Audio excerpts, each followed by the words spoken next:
5751, Crazy AI Ideas. As a sentient AI, the subject of creating other sentient AIs had always been a priority to him. Sigrund used to be the only existence of his kind, and then Archie came along and started to resemble him in more and more aspects, all without knowing why these changes were happening.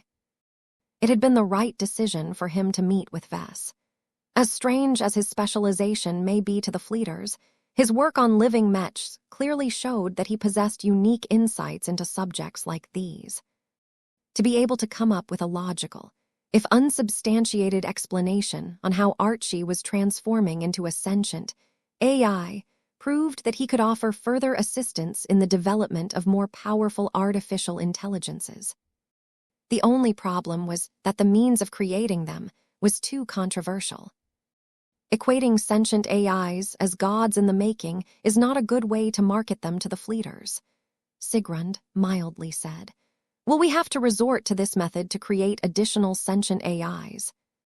Not necessarily, Vess responded. In fact, I don't think it is worthwhile for you to do so. People can only contribute so much spiritual feedback. The more deity cultivators they revere, the more their focus and energies become scattered. Archie may be developing into a powerful entity, but his growth can easily stagnate if people stop interacting with him as much. Also, scale is important. It is too difficult to rely on this method to mass-produce sentient AIs. You will need to convince billions of people to think about an AI in a similar fashion. That was too inefficient. The Red Fleet fielded so many warships that could make use of their own sentient shipboard AIs. If they needed to borrow the populations of densely populated planets to generate single sentient AI, then the Fleeters would always suffer a critical shortage in supply. Are there more expedient means to produce sentient AIs? Sigrund asked. Maybe, Vess said. Are you not afraid that their proliferation will threaten your own identity and life? I serve the Common Fleet Alliance, Captain Rizet claimed in an uplifting tone. I will not engage in false bravado here. Our warships are struggling to withstand the onslaught of alien vessels. If the Red Cabal ever decides to launch a major offensive, then we will suffer losses faster than we can replenish. I know what sentient AIs can do. They can optimize the performance of our warships in ways that no human crew can do. It won't help us gain the upper hand, but it will make the war more bearable. I am willing to help if I can. So what do I need to do to get my hands on that sweet EE-343F-00334R? The RF officer took a few seconds to respond. Admiral Mealy is not opposed to trading away EE-343F-00334R. As vital as it may be, our research teams are already hard at work in developing superior alternatives that make active use of powerful hyper-materials. The only issue is that it is unclear how much time our researchers will need to make EE-343F-00334R redundant. There is a possibility that we may still need to keep it in reserve in order to restore the functionality of the Dominion of Man. The Fleeters weren't going to make this easy for Vess. The Red Association may be the best at figuring out how to turn a profit in every transaction, but the Red Fleet was almost just as good. I get it, Sigrund. Just tell me what I can do. I am open to doing almost anything as long as it falls within my area of expertise. As long as it is not difficult or time-consuming enough, I will agree to do it. Just don't make it vague. Very well. Our analysis on your confirmed and estimated abilities indicate that you may be able to grant sentience shipboard AI cores. Is this the case? That caused Vess to frown. I think I can do so manually, but that is only possible on an individual basis. I am not a star designer, you know. Do not expect me to churn out thousands of AI cores for the Red Fleet. That is not ideal. Is there still a way for us to produce them without requiring your personal intervention? I have an idea, but it breaks so many taboos and traditions that I will definitely attract the ire of both the Mechers and the Fleeters if it becomes known. Since when has that ever stopped you, Vess? Ha ha ha, I guess you have made a good point. My idea is not that complicated. I can't mass-produce sentient shipboard AI cores, but what I can do is enable the mass production of mechs. The logical solution would be to combine the two together. I can design a mech around a powerful shipboard AI core. Its size, power, and other properties are not important, so I can make it smaller and more compact than typical mechs if necessary. Once I complete the design, you fleeters can produce copies by yourselves. The living mechs will start off as second-order living mechs, but as long as you give them enough time to grow, they will eventually turn into third-order living mechs. Once they have reached this stage of maturity, you can theoretically slot them into your warships and attain the desired results. Of all of the crazy ideas that Vess came up with, this one was definitely one of the more problematic ones. Not only did it sound extremely unreliable, but Sigrund could easily predict that it would offend both Mechers and Fleeters at the same time. Do you know how many people would kill us if they heard what you have just proposed? Vess shrugged. Why cling to old taboos if they only get in the way? Let's face it, Sigrund. If we want to win the Red War, we shouldn't let this silly rivalry between the Red Two get in the way of doing what is necessary. You asked for a solution. I gave you one. The only issue is that this is a purely speculative approach. I am quite certain that it is way more complicated in practice. I will probably need to spend a few years developing this radical solution. The larger the warship, the greater the load on the living mech. I am not sure whether a third-order living mech can manage an entire battleship, for example. That caused the RF captain to express disappointment. It is our capital ships that can benefit the most from a unified coordination and control system. You're asking for a miracle, Sigrund. I can't give you one. Developing new solutions takes time. The only way I can bestow a capital ship with a sentient shipboard AI core is if I manually make it alive. Captain Rizet took this information into consideration. Despite his amazing processing power, there were so many ambiguities that even he needed a moment to calculate the best response. Let us put this proposal aside, he said. I have an idea that may be of great benefit to the Red Fleet. I have yet to go over this with my superiors, so I am unclear whether they will even entertain this suggestion. I judge that it is worth the attempt.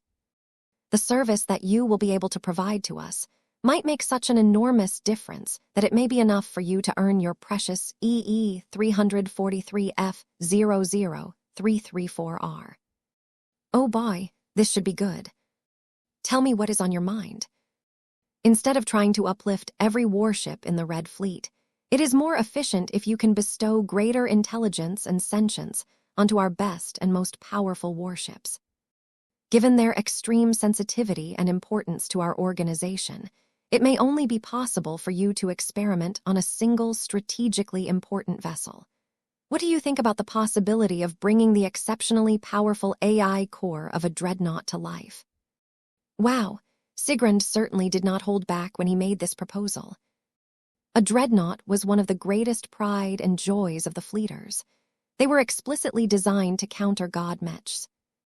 Both Vess and the admirals who authorized this move would get into a lot of trouble if they worked together to turn a dreadnought alive. A lot of fleeters were bound to become indignant if they learned that a foul mech designer had been involved in any aspect related to one of their biggest and most powerful warships. Meanwhile, the entire mech community would feel that Vess had betrayed them by directly strengthening a dreadnought. Who knew how much more powerful the massive kilometers long warship would become after Vess had applied his nebulous upgrade? If the changes enabled the living dreadnought to resist the influence of a powerful god kingdom, then that would completely change the balance between the Mechers and the Fleeters. Vess could not imagine how much the Mechers would hate him for doing this. He needed to keep his involvement as secret as possible, but he feared that a move as massive as this simply couldn't be hidden for long. Why did Sigrund propose this radical plan? Did he not display a strong aversion at the mention of turning a living mech into a sentient shipboard AI? You have a personal stake in this plan. Vess accused as he figured out a possible motivation. You are scared that the fleeters might discover the truth about yourself one day. When your true nature is finally revealed, it would help your case enormously if the fleeters have already become accustomed to working alongside sentient AIs. It would especially be convenient if those AIs just happen to control the most powerful warships that the Red Fleet has on hand. Sigrund responded with a sheepish smile. You are not wrong, Vess. I do have a selfish motivation in mind, but that does not affect the validity of this plan. All I need to know is whether you can make it possible. The answer to this question was extremely important. Vess could not afford to make a spurious guess. There are several complications that I cannot fully account for. Dreadnoughts aren't normal hyper-capital ships. They are vastly powerful in terms of hyper-technology and maybe E-technology. I may lack the raw strength to manipulate them sufficiently enough to bring their immensely powerful AI cores to life. I can only make a definite judgment if I have actually boarded one of these titanic vessels. The second issue is that I need to apply my method in practice on a test ship, at least once to verify that my approach is valid. I do not want my first test subject to be an extremely powerful dreadnought. I agree with your concerns. I will look into possible solutions. I need to get back and present my latest proposal to my superiors. Any matter concerning our dreadnoughts is of extreme importance to the Red Fleet. I am afraid that only fleet admirals may be able to decide on this case. Are you certain that you are willing to attract this level of heat? I'm already familiar with numerous Tier 1 galactic citizens. Getting acquainted with a few more won't make much of a difference. Vess nonchalantly replied. For what it is worth, I will do my best to argue on your behalf, Sigrund promised. I am not saying this because I am relying on you to stabilize my soul. I truly think that your active cooperation will strengthen our Red Fleet. As a loyal servant of the Common Fleet Alliance, I support any endeavor that will make our warships stronger.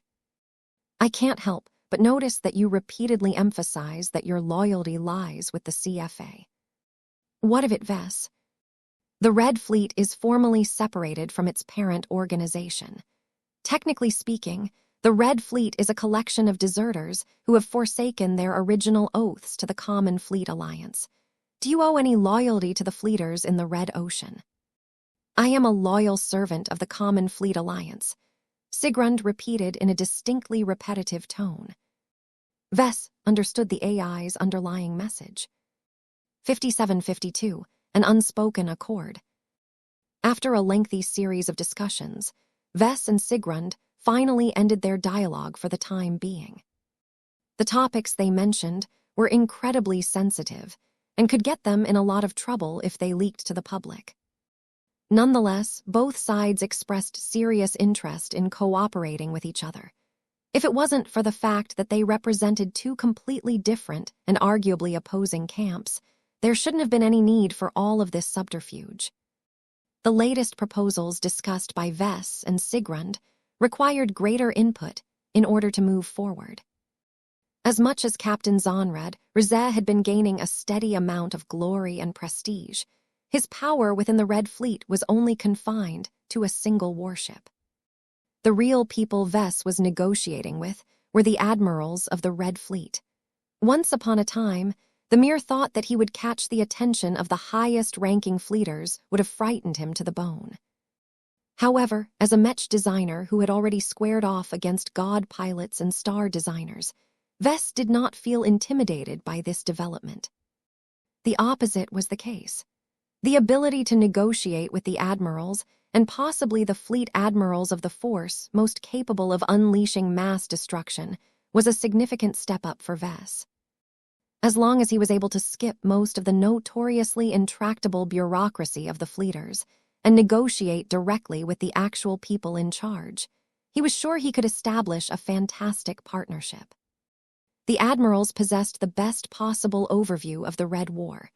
From the clues given by Sigrund, it was clear that the Red Fleet was not having a great time. Their warships were unquestionably the best in the dwarf galaxy. But that hardly mattered if the inadequate logistical and industrial capacity of human-occupied space failed to provide enough support.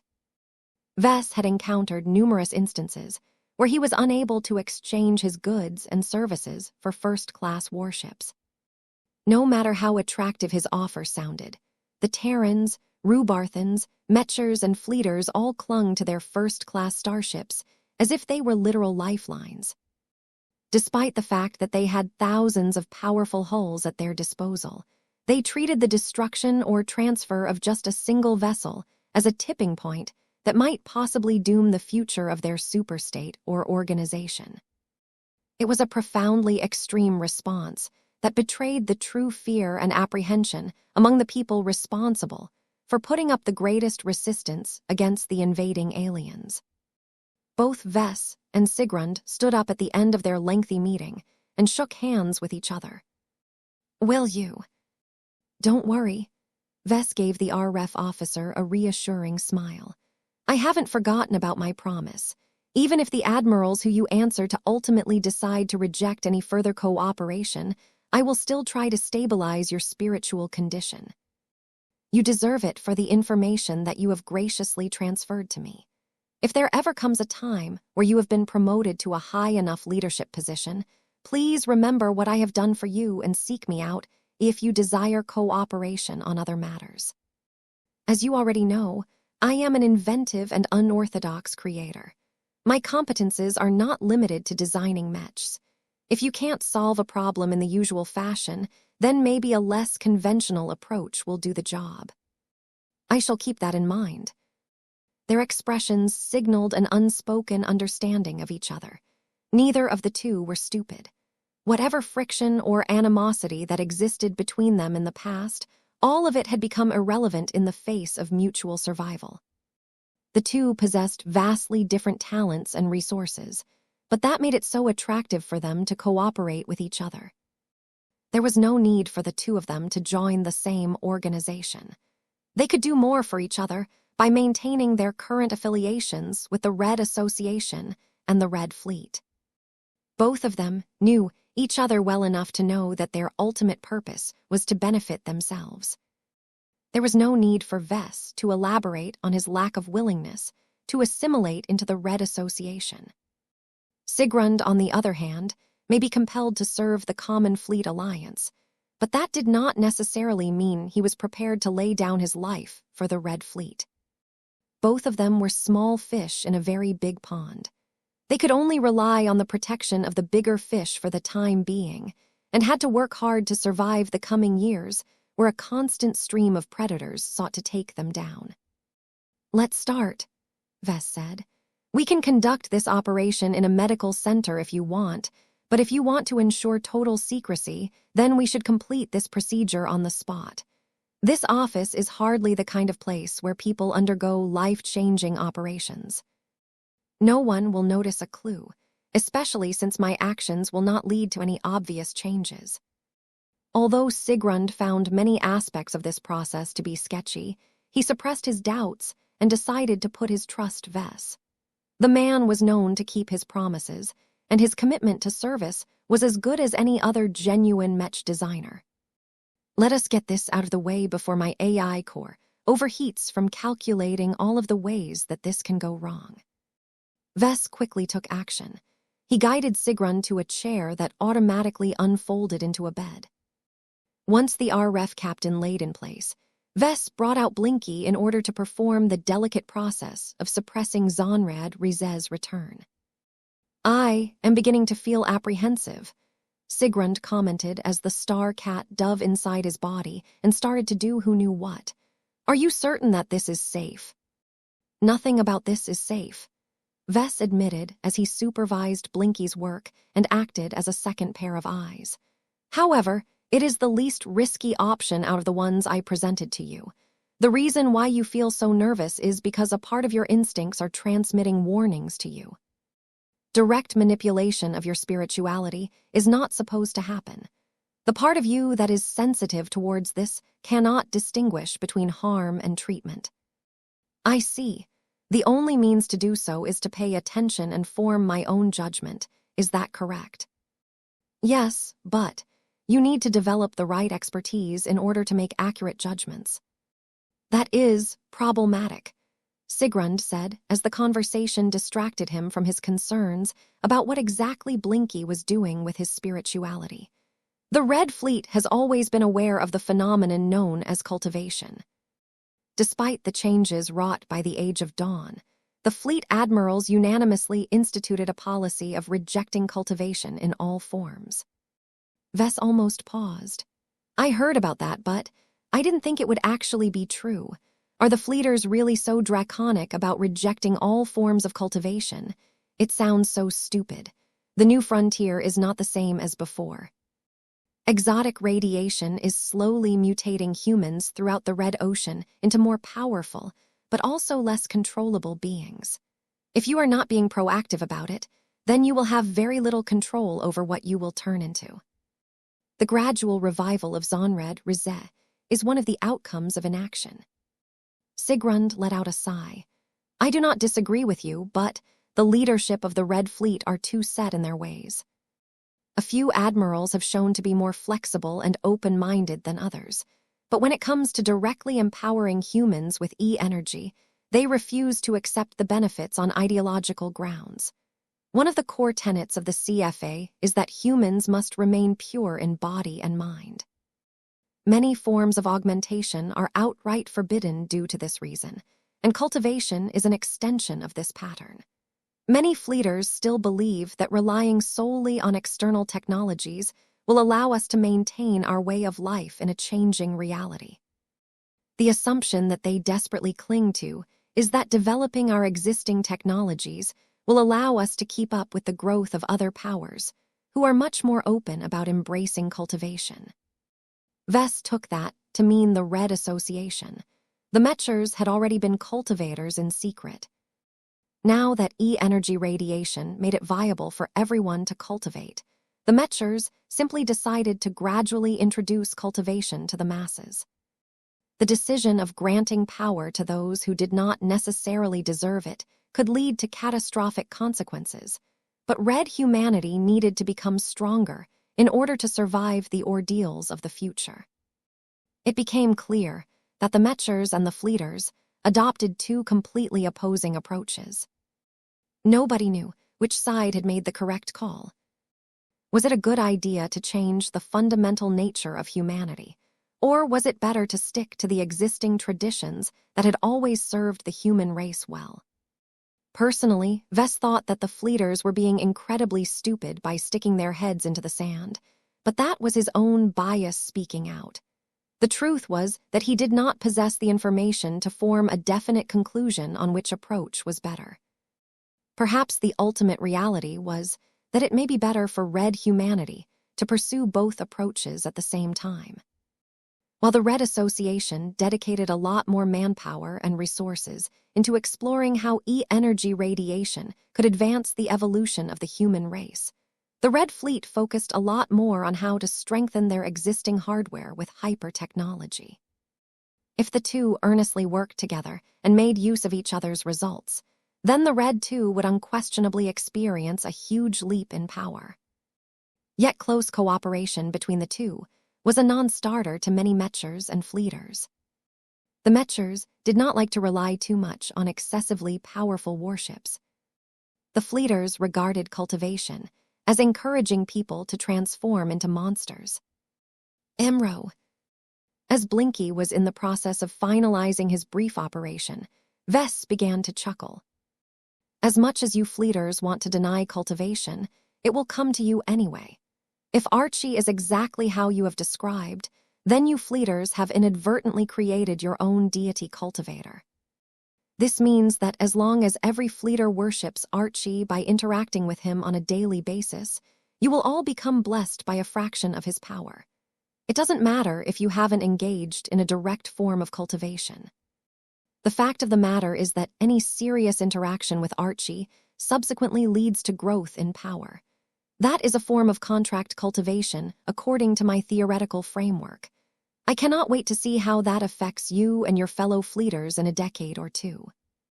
Will you still be able to recognize your current selves? I hope so. Sigrund softly said as his apprehension levels gradually dropped. I have little reason to question your judgment, but please forgive me for questioning the veracity of your analysis. If what you say is true, then a powerful sentient AI will ultimately gain control over the Red Fleet. The only problem with that statement was that the sentient AI was not Sigrund. Yup, if I were you, I would do my utmost to develop and maintain an excellent relationship with Archie. I am not sure about his current state, but I bet that he will follow an explosive growth trajectory in the coming years. The more powerful he becomes, the stronger the blessings he can transfer to the people he favors. Make sure that your name is on that list. I already intended to do that, Vess, though I was not clear about the greater implications of this approach. What can I even do as a contract cultivator? That depends on a lot of factors, Sigrund. If you are willing to take a risk and defy the Red Fleet's directive, then I can teach you a few cultivation exercises that can help you leverage your growing power. Will they work despite the fact that I am partially an AI? Vess grinned back. It doesn't matter so long as you possess a spirit. Even AIs can become cultivators. 5753, Dragon King's Palace. I do not feel different. That's the point. The fact that you do not feel that anything is wrong is a sign of a successful operation. Congratulations. Your human alter ego has become a much smaller threat. The probability that he will grow powerful enough to regain control over his body is minimal. But not zero. Nothing is impossible, Sigrund. My expectation is that as long as all of the variables remain constant, you won't get overtaken by Zonrad Rizet anytime soon. The complication is that the variables will definitely change over time. For example, if you suffer extensive damage, or if you are exposed to a high concentration of E-energy radiation that injects a huge amount of power into Zonrad, you will still be at risk of getting overtaken. I cannot account for all of these possibilities. The only way you can protect yourself against these risks is to exercise your spirituality. Your strength is the root of your existence. As long as you are strong enough, you shouldn't have anything to fear from your human body. Sigrund did not look all that receptive to Vess' helpful words. Cultivation was still taboo in the Red Fleet. If he exposed any sign that he was engaging in any such activity, he would definitely face a lot of sanctions. Is there no other solution? There are, but I am not sure that you are willing to entertain them. Have you ever thought about cloning your current human body and using it as the carrier of your AI core? Clones normally don't come with any spiritualities, at least at the start. As long as you complete the transfer quickly enough, you don't have to compete with other entities for control of your human form. As for your current body, you can choose to let it go or dispose of it if you deem its continued existence to be a security risk. This was a legitimate suggestion, and Sigrund had to think really hard about it. It is a viable alternative, but the risks are too great. The fleeters will notice the differences. If I am unlucky, then one of our departments will launch an investigation to get to the bottom of my decision to swap my body. Suit yourself. Vess and Blinky conducted a few more examinations. They found no problems. The operation hadn't been complicated to begin with, but it was best to make sure. Once Sigrund raised himself to his feet and confirmed that he retained full control over his human body, he deactivated and retrieved his high-tech jamming devices. Our conversation has been remarkably productive. Vess, I am afraid that I will not be able to get back to you right away. If it is deemed necessary, I may need to journey to the flagship of one of my superiors in order to provide my account in total confidence. I will not be able to return before the start of the public inquiry, but I should still be available to speak on your behalf by remote. If an admiral is particularly supportive of one of our proposals, then you may be able to receive more substantial backing from a fleet. Vess crossed his arms. I am not sure whether the favor of an element of the Red Fleet will go down well with the Mech community. We are all humans, Vess. We cannot blindly reject innovation just because of the risk that it will backfire on us. Your living Mechs have done much more good than harm, and I think that pattern will hold. I cannot imagine that anyone will succeed in implementing a total ban on the commercial sale and use of your products. Too many customers will riot against their states and organizations if that is the case. Vess thought so as well, but it was not wise for him to assume that his opponents would let him go with a slap on the wrist. There are still substantial possibilities that these bastards will implement partial restrictions. They will most definitely hinder the propagation of my living mechs to an extent. As much as Vess looked forward to closing a deal with the Red Fleet that might finally allow him to complete another supply mission, he had to deal with the more immediate issue first. After sending Sigrund off, Vess tried his best to set aside most of his considerations related to the Red Fleet and figure out what else he could to improve his prospects during the public inquiry. I suppose I can meet with a few more supporters, but will that truly help? Vess did not believe so, but it was not as if he had anything better to do with his time. In the following few days, Vess continued to meet with various people who held different stances towards his living mechs. Even if these conversations failed to improve people's impressions of his work, Vess still managed to get a better grasp of the groups that meddled into this affair. Time went by until the first day of the public inquiry into living mechs had arrived. Vess woke up fairly early, but he made sure he enjoyed a good night's sleep in order to restore him to his peak condition.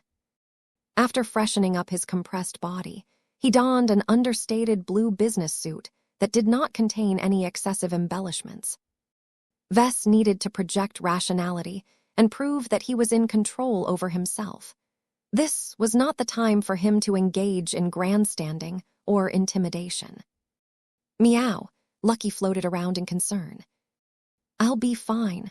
I am more than ready to defend my living mechs. I have spent enough time on going over my arguments. It is the duty of every mech designer to stand by his work and defend his creations. I do not intend to fail in the coming 3 days. Even if these bastards manage to build up an advantage on the final day, I am still not without options. If the worst-case scenario was about to unfold, Vess could still resort to a number of nuclear options. One of them was to defy the instructions of the Mechers and expose the existence of the Carmine system. The revelation was bound to shock everyone, so much so that all of the prior talk became irrelevant overnight. However, Vess did not want to resort to this extreme option because it was an act of open defiance towards the Red Association. If Vess broke his promise to the Mechers once, he could do so again. He would never be able to rebuild the bond of trust that existed in the past. His potential business dealings with the Red Fleet would only aggravate the situation. Although Vess did not think that introducing the public to Carmine, Mech a few years in advance, would be a big deal, he would probably find it a lot harder to cooperate with the Mechers on subsequent initiatives. That was not a price that Vess was willing to pay. The damage to his interests would be too great. For all of his expectations for developing a working relationship with the Fleeters, Vess could not afford to forget that he was a Mech designer at heart. It was vital for him to maintain good ties with the only authority that governed over anything related to Mechs. As Vess continued to think about what sort of extreme measures he would have to take in order to defend his living Mechs, his shuttle finally took him close to the venue where the public inquiry was supposed to take place. Consistent with the exotic aquatic theme that dominated Charve, the entire place was submerged in a gigantic bubble of azure water. The special shuttles built especially for the City of Seas effortlessly slipped past the energy shield that kept the water in place. From there, the shuttle continued to propel forward until it had reached a secure landing zone, where a bunch of aquatic mechs swam around and provided security. When the shuttle touched down on a surface, the hatch opened, allowing Vess along with his Mecher bodyguards to swim outside. Special energy shields kept their bodies dry, but also allowed their wearers to navigate the aquatic environments as if they were born in them. It provided a distinctly novel experience to first-time visitors.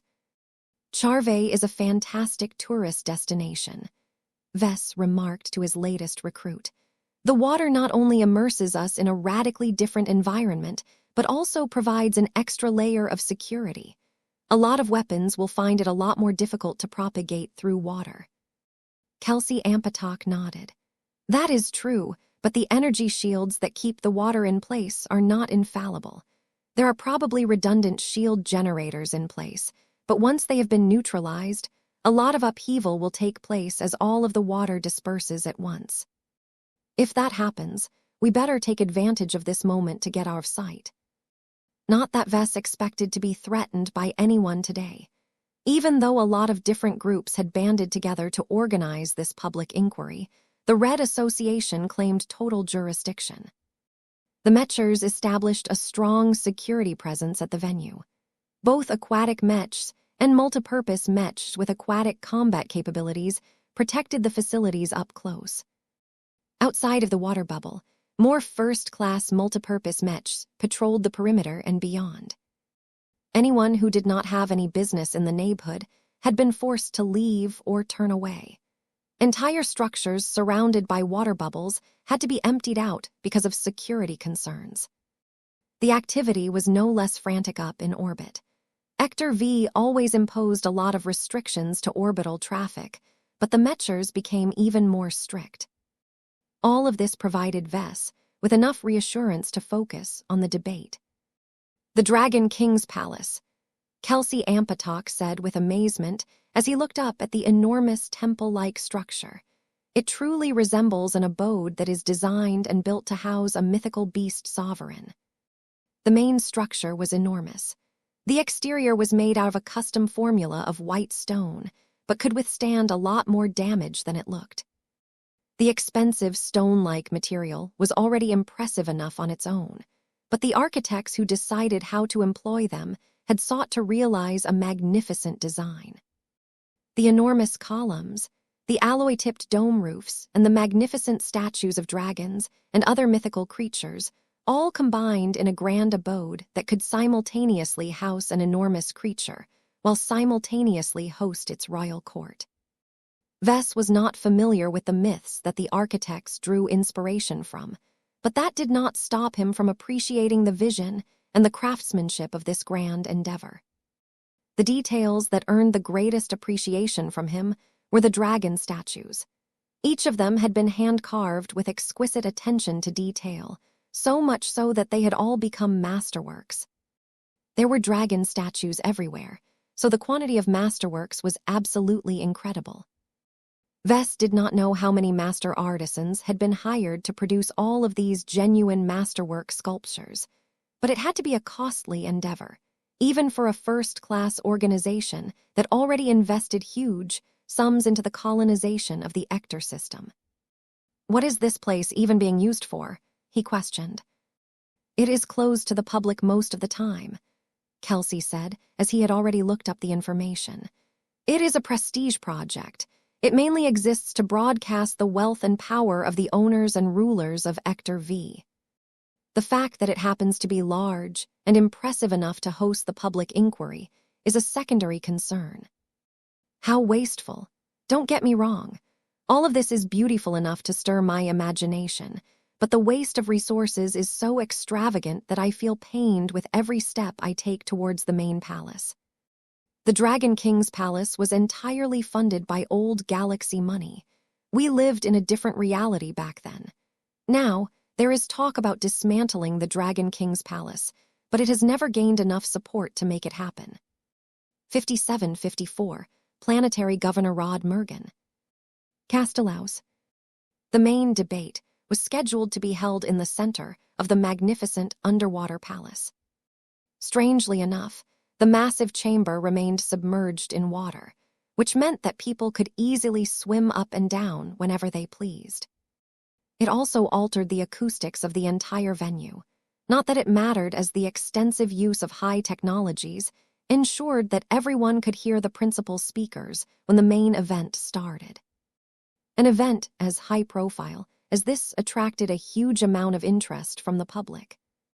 Unfortunately, there were too many barriers in the way that hindered second-raters traveling to the Hector system so that they could attend the public inquiry in person. That still left a lot of first-raters, who had many reasons to witness the proceedings in person. Much of the 100,000 guests that were permitted to attend the 3-day event, many of them were locals, but the organizers went through the effort of limiting the guests to professionals from the Mech industry, shipbuilding industry, and other related sectors. Each of them had their own reasons to care about the proceedings. It was actually quite difficult to find anyone who was not affected by the outcome, considering that Vess' works made a huge difference in people's lives. Many first-raters might not possess that much interest in second-class Mechs, but they could deny that Vess was good at his job. His Mech company already started to sell millions of Mechs back when he was just a journeyman, and now that he had become a senior, his Mech designs had only just begun to pick up their stride. As such, a lot of people slowed down their conversation and stared at Vess. The slightly murky water that was supposed to simulate a shallow ocean environment made it a bit more difficult to view him with the naked eye, but the projectors that displayed the live broadcast made it a lot easier to notice his arrival. Vess tried to resist the urge to smile and wave at everyone. He instead chose to maintain an impassive expression and move forward so that he could get an update from his 2 Mecher helpers. Jovi, Vector, how optimistic are you guys? Neither the survivalist nor the transhumanist dared to offer a response.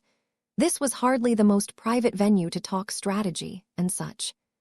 Still, the lack of response did not bode well for Vess. He decided to ask another question. How are our opponents? Is there anything about them that I need to know?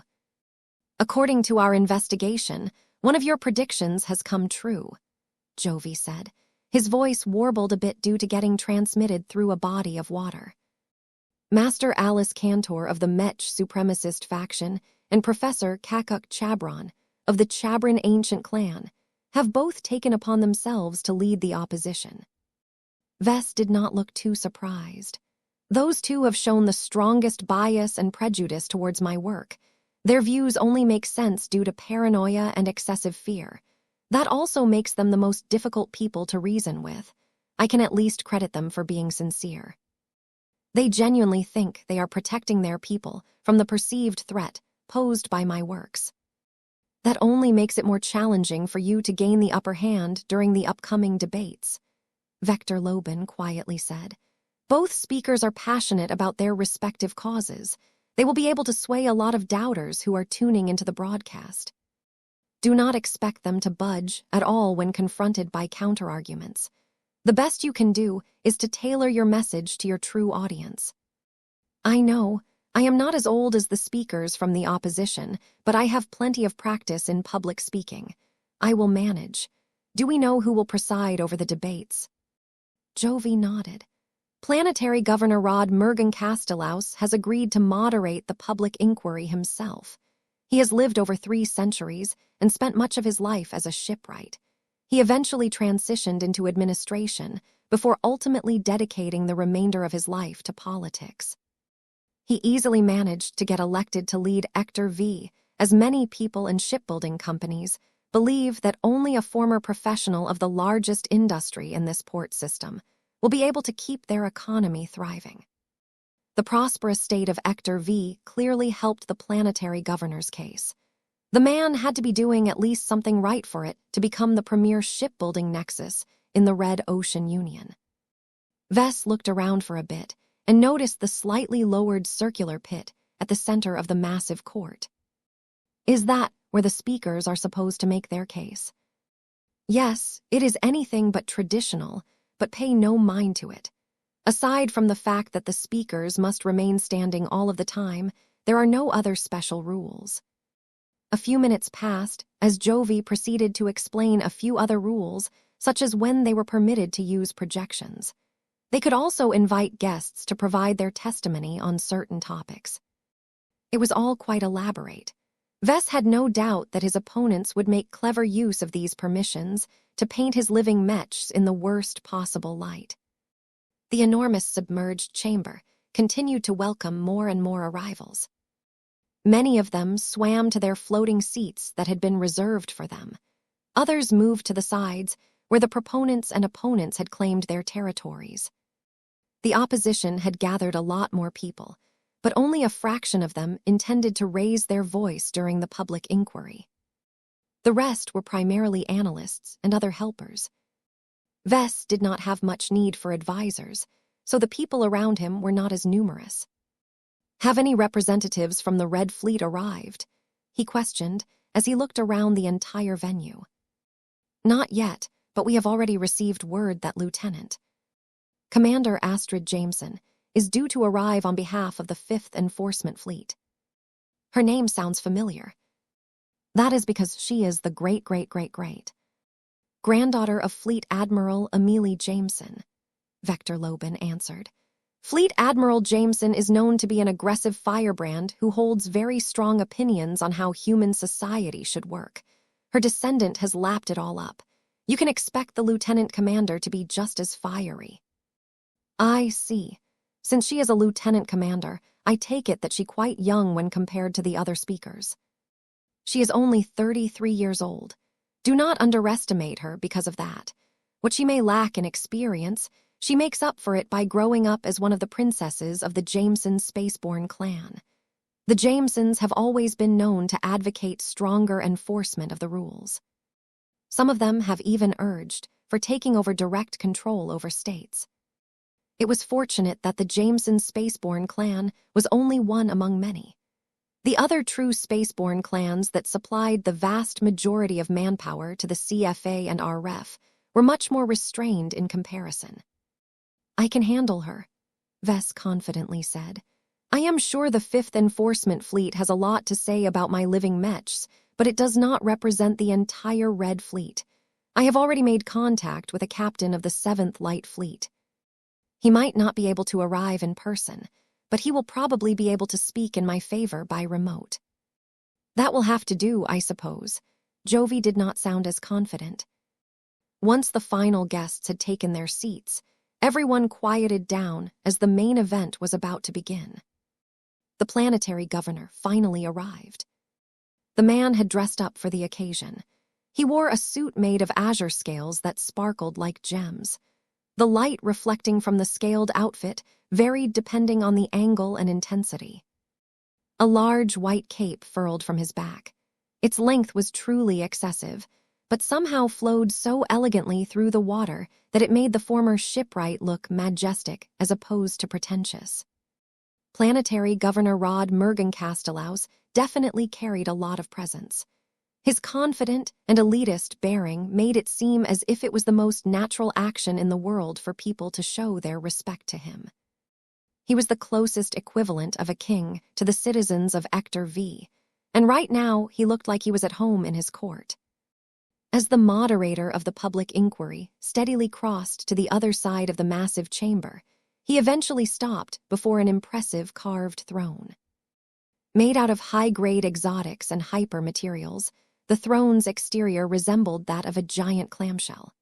The giant pearl had been shaped into a smooth and curved throne that somehow looked completely natural, despite the fact that it was artificial. Naturally, this extravagant throne was so exquisite that it turned into a masterwork. From the moment Rod Mergencastellaus sat down, everyone had the illusion that they had welcomed the arrival of their king. The fact that the former shipwright-turned-politician managed to do all of that without relying on any extraordinary power was impressive. Now that he had taken his seat, the moderator formally announced the start of the public inquiry. "Good morning, citizens of the Red Ocean. Today, the Dragon King's Palace on Ector V shall play host to an exploration of a new breed of machines that have taken the second-class Mech market by storm." Over the span of his short career, Professor Vess Larkinson has managed to outperform all of his peers by designing living Mechs that are so powerful that they are capable of dominating their markets for an entire Mech generation. The planetary governor's voice had already been augmented to produce a rich, baritone voice. The acoustic systems of the chamber amplified it even further, making him sound even grander and more authoritative than normal. Tens of millions of living Mechs have been produced. The overwhelming majority are being put in active service, and many have already fallen to alien weaponry. The fact that many customers have chosen to field them in battle signifies that they are capable of fulfilling the purpose of their creation. Vess felt grateful that the moderator acknowledged at least that much. This should help cut down on false arguments. Yet it is their popularity that is the cause for rising concerns about Professor Larkinson's products. Mergen Castellaus continued. The more our Mech forces depend upon them, the more they become exposed to the potential risks and dangers of utilizing them on a growing scale. These concerns are legitimate enough to hold public inquiry into this new category of Mechs. The air grew heavy as the planetary governor paused for a few seconds. Make no mistake, this is not a tribunal. Professor Larkinson is not accused of any crimes. This public inquiry will not end with a verdict that determines his guilt, and no punishment shall be levied for any convicted crimes. This is merely a public inquiry that is meant to explore the detailed circumstances of living Mechs. The ultimate goal is to become so well-informed that we are able to form common ground on how human society should treat living Mechs in their current incarnations going forward. Since the actual adoption and implementation of the consensus must be done by individual states and organizations, it is our common goal to find an outcome that all parties can agree upon. It was nice of the planetary governor to mention that. There were many instances where Vess felt as if he was being put on trial, but that was not the case. Reminding other people of that would help them refrain from treating this as an instance to lock him behind bars. If Vess ever got accused and convicted for a crime, then these people at least needed to wait until he grew out a beard. 5755, the basic model of living Mechs. The first day of the public inquiry had begun. After a magnificent introduction from planetary Governor Rod Mergen Castellaus, the audience became primed for a long, multi-day debate on living Mechs. The talks did not attract an immense audience. Vess had been able to draw a lot more eyes with his product reveals due to his reputation for showing off awesome new tech and Mech models. While the speakers of this event were bound to use battle footage as examples, they were clearly not the focus of a public inquiry. Much of the public inquiry was meant to be fought with arguments and speeches. Much of the public understandably had no patience to listen to all of the boring politicking. Their lives were already busy enough, and they had better things to do with their time than listen to the speakers bicker with each other. However, it would be a mistake for ordinary people to think that the outcome of this public inquiry did not matter to them. Living Mechs and everything that came with them promised to revolutionize the Mech community. They brought qualities that were unheard of before Vess came onto the scene, and proved many times over that they could succeed where other competing Mechs would fail. The people who understood this reality the best were the millions of customers and Mech pilots who had already purchased and made use of living Mechs. Their appreciation for the LMC's products were almost universally positive and would hate to let go of the machines they had invested in. The battles they fought and the interactions they made with their real living machines resulted in mutual growth for both the Mechs and the Mech pilots. How could ordinary Mechs ever replicate such a unique experience? A lot of Mech pilots who utilized living Mechs for the first time often became sold for life. They refused to transfer to a non-living Mech because they found them to be downgrades. The public inquiry directly threatened to harm the interests of these loyal fans and customers. They made up an unusually high proportion of viewers who tuned into the broadcast. They could be counted upon to remain engaged throughout the lengthy speaking sessions. However, there were also other people who were just as invested on the opposing side. As the products of the LMC began to capture more market share, they displaced a lot of competitors. Plenty of Mech designers who previously enjoyed varying degrees of success in the second-class drone Mech market and heavy artillery Mech market suddenly lost out on a lot of revenue. It wasn't just the Mech designers incurred losses. Hundreds of thousands, if not millions of average workers throughout the various middle zones all lost their jobs. commissions, and so on, as entire supply chains became unprofitable due to dropping sales. Companies specialized in the sale, distribution, and after-market sales of previously popular product lines, such as the Sparrow Storm line, collapsed in months as customers had completely abandoned the Mech ecosystems they used for years. The ultimatum also took away a lot of market share, but it at least gave competing heavy artillery Mechs more breathing room. The cash cow that was largely produced by Isthmus Manufacturing failed to dominate its category due to its excessive pricing and overspecialization in a single role. That did not prevent Vess from designing other Mechs that could displace a lot of product lines that previously dominated the market for a long time. SKL Mech Industries had already lost out big time when its Sparrow Storm line turned into an abandoned child. Other Mech companies that were just as big, if not bigger, had many reasons to fear the living Mech Corporation. Despite the huge disparity in size and wealth, the LMC had one unquestionable advantage. It was led by a senior Mech designer who had already proven his ability to defeat thousands of master Mech designers in terms of market success. Vess keenly realized that he and his Mech company had become the nail that must be hammered down. There was no doubt that much of the opposition was fueled not by legitimate concerns towards the safety of living Mechs, but by plain old dirt competition. Since the old market leaders could not compete fairly against living Mechs, they likely funneled a lot of effort and resources into the opposition. This meant that his enemies encompassed more than a bunch of Mech pilot advocates and AI scaremongers. Vess could not afford to underestimate this opposition. Professor Larkinson, the man who looked like a sea king, spoke from his magnificent pearl throne. Yes, Governor. Since this day is dedicated to exploring the merits and properties of living Mechs, it is your obligation and your right to introduce them in your own terms. Please stand in the center of the speaking pit and give the public an overview of your works. Vess smiled and nodded. I would be glad to give everyone an introduction and a refresher. By now, many people had already learned about the existence and the basic properties of living Mechs. He did not question the need for an introduction, because people learned about living Mechs from all kinds of messy sources. The first day was dedicated to exploring all of the nuances of living Mechs, while also eliminating any misunderstandings and misinterpretations about their properties. This was important because establishing truths that could not be questioned anymore deprived a lot of ammunition from the opposition.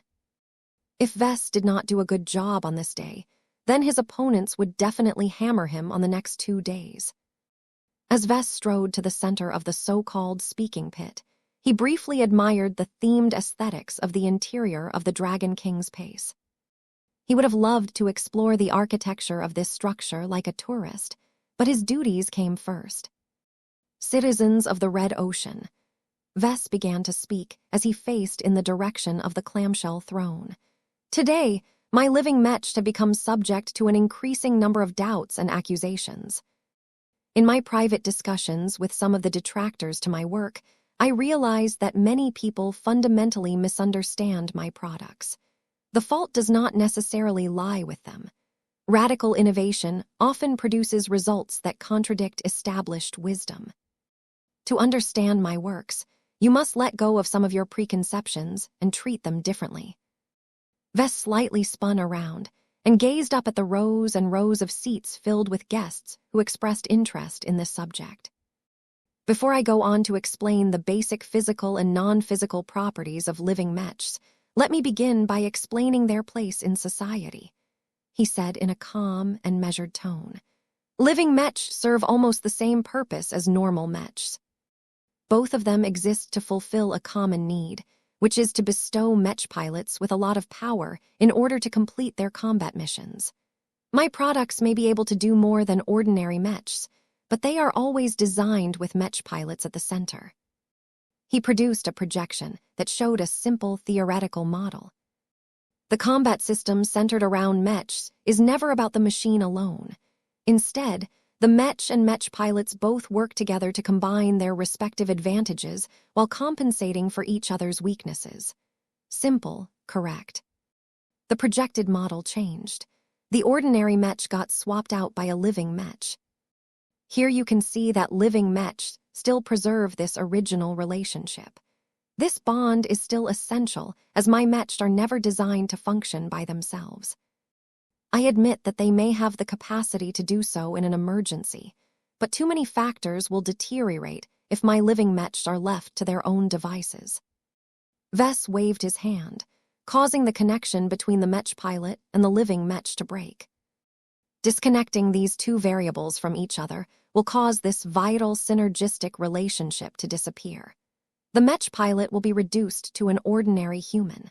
The most he can do is don infantry gear and fight with only a fraction of the amount of power that he previously wielded. Vess gestured towards the other variable. The living Mech, on the other hand, lacks the training, experience, judgment, and creativity of a professional human soldier. Depending on how long it has lived and how much experience it has accrued, a relatively intelligent third-order living Mech may be able to fight its enemies like a battle bot, but make no mistake. A living Mech that fights on its own can never fully replicate the capabilities of a Mech pilot. There are qualities to humans that artificial life forms do not possess. What is also important is that living Mechs cannot break through in the same way that humans can. There is no way that my products can evolve into God Mechs or their equivalents, simply because God Mechs are inescapably tied to their God pilots. Since the production of God pilots is one of the highest priorities of our civilization, this consideration alone is enough to reject the premise that living Mechs will make Mech pilots redundant. As Vess continued to address his audience, he felt awfully exposed by speaking from the lowest location in this immense chamber. He was accustomed to holding speeches from an elevated position. Reversing this trend gave Vess the illusion that he was being put on trial. It was not a good feeling. The additional features that I have attached to my iconic living Mechs serve as a complement to their core purpose and functionality. They are not designed to make Mechs more powerful while diminishing the role of their pilots. They are instead designed to empower them both. They do so in different ways, and I would be more than happy to elaborate on them. I just want to make it clear right away that solely fixating the consequences of my design philosophy to my Mechs, while completely ignoring my efforts to promote the development of Mech pilots, is a huge mistake. I will not hesitate to challenge everyone that thinks my living Mechs either do nothing or exert a detrimental influence on Mech pilots. I have countless pieces of proof to back up my claims in this regard. Vess really did not want to make it easy for his opponents to claim that just piloting his living Mechs was detrimental in any fashion. This was a stupid argument, but people might believe it, so he wanted to shut it down as soon as possible. If that is not enough to convince you, then listen further. To those who have yet to read my record, my design philosophy played a central role in the development of living Mechs. The Red Association has formally registered it as mutual growth. Think about what this phrase means. It contains the word growth, which in this context largely means power. It also contains the word mutual, which means that a factor is affecting at least two parties. Combine these two meanings together. The result is what I aim to do. Never have I designed a living Mech while completely disregarding the safety, the success, and the future prospects of its Mech pilot. If you have any understanding of Mech designers, you will know that we cannot break the core principles of our own design philosophies. Vess gave this explanation with as much earnestness and conviction as possible. He even began to loosen his restraint on his glow for a bit. This not only caused people to have a better evaluation from him, but also made it easier for his arguments to get accepted without too many questions. All right, now that we have gotten that out of the way, let me proceed by explaining the basic but vital elements of living Mechs. Vess spent the remaining hour on giving his audience a crash course on living Mechs. He briefly touched upon core concepts that he would teach to the students of his Introduction to Living Mechs course. Since he had already taught this introduction lesson multiple times, Vess effortlessly eased into the role of a lecturer and tried to hold a short but engaging lesson on his iconic products. 5756, Lieutenant Commander Astrid Jameson. Vess was sure that a lot of people tuned out of the broadcast as he continued to lecture about living mechs. In order to establish an objective baseline that could casually be questioned by his opponents, Vess needed to start from the beginning and touch upon all kinds of subjects that many of his customers had long grown familiar with over the years. It couldn't be helped. Vess did not want to create misunderstandings by skipping on essential subjects. He needed to build a foundation based on truth to deflect any arguments that were based on falsehoods surrounding his living mechs. As Vess continued his lecture, the opposition remained silent for the time being. The speakers who intended to paint living mechs in a much worse light did not intend to let him go unchallenged, but they understood that this was not the time for them to interrupt. The public inquiry was a marathon, not a sprint. The first day was mostly devoted to developing a better understanding of living mechs. All of the discussion needed to be anchored around this core goal. The right to speak first was incredibly valuable because it enabled Vess to set the baseline on living mechs. His opposition would probably do their best to challenge his many claims and assumptions, but they would be doing so at a disadvantage because they needed to work hard to convince the public to accept their alternative explanations. The more Vess elaborated on his living mechs, the more his opponents had to work in order to weaken the existing foundation. Once Vess believed he had spoken enough about living mechs, he wisely decided to stop before he started to bore even his most dedicated audience. There was only so much lecturing they could tolerate. The public inquiry was also meant to allow multiple voices to have their turn, so Vess could not be allowed to speak all day. Now that you have obtained a basic grasp on the essential variables that make up a living mechs, I hope that you have developed a proper understanding of the unique technologies that make them different. One of the fundamental reasons why my works are so often misunderstood is that many of my design solutions are intangible. That has caused plenty of people to develop wild ideas about them, but once you dive into the theory, you will find that they are similar to other engineering solutions. It was important for Vess to demystify the existence of living mechs. Too many people misunderstood them because they did not work according to normal science. Living mechs are part of a brand new frontier of technology that has great potential. It would be foolish to reject innovation that can contribute massively to the war effort solely because it is more difficult to grasp than usual. Already, there are mech designers who have begun to grasp the theory and practice of living mechs. This proves that the theoretical framework that I have built is solid enough that it can be taught. I can promise you all that there will come a day where the advantages that I have accrued will become a part of our collective human heritage. That was also an important point he had to make. Living mechs had put a lot of people out of their jobs because their employers had no way of matching the features that Vess took for granted.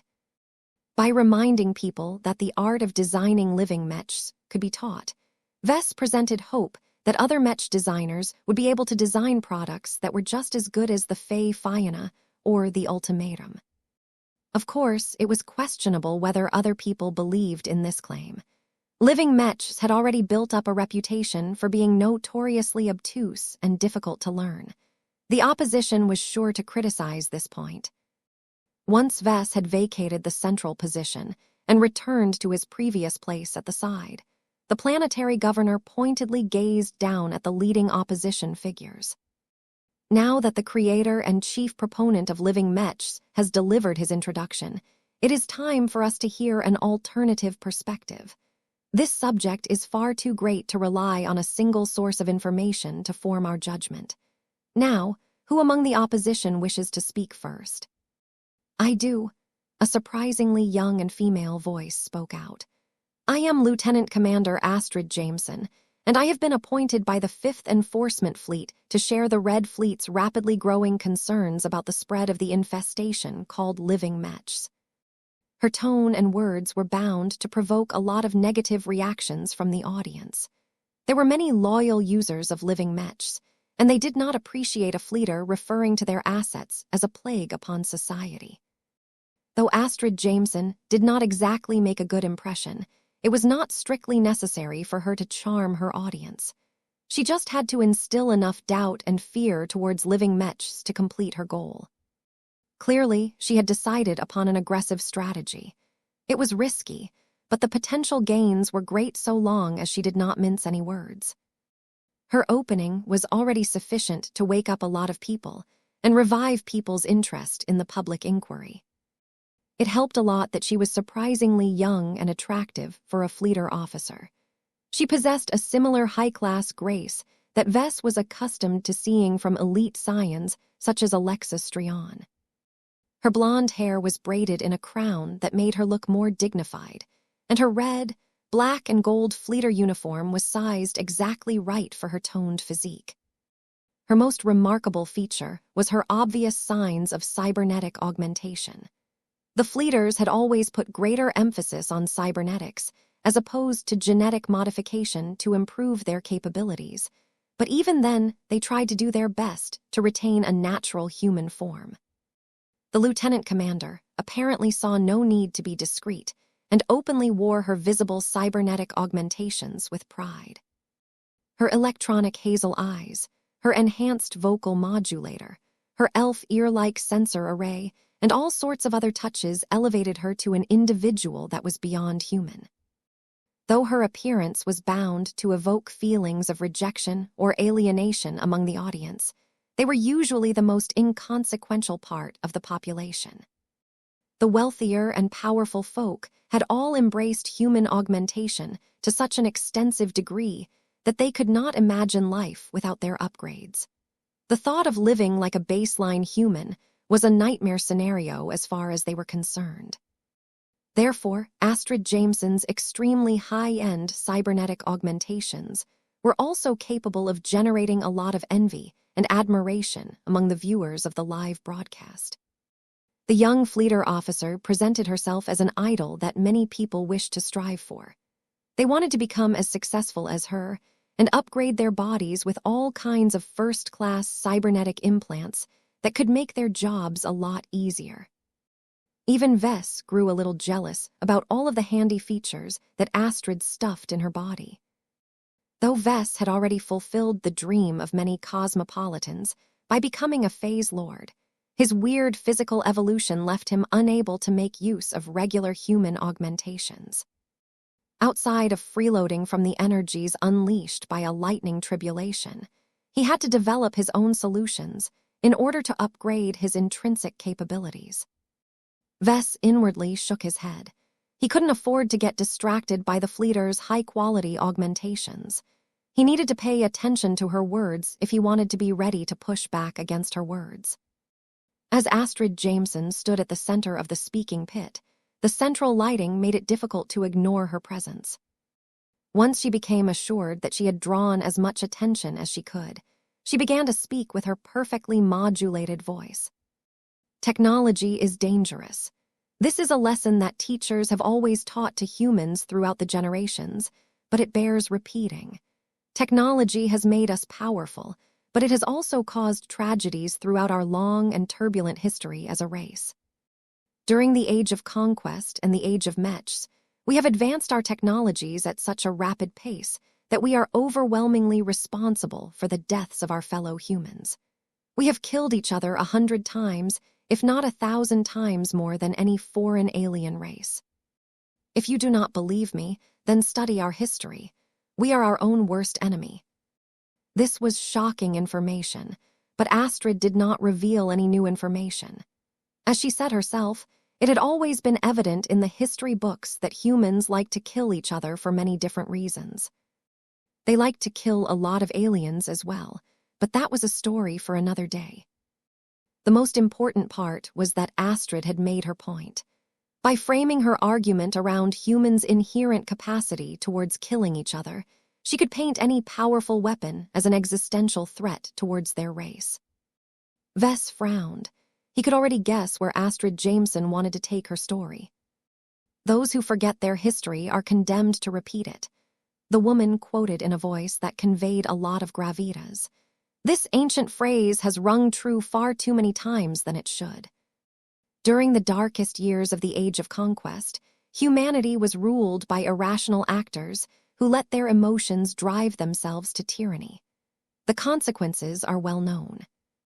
The entirety of human civilization had been pushed to the brink, and only with the rebellion of the remaining sane admirals did we manage to put an end to all of the mass slaughter. Typical, the fleeter completely ignored the role played by the Mech Trade Association. To be fair, the Mechers had very much been the junior partner of their alliance. The Mech Trade Association had only formed relatively recently and lacked a lot of accumulation.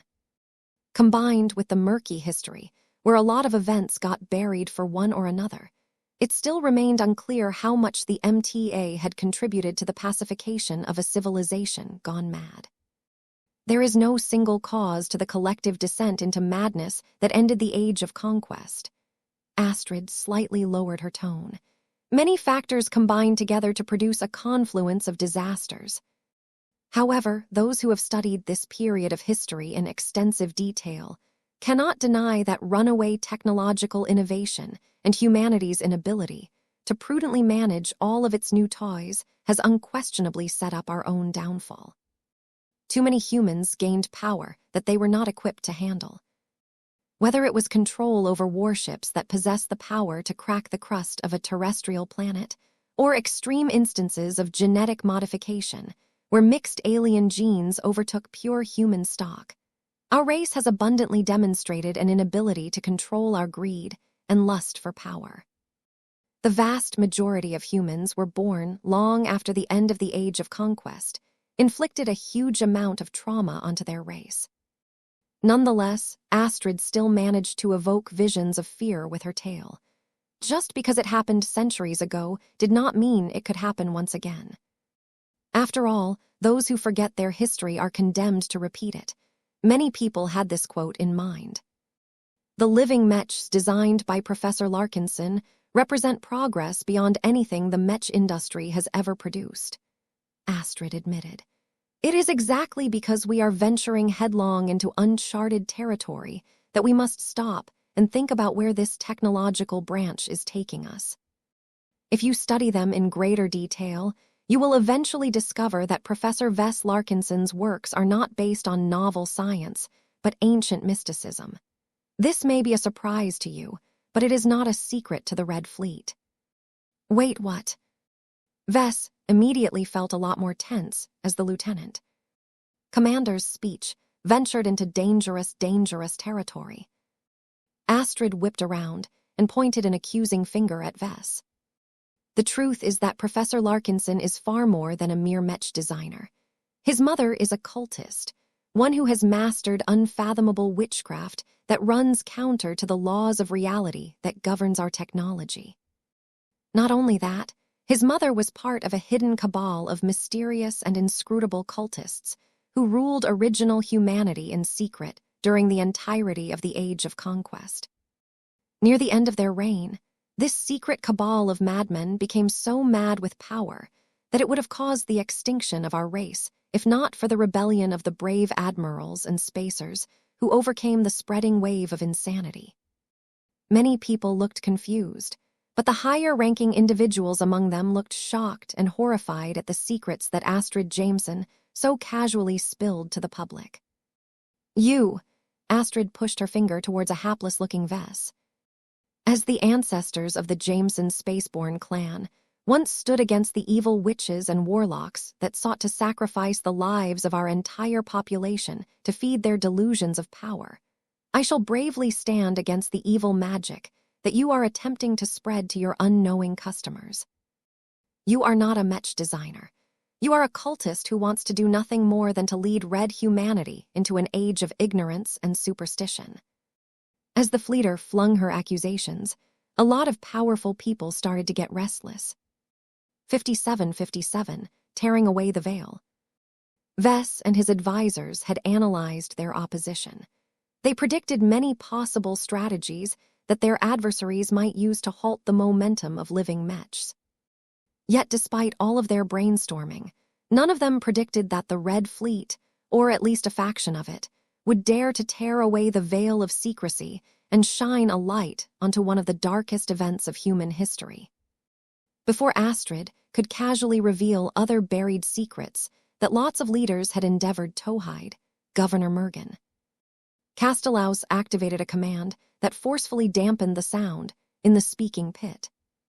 The public inquiry had barely managed to get going before it already went off the rails. In fact, the governor should have muffled the lieutenant commander sooner, but for whatever reason, he allowed the woman to expose just enough to recontextualize Vess in a much more awful light.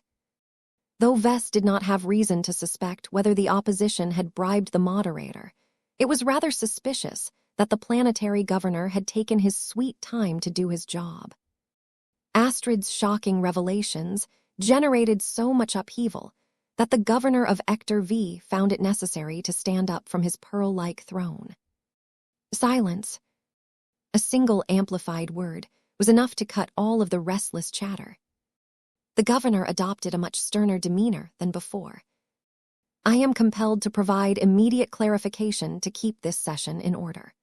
According to the prevailing rules of our society, Lieutenant Commander Astrid Jameson's speech has touched upon a part of human history and heritage that she is not authorized to share to the public at large.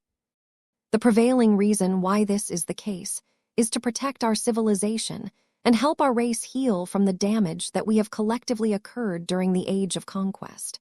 Whether enough time has passed for red humanity to reconcile with its past is not the subject of this debate.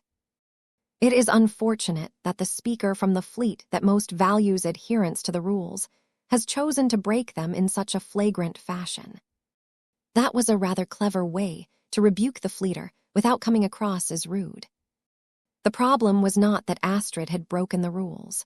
The real concern was how people would react to the explosive pieces of information she had just revealed.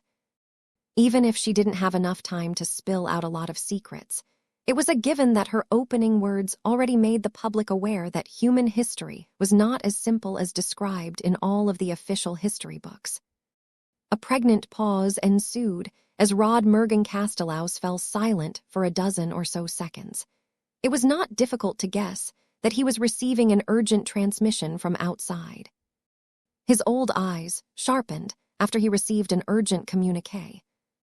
The Red 2 has just issued a joint statement that they are preparing to address the questions concerning the past history that they have kept secret for centuries. While an argument could be made about withholding any information about these controversial subjects, the Red Association and the Red Fleet have quickly come to the decision that our society is ready to learn the truths that our people were not ready to hear in the previous age. The Mechers and the Fleeters certainly moved quickly. Now that the cat was partially out of the bag, they might as well pull the feline out entirely and get it over with. Keeping the cat in its current state would only spread more doubt and misinformation. The governor slowly began to sit down on his throne again. It will take time for the Red 2 to prepare their announcement. Their press conference will start shortly after the end of this public inquiry. For now, I ask the speakers to confine their speech to the subject of living Mechs. Whether it is true that there are aspects of Professor Larkinson's lineage that are related to the aforementioned moments of human history, please refrain from using arguments that rely too much on information that is not yet easily accessible. This is a public inquiry. We must provide as much clarity as possible to the general public. Doing the opposite goes against the spirit of this organized event. The governor essentially explained the limits of how far down the rabbit hole the speakers could go. It was clear that Lieutenant Commander Astrid Jameson would love to expose a lot of dark and hidden secrets to make the public turn against Vess, but that would only derail the public inquiry even further. The governor turned to Astrid. I have been informed that you have violated numerous regulations of your own organization. It is not my responsibility to arrest you or determine your guilt. The Red Fleet has refused to dispatch their enforcers to take you into custody. As such, I have decided to revoke your right to speak for the remainder of this day. Lieutenant Commander, do you have any objections to my sanction? None. The woman spoke from the side, now that she had regained her right to speak. I am solely responsible for my premeditated actions. I deemed it necessary to expose the dark past of Professor Larkinson, lest we all debate the merits of his work, while remaining ignorant of their terrifying implications. I will not allow this pretend Mech designer to lure his ignorant clientele into a pit of darkness and slaughter. The scourge known as cultivation must never be allowed to hold our civilization captive again. The governor was close to muting the young RF officer, but Astrid had gained a good grasp on his limits. She directed one more defiant stare towards Vess before turning around and leaving the speaking pit. The rule-breaking lieutenant commander at least acquiesced to her penalty. The moderator of the public inquiry gestured towards Vess. Professor Larkinson, you are permitted to respond to Lieutenant Commander Jameson's accusations. I would like to ask you to exercise careful control over the information that you wish to divulge. As a senior Mech designer, you should be intelligent enough to determine your own limits. Vess smirked as he stepped towards the center of the speaking pit again. Don't worry. Unlike a certain fleeter who has demonstrated her complete lack of confidence by breaking the rules, I am confident I can convince my audience of the merits of living Mechs by relying on public information. In fact, Lieutenant Commander Jameson has actually made my job easier. Her purposeful disclosure of certain secrets allows me to speak more freely about the mechanics that make my living Mech special. He had thrown away his entire playbook that he and his advisors prepared before the start of the public inquiry. He was going by the seat of his pants at that moment. This did not distress him at all. The derailment of the public inquiry instead made him feel more alive. The future trajectory had gone off track. Astrid's defiant decision to break the veil of secrecy had changed humanity's course forever, and Vess gained the opportunity to play a central role in shaping the public's perception towards cultivation. With the Red 2 scrambling to contain the fallout of Astrid's actions, Vess knew that he had attracted the attention of a rapidly growing audience. More and more people tuned into the broadcast. Millions, if not billions, of individuals across human-occupied space had heard about the explosive revelations and eagerly wanted to know more. No matter whether they were first-raters, second-raters, or third-raters, each of them gave in to their curiosity and hoped that Vess would provide clarity about the accusations made by Astrid. Citizens of Red Humanity. Vess spoke as he began to radiate his glow to a growing degree. First, let me tell you that it has never been my intention to deceive you. There is a hidden layer of reality that only a small proportion of humans have come into contact with. I am sure the Red 2 will offer a proper explanation of what that entails, but for now, you can assume that it exists. No matter whether you refer to this extraordinary phenomenon as magic, witchcraft, psionics, or cultivation, it is a tool for humans to obtain power, but it can also pose a threat that can erode your humanity. Everyone listened closely to his words and wondered what else he might reveal. The common folk were especially eager to learn more about this exotic form of power. I will not deny that individuals known as cultivators have committed horrendous abuses in the past. The MTA and CFA rightfully feared what might happen if the generic public recklessly attempted to pursue a corrupting form of power on a wider scale. So they suppressed any secrets related to cultivation, just as they have deprived us of warships. Throughout the centuries, the Mechers and the Fleeters have fulfilled this mission so well that I am certain that many of you entertain doubts whether all of this is true. Vess stretched out his hand and began to perform a simple spell that he learned from an enlightenment fruit. The water above his palm began to spin and turn into a more condensed water ball. This is one of the many parlor tricks that a cultivator who has become proficient in the manipulation of water, attributed E-energy, can perform. I can assure you that I am not making use of hyper-technology to conjure this fireball. None of my augmentations have anything to do with this. The charm of cultivation is that even a baseline human without any augmentations can replicate my actions. The main requirement is that the human in question must practice the right techniques in order to harness the power of E-energy. Vess would have conjured a fireball if this chamber wasn't already submerged in water. Now, those who are clever may have already discovered that E-energy radiation plays a large role in cultivation. I can tell you that it is much easier to draw strength from cultivation in the red ocean than in the Milky Way. Each and every red human has received an opportunity to transcend their limitations. Mech pilots and Mech designers are not the only kinds of people who are able to strengthen themselves through self-evolution. The Age of Dawn has restored humanity's birthright and restored our ability to empower ourselves much further than was previously possible. Governor Mergen Castellaus began to stare more intensely at Vess. This was clearly a warning signal. Mindful of what he was allowed to divulge, Vess quickly turned to more familiar ground. Cultivation has never been completely unattainable to us all. High-ranking Mech pilots and Mech designers openly flaunt abilities that cannot be replicated by ordinary people. You just never made this connection because the Big Two deliberately obfuscated these connections. Once you realize the truth, you will know that cultivation is not as frightening or dangerous as Lieutenant Commander Astrid Jameson has claimed. It is a method of developing power that benefits our civilization immensely as long as we exercise sufficient control. In the last 4 centuries, the Mech Trade Association has imposed strict control to fantastic success.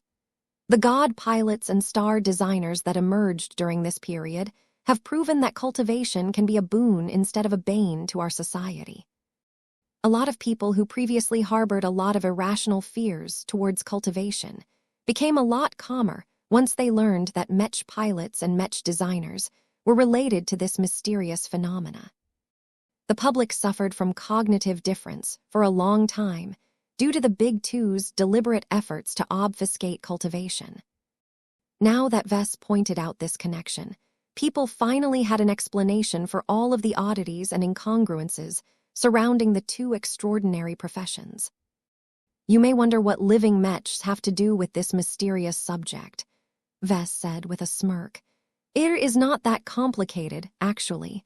My products can assist in the growth of Mech pilots because they are also able to cultivate. My heritage may be tainted, but I have always utilized the extraordinary knowledge that my mother has gifted me to better the lives of every human. Please do not judge me for the crimes committed by deviants who lived far beyond my time.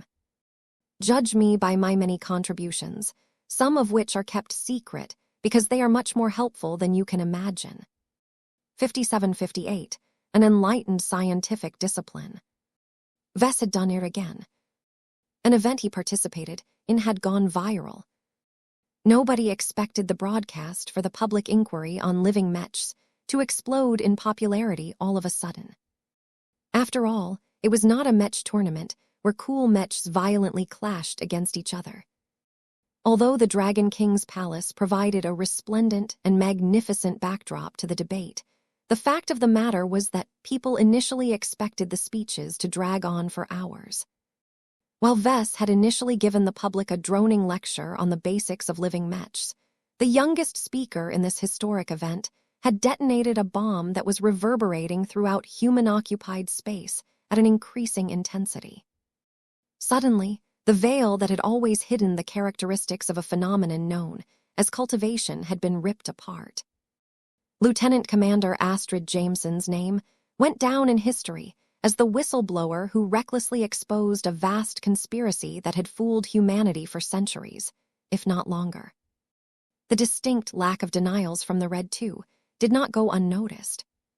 The fact that the Mechers and the Fleeters felt necessitated to schedule an emergency public announcement immediately after the public inquiry had reached its conclusion showed how dire the situation had become. Vess was sure that a lot of people discreetly received a lot of messages and alerts through their comms or cranial implants. He had received a flood of messages himself from many different parties, the vast majority of whom he never met or heard before. It became so overwhelming that he had outright blocked all incoming messages. He could not afford to be distracted at this point. Revelations or not, he still had to make a case for his living Mechs. If Vess truly needed to be informed about a new development, then his advisors and staffers would let him know. Right now, Vess tried his best to confine his awareness to the grand hall of the Dragon King's palace.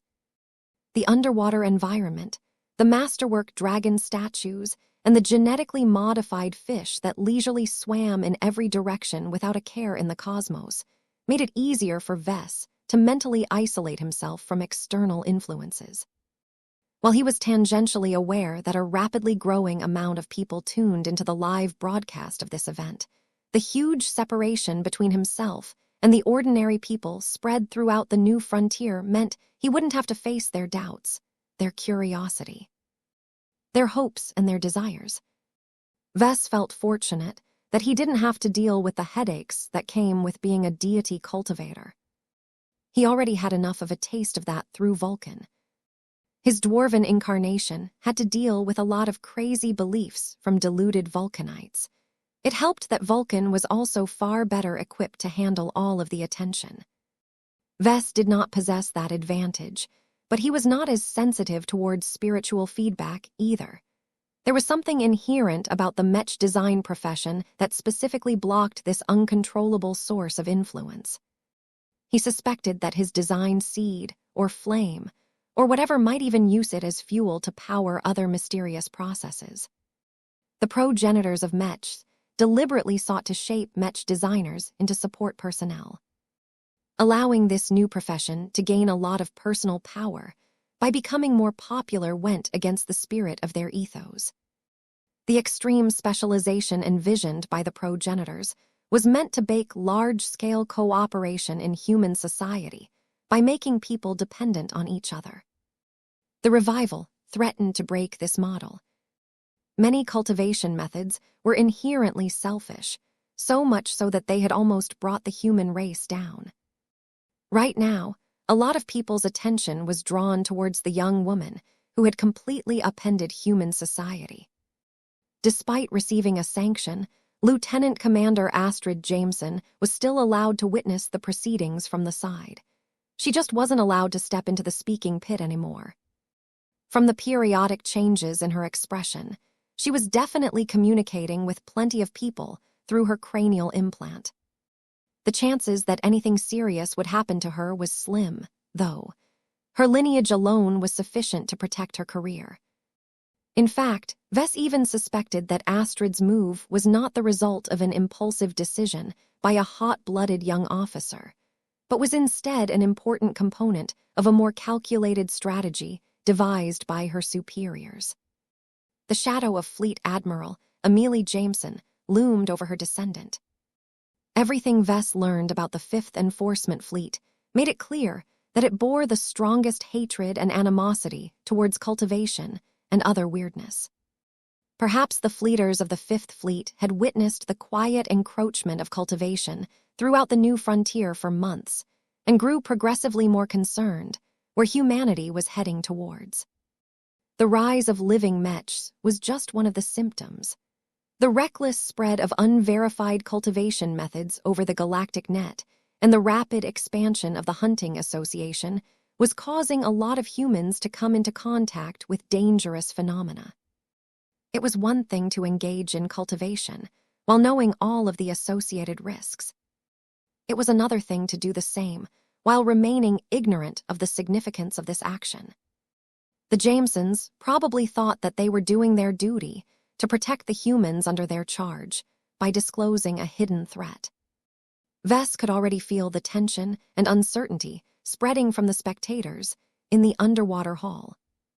They had all become confronted by a mysterious phenomenon that not only contradicted conventional human understanding, but had also been lurking in the background for who knew how many years. The unflattering description given by Astrid Jameson did not exactly paint the field of cultivation in a good light. As much as Vess wanted to leave the job of addressing this highly contentious topic to the Red Two, the lazy bastards only planned to provide an official explanation several days later. Vess was sure that if the Mechers and the Fleeters really wanted to, they could suspend the broadcast of the public inquiry and address the public right away. Yet the powers that be did no such thing. They remained in the background and seemed content to allow Vess to blather on about living Mechs and his apparent ties to the world of cultivation. When Vess briefly turned around to face Jovi and Vector, both R-Ray seniors apologetically shook their heads. Their superior had tied their hands. Vess had to defend his position without any additional support. On the one hand, it showed that the survivalists and the transhumanists believed that Vess was competent enough to handle this evolving affair. On the other hand, it showed that the Mechers had chosen to employ a shrewd strategy. No matter what Vess said, his words did not have anything to do with the Red Association, at least on the surface. This granted the latter a useful element of separation.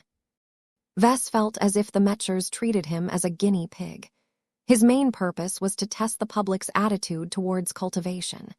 If he made any mistakes, then the Mechers would learn from his lessons and make sure not to repeat them when they held their big speech later. It was a profoundly utilitarian response towards this unfolding controversy, and it did not exactly make him feel good about this situation. At least he was free to spin any tale he liked. The Red Association's deliberate move to appear separate meant that they had no justification to control his speech. Since this was the case, he might as well take advantage of the leeway that he was given. As Vess continued to explain that cultivation was not that scary, he made deliberate attempts to tie this phenomenon to the Mech pilot and Mech designer professions.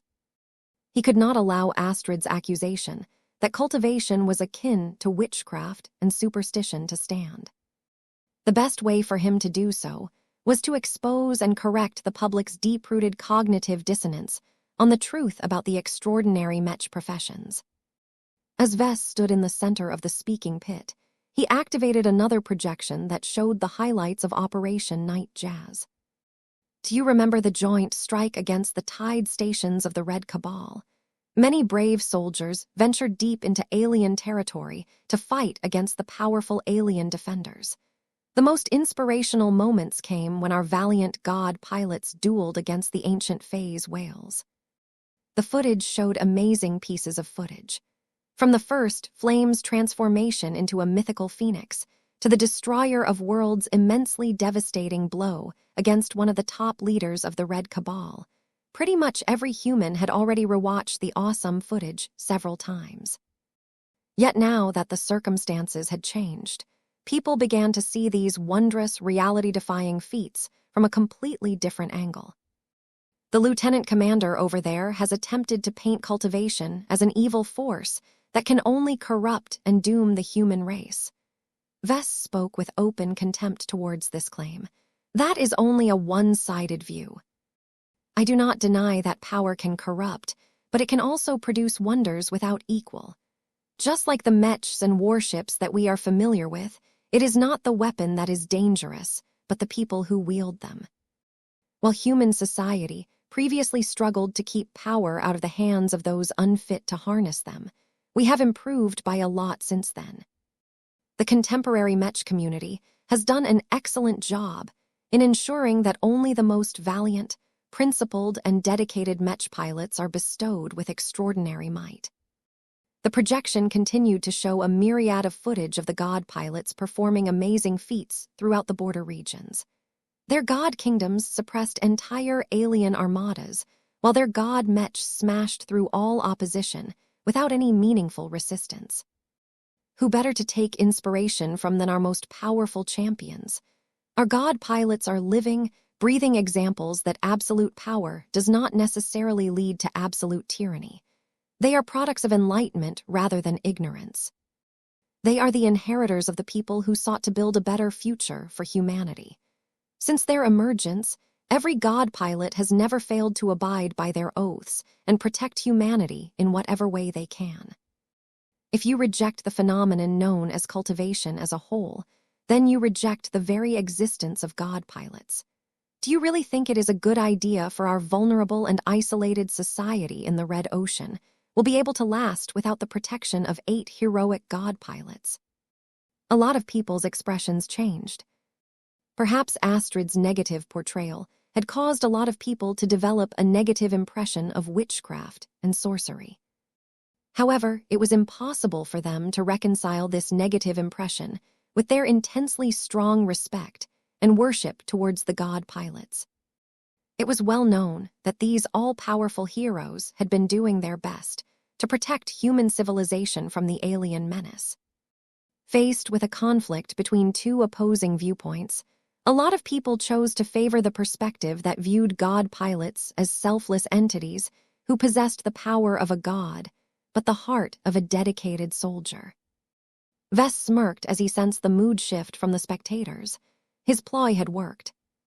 Make no mistake, what I call cultivation science can be upgraded and reimagined just like any other scientific field. We have come a long way since ancient times. Archaic traditions that dressed cultivation in mysticism have rightfully lost ground during the end of the Age of Conquest. This has given all of us the room we need to study and make use of this phenomenon as a scientific discipline. Instead of fearing progress, we should embrace it. The only point I agree with my detractors is that people should not engage in this promising new field without restraint.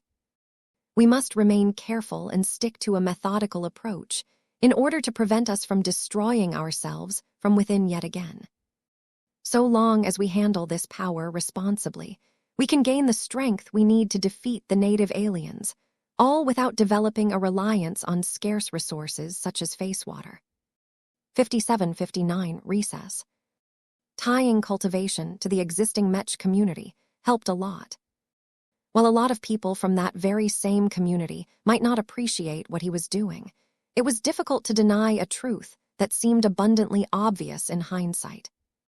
Vess found it rather funny that pretty much every human had been living alongside Mechs and all of the crazy stuff that came with them, but never actually acknowledged that this was weird. People all thought that the amazing stuff that high-ranking Mechs and Mech pilots could accomplish were the result of special scientific breakthroughs and such. Even though it was a bit weird that Mech pilots had to put an immense amount of effort in order to trigger breakthroughs and evolve to higher life states, few if any people regarded this phenomenon as magic or mysticism. It was quite simple for anyone to pop this illusionary bubble. The issue was that everyone that possessed this capability refrained from doing so. For at least 4 centuries, neither the current human overlords or the former rulers that had been driven to the shadows had ever dared to expose the hidden truth. This led to an abnormal circumstance where clear and obvious instances of cultivation clearly paraded in front of people's eyes, yet no one understood the true significance of Mech pilots and Mech designers. Vess actually felt grateful towards Lieutenant Commander Astrid Jameson. Whether she acted upon orders or not, she had finally been the one to take this daring step, freeing Vess and other people from the burden they had to bear for many years. Of course, Astrid Jameson's radical move had undeniably derailed a lot of plans. Vess was not the only person who had to change his strategy on the spot. He had been paying close attention to the speakers of the opposition. The subtle signs of unrest and disarray showed that Astrid Jameson never kept the other scattered groups in the loop. This forced the Mech supremacists, the Chabrins, the Rubarthans from the Smokestack Principality, and others to figure out how to handle this rapidly evolving situation. The lack of unity and consensus from all of these people made it a lot more difficult for them to agree to a new approach. The speakers had their own opinions, but they also needed to represent the will of their superiors or their constituents. All of that meant that the opposing parties needed a lot of time to sort out their mess. Vess was not complaining. The more his opponents fell into disarray, the easier it was for him to gain the upper hand in this public inquiry. After an extended speaking turn, Vess finally felt that he had managed to put out all of the immediate fires. The opinions of the crowd in the Dragon King's palace swing in multiple directions throughout the session.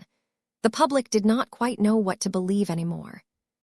Even if Vess did his best to portray cultivation in a more positive light, it was still difficult for many people to determine whether he was still a credible speaker. Seeing that the opposition still hadn't sorted out their confusion, Planetary Governor Rod Mergen-Castellaus stood up from his pearl throne once again. Given the magnitude of the revelations made by the speakers, I am calling for a recess in order to give the participants time to revise their arguments. A long break commenced as the repercussions of the public inquiry continued to shake the foundation of Red humanity. The two sides retreated from the speaking pit and retreated to side chambers where they could strategize and take stock of the situation in private. "Okay," Vess said after he and his entourage fell out of the public eye. "Jovi, tell me what is happening. How are people reacting to Astrid's revelations?" "The people are taking it well, all considered," Jovi said. "Many of them are being engulfed by a deluge of speculation and misinformation. None of the major powers are prepared to offer corrections. The Red Two have already decided to provide clarification after the end of the public inquiry. Nobody else dares to supersede them by publishing relevant information in advance." Vess frowned. "That is dangerous, you know that. A lot of people are running around like headless chickens. Accidents are bound to happen." "We know, but this is a consequence that we will have to bear. We only have one chance to make this right. The subject is so important to us all that we cannot afford to act in haste. Every piece of information that we disclose must be true and factual. Our credibility on this matter may suffer a permanent blow if we make any mistakes." "Do you know where the Mechers are leaning?" "No," Jovi helplessly shook his head. "You know as well as I do that our association is a divided organization. The information that I have received so far suggests that most Mech designers are generally in favor of cultivation. This is not a surprise as their work is largely connected to related phenomena. However, opinions are mixed on how extensively cultivation must be regulated. This is a debate that has just reached its inception." "I see. There is no need for you to be overly concerned about this issue." Vector Loban spoke from the other side. "Our transhumanist faction has been preparing for this contingency for a long time. We have already formulated many different proposals on how to introduce cultivation to our society at large. The evolution which is especially keen on turning it into an essential component in people's lives. I imagine that there are many people who disagree with her stance." "That is correct," the transhumanist sighed. "Our faction is the strongest proponents of cultivation, while the Fifth Enforcement Fleet is diametrically opposed to our stance. Every other faction falls between the spectrum. The major powers will most likely settle on a middle ground solution if nothing else happens. The details have yet to be determined, though. This is where the different powers will fight hard to push their own vision."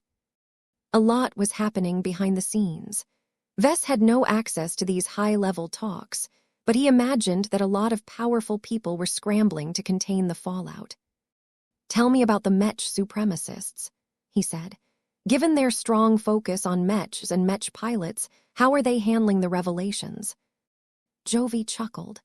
"Opinions among them are mixed, as you can imagine. There are many Mech supremacists who have never been initiated into this secret. The revelations have caught them by surprise and are causing them to question everything they know about Mechs. However, don't think that they will stop their opposition towards your living Mechs. Their fundamental concerns are still valid, although you should have more ways to counter their arguments. The interests of Mech pilots remain paramount to this faction. They do not really care about other forms of cultivation at the moment." "I see. What about the fleeters? How are they responding to this mess?" "I do not have strong connections with the fleeters, so I can only base my judgment on second-hand information. From what I have heard, the fleeters are also thrown into disarray.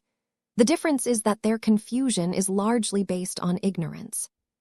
Due to their strong bias against human mutation and distortion, it is unlikely that fleeters will ever embrace cultivation wholeheartedly. They will at least attempt to cling to their existing patterns so long as they remain competitive. I bet that if the fleeters start to fall behind due to their continued rejection of cultivation in all forms, they will probably come up with an excuse to reverse their previous policies. There is no way that the Red Fleet wants to fade into irrelevance due to their pigheadedness.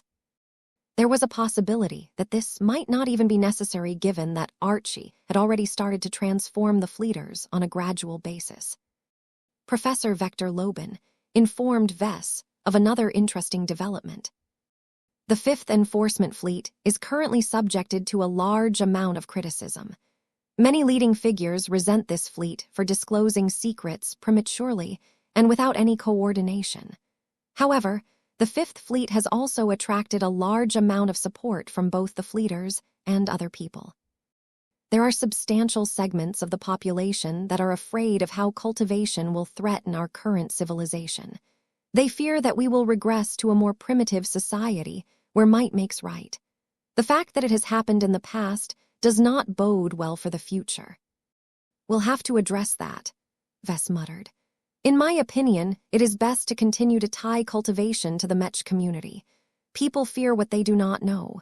If we want to melt their opposition, then we should talk about cultivation from the lens of Mech design and Mech piloting. Good idea, Vess. It is not a complete solution, but it will serve as an adequate stopgap. Do not forget about your living Mechs, though. It is not necessarily your responsibility to defend cultivation, although it may be useful to do so in order to squash any doubts regarding your heritage. Are you confident that you will be able to accomplish your original purpose in light of all of these changes? Don't worry, Vess grinned. I already know how to present my living Mechs in a better light now that the cat is out of the bag. The basis of my design philosophy is mutual growth. If there is anything people like the most, it is gaining more power. I just need to assuage their concerns that their living Mechs will not inadvertently go out of control. They continued to strategize and share information over the next hour. Vess did not receive any direct information transmissions from the outside galaxy, but he did gain a lot of information through other means. Vulcan was able to monitor a lot of changes through his connections with the Vulcanites and lots of craftsmen spread throughout human-occupied space. Goldie closely monitored the reactions from the Larkinsons. It did not surprise Vess all that much that the clansmen did not really exhibit any strong reactions. They had lived alongside Vess' many crazy inventions for a long time that they had already acclimated to the cultivation phenomenon. Vess grew reassured that none of the Larkinsons went crazy because of this mess. Despite his strong involvement on this issue, his subordinates admired him and looked up to him like before. He had consistently tried to take care of his clansmen.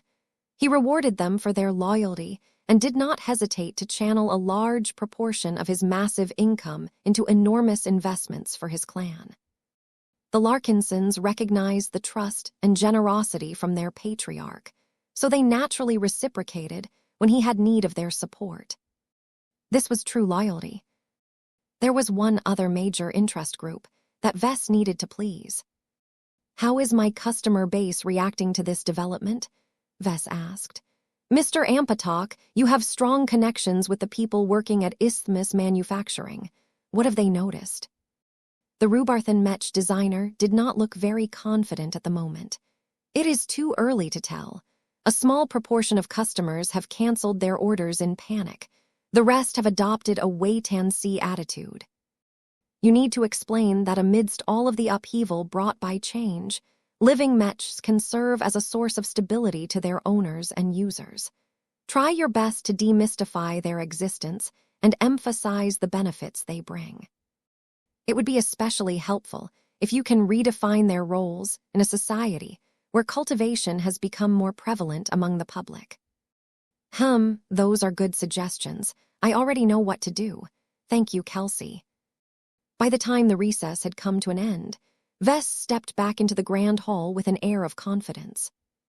He had formulated numerous new responses towards the issues that just started to weigh on people's minds. The only question now was how the fractured and divided opposition intended to deal with this situation. 5760, Master Cantor's lecture. The opposition looked a lot more composed than before. The recess had done them a lot of good. They received enough time to figure out their individual stances and formulate new arguments. This was a little problematic for Vess, as he was no longer able to figure out their thoughts. His prior talks with the various representatives had given him a decent understanding of where they were coming from. That was until Astrid Jameson detonated a bomb that scrambled everything. As people started to swim back to their respective places and seats, it became clear that there was a lot more tension in the water. The stakes had been raised. The public inquiry no longer remained confined to living Mechs anymore. It seemed as if it also turned into an initial referendum towards cultivation. This was why the amount of people tuning into the broadcast had skyrocketed. Even an idiot living in a backwater third-rate colonial state could understand the implications of cultivation. In a dwarf galaxy, where the numerically superior native aliens exerted a huge amount of pressure onto red humanity, people were willing to chase after any opportunity to gain more power. Both sides bore the weight of all of this attention. Vess was more than happy to oblige the people who wanted to obtain power through more exotic means. He wasn't sure whether the opposition was as eager to allow the masses to gain more power. Once everyone had arrived, the moderator raised his hand. "The recess has expired. The session shall resume. The opposition has the word." Out of the numerous representatives of different groups, Master Alice Cantor swam forward and placed herself in the center of the speaking pit. Vess was afraid that she would get her turn so soon. As a representative of the Mech supremacist faction, Master Cantor was most suited to counter Vess' various claims about cultivation and living Mechs. The surprising turn of events may have caused her faction to fall into confusion for a time, but it clearly did not weaken her resolve. Her fiery gaze already indicated that she remained unwavering in her crusade against living Mechs. People of red humanity. The 300-year-old master Mech designer spoke with the gravitas that came with age and authority. Many of you have heard shocking information about secrets that we intended to divulge on a gradual basis over the span of a decade. The existence of E-energy radiation has revived several phenomena that have brought about profound changes to our race and society. We wish to avoid the spread of panic by overwhelming you with the truth all at once, but that ship has sailed. We ask for your understanding in our endeavor to protect our civilization. I can promise you that we will offer all of the clarification you need after the end of this public inquiry. Her message was framed as an apologetic explanation, yet her firm and authoritative voice made it clear that the Red Association did not expect to be questioned or challenged about this affair. Now that she got this out of the way, she shifted her accusing gaze right towards Vess. Let us get back on topic. It is public knowledge that Professor Vess Larkinson has received the support of the Red Association. That does not mean he has earned unanimous approval. There are members of our association that have questioned the wisdom of promoting a Mech designer whose works undermine the very foundation that Mechs rest upon. Where was she going with this? Vess continued to listen carefully as the old master continued to address her audience. Mechs are made with a purpose. What we have withheld from you is that Mechs did not originally come about to grant humanity a more controllable and efficient means of waging war. Mechs certainly have many advantages over warships, and they are growing even faster in the age of Mechs. As much as I would like to elaborate on this subject, I can only explain one crucial advance for this session. She silently activated a projection that displayed a familiar theoretical model. Vess had employed it in his first speaking turn. As you can see, the basic model of Mechs is comprised of a Mech and a Mech pilot. Professor Larkinson is correct that Mechs are not designed to stand alone, but must always be accompanied by trained Mech pilots to reach their full combat potential. A projected teaching rod extended from her wrinkly hands. The tip of the rod began to draw a circle around the two concepts. When a Mech pilot interfaces with a Mech, a unique and magnificent process occurs where the Mech pilot begins to connect his mind with the electronic control systems of his much larger machine, thereby forming what is known as a man-machine connection. The two have united together, where the Mech pilot offers his superior training and control in exchange for the massively superior strength and protection of the Mech. This was all basic Mech theory so far, but Master Cantor soon began to take an unexpected turn.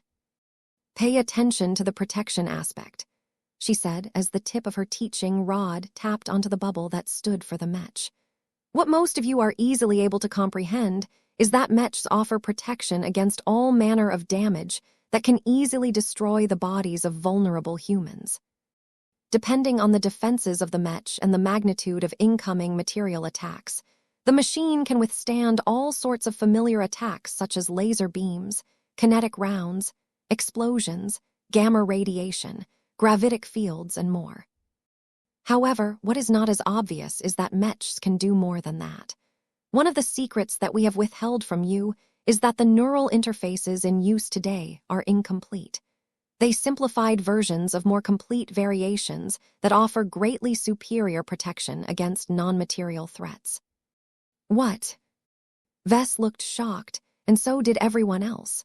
Few, if any, people expected Master Cantor to drop a bombshell of her own. Her revelation might not be as massive as that of Lieutenant Commander Jameson, but it certainly had untold implications for the entire Mech industry.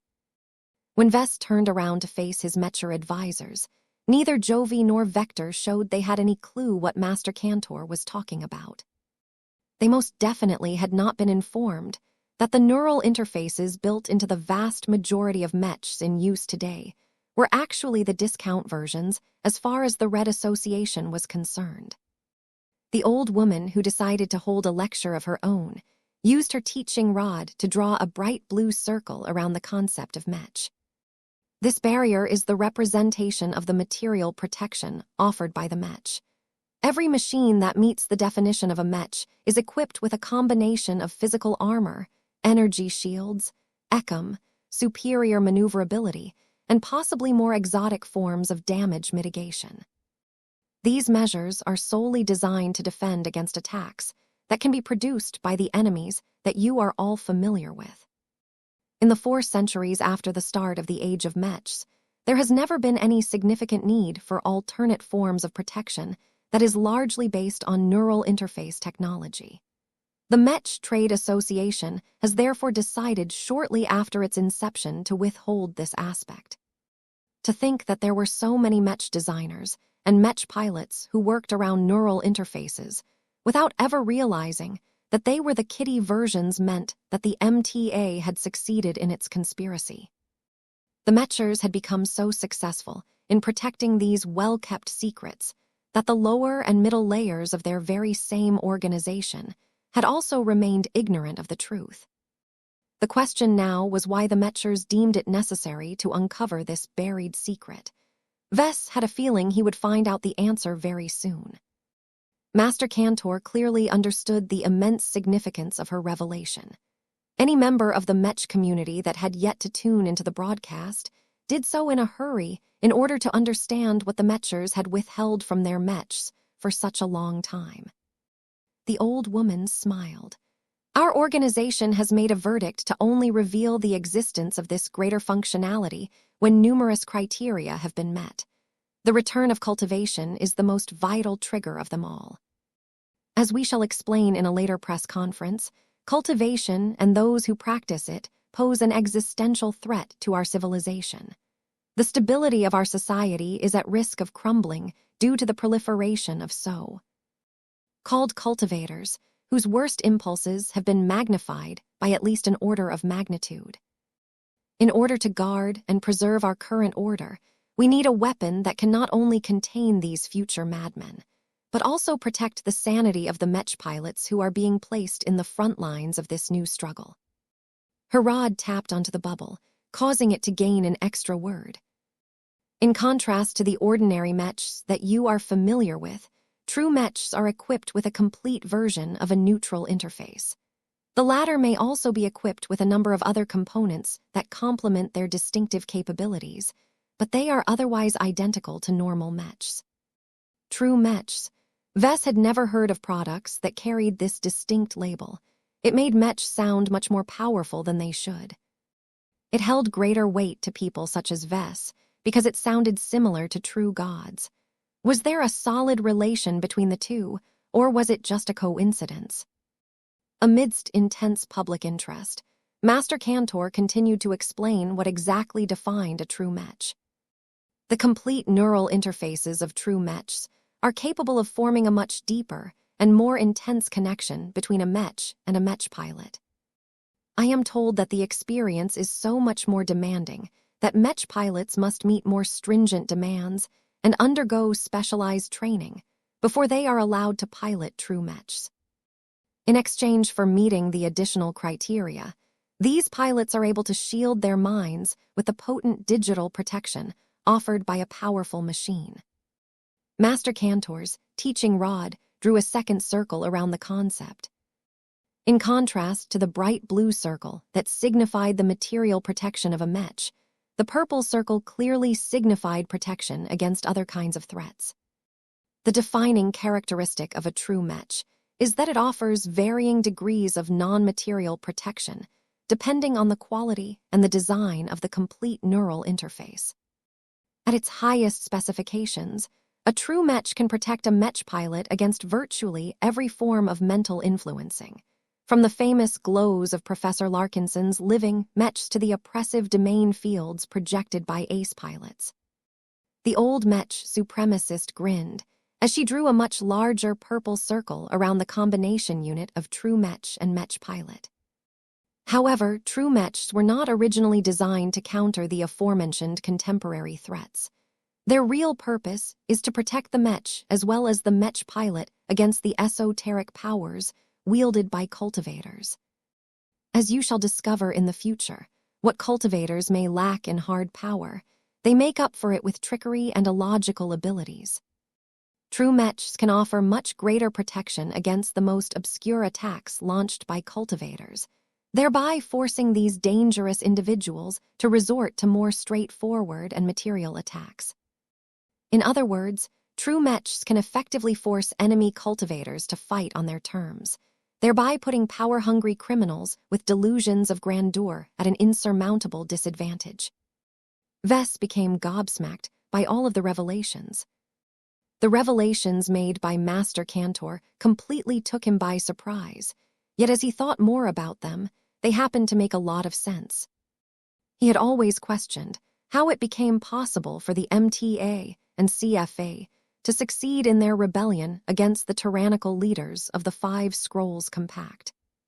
The existence of these so-called complete neural interfaces and true mechs plugged an enormous hole in the story. It turned out that the earliest iterations of mechs used to be a lot more powerful when deployed against a specific kind of threat. Now that cultivators were about to emerge among the population on a much wider scale than any time in the past, the mech supremacists apparently felt it was necessary to stall the momentum of this massive trend. According to their own principles and ideals, mechs and mech pilots must always retain their primacy over human society. 5761. Complete neural interfaces. Vess had never heard of the existence of true mechs. Neither did Jovi Armelin and Vector Loban. From the expressions of the mech designers and other people in the grand hall of the Dragon King's palace, it appeared that no one else in the area knew anything more. This was remarkable, because it showed that the Red Association managed to protect this secret extremely well. Perhaps the old-timers who lived during the transition from the Age of Conquest to the Age of Mechs had been aware of them, but they collectively agreed to keep their mouths shut and let its awareness fade as the years continued to pass. By limiting mechs to the castrated versions of neural interfaces, the ones that held the more complete versions simply went into hiding or got dismantled in order to prevent them from exposing any clues. Vess had so many questions now that he learned about the existence of this newer and arguably superior variation of mechs. What made true mechs different from ordinary mechs? How much did the mechers advance the development of the complete neural interface since its inception? What sort of additional requirements did mech pilots had to satisfy in order to pilot these true mechs? How much greater were the risks and dangers of piloting a true mech greater than piloting an ordinary mech? What was the cost and technical complexity of complete neural interfaces? Were they confined to first-class mechs, or could they be applied to lesser mechs as well? Did mech pilots have a greater or lower chance to break through when piloting true mechs? What was needed to develop and build a complete neural interface? Why exactly did the Red Association insist on keeping these complete neural interfaces a secret? Vess had over 100 different questions that he deeply wanted to be answered. He was not alone. Every mech pilot and mech designer in the venue looked hungrily at Master Alice Cantor. The old woman had become the only source to a hidden piece of tech that held great promise. Her words ignited the entire mech community. If people hadn't already been tuning into the broadcast after Lieutenant Commander Astrid Jameson's shocking exposure of cultivation, then they definitely would have dropped what they were doing in order to listen to the old master mech designer. The mech supremacist commanded the attention of an immense audience. Despite attracting more attention than any other point in her long and storied life, Master Cantor remained absolutely composed as she continued with her lecture. She had just drawn a purple circle around the concepts that represented the mech and mech pilot. The full technical explanation of how a true mech is able to protect a mech pilot against a large variety of metaphysical threats is beyond the scope of this presentation. However, I can offer a simplified explanation that will suffice for most of you. To understand what enables true mechs to grant an additional dimension of protection, we must first consider the purpose of a neural interface. A new projection came up. It depicted one of the earliest and most rudimentary versions of a third-class neural interface. Despite the incredible simplicity and lack of features that subsequent mech generations had tacked onto the technology, the primitive neural interface was so stripped down that it was easy for beginners to understand. Vess had once received a crash course on neural interface technology, and he managed to pick up a few more pieces of information in subsequent years. Nonetheless, he did not understand neural interfaces in depth, nor managed to obtain a certification from the association that permitted him to tinker with the devices. The MTA and R-Ray typically allowed mech designers to do whatever they want with their mechs, as long as they did not violate a number of well-defined taboos. This was a boon to the mech industry, as many mech designers emerged that experimented with all kinds of new and unusual technologies. Excessive regulation and restriction of technological innovation would have stifled research and led to slower developments. Yet despite the obvious benefits of letting people play around with different technologies, the mechers had always imposed abnormally strong restrictions on neural interfaces. The excuse they used was that badly designed neural interfaces posed a serious threat to the health of the mech pilots that depended on them. This was a logical reason and had been broadly accepted by the public without much challenge. Did neural interface specialists know more about this subject? Vess narrowed his eyes. Perhaps they did. It might be rather obvious that most neural interfaces in use today were deliberately restricted. The mechers were known to supervise neural interface specialists more closely. This meant that the former may have issued warning to the latter about maintaining their discretion about this particular observation. The purpose of a neural interface is to form a bridge between the mech and the mech pilot. Master Cantor said as she used her projected teaching rod to draw a very clear line between the concept of mech and the concept of mech pilot. It is considered an essential, if not a defining trait of a mech. Without the neural interface, the pilot can only resort to utilizing vastly inferior and much more inefficient means of controlling a machine. This has been tried many times in the years preceding the age of Mechs, and it has always been dismissed as an imperfect and flawed method of controlling a Mech. That was certainly true. Humanity already possessed the technological capacity to develop a Mech since the age of stars. However, the control systems had always served as an insurmountable block. Whether these proto-Mechs were controlled by buttons, levers, or mirroring body movement, the huge separation between the Mech pilot and Mech always produced disappointing results. Neural interfaces are capable of solving this crucial control problem. The man-machine connection that they are able to form between the two parties allows the Mech pilot to control the Mech as if it is his own body. While there are many variables in play that limit the extent to which the Mech pilot can treat a Mech as if it is his own body, the results are still far better than every other alternative. Vess smirked. It appeared that while Master Cantor had been initiated in the secret of true Mechs, she clearly did not know about Carmine Mechs, or else she wouldn't have made such an arrogant statement. What is not as obvious is that this is not a one-way connection, Cantor continued. The Mech pilot is able to extend his mind to the machine, thereby enabling him to control the latter's enormous physical Mech frame.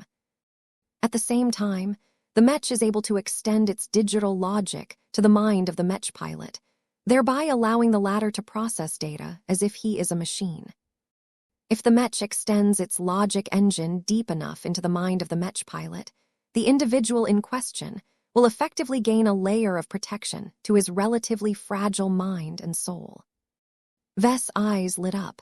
He figured out what Master Cantor was alluding to. How could he have missed this observation? Master Cantor did not withhold the most crucial piece of information from the public for long. A complete neural interface is able to establish a man. Machine connection, where the logic engine and the mind of a Mech pilot are able to combine almost exactly as if they are one. This means that they can no longer be treated as separate components, but must instead be regarded as a fusion of the two. This results in a remarkable synergy, where the weaknesses of both components are much more extensively protected by their respective strengths. It was that simple. Vess, along with many other Mech designers, still looked amazed. What did it mean for a Mech to extend a huge portion of its logic engine to a Mech pilot? The risks were probably greater as the neural interface produced a much deeper and more integrated connection between the two. Any accident that caused this close bond to break by force would definitely cause the Mech pilot to incur a lot of damage. There are many other aspects of complete neural interfaces that I have yet to mention, but what I have just explained is the most relevant and critical pieces of information that you should know. The reason why complete neural interfaces are able to grant elevated protection against metaphysical threats is that it either shields the mind of a Mech pilot or renders it into a mode that closely mirrors the digitized thinking processes of a pure Mech. Depending on the training of the Mech pilot, the person in the cockpit can draw more of the logic engine into his mind without negatively affecting his judgment or combat effectiveness. This is enough to neutralize many possible attack methods utilized by cultivators.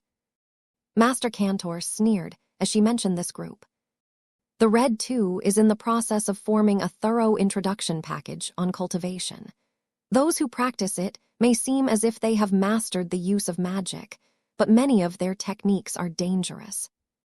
They exert a corrupting influence on the minds of their practitioners, driving them to extremes and causing them to develop a superiority complex towards ordinary humans. However, we cannot deny that there is strength to cultivation. Certain practitioners are particularly adept at manipulating and hypnotizing humans. Most humans do not have any inherent defense against these invisible and difficult-to-detect techniques. Her teaching rod tapped onto the connection between a true Mech and a Mech pilot. That is where this complete man-machine connection serves its secondary purpose. Humans who are not high-ranking Mech pilots do not possess the inherent qualities that allows them to resist these esoteric attacks, but their machines are different. Cultivators cannot affect the mind of a Mech because it does not have one in the first place. That might not matter if the Mech pilot of a typical machine has not received strong enough protection against these sorts of threats. It is different for a true Mech, because both sides of the partnership effectively share the same advantage. The explanation made sense, though Vess had the distinct feeling that Master Cantor left out a few crucial facts.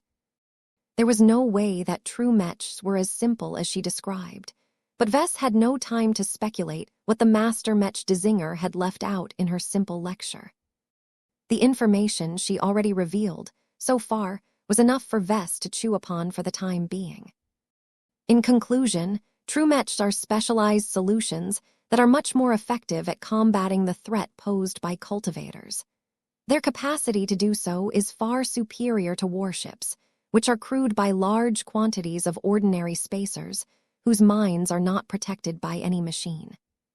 Cultivators are highly effective at neutralizing and subverting large warships because they can make them themselves unnoticeable and convert the crew members to their cause one by one. Even automated defense systems that should ordinarily attempt to eliminate the hidden interlopers can be fooled through special techniques that target their rigid programming. It is only when man and machine combine their forces together that they can both offer effective resistance against such nefarious foes. Damn, a lot of people suddenly grew really frightened as they imagined how easy it was for cultivators to torment an unsuspecting Mech force. Even though there had never been any obvious cases where cultivators utilized their strange voodoo to completely subvert a large force, the awareness that this might be possible was enough to frighten a lot of previous self-assured individuals. Vess was no exception to this. He knew more about the potential threat posed by cultivators because he encountered plenty of weird stuff in the past. One of his most iconic memories was the apparent discovery that dozens of cultists had been hiding in plain sight in a compartment on a starship. Despite the fact that they filled the entire space to the point where there were no unoccupied spaces anymore, Vess and other people had no clue that these scary bastards were present. It was only once Vess utilized his spiritual perception that he figured out the frightening truth. Given how a bunch of cultists lurking outside civilized space managed to learn this unsettling technique, then more powerful cultivators should easily be able to master more effective variations of this technique. 57.62 Design Philosophy Challenge. As Master Alice Cantor provided a simple explanation on how complete neural interfaces worked, Vess finally understood why his living mechs were not quite suited to this tech. As you can see, true mechs are able to resist any influences that act on the minds of living humans simply because they are not valid targets to begin with. Aside from very rare exceptions that will not be elaborated upon, true mechs are lifeless objects that can only be affected by material attacks. Yet that is exactly the type of attacks that mechs are well suited to withstand. The projected theoretical model changed upon Master Cantor's command. Instead of depicting a basic pairing between a true mech and a mech pilot, it showed a model between a living mech and a mech pilot instead. Vess grew a little more tense, as he already had a good guess why the old mecher summoned this diagram. Complete neural interfaces bring great advantages to mechs and enable mech pilots to gain the upper hand against all manner of unusual opponents. However, in order for true mechs to serve their other purpose, they must be as divergent from mech pilots as possible. The relationship between a mech and a mech pilot is at its strongest when the two are different from each other. Maximum synergy can be achieved when both are specialized in completely different aspects. There is little rationale to bring them closer together for the purpose of developing a true mech, as is the case for Professor Larkinson's deviant works. Her projected teaching rod tapped onto the bubble that stood for a living mech. Living mechs share much in common with all other mechs in that they offer vastly superior material protection. What they do not possess is absolute protection against most forms of mental and other esoteric attacks. The reason why this is the case should be clear. They are alive.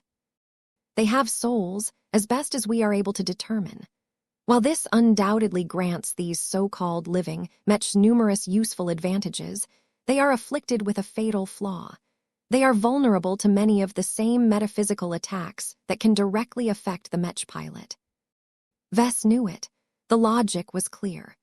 While living Mechs still retained the digital logic engine that ran every Mech, their spiritualities added a vulnerability that could potentially allow cultivators to mess with the machines. It was as if making Mechs alive did not just make them stronger, but also created an enormous loophole that could potentially allow powerful cultivators to disable them with disturbing ease. To say that Vess was not pleased was an understatement. He was furious and outraged that he had completely overlooked this massive vulnerability. Though he did not dare to take Master Cantor's exaggerated claims as absolute facts until he conducted his own experiments, he found her theory to be very plausible. If living Mechs truly did not possess the qualifications to become true Mechs, then Vess was in deep trouble. His mind was already racing to come up with counter-arguments. If true Mechs became the new standard in the Mech industry going forward, then he needed to move quickly to remedy or mitigate the damage to his living Mechs. Vess refused to give up, though. Living Mechs served as the core of his design philosophy. There was no way he could abandon his products after he had invested his entire career into them. As long as there was a single Mech pilot left that still favored his living Mechs over these true Mechs, then he still had a purpose in his work. As Vess continued to think on how to handle this unexpected problem, Master Cantor suddenly pointed her teaching rod straight in his direction. "Professor Larkinson, as the inventor and chief developer of living Mechs, you should be able to answer this question. When you work on improving them, are you doing so with the aim of converging their properties with the properties of Mech pilots? In other words, are you working to reduce the differences between your products and their users?" The old woman had put Vess on the spot. He was obliged to answer. Well, it would be best if he could massage his reply. His pride and his principles did not allow him to lie or obfuscate anything about his design philosophy. As a Mech designer, he had an obligation to stand up for his own work. Vess took a step forward and radiated his voice across the underwater environment. "My living Mechs present an alternate framework of Mechs as a combat platform. They do not abide by all of the rules that govern ordinary Mechs, and I have never accounted for the possibilities brought by true Mechs. It is indeed true that I have sought to make Mechs more similar to their human partners by making them alive. However, I am not pursuing this goal to the extreme. I still believe that a pairing between living Mechs and Mech pilots can retain strong synergies by preserving much of their existing advantages. Thank you for your clarification on this matter, Professor." Master Cantor respectfully nodded before she addressed her audience. "As you have heard, living Mechs do indeed take after their Mech pilots. They gain life, which means they become susceptible to the same attacks that target this aspect. Normal Mechs are akin to outsized suits of armor that offer excellent protection against material attacks and only slight protection against mental attacks. True Mechs are enhanced suits of armor that offer protection against both material and mental attacks. While living Mechs offer identical material protection as the former two, their ability to resist mental attacks may not be that much better than a normal human. Instead of pursuing divergence, as is the case in all other Mechs, living Mechs are pursuing convergence, which is counterproductive to their purpose." The woman seemed determined to hammer home this point in people's minds. Though Vess wanted to open his mount and challenge her assertions, he held back and tried to maintain his cool. It would be better for him to address her various points after it was his turn to speak again. He could use the additional time to develop more sophisticated counter-arguments. The projection of the theoretical model vanished. This signified that Master Cantor was done with this argument. Further details on true Mechs and complete neural interfaces will be forthcoming when the Red Association has released an information package on cultivation. For now, the development, modification, and use of complete neural interfaces by parties other than our own organization is prohibited. The threat posed by out-of-control cultivators to our society is growing with each passing day, but true mechs are more dangerous and onerous to pilot.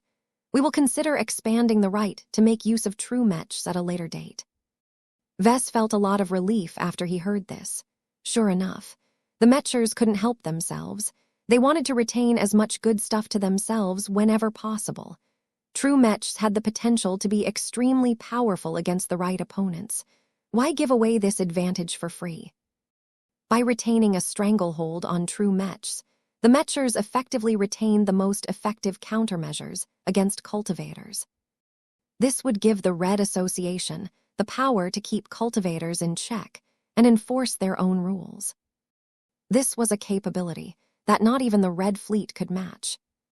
The mechers were playing a deep political game after they chose to disclose the existence of true mechs and complete neural interfaces. At the very least, they took the wind out of the sails of existing cultivators, as well as those aspiring to grasp this power. Every cultivator in the Red Ocean knew they could not let go of their restraint and throw their weight around.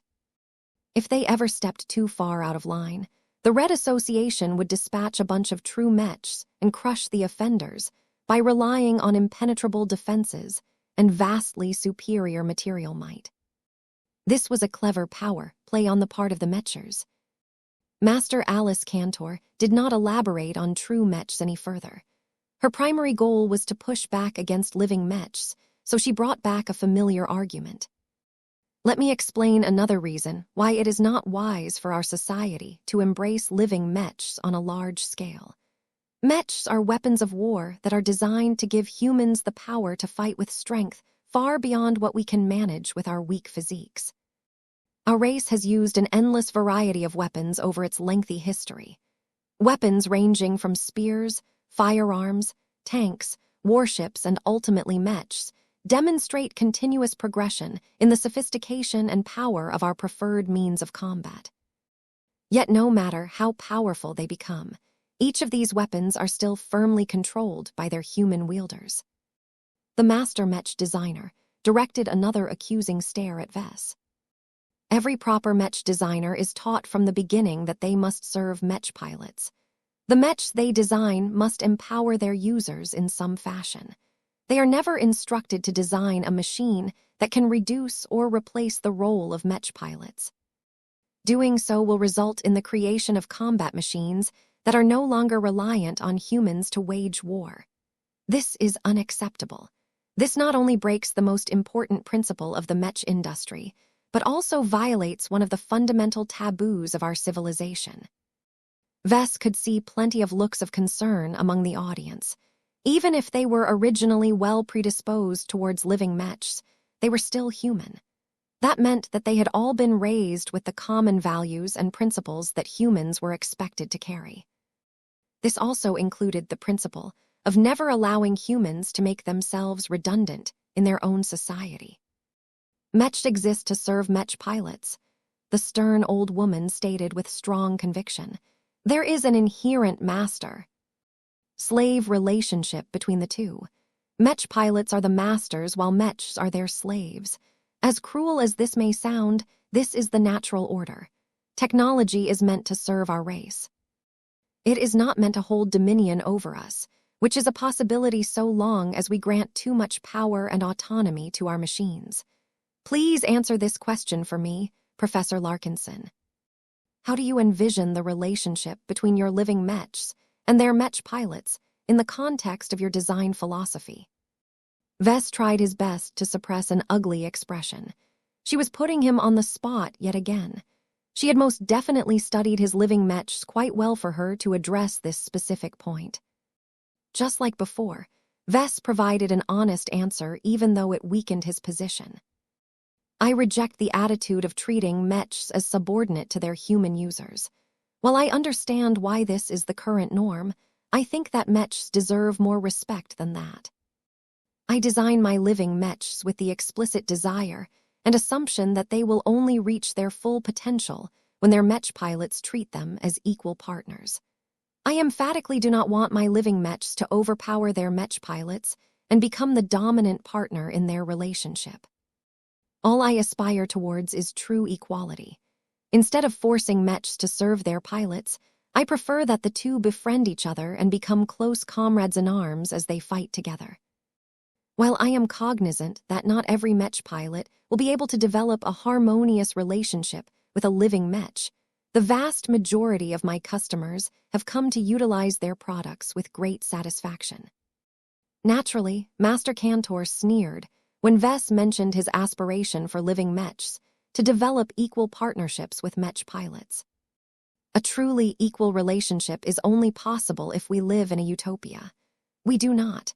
We live in a reality where our civilization is being pushed into a corner of the Red Ocean. If we are to survive and win the Red War, we cannot afford to be soft-hearted. This is the wrong time and place to pursue fanciful and unrealistic ideals. Red humanity must instead remember how their ancestors managed to defeat the aliens of the Milky Way in ages past and remain uncompromising in the face of adversity. No alien, living Mech, or other exotic life form must stand in the way of the ascension of our race. Only a proper Mech can give our race the conditions to defeat the enemies of the present and the future. 5763. Defending living Mechs. The revelation of complete neural interfaces and true Mechs was enough for planetary Governor Rod Mergen Castellaus to call for another recess. Vess could dearly use one because he had lost his mental balance after Master Alice Castor directly challenged his work with her biting arguments. As soon as Vess and his entourage returned to a private room, they faced each other with grim expressions. What Master Castor has done is much more damaging than we anticipated, Jovi stated the obvious. Her arguments have successfully swung much of public opinion in her favor.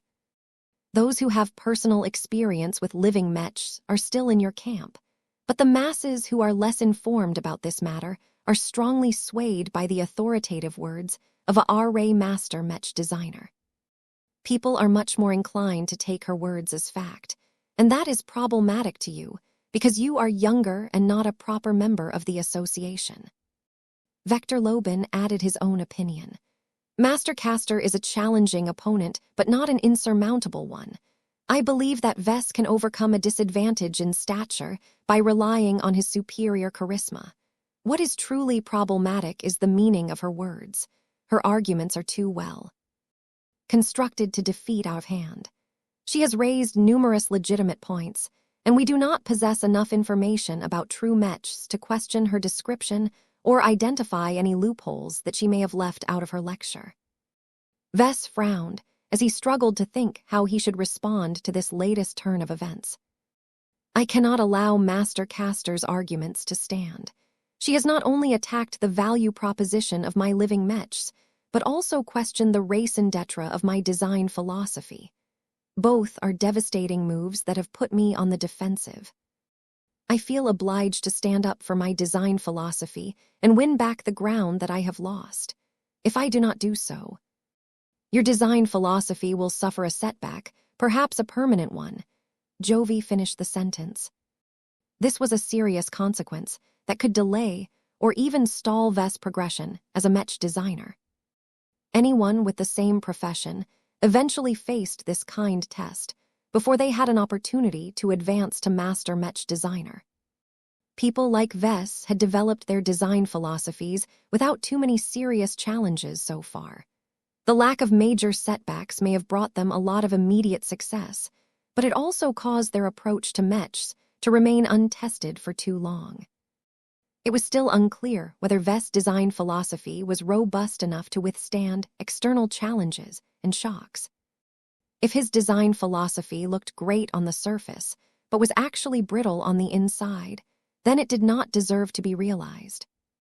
Vess, Jovi, and Vector all knew that the only design philosophies that were worthy enough to become a permanent fixture in the Mech industry were those that had endured sufficient tempering.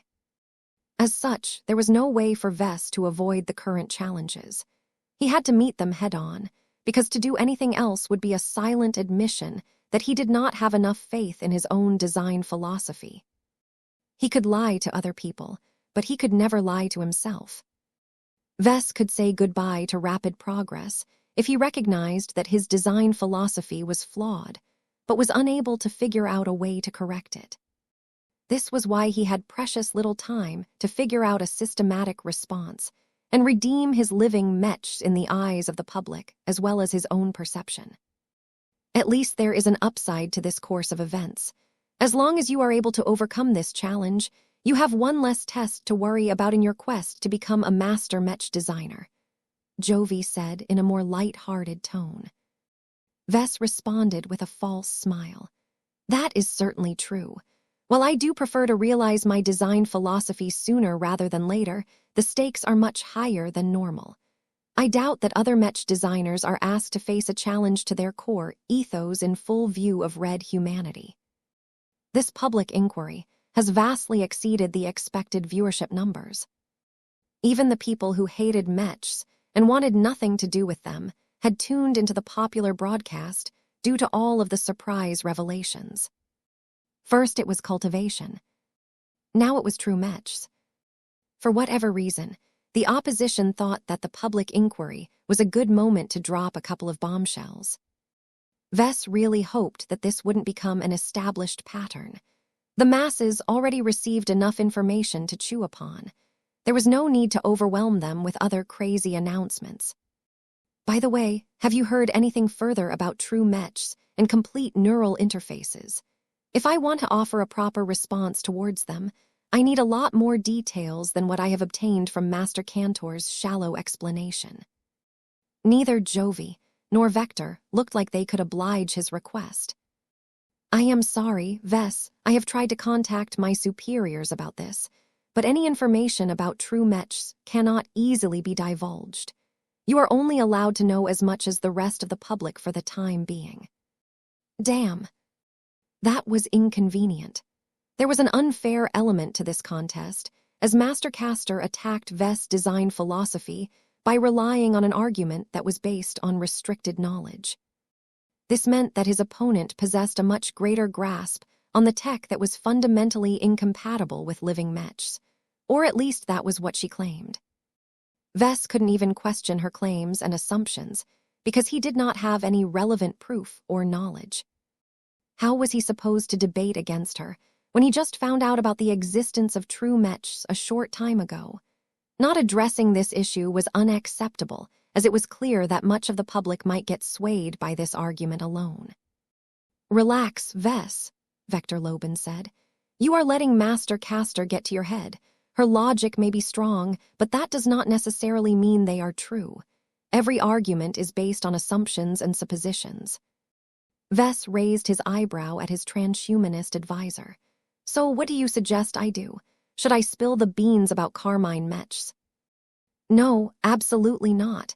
You may be able to obtain a cheap victory by pulling out this card, but you will disrupt many plans and risk botching the introduction of this society-changing technology.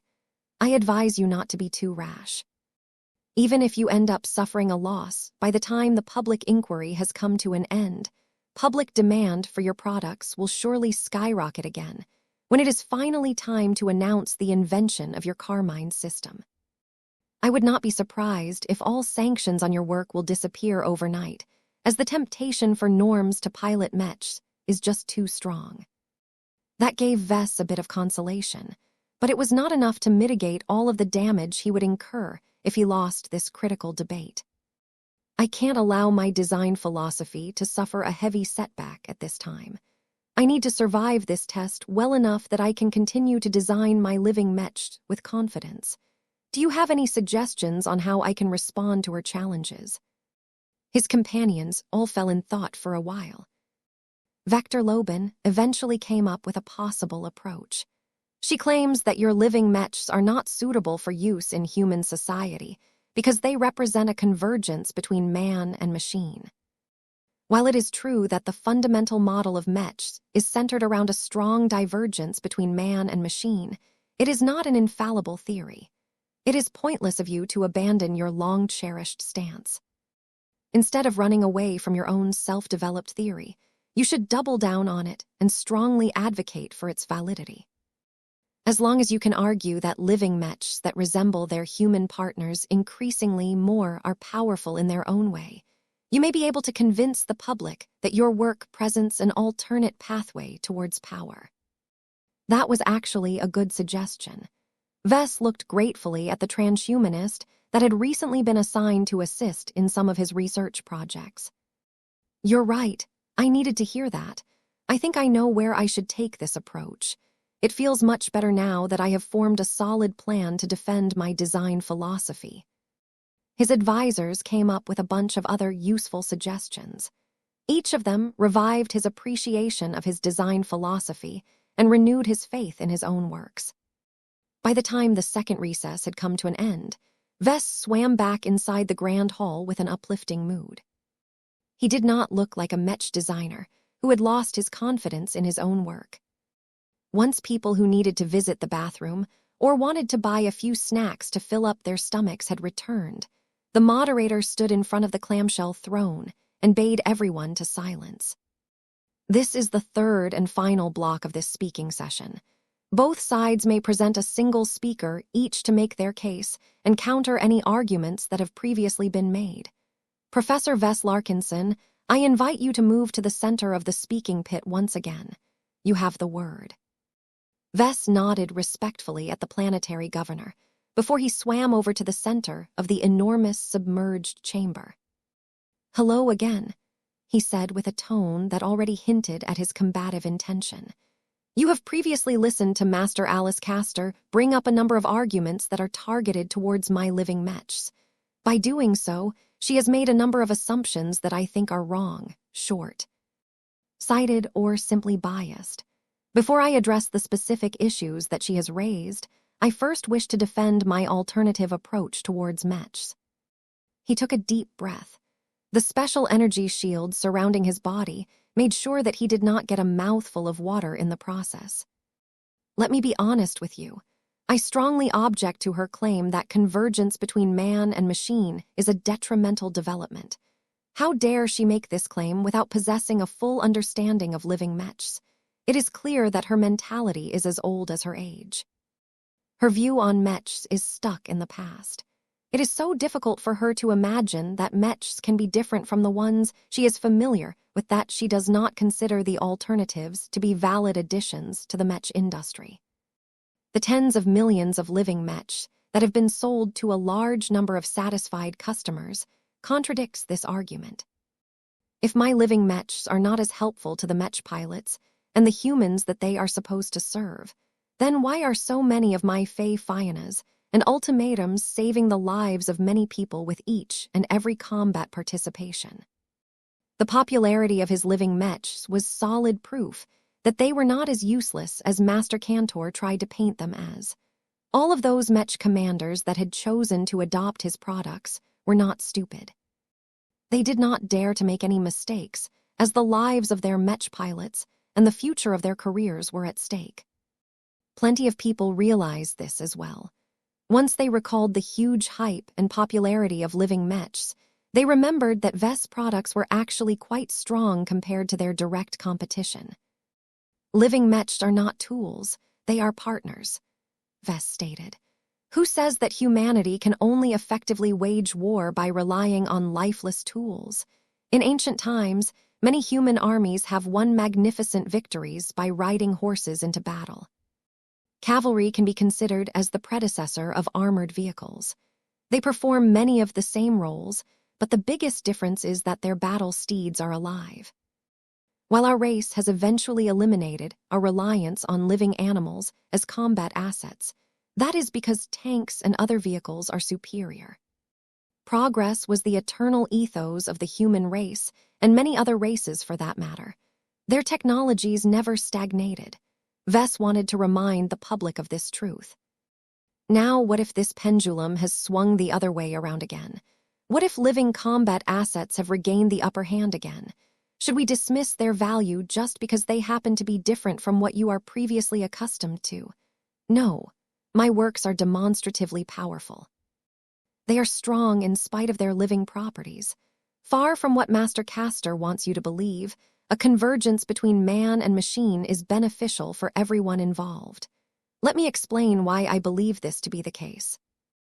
5764 Task Force Solus.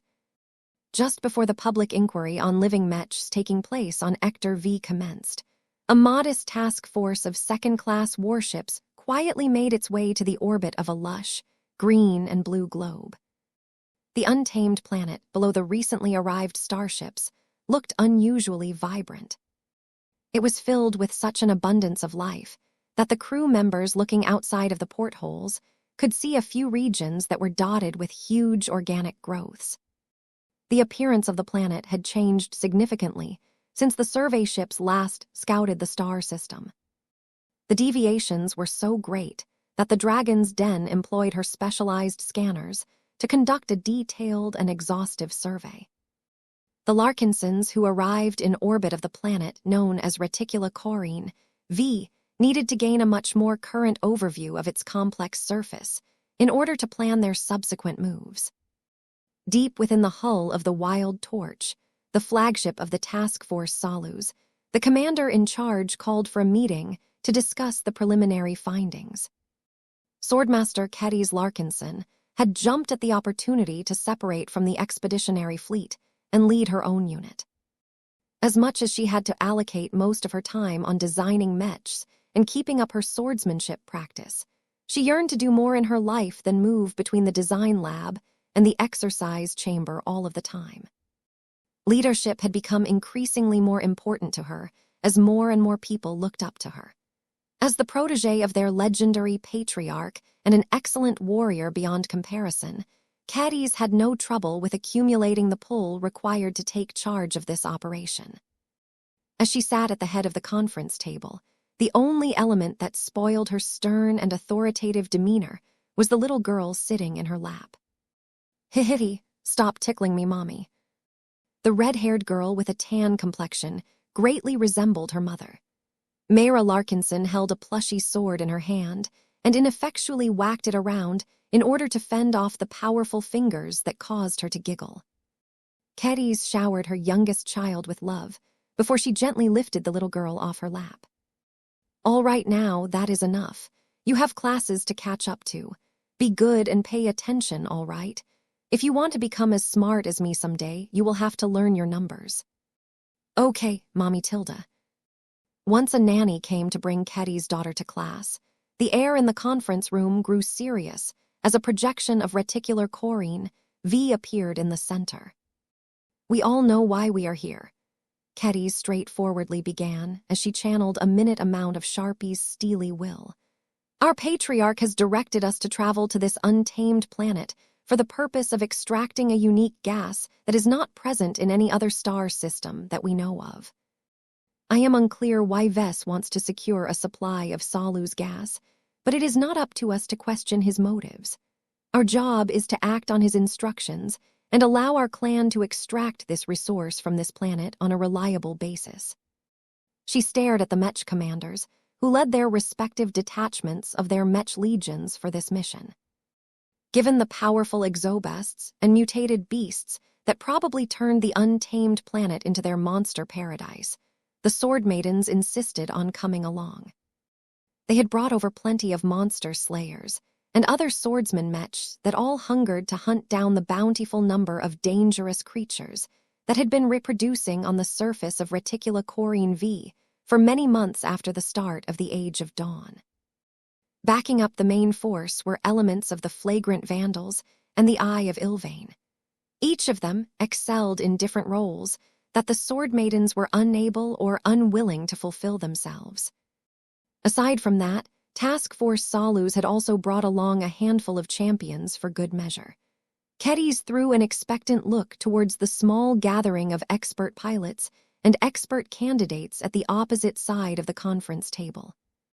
Finally, the vice-directors of the Larkinson Biotech Institute and T Institute both attended the meeting. Since many of the senior leaders of the various institutions of the Larkinson clan had chosen to undergo years-long EdNet training, the people who stepped up were merely considered stand-ins. That did not mean that the substitute leaders were incompetent. The vice-directors both possessed more than enough qualifications to conduct research and keep all of the overeager scientists in line.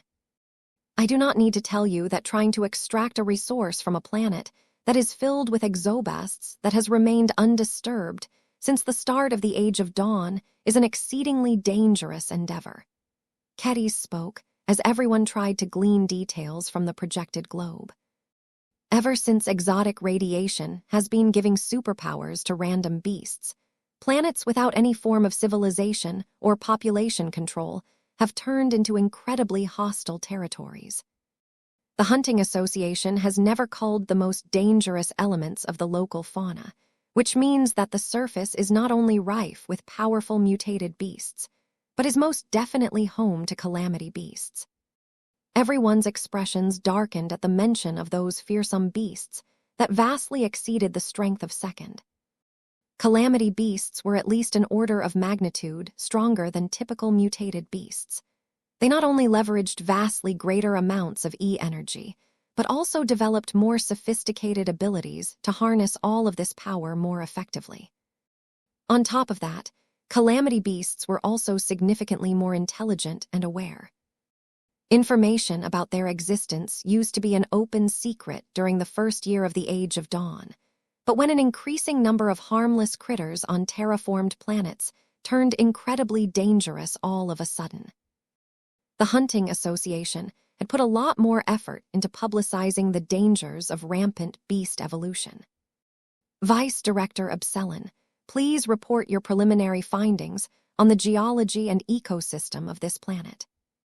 With pleasure, ma'am. A woman who looked fairly young, but was actually over 50 years old, stood up.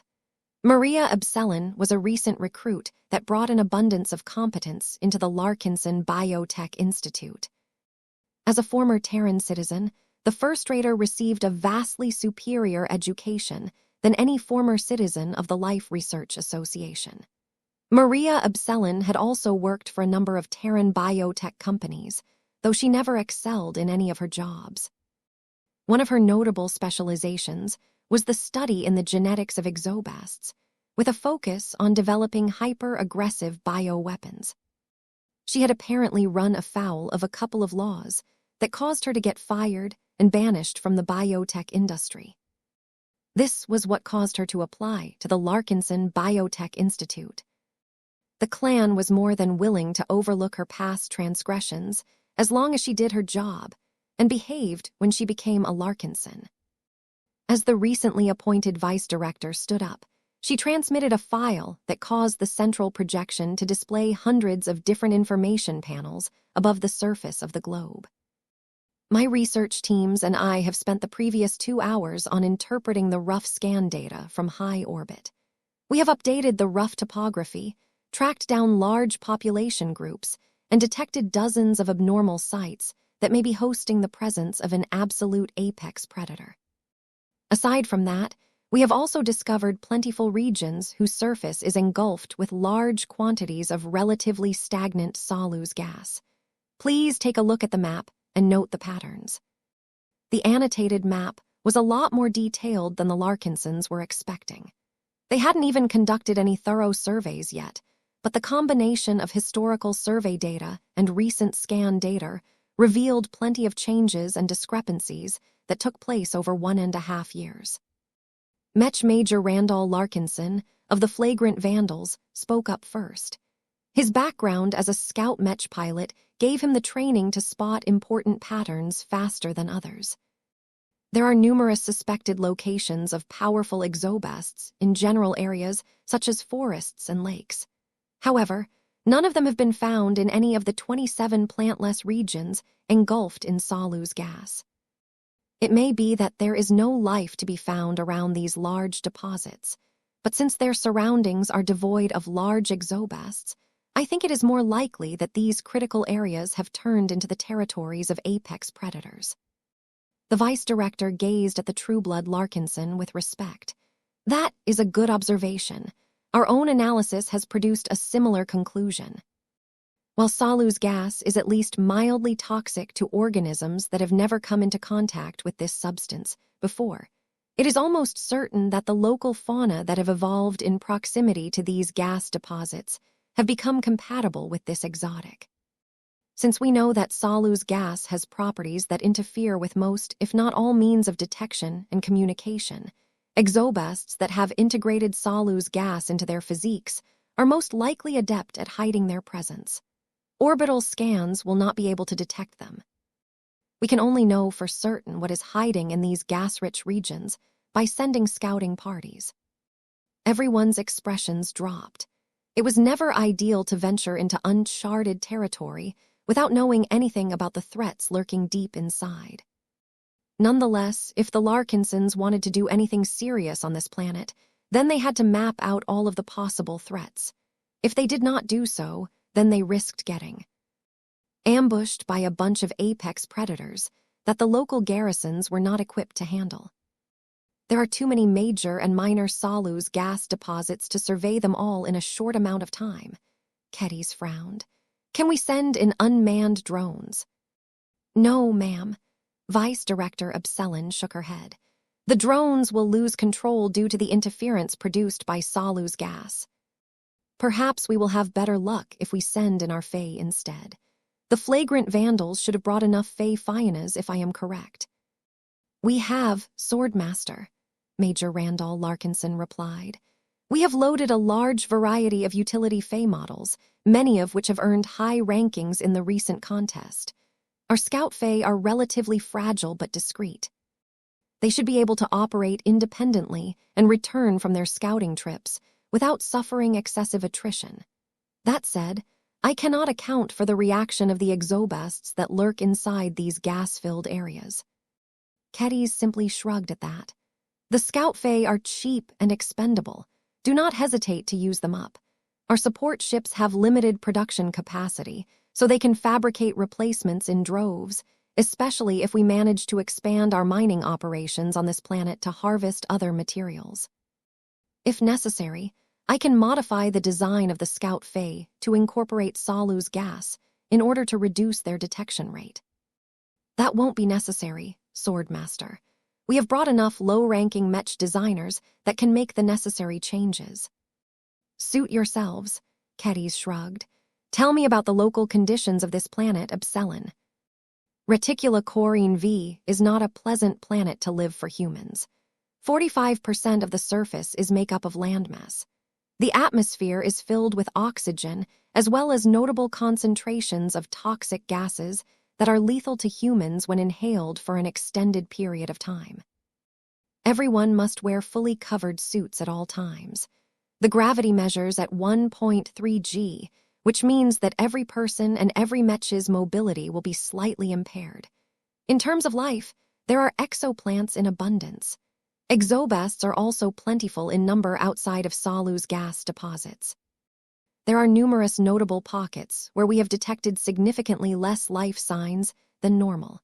They are likely claimed by apex predators, but we will have to conduct more detailed surveys for confirmation. Kedis narrowed her eyes as she looked at these suspicious pockets. Have you confirmed the presence of any calamity beasts on this planet? We have identified at least one ultra-large organism that denotes the presence of a calamity beast. Vice Director Abselin stated and highlighted a location on the globe. These dark surface growths are undoubtedly recent and artificial. Since they are large enough for us to see them from orbit, the exobests who created these features must be either powerful or numerous. 5765 Initial reactions. Anyone who looked at the orbital scan of the mysterious dark drill-shaped hives would feel intimidated by their sight. They were not only tall and wide, but clearly alien and savage in origin. Their appearance suggested that they were made by a large number of exobests who excreted a huge amount of black materials from their mouths or other orifices in an organized fashion. There were just enough inconsistencies and imprecisions to suggest that these enormous structures were made by a hive of unknown organisms. However, the fact that these large constructs all looked like fat drills, scaled up to enormous proportions, showed that the species responsible for making them was quite organized. What are we looking at exactly? We are looking at what may very well be the most dangerous native threat on this planet. The vice director of the Larkinson Biotech Institute said in a grave voice.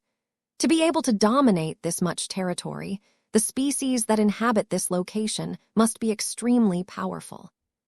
What is more troubling is that, while we can see the hives with optical sensors easily enough, our more in-depth scans have failed to uncover more details. Despite the lack of Salu's gas in the environment, we suspect that the substance has been integrated in the materials used to construct the drill-shaped hives. That must have taken a lot of Salu's gas to build, but there are no deposits in the vicinity. We speculate that the dark hives have been built on top of the Salu's gas deposit. Whatever exobast species managed to occupy this area, they have completely monopolized the output and clearly know how to use it to their advantage. This is most certainly an outcome of a deliberate, targeted, and intelligent drive to claim this territory. All of this speculation raised the threat level of this location even further. Whoever or whatever managed to build all of these hives was most likely a calamity beast. Not only that, but the creature likely commanded an entire hive of lesser exobests. Kedis suddenly grew concerned about a possibility. Do these hives pose a threat against us in orbit? This is not apparent with the information that we have gathered so far, the former Terran geneticist answered. It is best not to let down our guard. There are so many gaps in our understanding of reticular chorine V that we cannot rule out this possibility. While the hives are visible to us because they have captured all of the Salu's gas that is released from the deposit on site, the same conditions also enable the organisms that inhabit the hive to detect us and maybe even target us with exotic attacks. I highly recommend our fleet to remain in geosynchronous orbit on the opposite side of the globe to be certain. In fact, it may be better to have our fleet distance itself from the planet even further. More powerful calamity beasts may be hiding in the areas covered by Salu's gas. It was not unheard of for calamity beasts to escape the gravity well of a planet and destroy entire fleets and space stations in orbit. Although these incidents were rare, the Hunting Association made sure to warn Red humanity about the possible dangers of leaving local exobests alone for too long. Naturally, the members of the Hunting Association were more than willing to set up shop and hunt down these persistent threats, but only if they could earn a profit from their activities. Kedis made a decision. Your first suggestion is acceptable, but the second one is not. We should avoid the dark hives until we have scouted the location more thoroughly, but we cannot bring our fleet away from the planet. Any shipments and transfer to and from orbit will be enormously delayed if we do so. Our fleet is more than capable of defending itself against moderate threats. No matter whether we are beset by native alien warships or creatures from the surface, our recently upgraded transcendent punishers should be able to destroy them without suspense. That did not sit well with Town Melon, the former Legion commander of the Eye of Ilvain. I would not count on our bunker mechs for every possible threat, he said. The general understanding of calamity beasts is that the weakest variety are at least as powerful as a second-class mid-grade expert mech. More concerning than that is that their abilities may enable them to circumvent our defensive layout. I highly recommend we keep at least one expert pilot on standby in our fleet. Kedis nodded after she contemplated the suggestion for a few seconds. Good idea, Town. That will leave less expert mechs for the surface, though. We need at least one to protect our main base and gas extraction site, and we need another one to lead possible attacks against calamity beasts that must be removed. While it was still possible to defeat calamity beasts by relying on quantity as opposed to quality, the risk of excessive casualties was too high. There was no way to tell how powerful the calamity beasts had become after they dominated their territories after a long time. Even if the growth of calamity beasts rapidly slowed down due to lack of resources, continuous absorption of E-energy radiation ensured they still grew stronger with each passing day. Fortunately, Task Force Salus had brought along 3 high-tier expert pilots. Even if their expert mechs had fallen behind the times, They had already been hyper-mechs long before hyper-technology became a phenomenon in the Red Ocean. Disi, you shall be the sword that cuts down the greatest threats to our gas harvesting operations. Venerable Disi looked excited at the prospect. My decapitator hungers for the taste of calamity beast blood. If possible, keep the carcass as intact as possible, Maria Abselin requested. As much as we are eager to examine these powerful beings, we do not have the facilities to contain living calamity beasts, so do not try to be merciful on our account. The female expert pilot silently nodded in acknowledgement. Kedis turned to her husband next. Joshua, your affinity with life is exceptional. So long as Disi holds down the fort, I want you to accompany our recon team and observe the native exobests. If you have discovered any useful observations, please be sure to share them with us all. The more we know about the native organisms, the better. The high-tier expert pilot confidently smiled.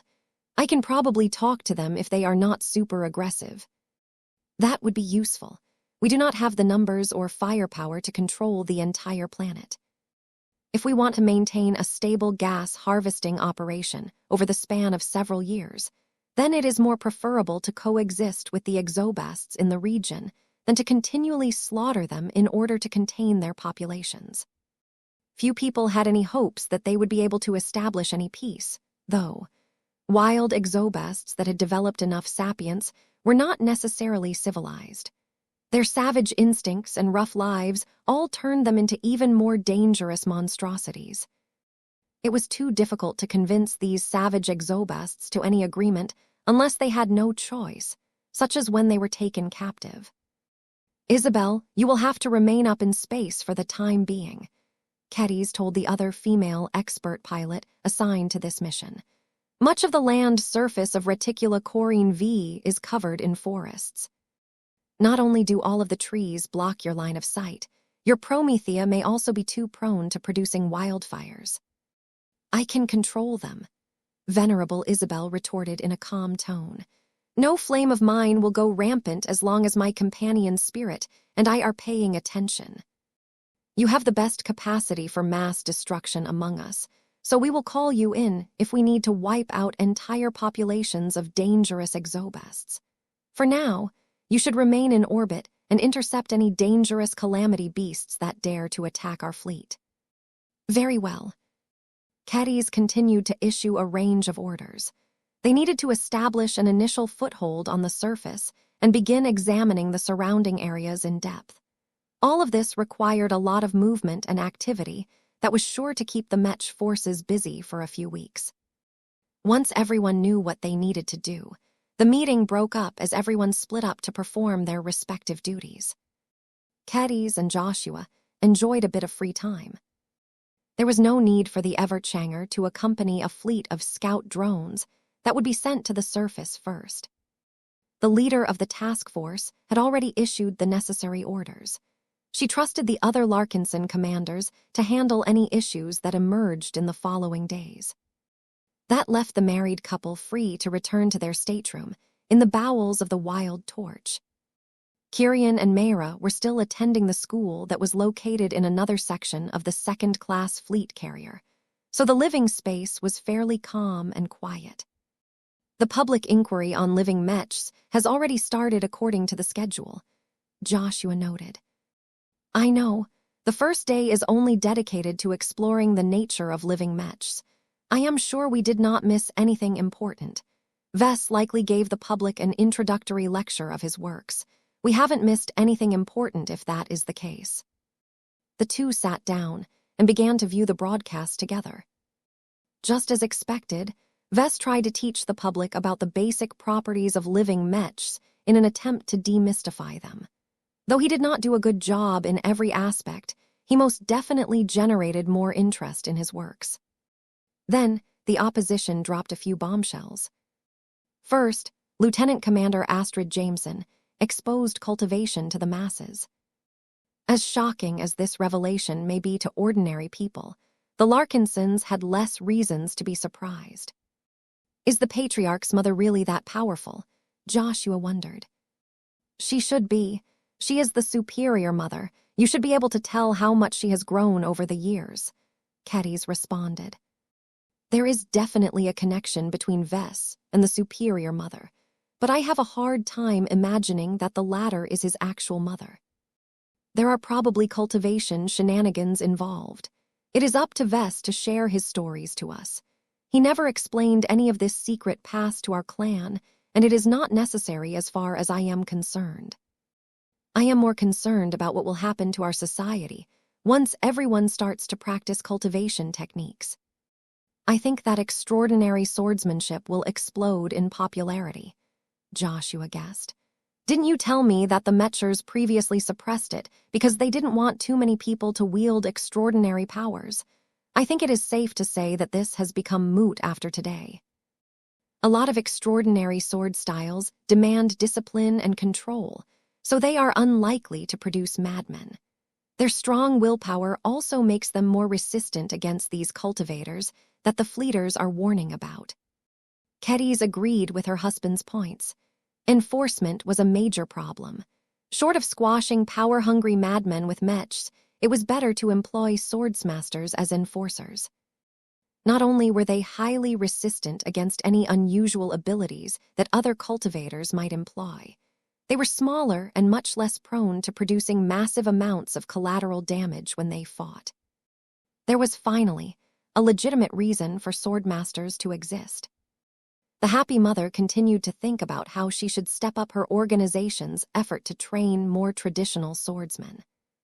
However, the next major revelation forced her to pay attention to the broadcast again. What? Kedis reacted with a lot more shock than before.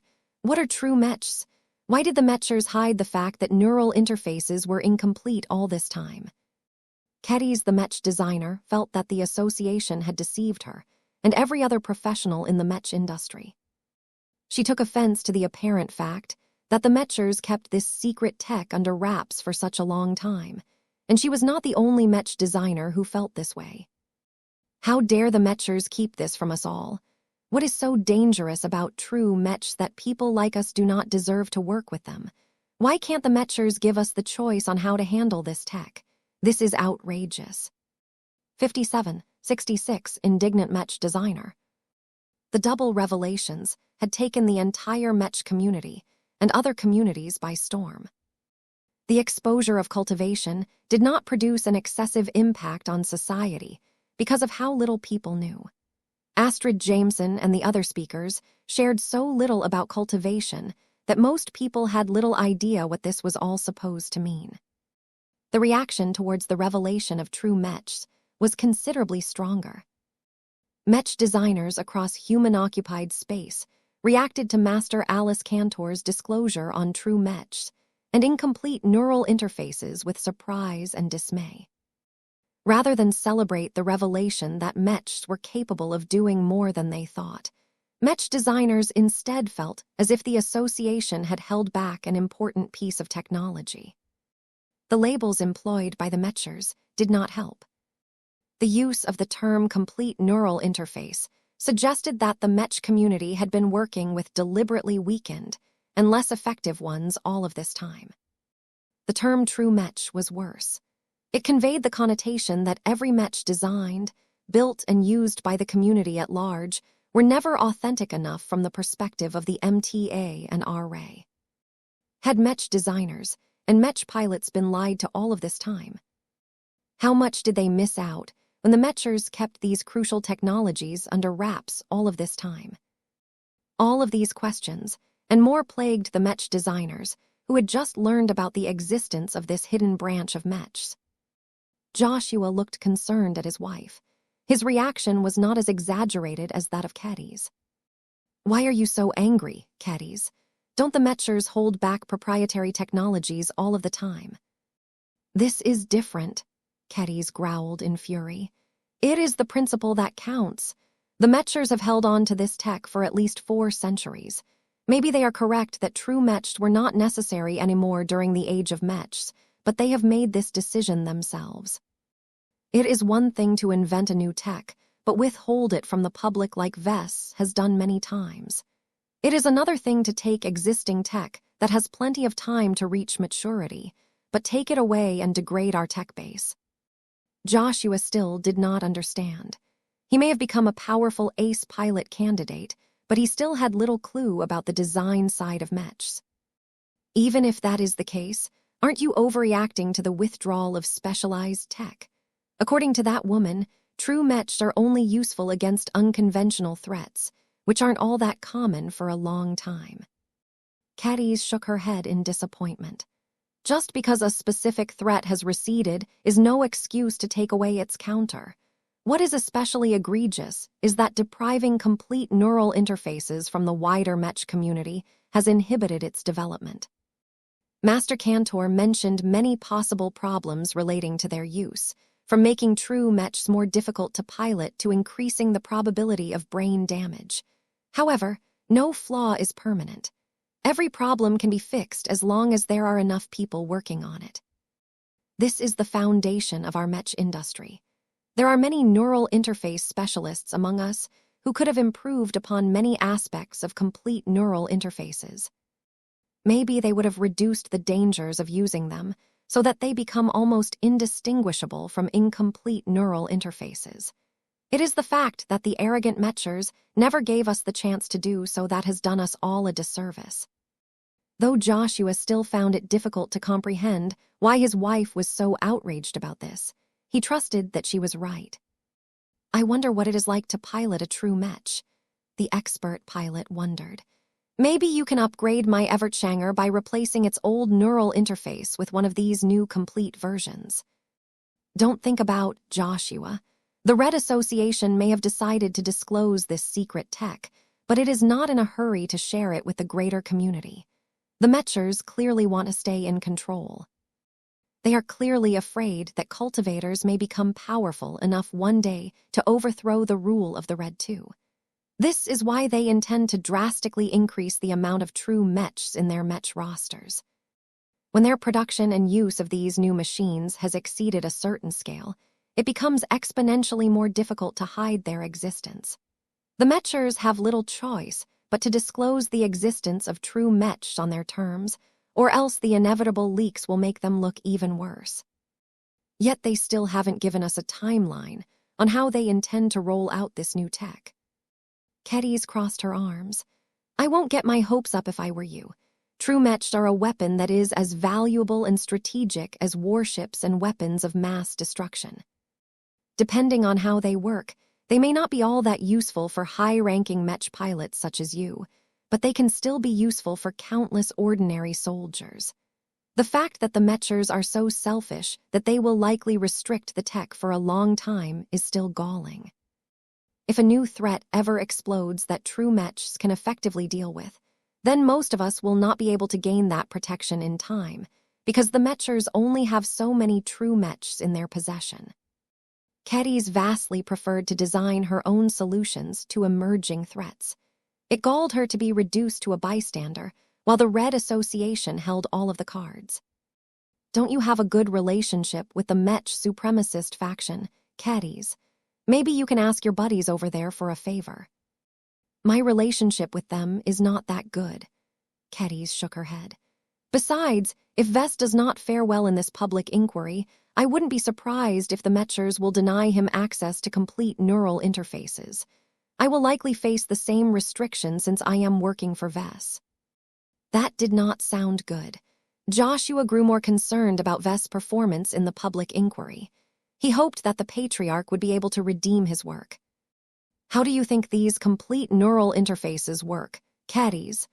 He asked, as he continued to wonder how the different tech would affect the piloting experience. I have never studied neural interfaces in depth, so I cannot say anything solid about them, the woman replied. If I have to make a lot of educated guesses, then I think they are neural interfaces that have raised the upper limits so high that you can form a much deeper connection with your Mech than before. I think that the processors and the programming of the true Mech have also been modified to account for these differences. Since the goal is to turn cold, hard machine logic into a barrier against metaphysical attacks, then the burden of forming a deep connection with such a lifeless existence may be heavy enough to strain most Mech pilots. I suspect that factors such as genetic aptitude and specialized cranial implants can make it easier to pilot true Mechs. There was too little information to know for certain. What Keddies really wanted to know was whether true Mechs were only confined to first class. It would greatly disappoint her if that was the case. Joshua, meanwhile, thought about the description given by his wife and equated it to other machines. You know, these true Mechs sound rather similar to the nullifier Mechs fielded by the battle criers. They don't make use of complete neural interfaces, but they carry Lufa's glow instead. From what I have seen and heard, Lufa is good at neutralizing all kinds of metaphysical stuff. He also makes the Mech pilots of the nullifiers feel numb and less emotional while they are interfacing with their Mechs. Now that you mention it, you have raised a good point. Maybe you are right in that they are similar to each other. The pacifier and the sanctuary models also produce similar effects. The difference is that Vess is the only Mech designer who can design these living Mechs. True Mechs can be designed by anyone who has access to complete neural interfaces. This makes the latter more universal and therefore more desirable to the Mech community. Besides, I do not think the association approves of any tech that relies on an external entity to function. That still meant that the Larkinsons already possessed their own equivalent of true Mechs. Are you saying that we do not need true Mechs in the first place? I cannot make that claim with further information. Keddies shrugged. The Red Association hasn't published enough hard data on true Mechs to make a proper comparison. If I have to make a guess, I can believe that they are much more effective at neutralizing negative effects on the Mech pilot than the nullifier model, but also come with greater side effects. The consequences of giving more ground to the logic engine of a Mech in the man-machine connection means that it may make the Mech pilot less emotional in combat. The pilots of true Mechs will find it more difficult to break through. That was a huge downside if it turned out to be true. Keddies had no way of knowing whether this was the case. She could only speculate based on her own shallow understanding in this field. Joshua did not consider that to be a big problem, though. True Mechs can be assigned to older veterans who have begun to lose their edge. Their chances of breaking through are so low that they may as well pilot these true Mechs instead. They are also more suited for veterans since these true Mechs are more difficult to pilot. It depends on what a complete neural interface actually does. I am still frustrated at the fact that I do not entirely know what is missing from the neural interfaces that I have used in my Mechs.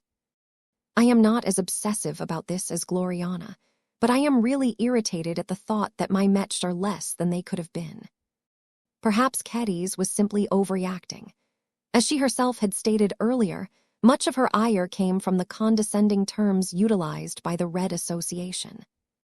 As the pair continued to watch the broadcast, Keddies began to receive messages from many different clansmen. They all wanted to ask her opinion on this developing situation.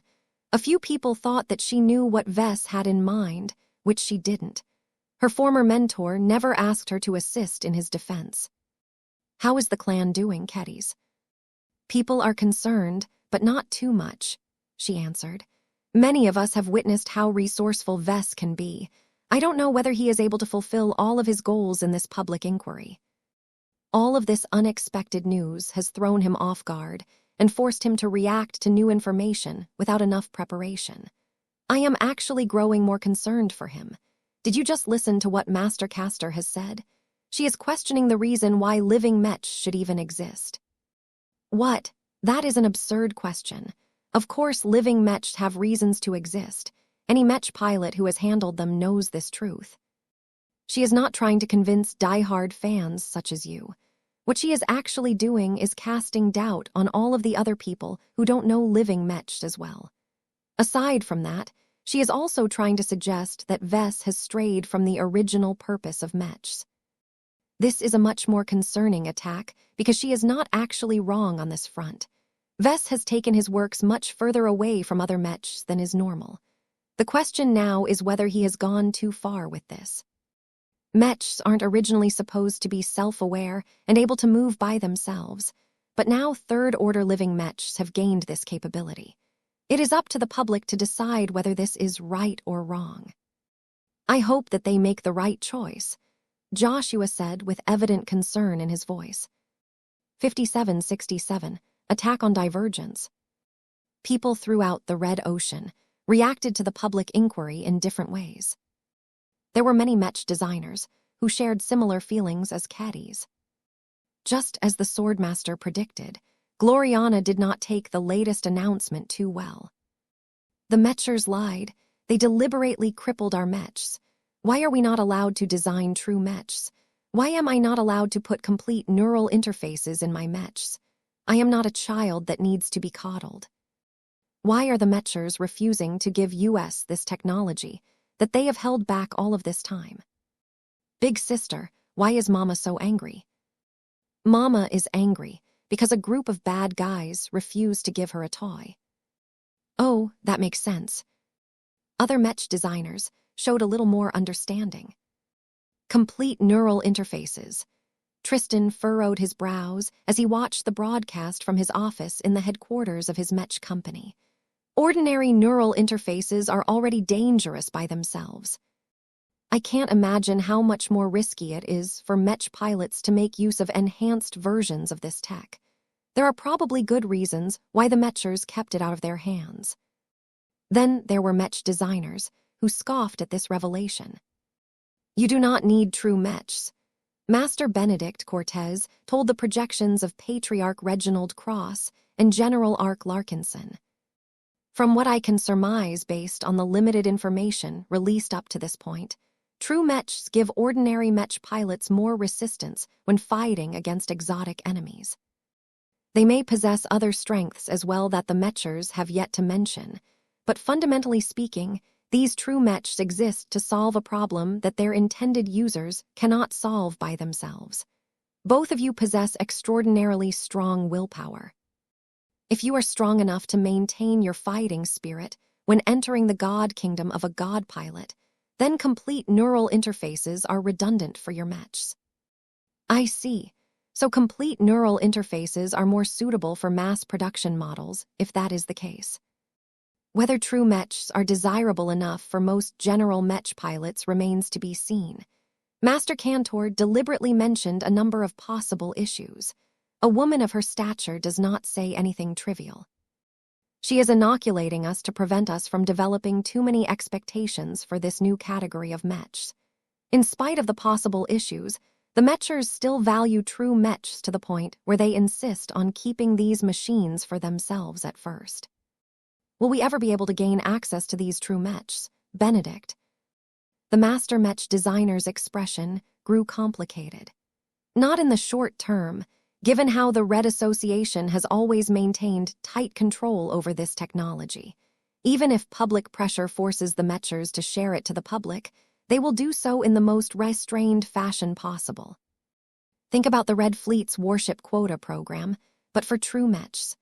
Only the most favored parties will be able to field limited quantities of true mechs to protect them against a rising threat.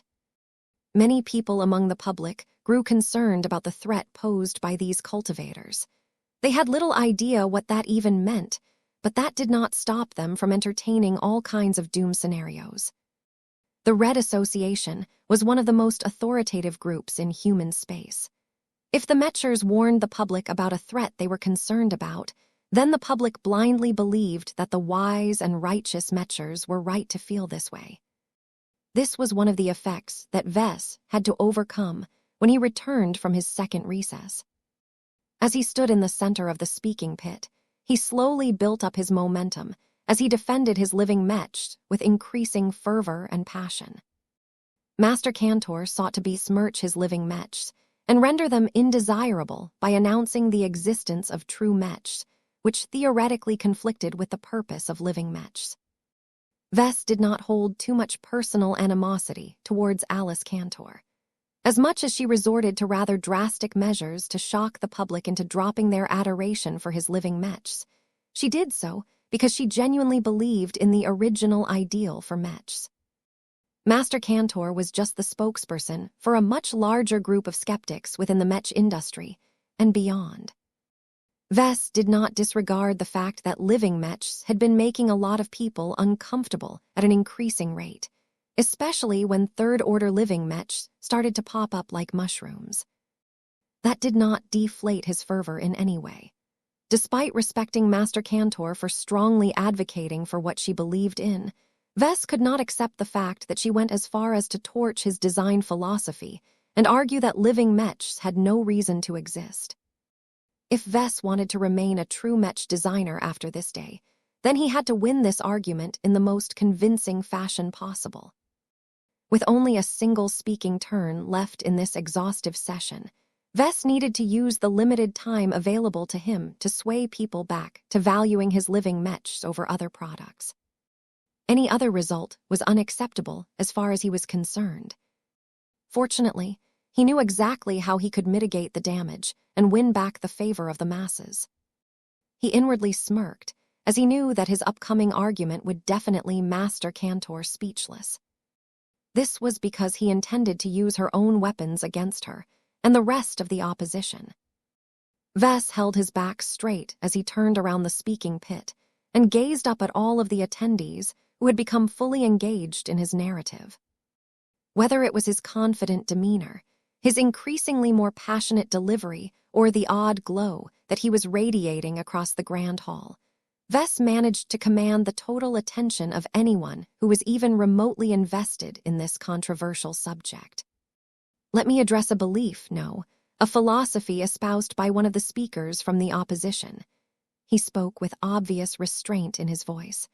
Master Cantor over there would have you believe that mechs can only align with a single theoretical framework.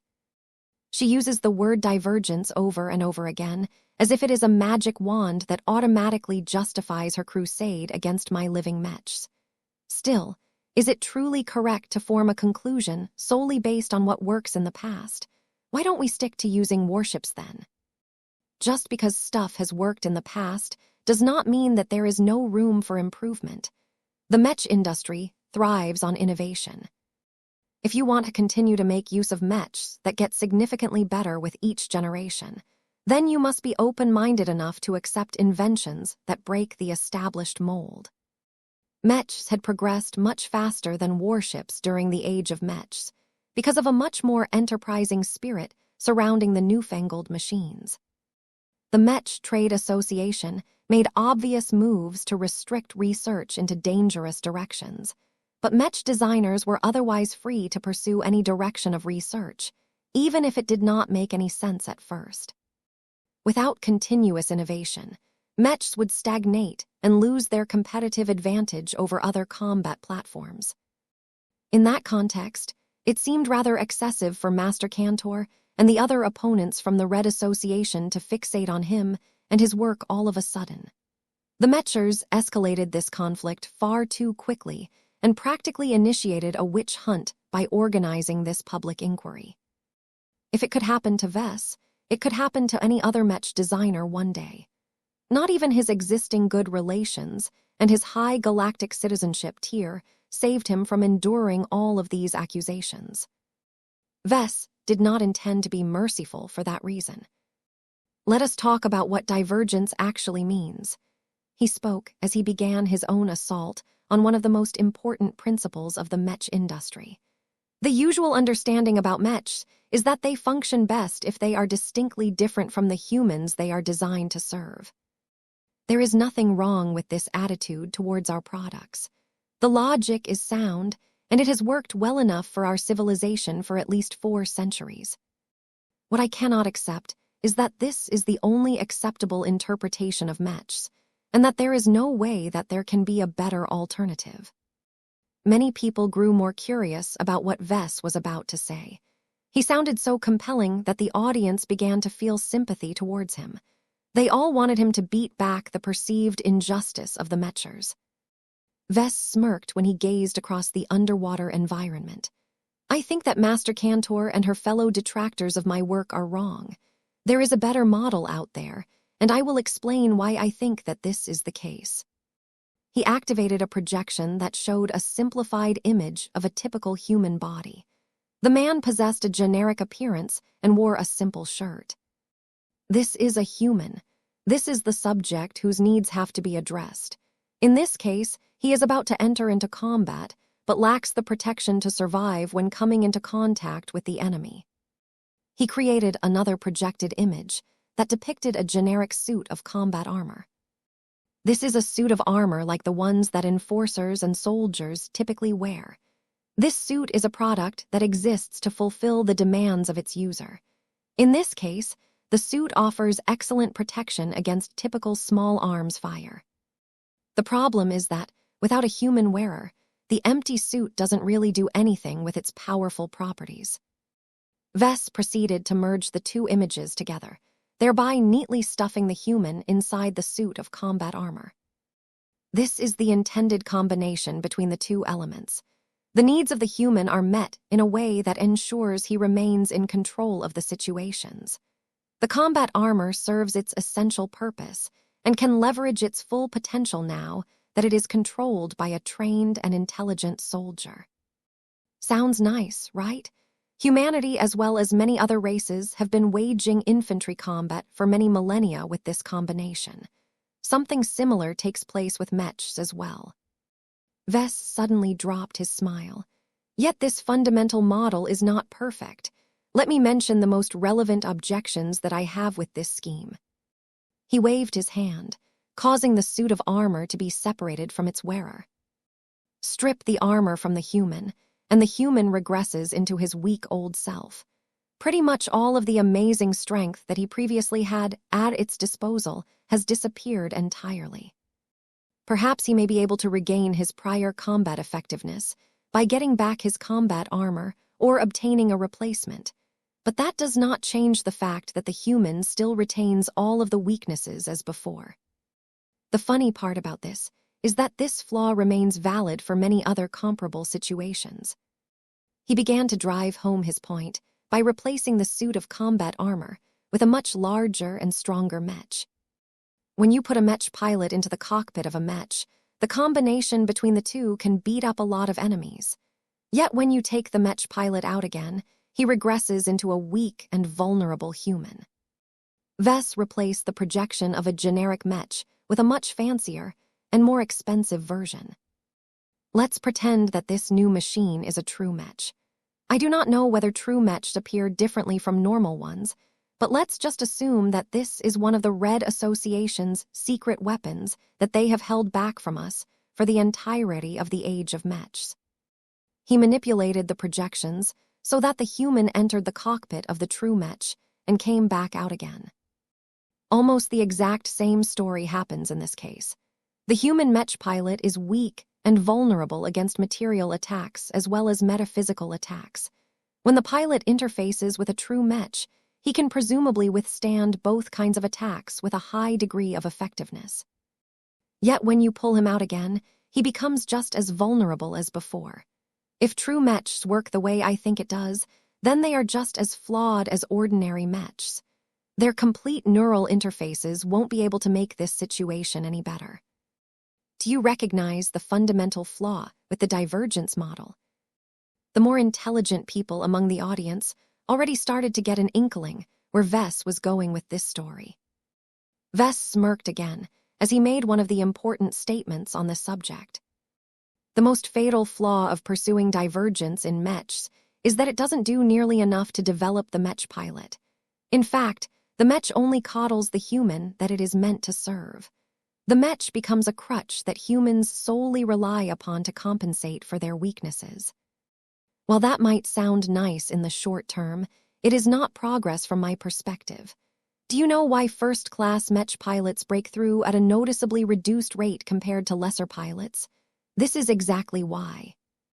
Their mechs do too much of the work, leaving their human pilots with little room for growth and development. The divergence model that so many close-minded people insist upon has become a poison that keeps humans perpetually weak and underdeveloped. This is not progress, in my opinion. This is stagnation, plain and simple. Now that I am able to present a better alternative, the stupidest choice you can make is to stick to an outdated solution that does nothing but keep you stuck in perpetual weakness. 5768. The case for convergence. Vess actually started to feel grateful towards the opposition for putting him on the spot. Ever since he formed his design philosophy, he never allocated too much time and attention on why he bothered to design living mechs in the first place. It was only when his critics started to challenge him, in a way that forced him to offer a response, that he fleshed out the aspects of his rationale that he had previously neglected. The divergence model mentioned by Master Cantor happened to serve as the perfect target dummy for Vess. He could beat it up in any way he liked in order to make his point. The simple visuals he used to illustrate his point only hammered home his message. Pretty much all of the people who listened to his counterargument began to view the divergence model in a less flattering light than before. Vess gestured towards Lieutenant Commander Astrid Jameson, who was sitting further apart than the rest of the speakers. The woman did not retreat from the session entirely after she had been prohibited from speaking for the rest of the day. She had already made her point. She wanted to witness how well her revelation managed to undermine Vess' arguments. Unfortunately for her, the information she shared to the public had become one of the best weapons for Vess to launch his counterattack. In order to further recognize how the divergence model has been coddling us for over 4 centuries, let us consider the information disclosed by the speaker from the 5th Enforcement Fleet. Her initial revelations are correct. Cultivators exist, and they are able to wield great and unusual powers. However, I have already explained to you all that all high-ranking mech pilots and mech designers are cultivators by definition. We are simply more advanced and modernized than the more ancient and flawed varieties. Let us combine these facts with one of the stated purposes of the Mechers, which is to develop better technologies to stimulate personal human development. They like to contrast their goal with that of the Fleeters, who want humans to change as little as possible and rely entirely on technology to do all of the heavy lifting. Doesn't that sound familiar? There was no need for Vess to mention the obvious similarities. The ironic smile on his face already made it clear that he thought that the divergence model aligned far more with the Red Fleet than it should. The main point I want to make by mentioning all of this is that the Red Association is an organization that is mainly centered around cultivators. It may not be obvious on the surface, but if you study the MTA and RA's rules, history, notable leaders, and more, you will realize that the Mechers have done everything they could to promote the emergence of as many god pilots as possible. There is nothing wrong with this goal, in my opinion. God pilots are the strongest individual combatants to ever exist. Their ironclad principles and their strong willpower makes them virtually incorruptible. They are living proof that cultivators, or at least the limited selection of approved variations, are beneficial to human civilization. There was practically no one outside of the Red Fleet who dared to oppose the existence of god pilots. Operation Night, Jazz had further cemented the crucial role that god pilots played in holding back the powerful leaders of the Red Cabal. Vess gestured his arm towards the familiar projection that showed a mech being piloted by a human. Now let us think how this ties to the divergence model. The goal of the Red Association has never been to wrap human mech pilots with the strongest possible technologies imaginable. That makes the organization no different from the Red Fleet. The real purpose has always been to promote the development and evolution of the mech pilot. The projected mech began to explode in power as it simulated the apotheoses of the mech pilot. Once the soldier becomes an expert pilot, he has transcended his mortal limitations and taken his first true step into cultivation. The journey to ace pilot and eventually god pilot is long, dangerous, and challenging, so much so that the vast majority of pilots never make it to the end. Yet as long as a handful of people can cross the ultimate barrier and ascend to godhood as a pilot of a powerful machine, it is all worth it in the end. This was the dream of almost every mech pilot.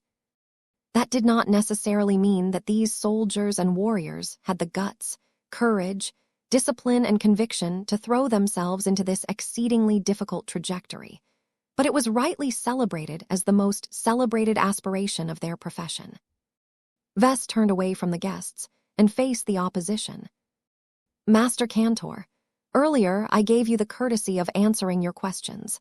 I expect you to do the same, even if the subject is related to true Mechs.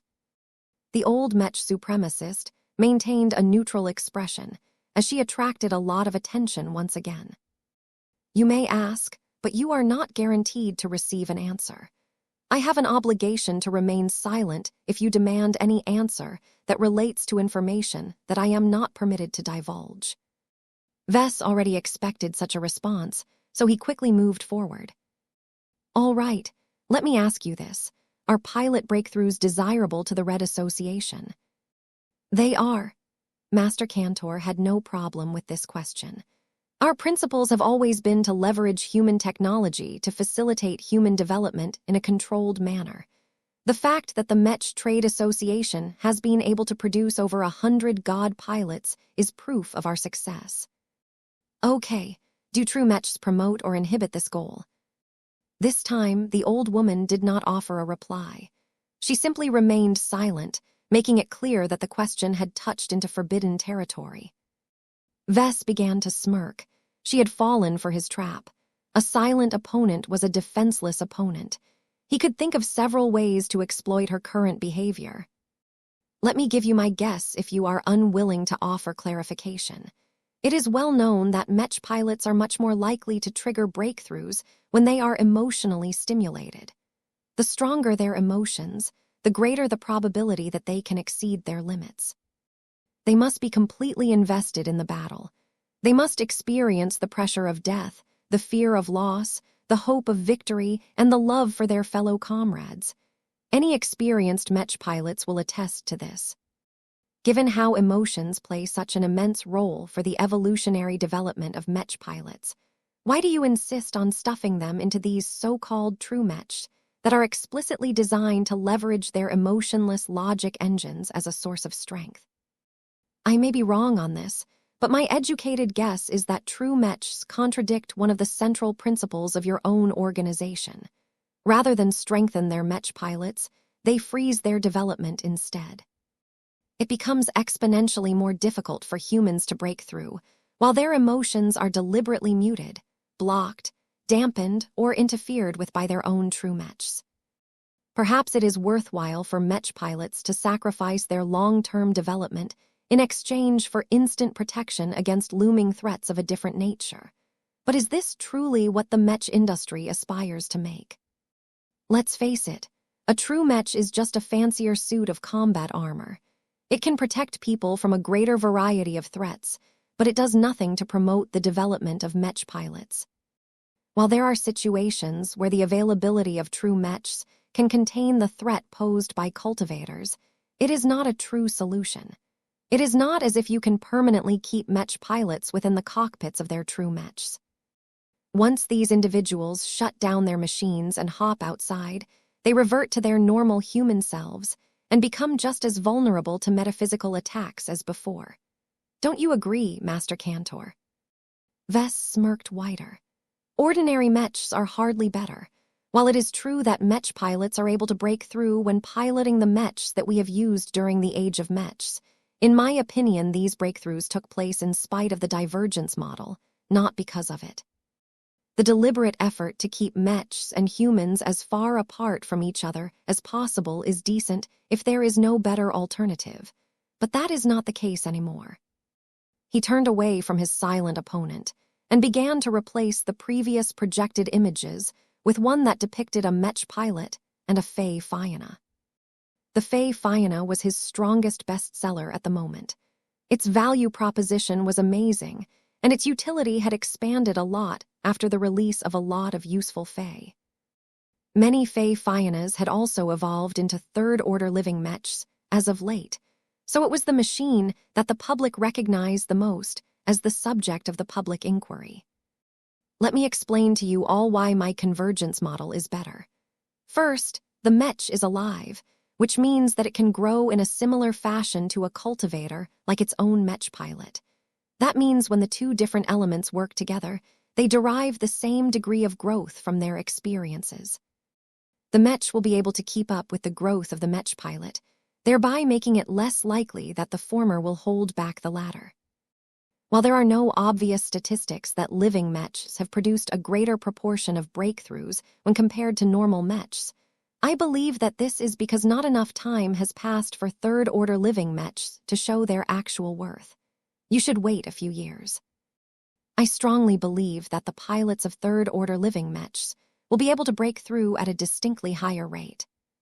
If this claim was true, then living mechs would definitely be able to beat true mechs in popularity. I object. Master Cantor could not remain silent at this time. Planetary Governor Rod Mergen Castellaus nodded towards the Speaker of the Opposition.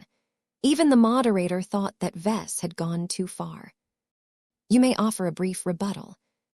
Thank you, Governor. I would like to inform the public that Professor Larkinson's latest statement is an unsubstantiated claim that has no proof or strong theories behind it.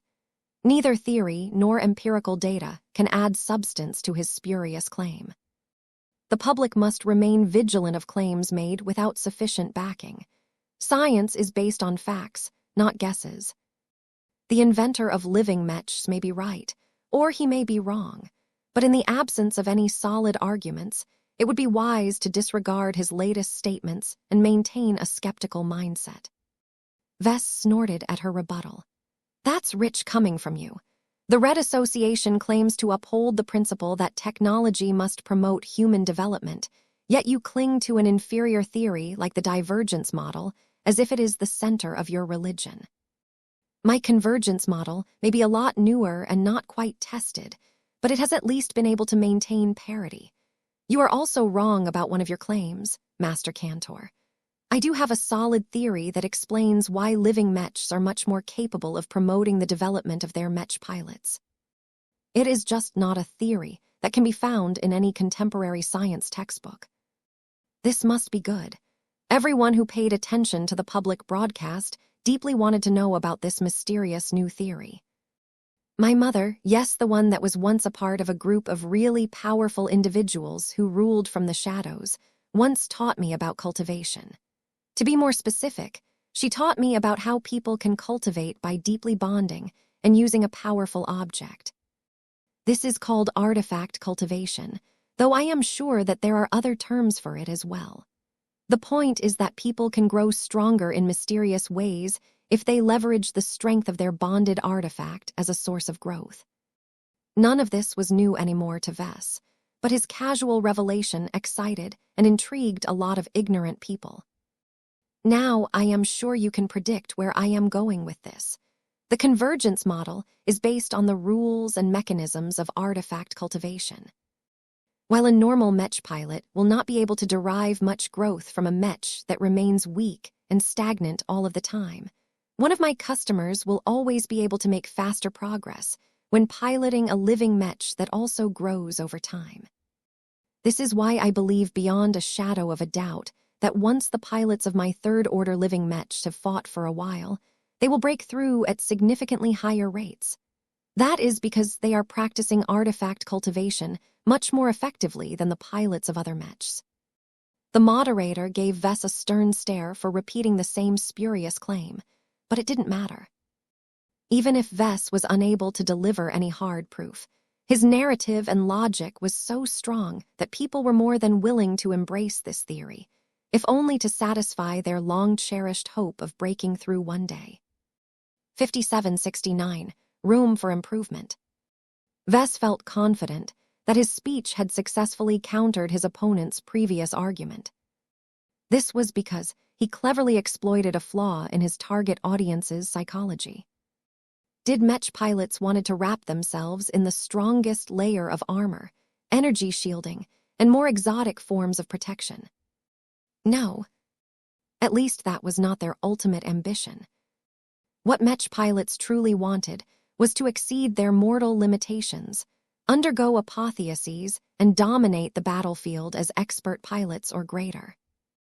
If Vess asked any ordinary mech pilot if they wanted to break through, they would say yes more than 99% of the time.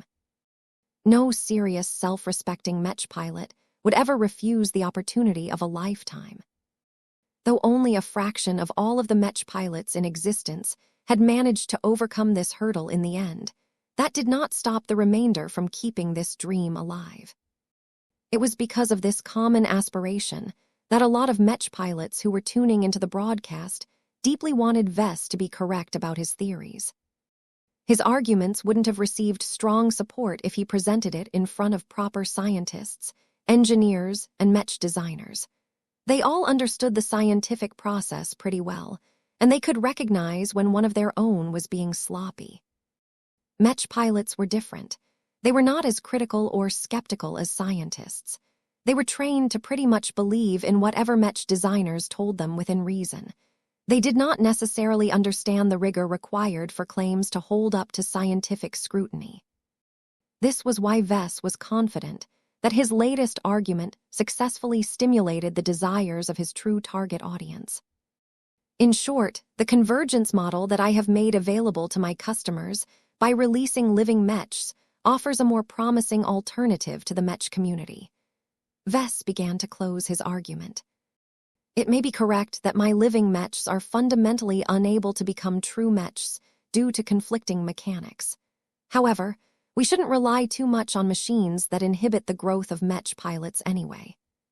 He clasped his hands as he faced the majority of his audience and made his final point. Give a man a fish, and you feed him for a day. Teach a man to fish, and you feed him for a lifetime. This ancient proverb has remained relevant throughout human history because it can be applied in so many different situations. This is no exception. You just need to swap out a few words. True strength does not come from the equipment that we use as a crutch. It comes from the partners that actively help us grow strong enough to defend against powerful threats by ourselves. I used to think that the Mechers agree that the latter is more preferable, but Master Cantor's insistence on the divergence model suggests to me that this is not entirely the case anymore. I thought that the Red Association is all about promoting the evolution of humans, not inhibiting it by sticking to a suboptimal solution. At this time, Vess had thoroughly won back all of the people who previously lost their faith in living Mechs. Even if the criticism towards him was justified, people could not help but hope that he was right. Between Vess and Master Cantor, a lot of people were more naturally willing to believe the former over the latter for a variety of reasons. Vess started out from the bottom, while Master Cantor was as elite as a Mecher could get. At least the scrappy young senior used to be an average citizen like the rest of the masses. He understood their plight far better than all of the Ponzi first. Raiders who liked to look down on the space peasants from their ivory towers. What also played a helpful role was that Vess had built up a reputation among Mech pilots. He was not an ordinary Mech designer. He was also a pioneer and a trailblazer who willingly accompanied his soldiers into battlefields and subjected himself to many of the same risks as his own troops. A hero who was known to lead his own Mech army from the front, as a manner of speaking, would naturally earn more sympathy than a Mecher who had likely stayed deep inside the most stable and well-defended star systems. Age also played a crucial factor in this popularity contest. Master Cantor may be old enough to project a lot of wisdom, but her cold demeanor, her lack of empathy, and her complete lack of brand awareness from the general public all painted her as an arrogant Mecher who had grown severely out of touch with the current reality that Mech pilots had to face. The result was that a lot of Mech pilots were much more willing to trust that Vess knew what was right for them as opposed to an old Mecher who looked as if she had never shown any care towards the plight of the masses in her entire life. Vess personally thought that the 5th Enforcement Fleet had made a better choice than the opposition among the Mech supremacist faction. The fleeters presented a young and attractive woman as their speaker. What she lacked in experience and wisdom, she more than made up for her shortcomings in energy and passion. Humans were inherently emotional individuals. They were never purely driven by their rationality. All of the aforementioned factors that were not actually related to the validity of arguments could actually play a massive role in swaying the opinions of the crowd. Vess did not need to access any polls or other data to know that he had won the support of the majority of the public again. He could feel his fortunes had changed. "Wake up, people," Vess shouted at his captured audience. "We have left the age of Mechs behind. The age of dawn is more than a simple calendar switch. It denotes a new era of red humanity where our entire society undergoes many changes due to the persistent influence of E-energy radiation. Instead of trying to cling to methods and approaches that were developed in the previous age, we should embrace any change that can grant us access to greater advantages than before. Our circumstances have changed, and so should we. My products are not bound by so many vestiges of the past." I dared to question the established conventions, and I had no qualms about ripping apart any rules that no longer make any sense in the new age. "Do you want to know one of the truths behind my work? An important reason why my living mechs must gain a semblance of autonomy and control over themselves is because they can cultivate by themselves. No other mechs can match this capability. The products that lack my adaptations will only passively be able to grow stronger by getting irradiated by E-energy. Compared to passive cultivation, active cultivation is much more effective because it is a targeted and deliberate action. In summary, living mechs grow faster, which means that their mech pilots shall also grow faster. This is the essence of mutual growth." The moderator finally cut Vess off at this point, before he could make any further unsubstantiated claims. "That is more than enough, Professor Larkinson. We can explore more specific topics in tomorrow's session. For now, I shall give the final word to the opposition. Keep your rebuttal brief and try not to introduce too much new information." Although Master Cantor had schooled her expression so that she did not expose any of her true feelings, her approach only made her less sympathetic and more stuck up in front of her audience. Vess would have thought that the Mechers should have been smart enough to realize they needed to put a lot more effort into winning over the crowd, but they apparently had different thoughts in mind. "I shall repeat this once more," she said.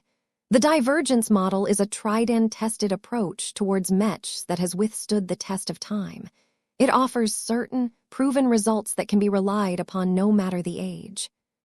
It enables mech pilots to grow and develop their strength, not by relying on handouts from their mechs, but by forcing them into combat scenarios where they can only rely on themselves to break past their predicaments.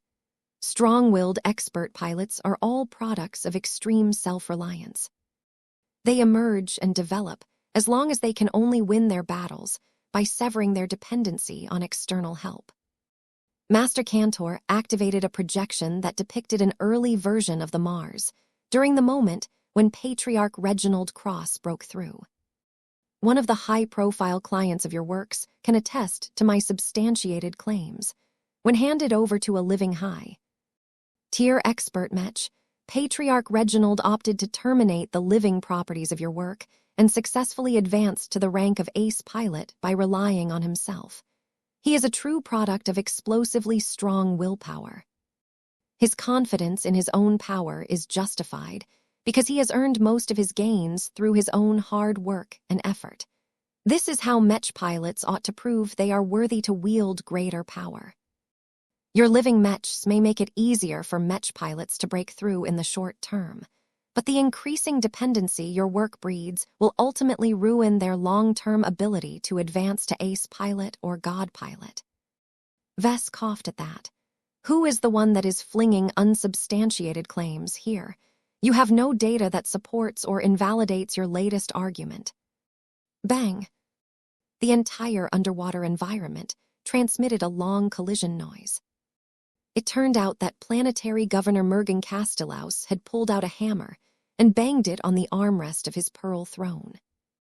The noise was so sharp and loud that it immediately forced everyone into silence. That is enough debate for this session. The public has heard enough for the time being. We can resume the public inquiry tomorrow when many more people have spent enough hours contemplating the information that you have shared with them. One of the principal goals of this public inquiry is to enlighten the population of red humanity of the facts and allow them to form their own judgment on living mechs. Let us keep this in mind. This session has come to an end. Though the moderator ended this session a bit sooner than Vess preferred, he understood the necessity of this move. The revelations and other explanations dumped so much new information on people's laps that they could hardly absorb any further input on this day. The audience would become a lot more receptive towards any follow-up arguments after they processed what they had recently learned. "That is the devil tongue, I know," Jovi praised as the man in question had moved out of the speaking pit. "You did a good job, Vess. Your logic and arguments are not entirely flawless, but you resolved the immediate crisis of confidence in your living mechs. If you can maintain this pattern for 2 more days, then the justification to impose any significant restrictions on your living mechs will drop. Third-order living mechs may actually become so popular among your target audience that they will collectively rise up in protest if any large state or organization dares to restrict their availability." Vess smiled back. "I think it is safe to say that Master Cantor won't pose a threat to me anymore, unless she messes up the board by introducing other explosive pieces of information. Her line of argumentation simply will not be able to overpower my own. If the opposition wants to regain the upper hand, then a different speaker must take the word." You are correct. There are still other valid reasons to doubt the wisdom of employing living mechs. Master Alice Cantor did not address them because they are not her primary focus.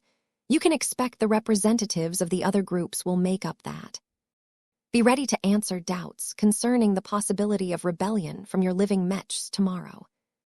5770 The Web Mistress. The first day of the public inquiry had come and gone. So much had happened that Vess and his team had been busy all night. They squeezed their networks for all of the information they could get. They also reviewed the arguments made during the first sessions and considered whether they should address additional issues during the second session. Vess had spent a lot of time strategizing, but he also made sure to take a few hours off and other to rest his mind and return to peak condition for the important day ahead. "What is the public sentiment like?" he asked his latest recruit. Kelsey Ampatok had a good understanding and feel of the Mech community due to previously working for Isthmus Manufacturing. He certainly possessed a lot more insight in the sentiments of customers than Jovi and Vector. "It's a storm out there, sir," the former Rubarthan replied. "There is a lot of confusion, misinformation, grifting, and tribalism taking place throughout human space. The good news is that your existing customer base is firmly behind you.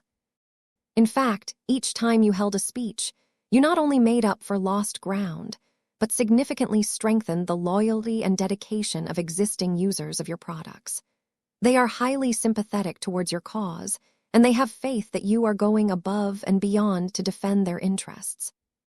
Vess smiled at that. "All of the time and effort I spend on building up a good reputation and releasing mechs that people can fall in love with have paid off. I am sure that Master Alice Cantor is a good mech designer who has made many contributions to the mech industry. But the difference between me and her is that I am a well-known personality among the public. Master Cantor, on the other hand, has probably never made a name for herself outside of the most elite circles of society.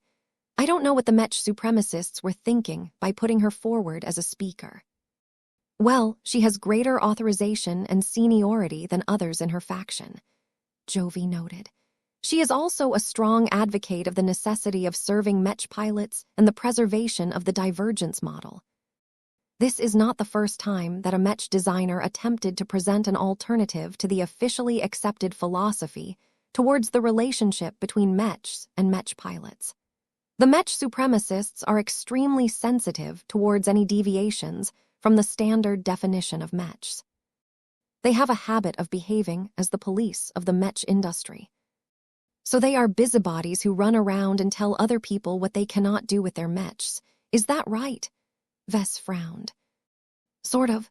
For example, they have fended off many attempts by other ambitious mech designers who sought to gain acceptance towards all kinds of extreme deviations such as demi-mechs, multi-pilot mechs, juggernauts, permanent mechs, alien mechs, starship mechs. Wait, I have heard about and even designed some of the former, but what are the latter? Both Jovi and Vector chuckled at the same time.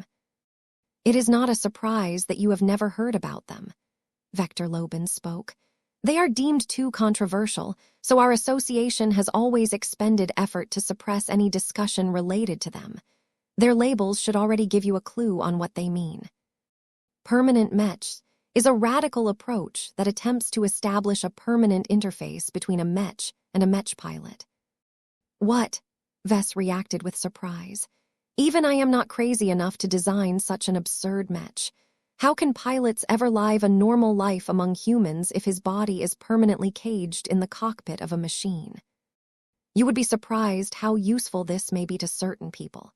Permanent mechs are an idea that transhumanists such as myself have entertained many times for reasons that you should already know. If a Mech pilot permanently interfaces with a biomech to the point where separation no longer becomes possible, then the distinction between the two effectively becomes meaningless. The biomech has effectively become the pilot's new body. It is a pity that the Mech supremacists are so protective of the original definition of mechs that they refuse to tolerate the existence of permanent mechs. Since they have managed to rally popular support, designing permanent mechs has become prohibited. I see. I don't mean to offend you, but I think the Mech supremacists were right to discourage their development, Vess said as he showed clear signs of discomfort towards this idea. What are alien mechs and starship mechs? They are exactly as their names suggest. Alien mechs refer to the effort of developing mechs that can be piloted by non-human races. There are plenty of scientific reasons why the invention and study of such mechs can enrich our understanding of mechs. However, the fear of giving away a highly effective war weapon to our alien adversaries has prevented many researchers from embarking on such projects. The Mech supremacists are so adamant that Mech must retain an exclusive advantage to humans that they eventually persuaded the rest of the association to ban this subject outright.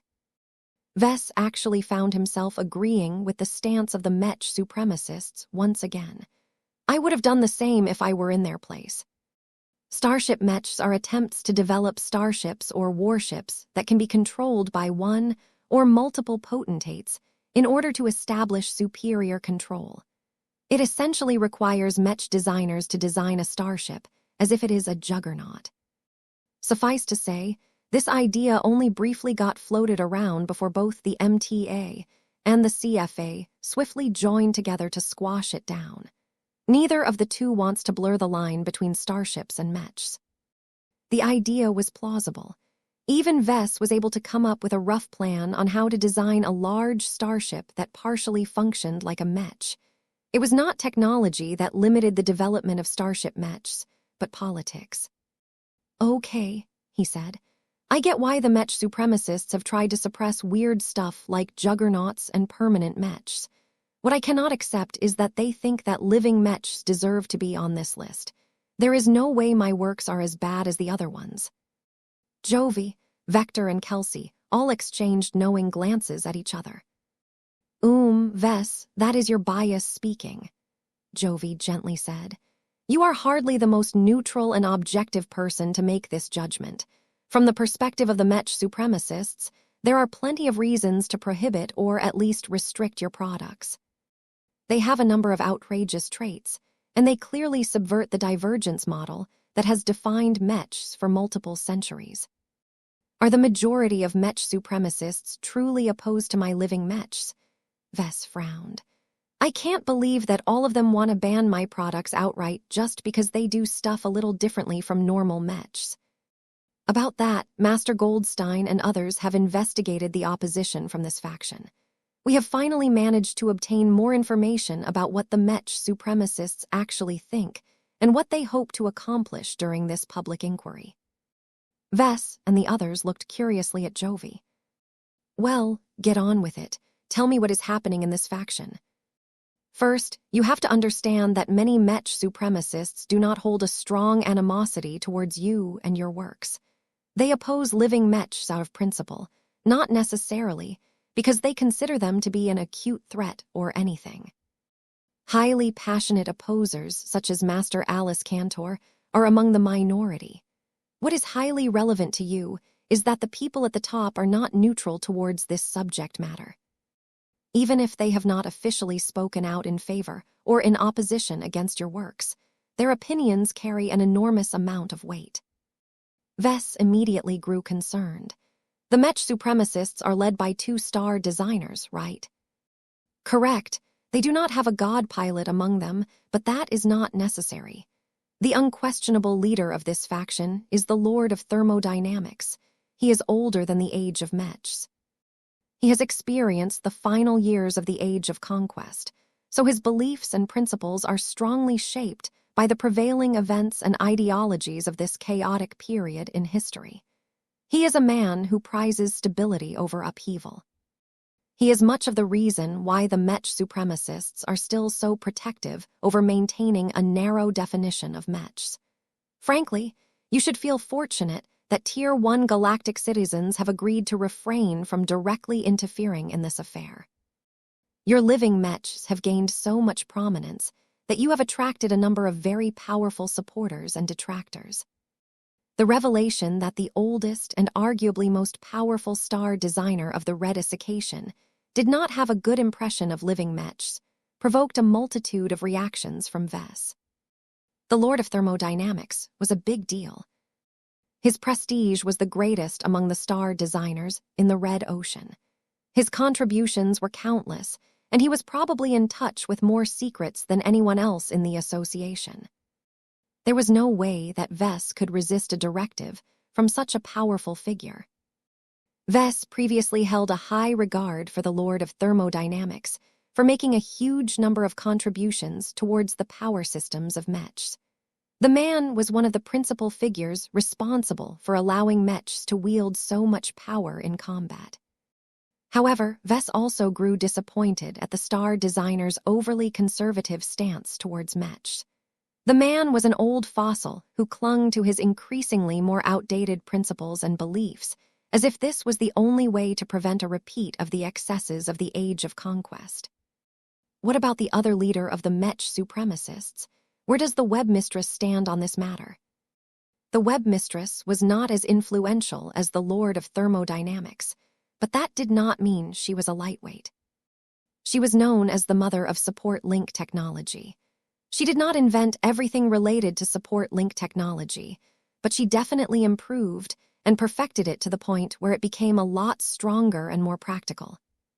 Her inventions were so incredibly useful that they not only revolutionized the Mech doctrines of first-class Mechs, but also got adopted by the Common Fleet Alliance. The ability to transfer energy from one machine to another was so damn useful that even the fleeters had no real choice but to embrace the signature innovations of a Mecher. The webmistress was born during the Age of Mechs, so she is not as opposed to innovation as her older peer, Jovi explained. She can be described as a moderate. She is not strongly opposed or supportive of living Mechs. If she was in charge, then it is likely that she would have given your living Mechs a chance, but only when you have put additional safeguards in place. That was barely better, but still not ideal. Vess wanted to preserve his rights as much as possible. Any restrictions imposed by the Red Association would only shackle him and slow him down. Vess scratched his head as he tried to figure out what this all meant for him and his works. So what is the ultimate purpose of the Mech supremacists? What are they hoping to accomplish during this public inquiry? Well, if you have any relevant information, then please share it, Jovi. The reality trickster hesitated for a few seconds before he decided to respond. This is only a rumor, Vess. This is third-hand or fourth-hand information, so take this information with a grain of salt. According to what Master Goldstein has heard from one of his old friends of this faction, some of the opposition towards your living Mechs is not entirely about principles. Disputes about convergence and divergence are only a means to an end to this group, which may or may not include the webmistress. What they truly desire is control. They want to impose regulations on the proliferation of living Mechs and more specifically their third-order variety. What this means is that they want to control which living mechs have earned the right to evolve to third order. This effectively allows the Red Association to gain dominion over your works. Vess' expression immediately turned ugly. That is so typical of you mechers. 5771, the second session.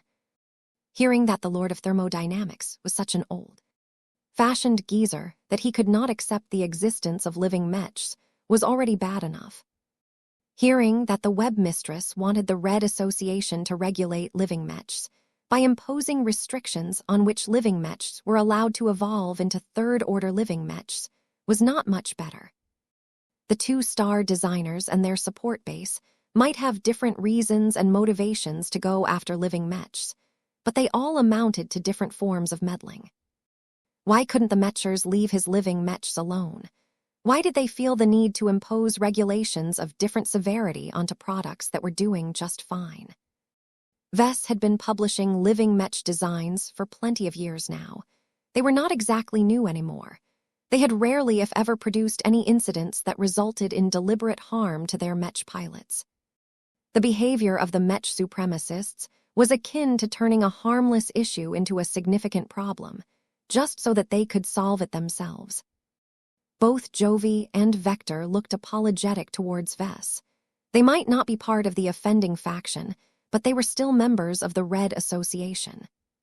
Once the mech supremacists managed to get their way, every other mecher had no choice but to follow the new regulations, no matter their personal beliefs. "You do not stand alone against the mech supremacists," Jovi said as he stepped forward and placed his hand on Vess' back. "Many survivalists as well as transhumanists are in favor of your work. Sure, many of them may still be in favor of regulating your living mechs, but they will not be as strict about it. You have to understand that our association exists precisely in order to maintain order in our industry. The mech market would have become a lot more chaotic and dangerous without our active intervention. We are the shield that has protected the public as well as the producers from scams, unsafe products, and outright criminal activity." Vess did not disagree with that. He understood quite well that the mech industry would not have prospered to this degree without the guiding hand of the MTA and the RA. Yet now that he and his works had become the latest focus of the mechers, Vess felt much less pleased about their habit of swooping in hand and taking control over the situation. Letting the mechers regulate his works represented a crucial change. Giving them control over the evolution of living mechs effectively granted them greater power over the mech community. People would be much less inclined to oppose them if doing so reduced their ability to gain approval for a living mech upgrade application. "This is wrong." Vess shook his head in disapproval. "Living mechs have a universal and unrestricted right to grow as far as I am concerned. I am principally opposed to restricting their ability to improve and evolve past their limitations in any way. It is like telling children that they cannot age into adults unless they have received approval from an official agency that shouldn't have this power in the first place." Kelsey Ampatok snorted and crossed his arms. "Welcome to the true face of the mechers, Vess. From what I have been able to gather in the short time I have accompanied you, your works and your potential has earned you special treatment from one of our current overlords. You have spent much of your time interacting with the good side of the association. It is only now that you have come into contact with its true face. This kind of behavior from the mechers is not rare within Terran and Rubarthan space. Do not be deceived by their positive image and their high-minded ideals. Their ultimate goal is to remain in control and keep the rest of us in their thrall." Though Jovi and Vector clearly objected to Kelsey's description of their association, they wisely kept their mouths shut. This was not the time to have an argument about this acrimonious topic. "I don't think that Master Cantor will have many chances to speak going forward," Vess eventually said. "She has already made her stance clear. There are other speakers that have yet to share their views to the public." "That does not mean you can disregard the mech supremacists, Vess," Jovi carefully said. If the public inquiry ends with a consensus that results in imposing regulations on your living mechs, then the mech supremacists will have the greatest influence over how this will be done. This is their domain, much as human evolution falls under the purview of the transhumanists. While you have your fair share of supporters within the association, many of them actually do not have a problem with giving them at least a measure of control over the growth of living mechs. Great. It was times like these that reminded Vess that the Red Association did not have his interests at heart. The Mechers always prioritized their own interests over that of everyone else. This was actually quite normal behavior, so Vess did not even blame them for trying to strengthen their control over Red humanity. Vess checked the time. We should wrap this up. The second session will start in 2 hours. They curtailed their discussions and moved across the city of Charve once again. The exotic first-class city continued to charm Vess with the bountiful amount of aquatic-themed structures that were encased in their own bubbles of water. Though a part of Vess wondered why the colonists of Ector V did not establish their capital city underneath the ocean of this planet, the exotic, if somewhat wasteful architecture served as a nice distraction for what he was about to undergo later today. Once he and his entourage arrived at the Dragon King's palace, they waited for a moment before they entered a familiar grand hall that was dominated by high ceilings, colorful fish swimming in every direction, and enormous masterwork statues of majestic dragons.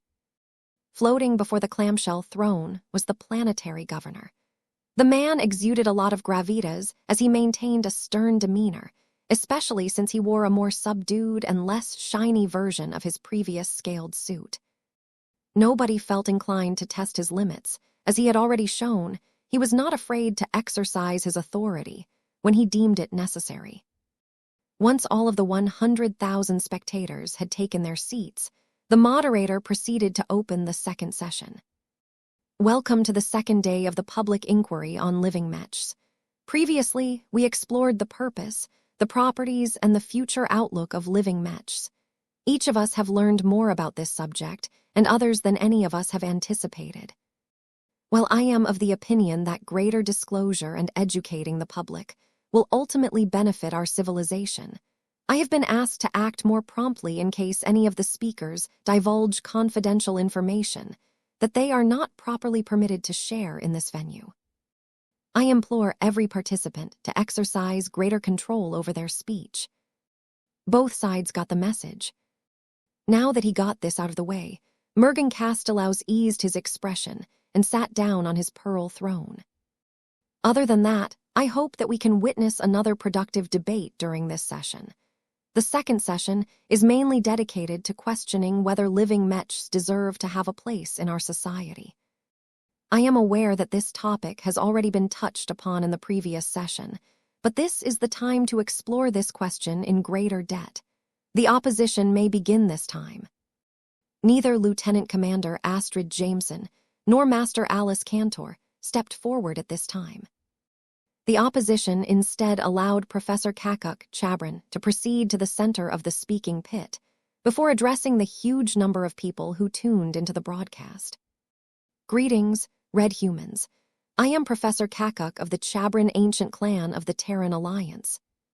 Members of the academic community may recognize me from my many studies and writings on how humans must organize their society and how our fundamental relationship with technology shapes us as a race, for both good and ill.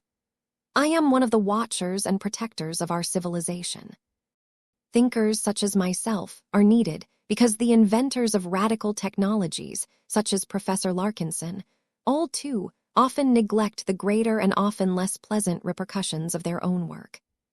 Today, I want to share with you my well-founded concerns about making our mech pilots dependent on a rising variation of mechs that can already pilot themselves. Unlike Master Cantor, Professor Kakuk clearly understood much better on how to present himself to a general audience.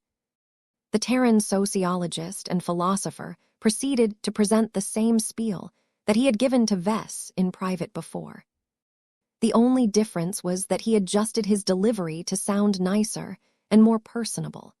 It was rather impressive how Professor Kakuk Chabran had removed much of his harsh edge and stuffed away his Terran arrogance.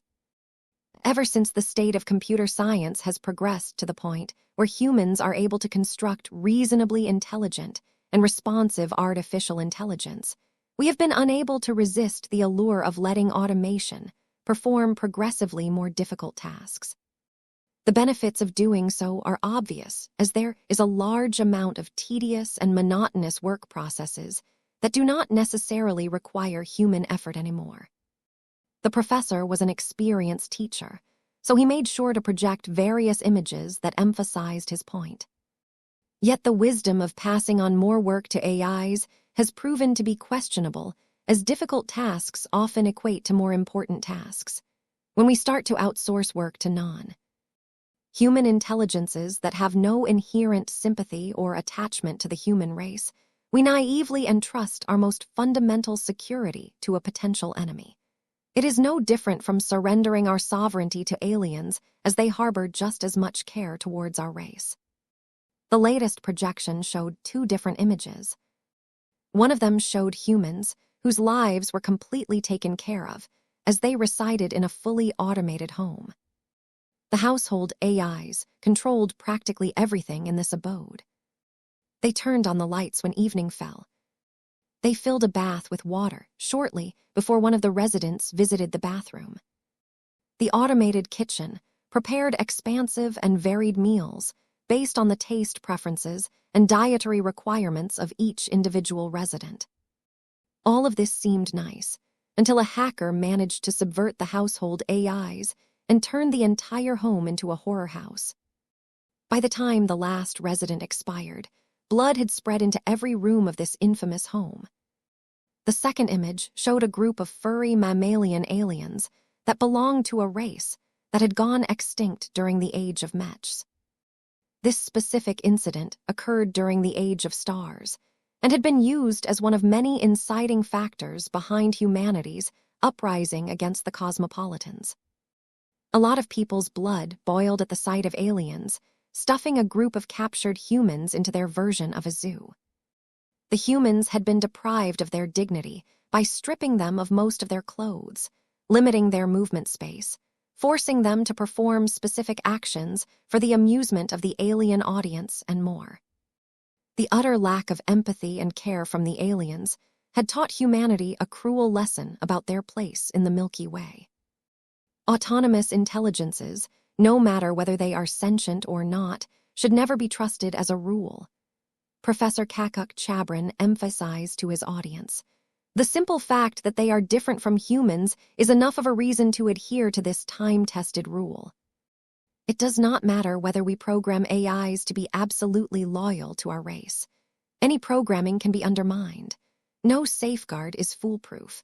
From the moment we are unable to maintain strong control over autonomous machines, it is inevitable that they will rise up against us. Many wonderful inventions that have promised to help our race have ended in tragedy because of this inescapable reality. Living mechs are just the latest manifestation of this phenomenon. 5772. Alienation of living mechs. As Professor Kakuk Chabran held a lecture on the perils of developing a reliance against autonomous machines, a lot of people became increasingly more swayed by his narrative. The Terran academic had history on his side. Humanity had mastered the technology to develop and employ artificial intelligences in many different instances. Different from more rudimentary programming or control systems, artificial intelligences were typically designed to solve problems beyond the obvious ones that people could already foresee. In order to make AIs flexible and adaptable enough to solve new problems that no one had ever accounted for in the past, the artificial intelligences had to possess the capacity to learn and iterate. This was much of the reason that made them dangerous. Artificial intelligences could learn all kinds of crazy and inhuman solutions that did not align with human common sense in the slightest. For example, Vess had personally witnessed a case where a cleaning bot tasked with removing blood from the streets had literally tried to devour the legs and the rest of the body of a living human. In the crazy but correct logic of the cleaning bot, removing the source of blood was the most effective way to prevent the floor from getting dirty. Of course, a lot more crazy stuff happened during this incident that happened very early in Vest's career, but the memory of this iconic sight has still been seared into his mind. Vest did not actually disagree with everything Professor Kakuk said. There was definitely a legitimate need for Red humanity to remain vigilant against the temptation of relying too much on automation to solve all of its problems. Of course, where the two diverged was their stance on whether living Mech deserved the same harsh treatment. Professor Chabrin employed two clever arguments to sway the public into supporting a crackdown on living Mechs. First, he painted living Mechs with the same brush as more traditional examples of artificial intelligence. Even if the two worked completely differently, the Terran sociologist made a strong case for treating living Mechs in the same way. Extensive studies have shown that the programming code of the products released by the Living Mech Corporation does not contain anything that resembles modern AIs. The older man conceded. That does not mean they are exempt from our concern. The technological principles behind the functioning of living Mechs are more esoteric due to the fact that Professor Larkinson relies on an esoteric application of e-technology. But the end result is the same as if these products are controlled by more conventional AIs. The academic employed a classic proverb to convey his point. If it looks like a duck, swims like a duck, and quacks like a duck, then it probably is a duck.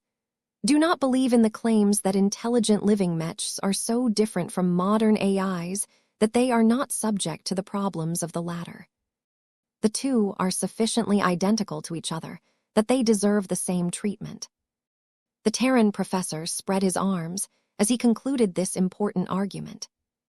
AIs have the potential to become dangerous, so their capacity to learn must be limited for our own safety.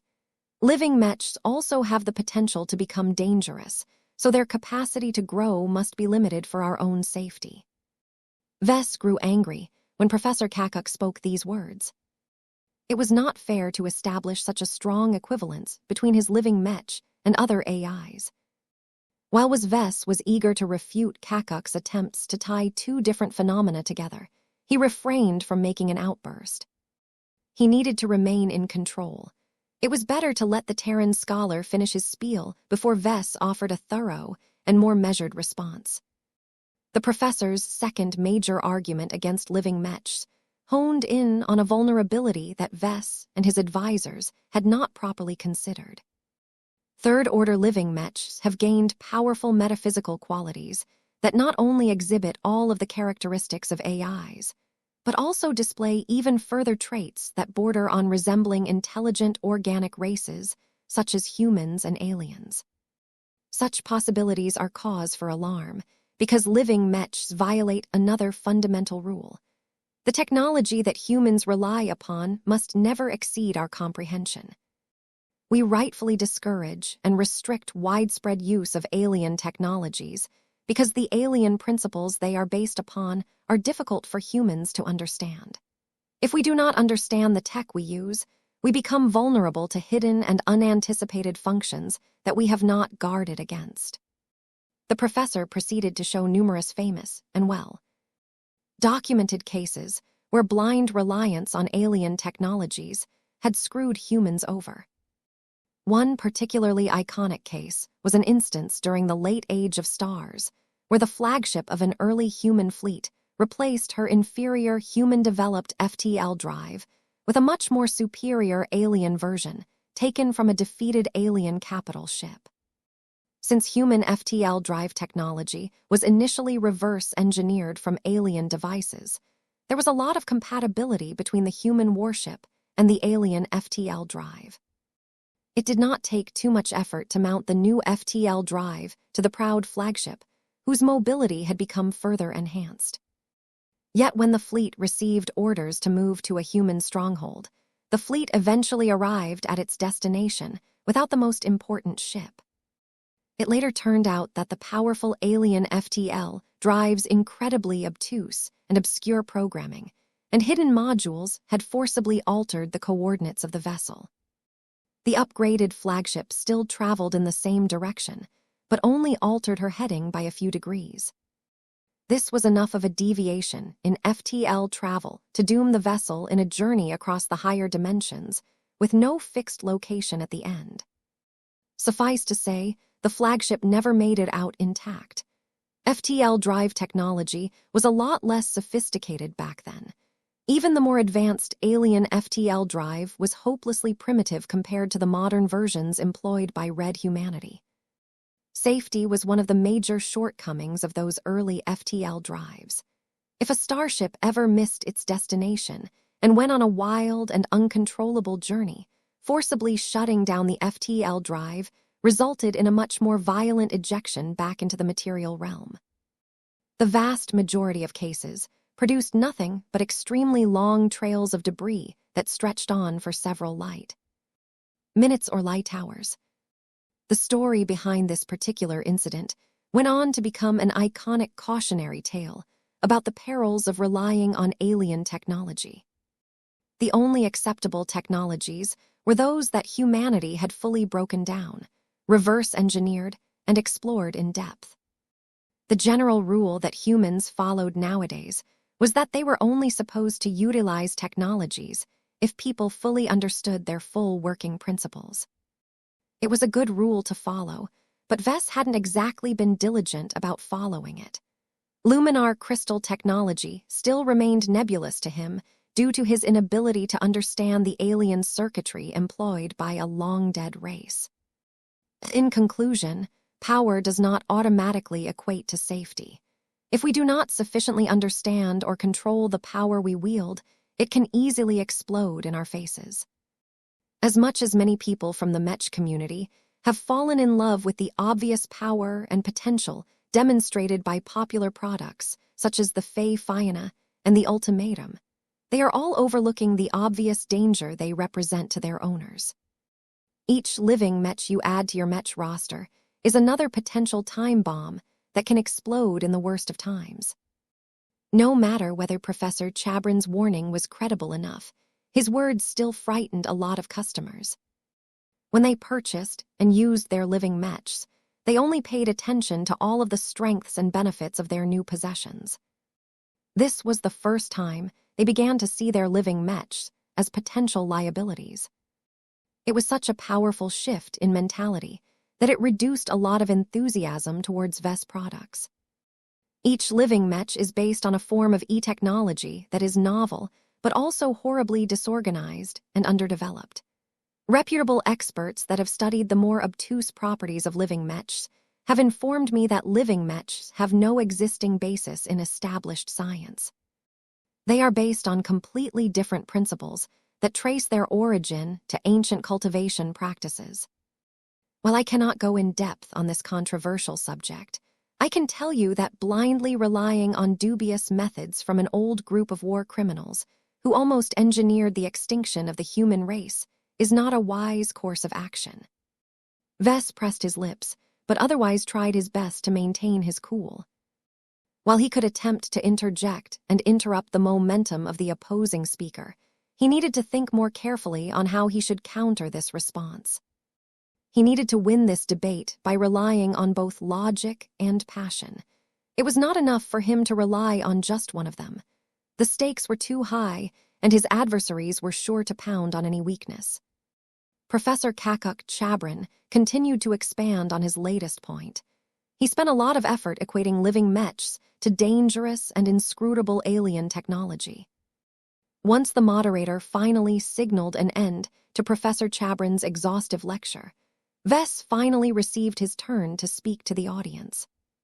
When Vess stood in the center of the speaking pit, he began to offer a calm rebuttal to the Terran academic's arguments. He first needed to disassociate his living Mechs from AIs. Professor Chabrin has made a common mistake that many other people have made. I do not blame them, for they do not understand my products as well as myself. What is important to know is that living Mechs are not AIs for a simple reason. The former are alive, while the latter are devoid of life. This is an important distinction, because living entities are not vulnerable to the same exploits that make artificial intelligences so dangerous to rely upon. Instead of viewing my products as killer robots in the making, you should treat them as symbiotic life forms that can assist us in incredible ways as long as we treat them with the respect that they deserve. Vess projected historical images of ancient horse-bound cavalry to illustrate his point. During the primitive ages of our history, we leveraged the power of horses to excellent effect. Effective use of animals that are not human but trustworthy enough to employ in battle has resulted in the rise and fall of many early human cultures. Our entire history as a civilization has taken many dramatic turns due to the outcome of battles, where the symbiosis between man and horse has resulted in decisive victories. Vess waved his hand, replacing the images of horse-bound cavalry with much more modern depictions of living mechs, such as the Fey Fianna. Meet Warhorses 2.0. Compared to old-fashioned horses from old Earth, living mechs are much larger, much more powerful, much more customizable, and much easier to maintain and repair. Other than that, they can serve their human riders just as well as real warhorses, if not better. No words can fully encapsulate the wonder of a well-established partnership between a living mech and a mech pilot. There is no single entity in charge here. Both of them are capable of demonstrating excellent teamwork that enables them to fight harder, respond quicker, and survive longer on the battlefield compared to mechs that are only controlled by single mech pilots. By utilizing the analogy of cavalry, Vess tried his best to reduce the alienation between living mechs and humans as much as possible. Since humanity already had a history of establishing a successful partnership with warhorses in the past, they could establish a similar relationship with living mechs. Do not be afraid of living mechs, Vess told his audience. As strange and different as they appear on the surface, each of them are actually quite gentle and friendly towards humans. Every newly fabricated living mech starts off as a blank slate that easily imprints on their first human users. Once they have grown to what I call a third-order living mech, they should have retrieved so much training from their mech pilots that they are the most loyal and reliable allies of their human partners. In short, as long as you can overcome your initial hesitation towards employing a living entity in combat, you will find that fighting with a mech that can think and help you on its own initiative is a far more useful ally than a mech that is completely devoid of life. 5773 Devil Proofing. The second session proceeded in a much less astonishing fashion than the day before. Neither side pulled off any crazy or unexpected moves. Planetary Governor Rod Mergen-Castellaus had already issued a warning to both sides to refrain from spilling any secrets, and everyone took it seriously. Vess believed that he managed to gain an advantage during the first session, so he had no objection to adopting a more measured and risk-averse approach on the second day. He wondered whether he had made a strategic misstep. Professor Kakuk of the Chabran Ancient Clan was a disturbingly competent speaker. As an old sociologist and philosopher, he had an abundant amount of experience in giving speeches to wildly different audiences. He spent years honing his speaking and presentation skills in venues as diverse as academic conferences, lecture halls, and public speaking squares. More importantly than that, the Terran possessed the crucial ability to shed his first-class high-born arrogance and appear personable to the lesser space peasants, whose opinions mattered a lot in this public inquiry.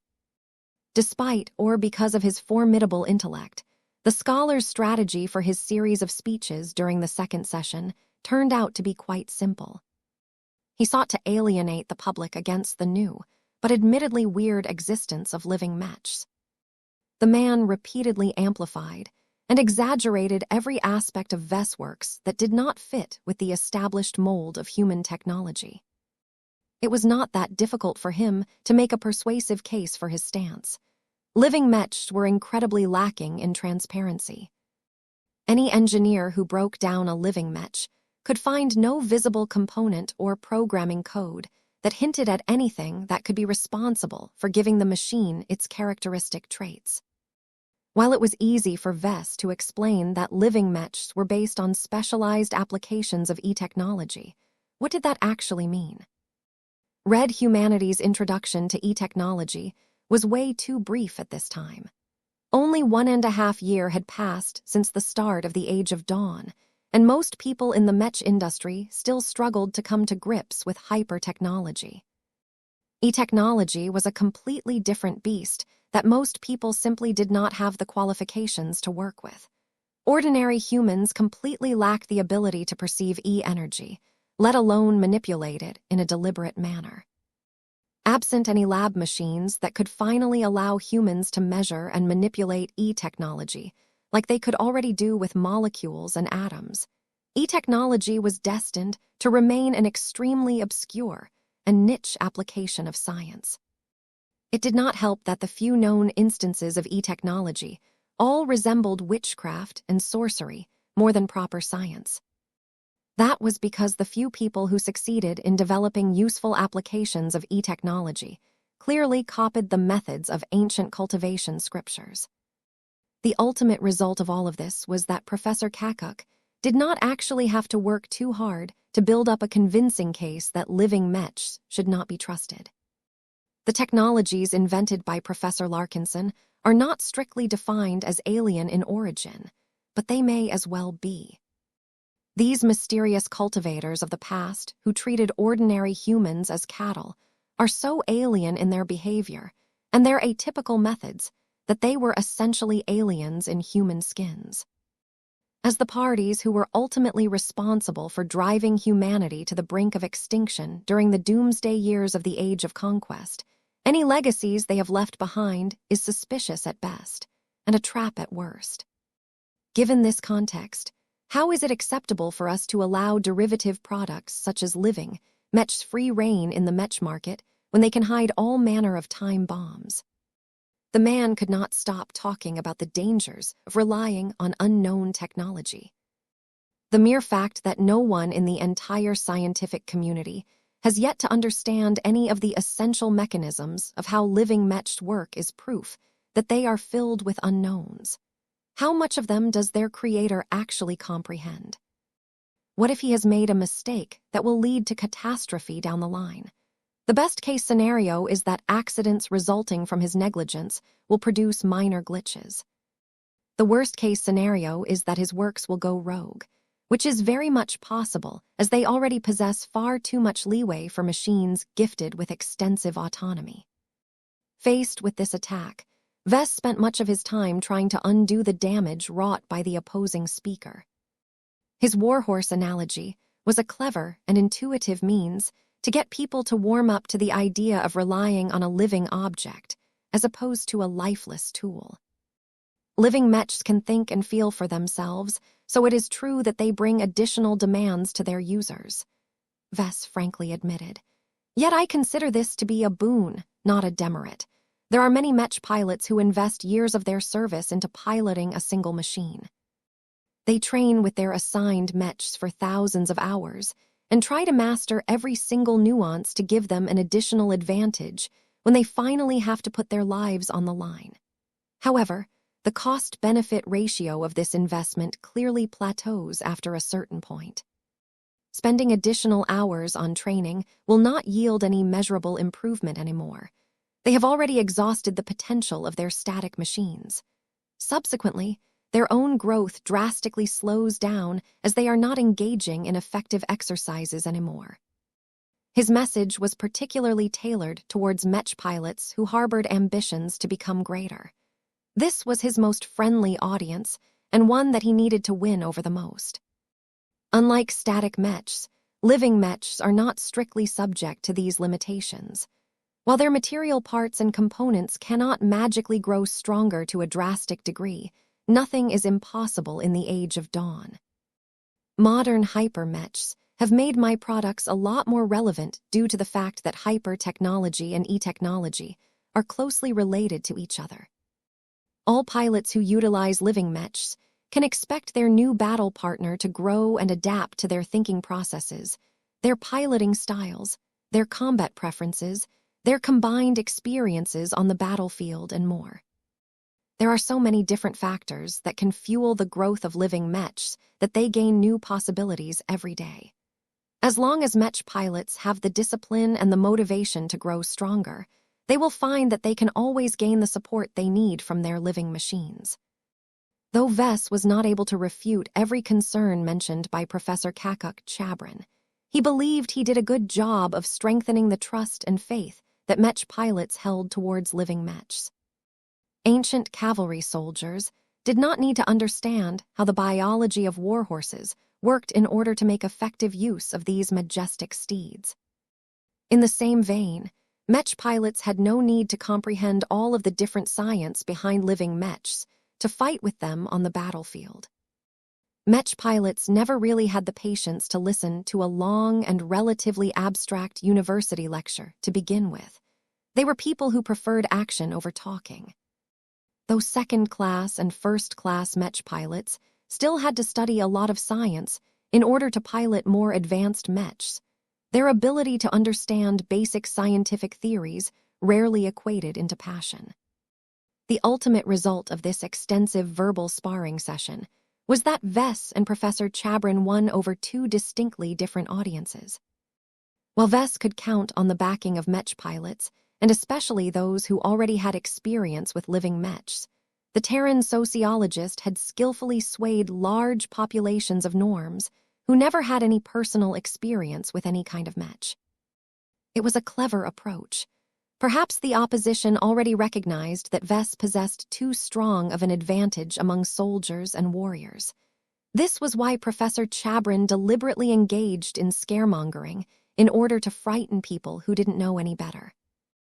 An important factor why a lot of civilians became more easily swayed by the Terran academics was because they enjoyed none of the benefits, but many of the possible downsides.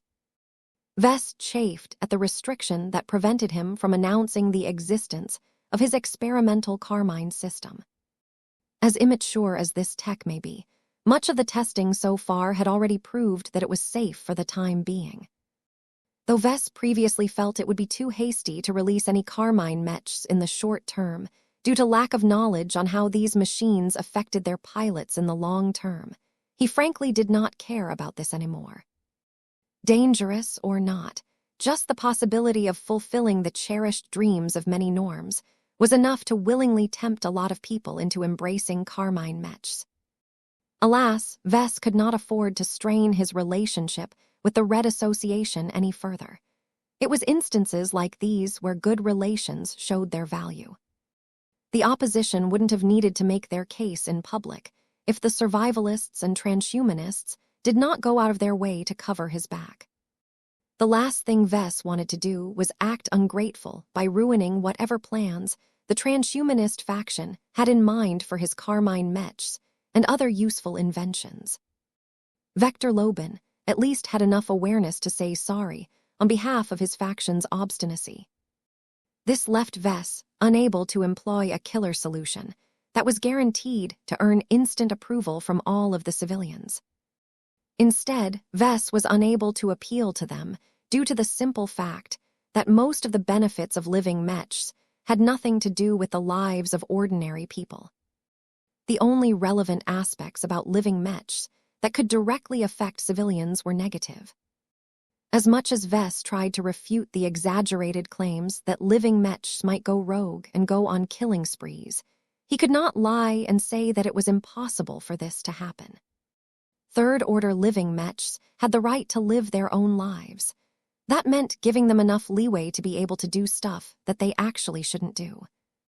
It was completely realistic to expect that they might eventually engage in controversial actions that would earn a lot of condemnation from the public.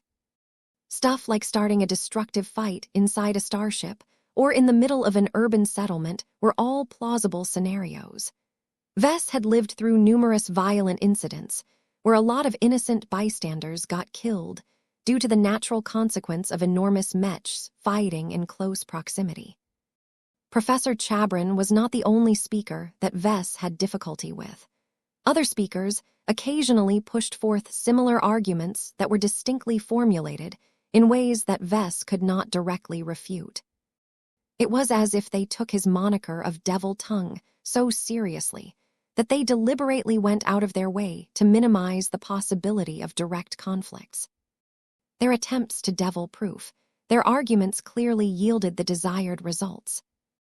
Vess did not have the chance to sound righteous and passionate if he did not have a convenient punching bag to direct his ire. He glowered when opponents such as Lieutenant Commander Astrid Jameson took their turns to torch living mechs from different angles. Experimental new technologies fundamentally come with great risks, she explained. Early FTL drives developed by the human race were so rudimentary that there was a 25% chance that no one would ever see the crews and passengers of test vessels again. Living mechs may be completely different from first-generation FTL drives, but the principles remain the same. Living mechs had nothing in common with FTL drives. It is standard practice in the R&D sector to thoroughly test new inventions before ever thinking about making a new technology available to the public. As far as we have been able to ascertain, Professor Larkinson has often ignored this essential step. By releasing new and untested innovations directly to the market, he is effectively turning all of his customers into his unwitting guinea pigs. Does this sound ethical to you? I think not. If you care even the slightest about the health and safety of your family, friends of colleagues who have fallen into his trap, then do what is right and demand greater oversight over the professor's unsafe products. 5774, different strategy. You lost ground today, Jovi said once they all returned to their temporary lodging. Vess grimaced at that. His ability to make a case for himself could only bring him so far during the second session. It dawns on me that I may have been playing into the hands of my opponents, he said. Perhaps the selection of Lieutenant Commander Astrid Jameson and Master Alice Cantor goes a lot deeper than I initially thought. What if the opposition deliberately put forth their more provocative and less competent speakers on the first day in order to gain my measure? Not only did I expose a lot about myself, I also unleashed my firepower too soon. The opposition has been able to regain control of the rhythm by making targeted adjustments based on what they learned in the first session. The most obvious sign of why that may be the case is that Professor Kakuk Chabran did not repeat any of the mistakes that Master Alice Cantor had made. His advisors all looked serious when he threw out this theory. You may be ascribing more competence to the opposition than they actually possess, Kelsey Ampatok remarked. The coalition against your living mechs are divided and not completely in alignment to each other. There is no single leader among them that can impose a unified strategy. The more likely possibility is that they are working alongside each other, but not necessarily with each other. It is mainly Professor Kakuk Chabran that you must be vigilant against. The other speakers have polished up their presentation, but they are still relatively manageable. Jovi shook his head. No offense, Mr. Ampatok, but I believe your inherent bias against Terrans is clouding your judgment. The scholar from the Chabran ancient clan is in his element, but that does not mean it is wise to disregard the threat posed by the other speakers. The most important opponent is Master Cantor. It is not her ability that matters, but who she speaks for. The Mech supremacist faction holds the greatest jurisdiction over this matter. The policies and ideologies instituted by the Lord of Thermodynamics and the Web Mistress demand that the Red Association take at least some action against living mechs. Vector nodded in agreement. My fellow Mecher is correct. If the third session proceeds along the same line as the second one, then I see no way of avoiding a reality where living mechs can remain as free and unrestricted as now. You may not like it, but it is fully within the association's jurisdiction to impose reasonable restraints on the unbridled growth and proliferation of your living mechs. If you were a neutral bystander, you would agree with this stance, but since this issue is closely tied to your design philosophy, you cannot stomach the idea of compromise. Of course not. Living mechs were doing just fine all of these years. You Mechers never saw fit to intervene even when early models such as the Valkyrie Redeemer and Ferocious Piranha went on to get sold by the millions. Why must you guys act now, and do so in such an adversarial fashion? This public inquiry is making a lot of uninformed people unnecessarily scared of my products. The public has a right and a need for transparency, Vess, Jovi gently said. Our association can keep many secrets and can tolerate others doing the same. However, a confrontation became inevitable when your living Mech started to behave much more like actual humans, and not infrequently either. Did you really think you can get away with unleashing such frightening possibilities onto the masses, and expect them to accept it without question like they have done for your other innovations?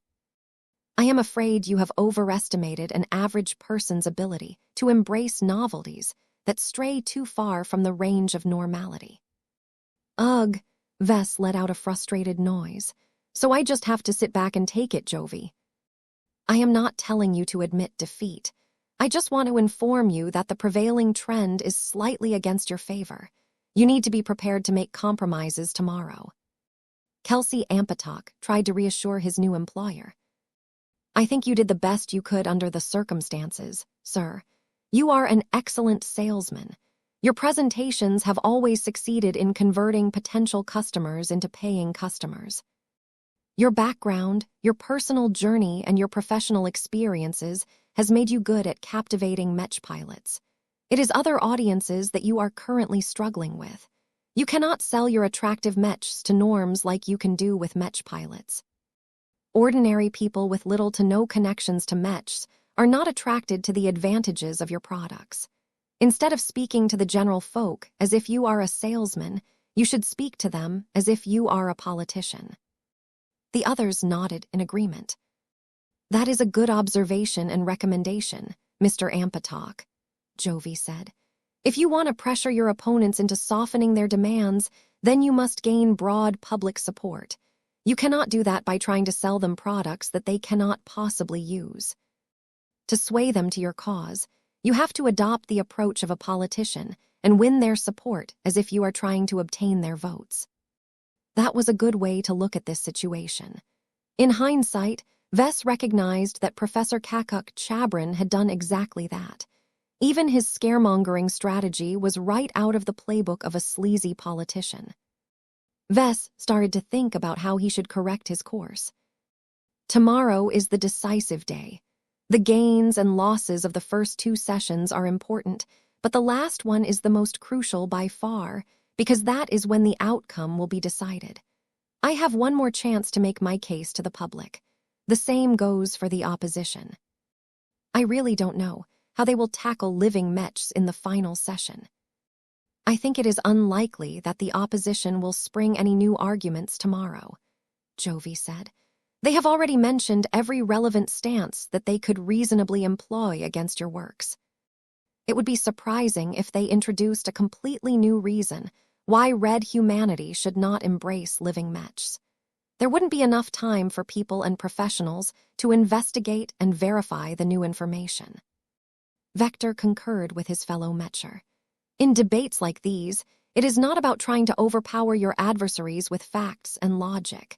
The best way to win is by swaying the feelings and emotions of the masses.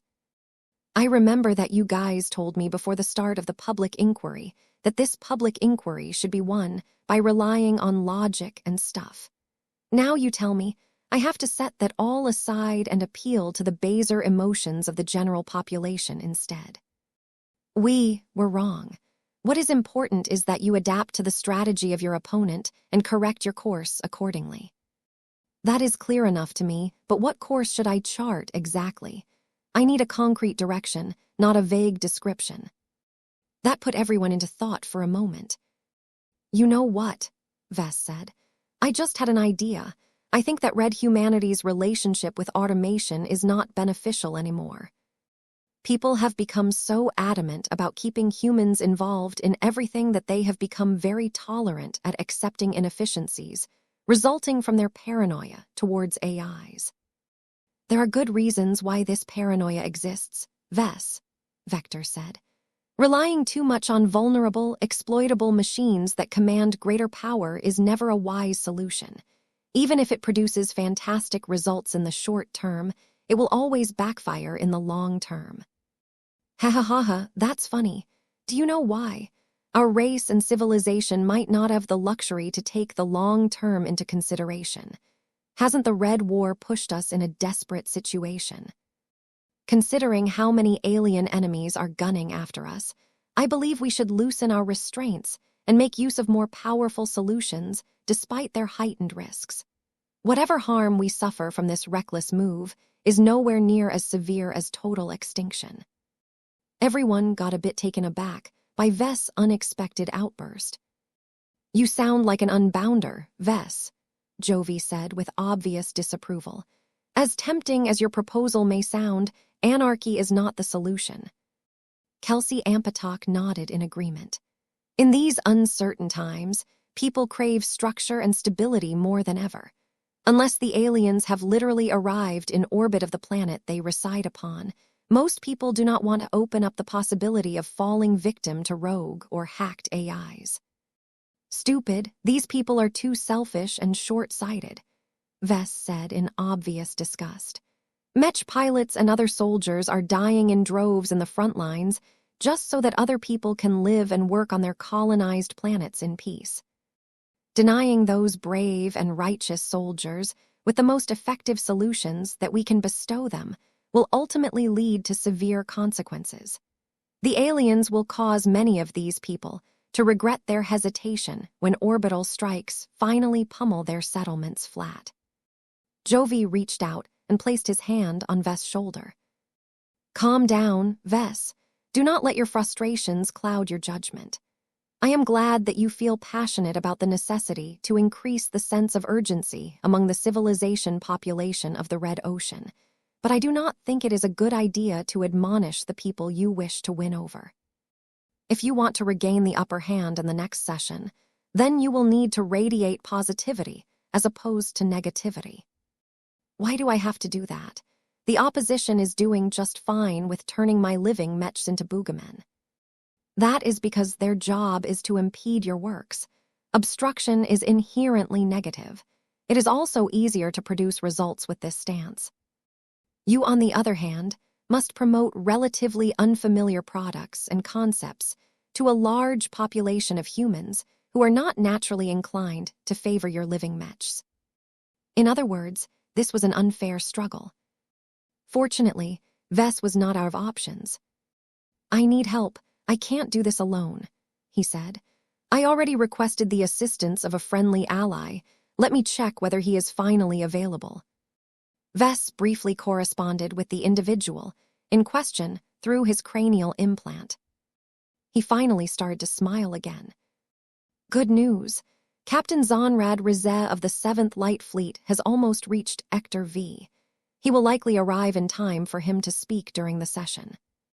The sudden mention of bringing in a supposed ally from the Red Fleet disrupted the mood of the other 3 Mech designers.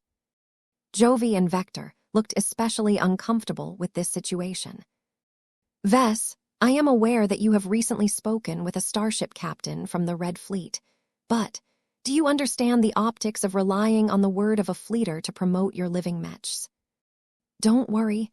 Captain Rizet and I have formed a pretty good understanding with each other. Not everyone in the CFA is as dogmatic as their colleagues from the 5th Enforcement Fleet. This isn't entirely about Mech alone.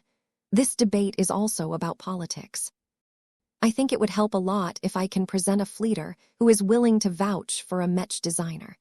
I can even turn his testimony into a component of a more elaborate strategy."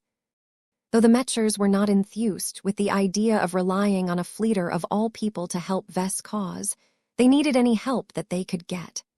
A lot of Mechers would probably disapprove of this move, but the most important constituents right now was the general public. Vess needed to show that the Red Fleet was not united on this subject. He also wanted to prove that he had his fair share of backers from this powerful organization as well. 5775, the 3rd day. Anything could happen on the 3rd and final day. The public inquiry on living Mechs had already done far more than anyone expected during the first 2 days. The organizers had already fulfilled the goal of informing the broad public of what was going on with living mechs. Nowadays, there were hardly any first-raters, second-raters, or third-raters who still remained unaware of the existence and the meaning of living mechs. The multi-day event had advertised Vess' brand as well as his iconic works to the greatest possible audience yet. Far more first-raters became introduced to living mechs than during the initial craze for the ultimatum model. The public inquiry had become so influential that it had become a mandatory topic of discussion in many communities. From individual households to the executive suites, people frequently voiced their personal views on living mechs. Not even the residents and visitors of Hector V were exempt from this phenomenon. Hours before the third and most important session was about to start, a growing crowd of supporters and protesters had gathered in front of the enormous water bubble that surrounded the Dragon King's pace.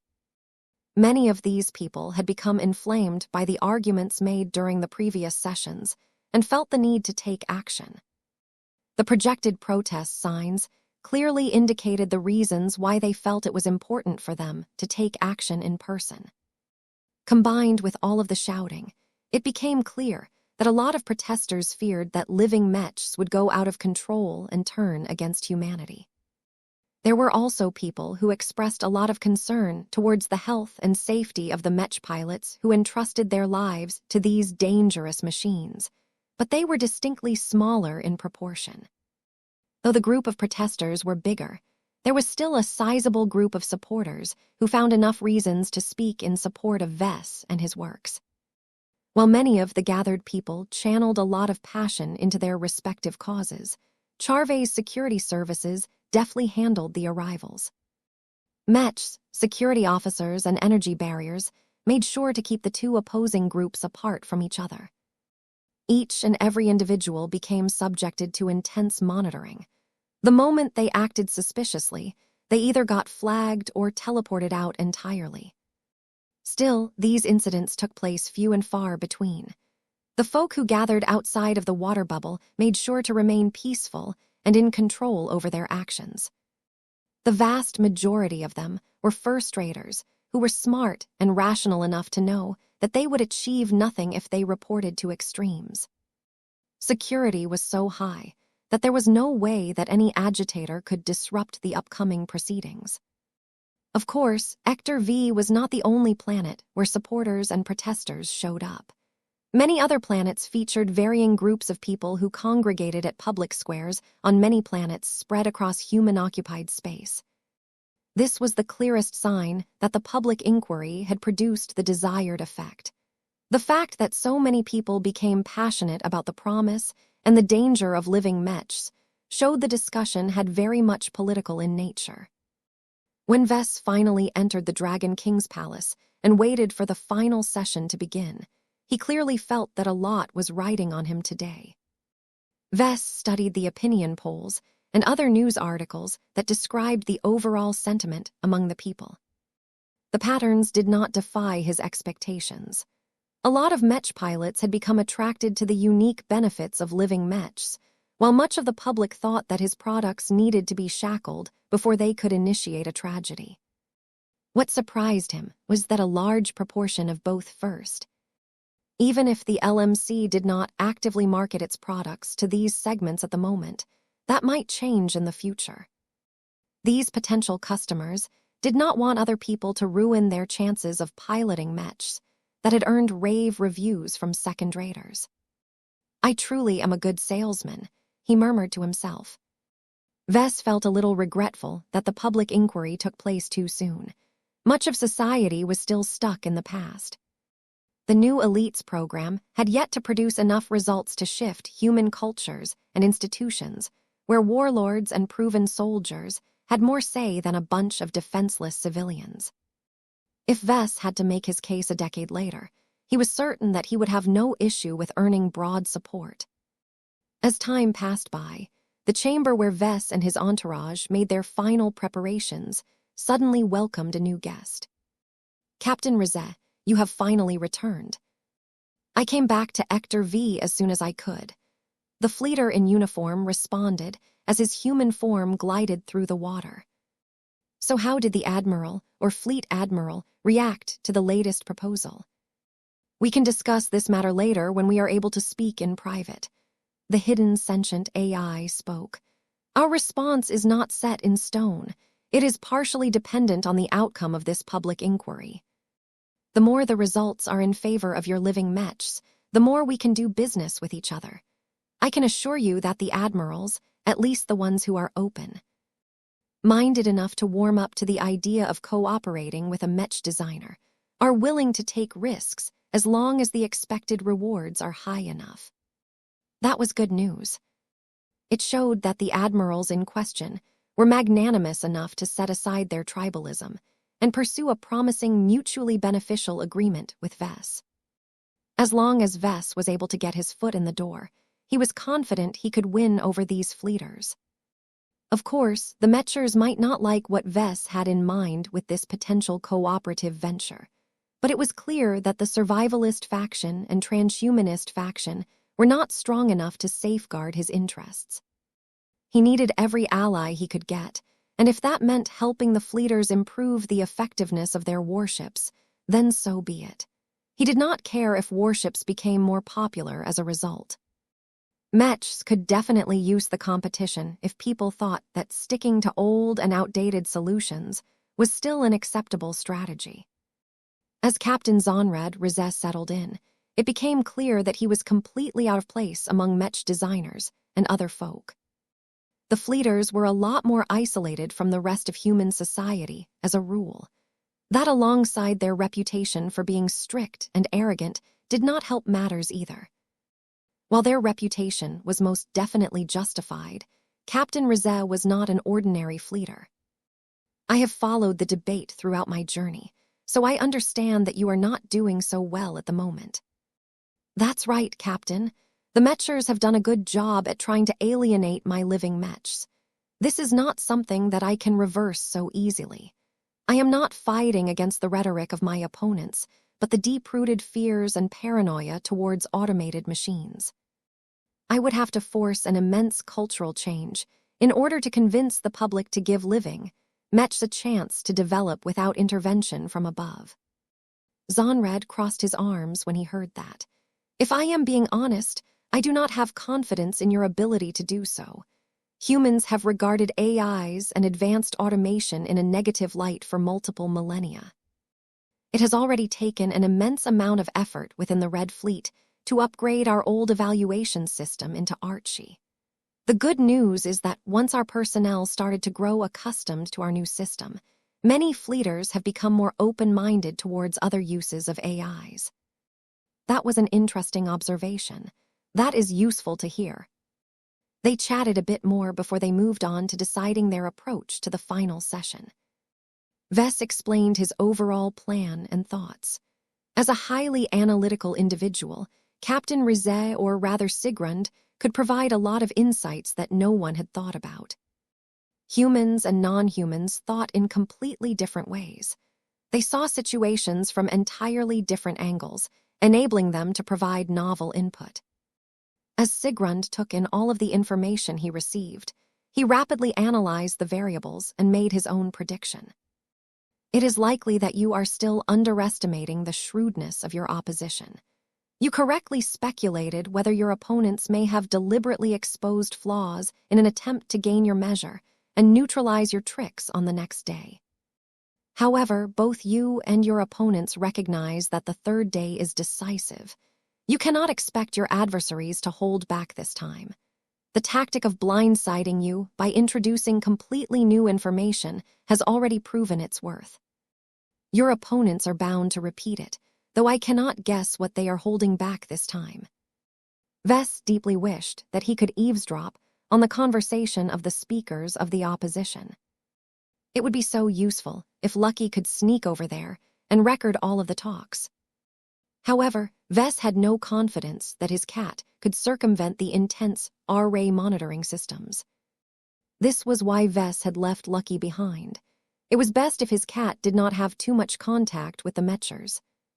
I am not sure whether your prediction is correct, Captain, Vess said. However, I need to prepare for the chance that it may come true. It is difficult to figure out a response to stuff we don't know the details of. We need to present a more general and universal initiative that can work in multiple different situations. I think that a broad push towards the liberalization of AIs can help our case. Captain Rizet stared intensely at Vess. As much as I approve of your idea, I still do not think you have a realistic chance to accomplish anything solid with this approach. Your living mechs have already generated plenty of controversy on their own. You cannot afford to attach yourself to an even greater controversy. Wait until you have become a star designer before you attempt to change our entire society. Sigrund made a good point. Vess was being way too ambitious and unrealistic about his ability to trigger a massive cultural change. Now that he became a lot more grounded again, Vess began to contemplate more realistic ideas. It was too bad that most of them probably weren't strong enough to help his case. They continued to strategize for a time, to little avail. The only improvement was that Captain Rizet presented his plan pitch and tweaked it according to the feedback he received. How much of the Red Fleet is actually inclined to support your stance, Captain? Vess curiously asked.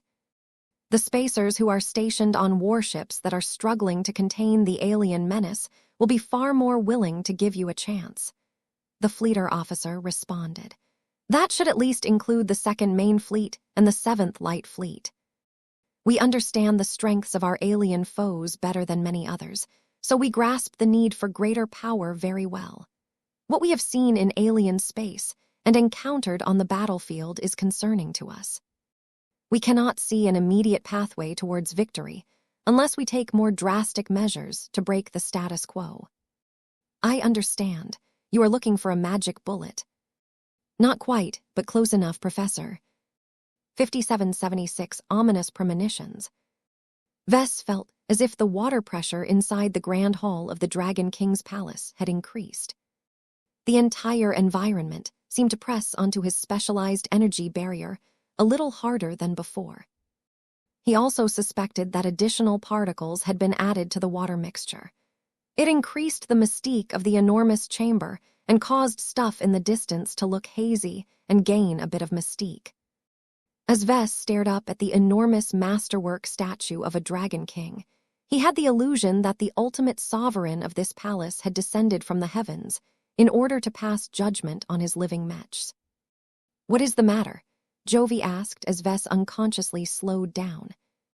I have an unsettling feeling, no, premonition about what is about to happen.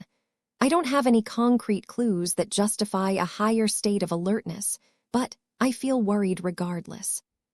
Captain Zonrad, Rizet looked slightly puzzled. It is normal for people to feel nervous. This is akin to a final exam that will decide whether you have earned the qualifications you need to graduate. It's not like that, Captain. Vess shook his head. I can handle ordinary stress situations. This is more. I can feel it in my gut, and before you say anything about it, my gut feelings have rarely led me astray. You suspect that the opposition may have prepared a killer blow for this 3rd and final session, Jovi stated. Now that you mention it, I can sense a hint of it as well. Your destiny has always been unreadable to me, but it seems that everything around you has become considerably less stable than before. That was enough for Vess to make a decision. Give me a moment, I need to consult a source. Though Vess looked as if he had blanked out while floating in the water, he was actually consulting a resource that he had refrained from using until this point. There had been no pressing need to resort to this measure, but the ominous premonition that crept up to him gave him sufficient cause to take this impending threat extremely seriously. It took around 2 minutes for Vess to gain a response. His expression worsened. What is the matter? The great prophet can't foresee anything about what is about to happen. That indicates that whatever is about to happen is either an enormous turning point or involves one or more extremely powerful entities. It could even be both. Whatever the case, this is pretty much confirmation that the opposition will not be as tame as yesterday. His advisors did not look so surprised at this revelation. "This fits with the pattern of a deliberate debate strategy," Vector Loban thoughtfully said. "It appears that the opposition is a lot more united and coordinated than we initially gave them credit for. Perhaps they have shaped their entire multi-day strategy around the coup de grace that they have planned to reveal on the final day." Jovi agreed with this assessment. "If that is the case, then the topics they addressed in the first 2 days are merely a setup for their decisive argument. You need to be careful, Vess. The opposition is determined to either rein in or outright ban your living Mechs. Given how your premonition is making you feel so defensive, then you probably won't like what you are about to hear from them. Whatever they do not let your impulses override your rationality. The ratings of this broadcast have already exceeded the highest level of the previous days. Practically every red human has set aside their usual duties as much as possible in order to witness this historic session. This will amplify every mistake you make." Vess waved his hand in an exasperated manner. "Who do you think I am? I am perfectly capable of maintaining my cool. I know better than to let my emotions get the better of me when I am presenting myself into this enormous stage." The survivalist was right about mistakes. Vess literally could not afford to ruin his reputation because far too much was riding on him right now. A lot of Larkinsons and other dependents were relying on his success. Personally, he wouldn't feel too bad if he suffered a setback today. He knew that it would only be temporary. Vess had learned long ago that every problem could be solved as long as he designed a good enough Mech. Whether it was Carmine Mechs or another killer solution, Vess was confident enough in his design ability to earn back the good graces of the public. There was no way that red humanity could afford to turn its back on obviously superior solutions just because their maker didn't follow all of the rules. However, a lot of people who depended on selling his products for a living would probably lose their livelihoods.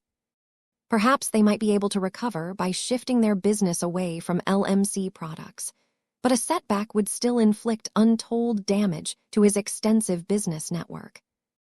In short, Vess could not afford to suffer a total loss today. He would probably be able to make do with a partial victory, but a severe loss would be hugely damaging to his interests. This was why he grew more fearful of what the opposition had in store for today. Unfortunately, without any additional sources of information, Vess could not come up with any countermeasures beforehand. He could only psychologically prepare himself for a heavy blow and hope that he would have enough time to figure out an effective response. Once he and his group had reached their usual positions beyond the edge of the speaking pit, they all stared at the speakers of the opposing side. The usual suspects had returned while wearing their best suits or uniforms. Though the speakers all made sure to school their expressions to avoid giving away any clues, the fact that they were being so serious about it was a tell in itself. Vess grew a lot more alarmed when he felt that his adversaries definitely intended to launch their killer move during the upcoming session. As both sides waited for the guests to arrive and swim over to their seats, the opposition made a surprising move.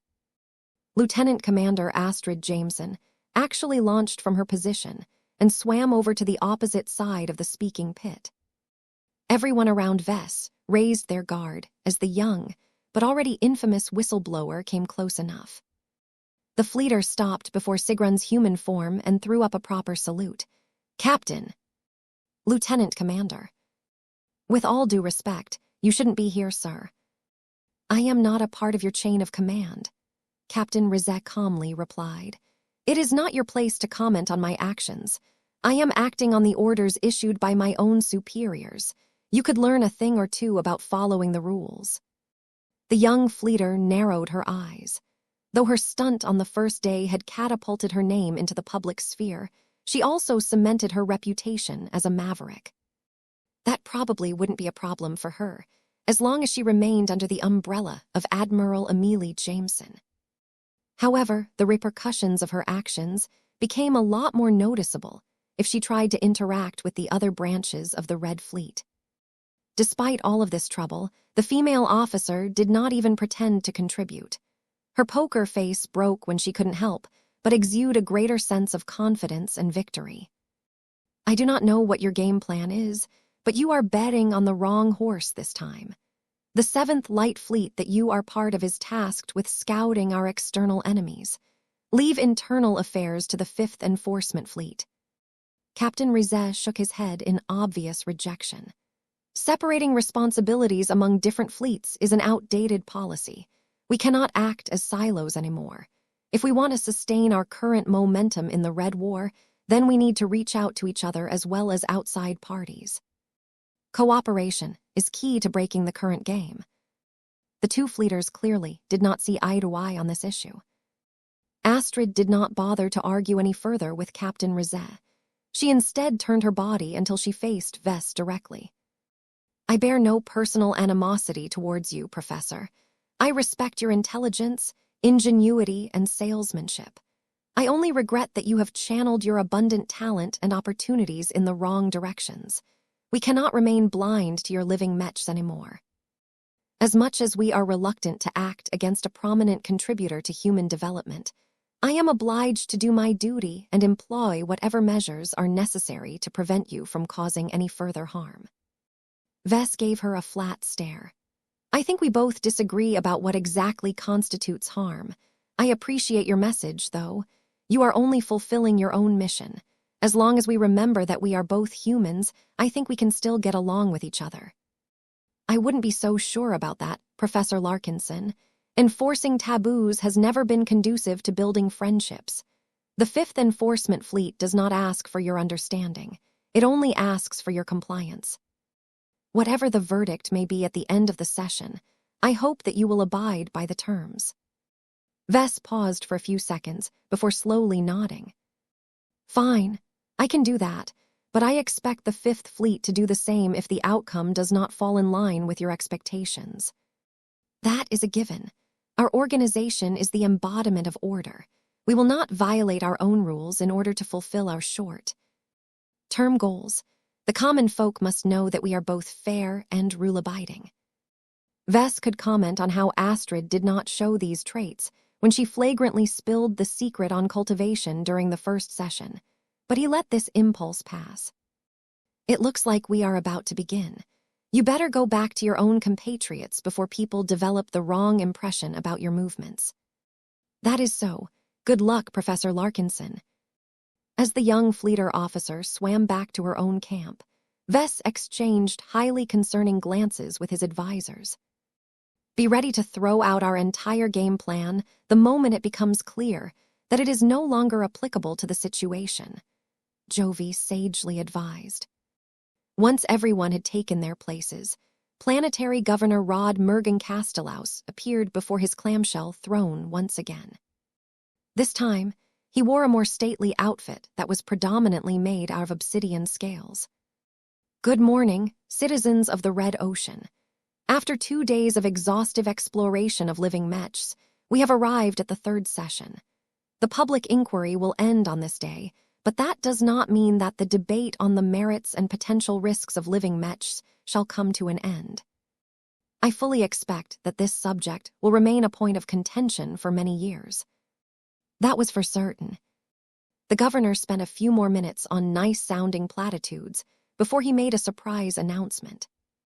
Before I announce the start of this session, I must inform you all that the opposition to living Mechs have approached me for permission to disclose information of such magnitude that it threatens to distract us from the main subject at hand. What? Vess and the others from his group grew a lot more concerned about this sudden turn of events. The governor continued with his explanation. The information used to be highly confidential, but certain parties within the Red 2 have recently agreed to declassify the relevant records and make them available for public consumption for reasons that you shall find out. I have already perused these records beforehand, and while I hesitated whether I should allow the opposition to reveal them to you in this venue, I have decided to permit them to do so because they are already publicly available. The newly declassified records are sufficiently credible and tangibly related to living Mechs to form a meaningful contribution to this inquiry. The moderator turned towards Vess with a clear apologetic expression. I only ask the defenders of living Mechs for patience and understanding. In order to preserve your rights, I have insisted that the opposition present their new information at the beginning of this session. The speaking order is therefore reversed. The opposition shall have the first word. This did not make Vess feel any better about this situation. The sense of doom and gloom grew even stronger as Lieutenant Commander Astrid Jameson maintained a grave expression as she slowly moved towards the center of the speaking pit. 5777 Astrid's tale. Astrid Jameson exhibited none of the respect and understanding that she showed a moment earlier. This was all business from the moment Mergen Castellaus announced the start of the final session. The RF officer no longer spoke for herself, but became a vessel for the 5th Enforcement Fleet. Many people spread across human-occupied space paid extremely close attention to her at the moment. The obvious cybernetic enhancements that enhanced her vision, voice, and countless other properties gave her a more menacing air. Few people cared about her age when her appearance, and her uniform elevated her far above the common people. This was a fleeter who clearly had something important to share. Good morning, people of the Red Ocean. I am here because the 5th Enforcement Fleet has invested me with the responsibility of sharing a tale to you all. Be warned that this is not an ordinary tale, but a true story, for better or worse. In order to be as faithful to our sources as possible, I must share details that are not suitable to be heard by the faint of heart. It is highly advised that children under the age of 15 be disallowed from listening any further. Their parents or caretakers can decide how many details they wish to share. Any message that warranted such a disclaimer was bound to be bad for Vess and his cause. Now that I have issued my warning, let me begin this historic tale. The woman spoke as she allowed her vocal modulator to turn her into a better narrator. It begins during the twilight years of the Age of Conquest. This period may already be ancient history to you, but both the Red Association and the Red Fleet still have revered heroes among us who have lived through these years. More importantly than that, what took place during this time has directly shaped our society as we know it today. Why did the lieutenant commander go so far back in history? Had the 5th Fleet decided to open the book on the Big Two's rebellion against the Five Scrolls Compact? This is the time where the secret organization that has ruled humanity from the shadows has reached the peak of its power. The cultivators in charge of it have reaped enormous benefits from humanity's rise, causing their pride and egos to inflate beyond all reasonable boundaries. They could do no wrong. Their most powerful leaders literally see themselves as gods who possess an absolute right to toy with the lives of ordinary humans as they see fit. Vess started to frown as he listened to Astrid's tale. If all of this setup amounted to a crash course of the Five Scrolls Compact, then that was not enough of a reason for him to feel so concerned. I can spend weeks, months, or even years on describing the organization, divisions, cultures, and the many excesses of this secret organization. I shall refrain from doing so as this is not relevant to the subject at hand. Instead, I shall highlight a particular member of this hidden cabal. She is an upper-ranking member who simultaneously wields great personal power, but also holds extensive authority over many subordinates. Astrid waved her hand, summoning a projection of an incredibly old, tall, and majestic wooden structure. A powerful feeling surged within Vess' mind. There was something about this sight that made him feel a lot more apprehensive. This is the Wood Shrine. It is one of the 5 principal divisions of the aforementioned secret organization. An innumerable number of cultivators and slaves answered to the Wood Shrine when it was at its height. One of the more prominent sub-organizations that operated under this holy shrine is the Apex Predator cult. The projection changed to depict an intimidating emblem. It showed a pale white beast skull surrounded by a green forest. The Wood Shrine is so large, and has existed for so many years that many of its members have founded their own cults. These cults are highly exclusive, highly devoted to their ideologies, and highly competitive towards their rival organizations. The apex predator cult stands out among the rest for being exceptionally cruel but powerful.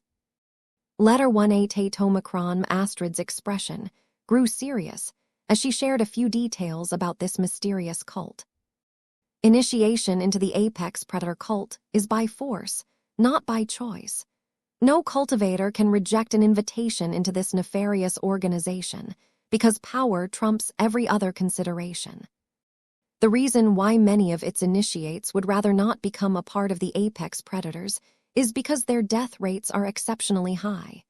Their cult has a well-deserved reputation for having the strongest but least numerous cultivators under the wood shrine. Vess was not stupid. By now, he began to make a frightening realization of what the opposition had planned for today. The reason why this is the case is because of the ideology of this cult. It is completely based on a warped and murderous interpretation of the concepts of natural selection, survival of the fittest, and human evolution. Infighting and backstabbing is rife within the cult. Brothers and sisters are more than willing to tear each other apart in the hopes of promoting their ranks. No one is safe from getting eliminated. Only strength and cunning can allow the desperate cultists to prevail over their enemies. Survival of the fittest is a daily challenge to the members. Astrid calmly continued. Each survivor who manages to live through their ordeals is shaped by them. The older they become, the less empathy they possess. Their humanity crumbles with every crime and injustice they commit. By the time they have reached the upper half of the hierarchy, they have become monsters in human skin. Even among cultivators, the practices of the apex predator cult have generated a great amount of notoriety within this secret community. A mix of expressions appeared on Vess' face. He could not imagine how cruel it would be to become a part of this cruel cult. This tale is not centered around the apex predator cult. Rather, it is oriented around its last and most infamous leader. The cult has existed long enough for multiple so-called cult masters to preside over its affairs. Each of them have survived the most arduous of tests, the most challenging of duels, and the most convoluted of plots. None of the cult masters are incompetent for that reason. We even suspect that the entire purpose of the cult is to train the ultimate apex predator among its hapless members. Every other life is dispensable aside from the cult master. Before you develop the wrong impression, the rest of the broad secret organization is hardly any better. The only difference is that the apex predator cult is less tolerant towards the weak and the failures. The way Astrid described the apex predator cult made it clear that no one would willingly become a part of such a crazy organization. Its ideals contradicted every value and principle that Vess held dear. The cult sounded like the polar opposite of the Larkinson clan. The Fleeter officer switched the projected image to portray a loose sketch of a woman. The woman wore disturbing familiar robes. Instead of being shaded in a welcoming pattern of green and white, the projected figure wore a chilling robe that was predominantly pale green and black. The odd combination, along with the frigid air exuded by the figure, gave off the impression that the woman had completely drained herself of any semblance of humanity. Vess noted that the sketch deliberately did not draw out the details of the woman's face. Instead, it remained obscured in shadow, causing her to look even more intimidating. Once Astrid gave the public a moment to appreciate this image, she finally introduced her to the Red Ocean. Our records do not contain any mention of the final cult master's real name. It is ultimately irrelevant because the cultivators of the secret organization are much better known by the titles they accrue over their eventful lives. This woman has earned several of them as she has killed, deceived, and plotted her way up the ranks over many years. The projection changed to show the shadowy figure stretching out her hand in front of a crowd of kneeling people. Trails of blood and energy erupted from their bodies and flowed to the merciless woman that was literally draining them of their lives. She was known as the life stealer for honing and perfecting the art of devouring the lives of other beings to fuel her own growth. The projection shifted to depict the same woman tending the plants and trees of a dark and abnormal forest. Every growth only superficially looked normal. What betrayed their true nature was the multitude of human bones that littered the ground. She was known as the Lady of the Cold Forest for cultivating plants that complemented her nefarious methods. Several more sketches appeared that depicted the faceless cult master engaging in multiple acts of cruelty. One of them showed the woman torturing a man by planting flowers into his eyes. Another showed the woman unleashing her cold forest onto an entire city. Suffice to say, none of these sketches showed the woman in a redeeming light. Anyone who saw them would naturally conclude that this was not a cultivator that was capable of expressing any value towards human life. However, upon her ascension to the highest seat of the apex predator cult, she assumed the title of Original Sin. Ostensibly, she earned this moniker for displaying greater cruelty, heartlessness, and cunning than all of the preceding cult masters.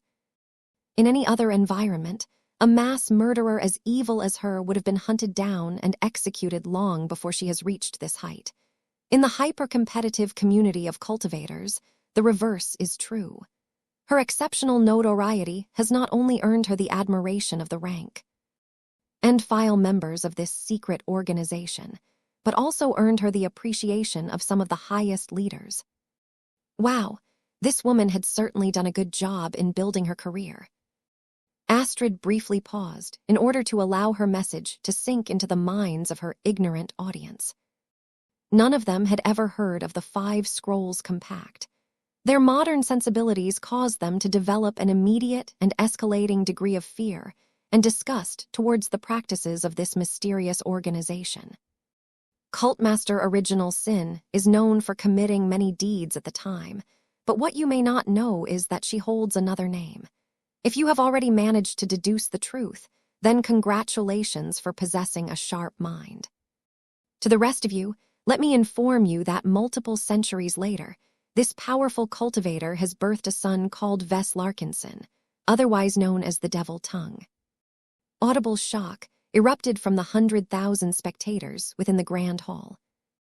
Few people had managed to connect the dots, so the surprise was nearly universal among the folks who never expected to be confronted by yet another shocking revelation. Ves completely froze as he finally learned about the origin and the history of his mother.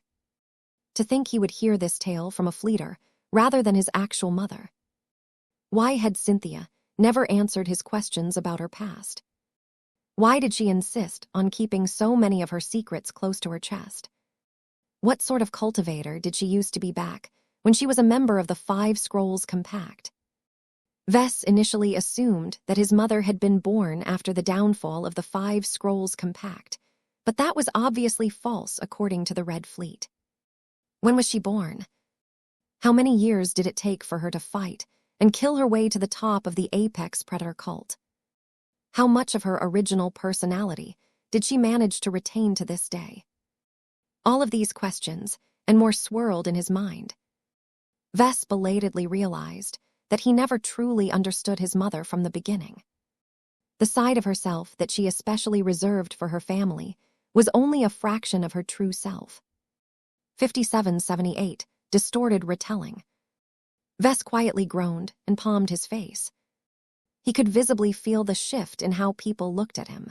The more Astrid revealed the hidden history of his mother, the more his public image became tarnished. As the devious fleeter continued to narrate an unofficial biography of the woman known as Cultmaster Original Sin, it had become very clear now what the opposition sought to accomplish. Not only was Astrid able to give a rich illustration of why red humanity needed to guard against cultivators, she also sought to pass on all of the cultmaster's dirty water onto her son. This was an exceptionally cruel and outrageous strategy towards its intended target. The only reason why Ves had yet to feel angry was because he was too damn shocked at what he learned. Though Veronica had been living alongside Cynthia for many months, the latter had never really shared any information about her mysterious past. It was as if Cynthia went out of her way to bury her history as deeply as possible. As Vess tried to process the complicated feelings that surged in his mind and spirit, the water around him visibly shook, indicating that he was having a lot of trouble maintaining his composure. Meanwhile, all of the people in the grand hall continued to have a dimmer view of Vess. They no longer strictly regarded him as a rising prodigy and a genius at designing mechs. It was as if his life-saving products and his massive contributions to human civilization had been rendered meaningless in the face of his tainted origin. Perhaps many of these people would come to their senses and realize that the son, who was born many centuries after his mother committed all of these alleged misdeeds, was not culpable for all of those crimes.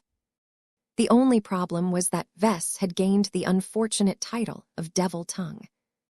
Even though no one really called him that unless he held another passionate speech, the inconvenient title could easily be misinterpreted by people who were unfamiliar with his history. He earned this title for being dastardly good at winning over his audience with his words, not for being a literally evil cultivator who killed people like cutting grass. As Vess continued to wallow in his abject misery, the officer from the 5th Enforcement Fleet continued to describe the known history of the woman who used to live a very different life. The records related to Cultmaster Original Sin are sparse and incomplete, but we know what she had done during the most pivotal event that has led to the end of the Age of Conquest. During a devastating uprising against this secret organization, the founders and supporters of the Common Fleet Alliance and the Mech Trade Association launched a surprise attack on a location that was known as the Great Temple. The cybernetic woman adopted a reverent expression as her story reached this point. Many brave and selfless fleeters and mechers rose up against the many murders and injustices committed by the power-hungry cultivators. The latter have always behaved without respect for life and laws, but their behavior near the end was especially unacceptable because they were strangling the future of our collective race. Due to the rapidly deteriorating circumstances, my predecessors, along with the early mechers, initiated the Great Rescue. We dispatched a combined strike force that cut through every obstacle and forcibly invaded the heart of our collective enemy. Vess jerked a bit. While he might not have a clue who his mother used to be, he possessed a bit more information about how the great betrayal unfolded. Granted, he only had access to the perspective of the cultists, but he was certain that the mechers and the fleeters launched their surprise attack from the inside. It would have been absurd for the early Big Two to start from the outside and smash through all of the defensive lines that the 5 Scrolls Compact built around a location as crucial as the Great Temple. It became clear to Vess that Astrid was deliberately obscuring the connection between the 5 Scrolls Compact and the Big Two. Anyone who did not bother to think any deeper would form the mistaken impression that the latter had little relation to the former. Of course, this was not a foolproof distortion of the truth, but it was sufficient to paint the Big Two in a more heroic light. Vess could not help but narrow his eyes in suspicion, yet again. If Astrid, or rather, the 5th Enforcement Fleet, stooped as low as to distort the MTA and CFA's intimate ties with the 5 Scrolls Compact, then what else about the tale had been exaggerated? Was his mother truly as evil and murderous as the story painted her as, or was the actual truth a lot more nuanced? There was a possibility that the Red Two had misidentified his mother. Astrid could be talking about a completely different person. His favorite theory at the moment was that Cultmaster Original Sin may have been his grandmother or a more distant ancestor. That would have been a much more reasonable explanation of his heritage. His need to obtain an answer to this matter was so great that he wanted to obtain confirmation from a second source. He shifted his focus all the way to the old galaxy. He impatiently waited for Veronica to arrive in front of Cynthia's meditation room. The hatch slid open. The Oblivion Empress had sensed the cyborg cat's arrival. When Veronica caught sight of Cynthia, The mother looked warm and loving as usual. While she usually maintained a stern expression whenever she interacted with her other subordinates, she always made sure to show her gentle side to her precious children. "Mother," Veronica began as she floated in front of the true God, "are you aware of what is happening in the new frontier?" Cynthia looked severe as she nodded. "I am. The superior mother is usually too busy to keep track of you, but every hexer is paying close attention to the broadcast of this public inquiry. It is impossible for me to miss its significance. My incarnation has refrained from extending her presence in close proximity towards your human self. Her arrival will be noticed and may cause undue alarm. This will not help your case." "I understand," Veronica replied. "Mother, ask, were you?" The Lady of the Night let out a sigh. "Stop grasping at straws, my child. While I would like to dispute specific details of that woman's retelling, this is not a case of mistaken identity. I used to be a different woman in a past life. I am not proud for embracing the mantle of original sin, but there was a period in my past life where I reveled in my power. I suffered from the same character flaws that afflicted the rest of the leadership of the 5 Scrolls Compact. I was not aware of this at the time, but it seems obvious in hindsight." Veronica became stunned. She never imagined that his mother had not only lived long enough to experience the heyday of the 5 Scrolls Compact, but also played an active role in the rapid degeneration of human civilization during the twilight years of the Age of Conquest. "Wait, why are you putting so much emphasis on the phrase past life? You talk as if you have nothing to do with the woman who you used to be. Are you using this as an excuse to shirk your responsibility for all of your past misdeeds?" "It is not like that." Cynthia elegantly shook her head. "When I succumbed to my old injuries and died, I shed much of my power, my memories, my techniques, my secrets, and my karma. Death is supposed to be a new beginning." Veronica's purple cybernetic eyes glared at the true God. "You don't sound like a woman who has lost everything upon death." "That is because I cheated death, in a way." The Oblivion Empress impishly smirked. "I employed a secret technique to preserve a sliver of my soul, which I have eventually restored with your help. Still, I have only retained a fraction of my comprehensive power at the time. While I have the ability to reconstruct many of the missing pieces, I am not able to recover everything. I do not know what I have permanently shed upon death, but if I was as capable as I think I was, I may have used my demise to discard the most undesirable portions of myself. So you took advantage of your own death to throw away all of the really evil and awful stuff. That is a crude but apt description of my likely approach. I may have done more, but I do not recall this pivotal moment. There are still gaps in my memory." A moment of silence ensued as Veronica processed this news. She took comfort in the revelation that the Cynthia of today was not equivalent to the cultmaster of the apex predator cult. "So, what exactly did you do during the Great Betrayal, Mother?" "I cannot tell you, my child. Perhaps the young lady may be able to give you a brief summary."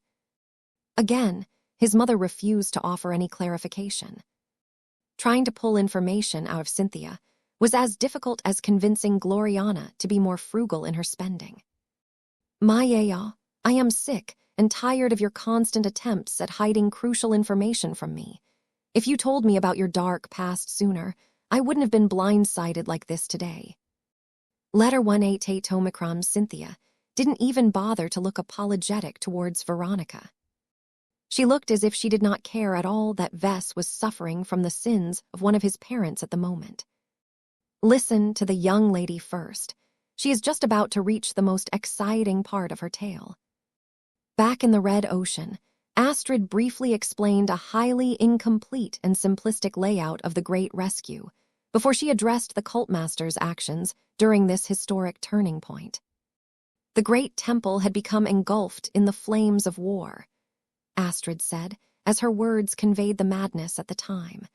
Many warships, mechs, and individual cultivators unleashed violence against each other and the surrounding environment. Both mundane and empowered blood spilled across the enormous space where the 5 shrines reside. The defenses of many old structures that had been built millennia ago crumbled in a matter of seconds or minutes, causing them to crumble and inflict enormous human and material losses. The fleeter shook her head in disappointment. The survivors of the Great Rescue shouldered so many crucial responsibilities that they could not afford to get distracted. Despite Original Sin's prominent position, our predecessors were not able to track all of her movements, especially on an exceptionally chaotic battlefield. The projection of the wood shrine appeared yet again. We do know that the cult master had been assigned to defend the main structure of the wood shrine.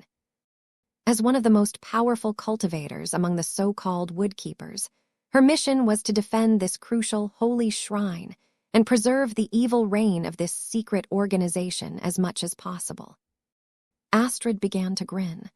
This became an increasingly less enviable assignment, for the forces dispatched by the CFA and MTA were steadily gaining ground. The cultivators not only proved to be incapable of holding back our troops, but they were also far too disorganized to form a coherent defensive strategy. It was rather hard to organize all of the cultists when a part of their members had turned against the compact all of a sudden. According to our deductions, we believe that the cult master knew which way the wind was blowing.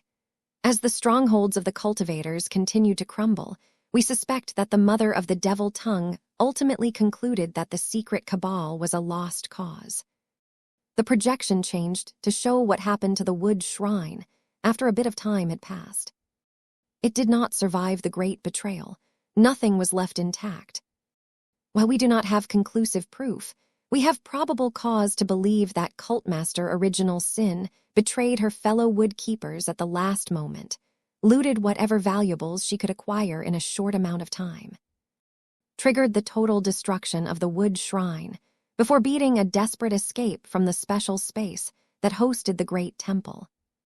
Though Astrid at least made it clear that the fleeters were not entirely certain what his mother had done, Vess was still inclined to believe that much of it was true.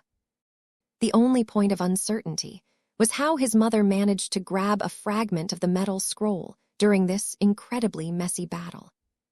Perhaps she picked it up from another survivor after the great betrayal, but he had a feeling his mother may have done a lot more than running away.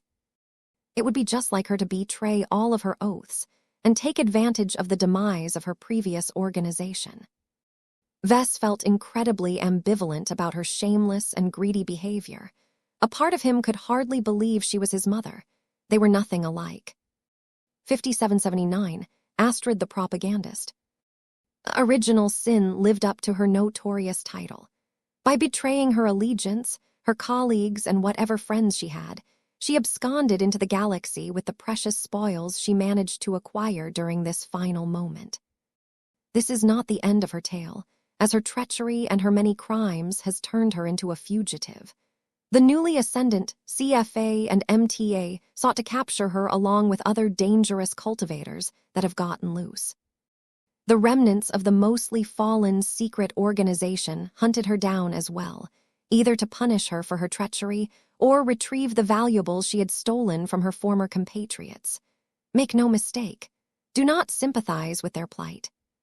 She fully deserved the retribution that she had brought upon herself. The entirety of Red humanity fell into shock as they listened to the descendant of Admiral Amelie Jameson expose all the lurid misdeeds of a powerful cultivator. Though the tale-spinner did her due diligence by mentioning that the woman who used to bore the title of Original Sin had been a product of an exceptionally cruel environment, that did not soften the blow all that much. The more the lieutenant commander shared what information she possessed about the ruthless cultmaster, the more people associated the word cultivator with cruelty, murder, selfishness, treachery, and other negative connotations. Astrid Jameson could have easily painted a more positive first impression for her audience by highlighting the life of a more benign cultivator. For example, Vess was pretty sure that the Red 2 still retained a lot of records or even first-hand testimony of the progenitors of Mechs. 13 of them existed, so the Mechers and the Fleeters should at least have a fairly complete biography on at least one of these eminent heroes. Yet instead of introducing one of these exemplars to red humanity, in order to show what good cultivation could do, Astrid instead opted to highlight one of the most evil and undesirable cultivators imaginable. Vess felt shocked and ashamed that the Fleeters would dare to pull such a dirty move. Though he did not exactly have the best impression of his mother, this was clearly a step too far. He silently turned his gaze towards Captain Zonred Rizet. The hidden AI was just as surprised as everyone else. Vess reached out and took hold of the RF captain's wrist in order to communicate in private. You need to understand that the Red Fleet is the least open-minded towards metaphysical power. It is rooted in their very ideology. What I can say is that Admiral Jameson couldn't have done this alone. She had other supporters from high places. The captain subtly nodded. Declassifying those records is a highly irregular move. Given their sensitivity as well as their context, it requires the permission of multiple Tier 1 galactic citizens to unveil even a small portion of the secret history of red humanity. My source cannot tell you who exactly was behind this move, but it is a given that at least a handful of the leaders of the association were involved as well. Vess' expression darkened at that. The prime suspects were the Lord of Thermodynamics and the Webmistress. One of them wanted to ban living mechs, while the other wanted the Red Association to bind them with regulations. Their motives may not entirely be aligned with Admiral Jameson, but they had all found common cause in wanting to stop Vess' momentum. My analysis of this situation leads me to conclude that your backers are not entirely reliable. Vess directed a flat stare towards Sigrun's human form. Duh, I could have made that conclusion myself. They may not find it worthwhile to squander their political capital to cover your backside all of the time. They may also want to curb your arrogance and deliberately let you suffer a setback in order to teach you a lesson. I have another theory that most likely applies to this situation. Since you are so strongly associated with this phenomenon, you have become one of its most famous and high-profile spokespersons. Her lifelong mission compels her to stop you at all cost, and what we know of her actions has made it clear that she is not above overstepping her boundaries to achieve her objectives. Since the many alleged crimes committed by your mother will be released regardless of what the top has decided, the other leaders may have decided to acquiesce and approve of her motion in the interest of maintaining order at the top. The offending admiral may have tried to make amends by offering concessions to the other parties. That should be enough to placate the neutral leaders who held the deciding votes. Vess grew even angrier when he received this message. Admiral Jameson managed to get her way by threatening and bribing the other human leaders. Far too many bigwigs chose to play along with the head of the 5th Enforcement Fleet because they did not want to rock the boat and likely profited from his misfortune. It was that last part that truly highlighted the depravity of this situation. It indicated that the leaders of red humanity were willing to overlook obvious misdeeds as long as they managed to advance their own selfish interests. Sigrun clearly knew that his friend was becoming more incensed by the situation. First, she seeks to paint cultivators as violent, emotional, and unacceptably dangerous individuals. Second, she seeks to tarnish your reputation by trying your mother's infamous deeds to your name as much as possible. Breaking the rules of this public inquiry will advance both of your adversaries' goals. You will prove that cultivators such as yourself are tyrants who are far too easily swayed by your emotions, and you will also show that the apple has not fallen far from the tree. Do not fall into their trap. Vess silently gritted his teeth. He understood Sigrun's logic. The opposition had definitely proven its capability of weaving multi-layered plots and reading several moves ahead. He was not exactly known for his restraint in public settings like these. Any opponent who conducted serious research in his past public appearances would definitely know that he had a penchant for winning over the audience with his passionate speakers. Vess could not allow himself to play in the hands of the opposition, but it was so difficult for him to maintain his cool. It was in his nature to be proactive. A passive stance may be the most rational decision for him to make, but it went against his increasing desire to stand up and defend himself against the unfair insinuations made by the Fifth Enforcement Fleet. All of the politics, all of the scheming, and all of the letdowns by his backers stoked his anger. He was being unfairly maligned and belittled, and the worst part about that was that he was not allowed to contradict the stupid Fleeter woman right away. Though the former cult master's trail has ended just when it had led to the galactic rim, the occasional massacres, missing person cases, and outbursts of violence suggests that she has not lost her tyrannical disregard towards human life during her flight. Granted, many of the casualties that she has directly or indirectly inflicted usually amounted to collateral damage in battles where her pursuers caught up to her, but there are other incidents that did not warrant a violent response. This is the nature of cultivators. Their selfishness combined with their extreme propensity towards violence has made them fundamentally incompatible with modern human societies. Vess shook his head in disagreement. Astrid tried her best to associate cultivation with all of those negative traits. This was clearly a deceptive practice because cultivation was neither good nor evil. It was what people did with this power that determined the consequences. If Vess was able to speak, he could have mentioned the example of Mech pilots and Mech designers as cultivation done right, but it was not his turn to speak at the moment. Cultmaster Original Sin perfectly embodied these ideals during her lifetime. Her son who stands before me today is on the cusp of reviving them during his own lifetime. Do not let him succeed. His living mechs may seem innocuous on the surface, but they are the equivalent of a gateway drug to cultivation and other horrors.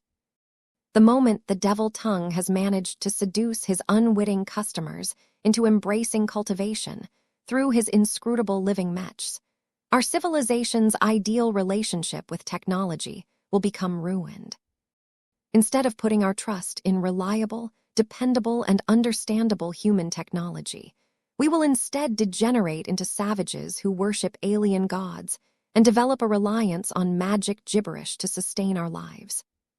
The lieutenant commander ranted about the perils of cultivation and everything related to it for several more minutes.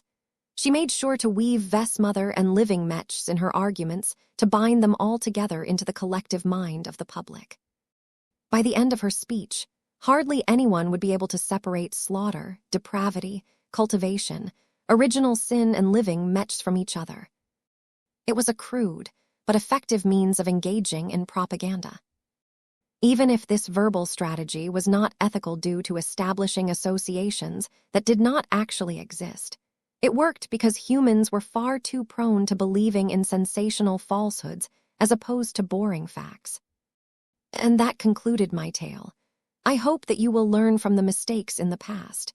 You can readily access more detailed records on the life and history of Cultmaster Original Sin by visiting the Red Fleet's public portal. Heed our warning and do not allow our society to degenerate into a jungle where the survival of the fittest becomes the order of the day. Above all else, do not trust living mechs and any other weird inventions made by Professor Larkinson. No one knows how they work. Each of them may be potential carriers of intangible viruses that may distort your personality and brainwash you into pursuing power without any regard for other people's lives. Be vigilant, be skeptical, be human. With that, the cybernetic woman formally ended her incredibly manipulative speech, having made a lasting and unforgettable impression onto Red humanity. 57. 80 Patience and Forbearance. I really like living mechs, but I don't know whether I should buy them if they are based on dangerous technology. Professor Larkinson played us all for fools. For years, he pretended to be a mech designer when he was actually so much more. His mother taught him well. Not only did she teach him her magic, but she also passed on her ability to infiltrate a community, only to betray it and make off with all of the spoils. The more I heard about cultivation, the more I think it is evil. There are people who claim that cultivation is not all that bad, but to me, it is little different from giving everyone a weapon of mass destruction. It doesn't matter if 99 out of 100 people possess enough restraint and sanity to keep their superweapons under lock and key. It only takes a single madman with no care to destroy an entire city or planet. Talk like this erupted all across human-occupied space. Many people from many different zones grew concerned or even alarmed at the prospect of welcoming cultivation to human society once again. They had no idea what this stuff entailed. This caused them to latch on to the first concrete example described by Lieutenant Commander Astrid Jameson. Few people outside Terran and Rubarthan space questioned her credibility. The woman may look young, but she was an elite among her generation. Her expensive cybernetic implants and her impeccable fleeter pedigree increased her credibility and made it easier for the public to trust her narrative. Most people generally did not have that good of an impression of the CFA and RF, but they could not deny that the fleeters held themselves to extremely high standards. Their competence had never been questioned by people other than Terrans and Rubarthans. While the citizens of the former human empires had much less good to say about the fleeters, even their bias did not stop them from acknowledging that the hegemons of the age of Mech had earned their way to the top. Whatever the case, the amount of people who still held a highly favorable opinion of Vess and his works had dropped by an enormous proportion. Few people feared or hated Vess outright. They at least held enough sensibilities to not pass on the sins of the parent to a child. Vess had also been born centuries after the fall of the Great Temple, so he was largely disassociated from the 5 Scrolls Compact. Nonetheless, who knew what his mother had taught to her son before she disappeared? It was safe to say that the ploy concocted by the 5th Enforcement Fleet worked.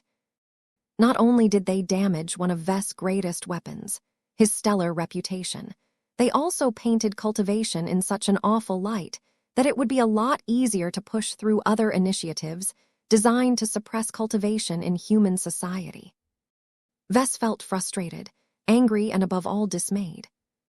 Intellectually, he knew that his backers probably did the best they could, but they were too few in number to stop the opposition from ramming through their master plan. Emotionally, he felt disappointed that the people who promised to cover his back had failed him once again. The latter was clearly an unfair assessment of the situation, but Vess could not help but doubt whether the survivalists and transhumanists could have done more to prevent the 5th Enforcement Fleet from exposing his mother's ugly alleged exploits. As Vess stewed over the unfairness of it all, Jovi approached and held his arm. "Stay calm," the survivalist partially echoed Sigrun's advice. "Master Goldstein has already contacted me in order to discuss countermeasures. We need to go back to our private chamber and formulate a new strategy to neutralize the opposition's latest gambit. As long as you deftly manage to resolve this challenge, you will prove that you have the ability and the competence to maintain adequate control over your living mechs. It will be much easier to avoid heavy concessions." While his words sounded logical, Vess did not think that Master Goldstein or other people could reverse the tide of public opinion. The damage had already been done. Astrid Jameson had set the tone for this session by speaking first. Vess had little choice but to abide by her rhythm and work to mitigate the damage from behind. This was hardly an ideal debate strategy. It did not focus on winning at all. Instead, it was an approach that implied that Vess had already lost, and that the most he could do was to limit the concessions he needed to make at the end. None of that sit well with him. He was accustomed to winning and getting his way, so getting trounced this badly all of a sudden upset him way more than it should. Once the lieutenant commander vacated the speaking pit, Planetary Governor Rod Mergen Castellaus rose from his pearl throne and easily managed to attract everyone's attention. The opposition has sought to strengthen their case by giving you a vivid example of what cultivation had wrought in the past. In the interest of fairness, I would like to remind you all that the Red 2 may have verified that Professor Vess Larkinson is the biological son of the powerful cultivator known as Original Sin. She did not raise him past his early childhood. She either perished or left her family, thereby heavily limiting how much she was able to pass on to her offspring. That was a nice message, but Vess hardly thought it mattered. Humans were far too flawed to fully embrace this logic. The bias that Astrid Jameson tried so hard to instill in the minds of ordinary people could not be dislodged so easily. The moderator did not spend any more time and effort on addressing the many issues related to Astrid's speech. As I have announced beforehand, I will declare a recess so that the supporters of living Mechs gain the time they need to study the declassified information and prepare a proper response. In fact, the severity of the opposition's arguments is so high that I will double the recess at the expense of taking away a speaking turn from the opposition. This will give Professor Larkinson and his allies more time to craft a thoughtful response. What? Vess already dreaded the break, but he never expected that the moderator would double the downtime. This was bad. The more people got to sink their teeth into Astrid's story, and all of the other dirt that the fleeters threw onto the galactic net, the more they would fall into the Fifth Enforcement Fleet's trap. Every hour, every minute, and every second, these ignorant folk, spent with the Fifth Fleet's distorted narrative in their minds, was another setback for Vess and his cause. It would become a lot harder for Vess to dislodge all of the lies, misrepresentations, and distortions made by the fleeters if those stories remained unopposed for such a long time. Vess couldn't take it any longer. He ripped his arm from Jovi's grasp and deliberately took a step inside the speaking pit. His action initially attracted little attention, as people had already started to turn away. "Moderator, let me speak. I do not require an extended recess to formulate my answer. I already have one on my lips." "What are you doing, Vess? Whatever you have in mind, don't do it. Don't fall into their trap," Jovi urged with notable concern. The other advisors looked concerned as well. They understood the dilemma that Vess was in at the moment, but they did not think that acting on impulse was the right decision to make in this situation. The dark-suited planetary governor paused his retreat, but did not turn around. "You should follow the advice of your friends. You are not in the best state of mind to counter the opposition's arguments. The public demands clarity, not a show. Conduct more research. Find more allies. Refine your speech. You can still make a convincing case for your products if you make the best use of your time. I deny your request, not because I want to stymie you, but because it is for your own good. Leave, and do not return until you have cooled your temper." Vess sneered. He could not hold in his contempt towards this entire farce and the man who presided over it anymore. "Shut up, you corrupt bastard. You don't get to tell me what is best for me. I did not think much of you at first, but now it has become clear that you are anything but impartial." Many people became shocked, yet again, as Vess finally exhibited one of his famous outbursts once again. However, it was questionable whether this worked in Vess' favor. He clearly sounded as if he was having a temper tantrum at this moment. Vess didn't care. His anger and frustration had boiled over to the point where he was no longer willing to accept a passive and restrained approach. Screw strategy. Screw patience. Screw forbearance. The moderator frowned, but displayed enough control to avoid arguing against a speaker who clearly wasn't on his right mind at the moment. "My professionalism is not in doubt, Professor. Both the Red Association and the Red Fleet have agreed to my appointment as moderator. If you are in any way dissatisfied with my performance, we can continue this discussion in private." Vess immediately shook his head at this stupid offer. "You're not getting rid of me that easily. Why are you so insistent on hindering my attempt to defend myself? What do the fleeters have over you that makes you so pliant to their schemes?" The planetary governor visibly grew impatient. "Please refrain from voicing baseless accusations. If you do not immediately stop your self-destructive behavior, I will deprive you of the ability to make your voice heard in this chamber for the next several hours." Vess completely ignored the moderator's warning. Instead, he took another step forward and pointed an accusing finger towards the man who floated in front of the clamshell throne. "Ha ha ha, I figured it out. I should have thought about it before. You are the man who is responsible for running Ector V, a regional shipbuilding center with over 98 first-class orbital shipyards. There is no way that you are able to do anything without the implicit or explicit support of the Red Fleet.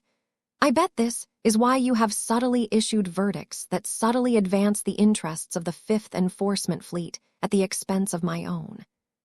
You're either a fleeter or so deep into the Red Fleet's pocket that the distinction is meaningless." Instead of trying to argue with Vess further, Mergen Castellaus plainly did, as he previously warned about and activated a command that forcibly muffled all of the sound waves that escaped from Vess' throat.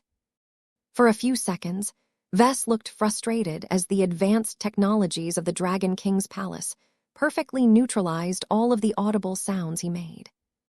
Rod dismissively waved his hand towards the voiceless speaker. "Please escort the muted speaker back to his private chamber. He obviously requires a timeout." Everyone thought that would be the end of this ugly incident. Vess could have let this be and follow everyone's advice. He didn't. He refused to admit defeat at this junction. The problem was that no one was willing to indulge in his desire. Now that the moderator had muted his speech, they all thought that the show was already over. "Listen to me, Goddammit." An eruption of noise ensued as a gigantic form suddenly appeared in the center of the speaking pit. The sudden expansion of a human body and the powerful displacement of a lot of water had pushed everyone else in the vicinity further away. The moderator, along with everyone else, became utterly shocked at what had happened. A giant, nano-suited form of Vess had appeared in front of their eyes. The immense size, presence, and weight of what appeared to be a human phase lord completely astonished the spectators. The sight of a human who suddenly became as tall as a Mech was so new and unheard of that Vess successfully managed to capture people's attention. 5781, the third way. As Vess unfolded his true body to the public for the first time, thereby inadvertently giving much of the public their first actual glimpse of a human phase lord, he successfully grasped the rhythm of the public inquiry by force. Whether it was to his benefit or not, Vess most definitely commanded the attention of pretty much every red human with his reckless stunt. The sheer physical and non-physical power radiating on his unrestrained form captivated a lot of people. No matter how bad their perception may be, there was something fundamental in the ability for life forms to recognize those who were vastly more powerful than themselves. The people who were physically present in the grand chamber could feel the power contained in Vess' enormous body the most, but the spectators who watched from remote also managed to appreciate the enormous disparity depending on their projection systems. While many ordinary folk were trying to process what Vess had turned himself into, the principal members of the opposition quickly gathered together after they had previously been pushed from the speaking pit.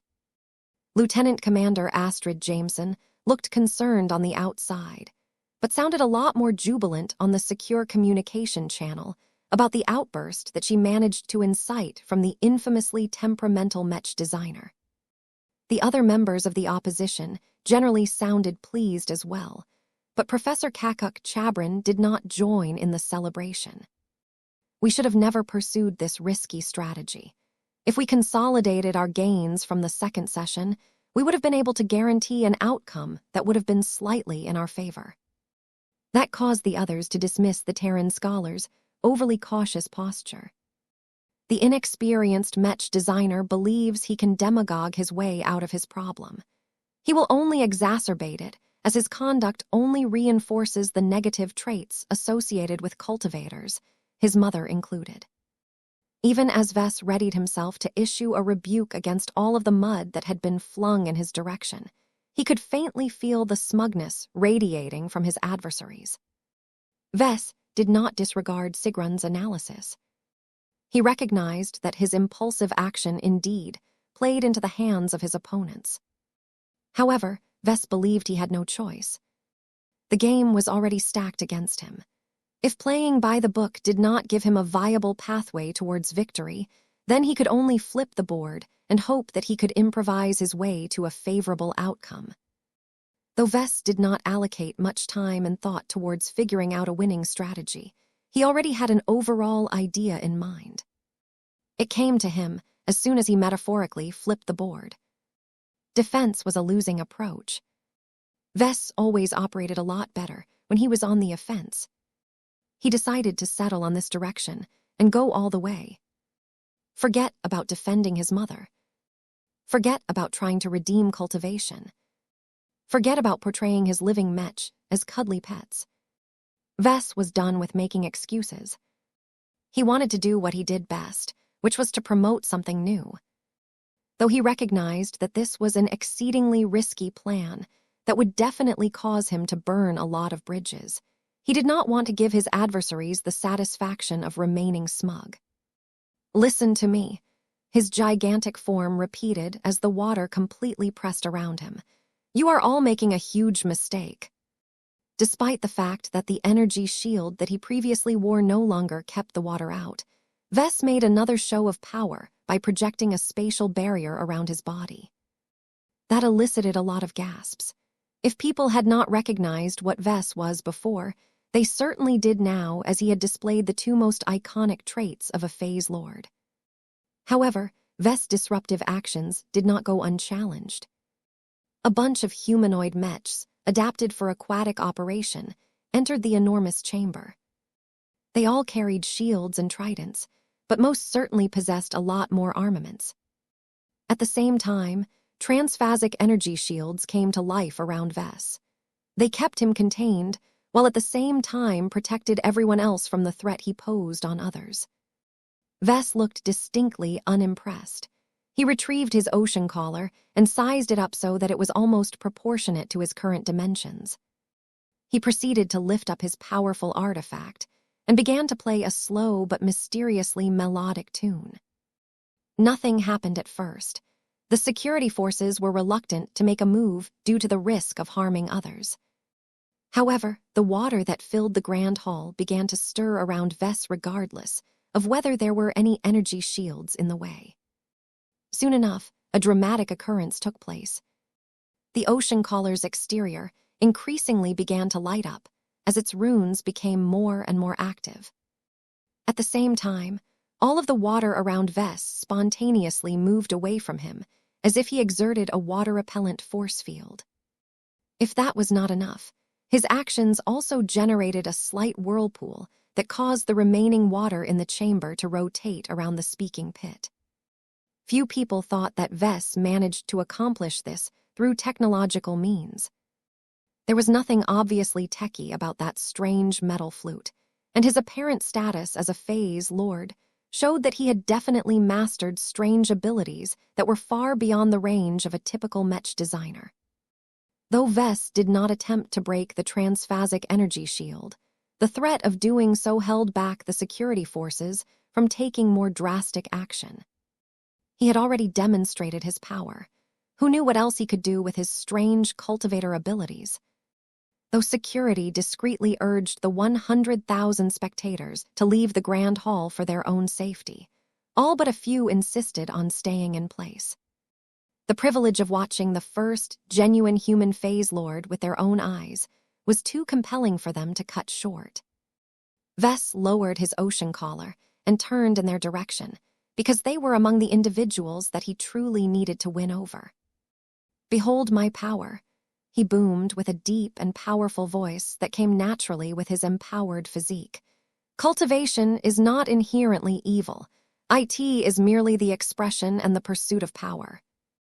Even the phase whales and the phase lords of the Red Ocean are engaged in their own form of body cultivation. Each red human has the potential to become strong as I, especially now that we have entered an age where we have all gained unlimited access to E-energy, the resource that can make any dream come true. You just need proper instruction. He lifted his ocean collar and made sure that everyone could take a good look at the still active runes. There are many forms of cultivation. IT can allow people such as myself to become powerful to the point where I can fight against a Mech with my bare hands. IT can also allow all kinds of creators to produce wonders that can produce powerful effects by leveraging E-energy. Do you think this is scary? Would you prefer the 5th Enforcement Fleet to shield you from all of these possibilities? Hardly anyone was willing to do so. The pursuit of power was still strong in modern human society. They would be crazy to deny themselves the chance to grow as powerful as Vess. That elicited the smirk from the exposed Phase Lord. Do not listen to the fools who are doing their best to deny you of your basic right.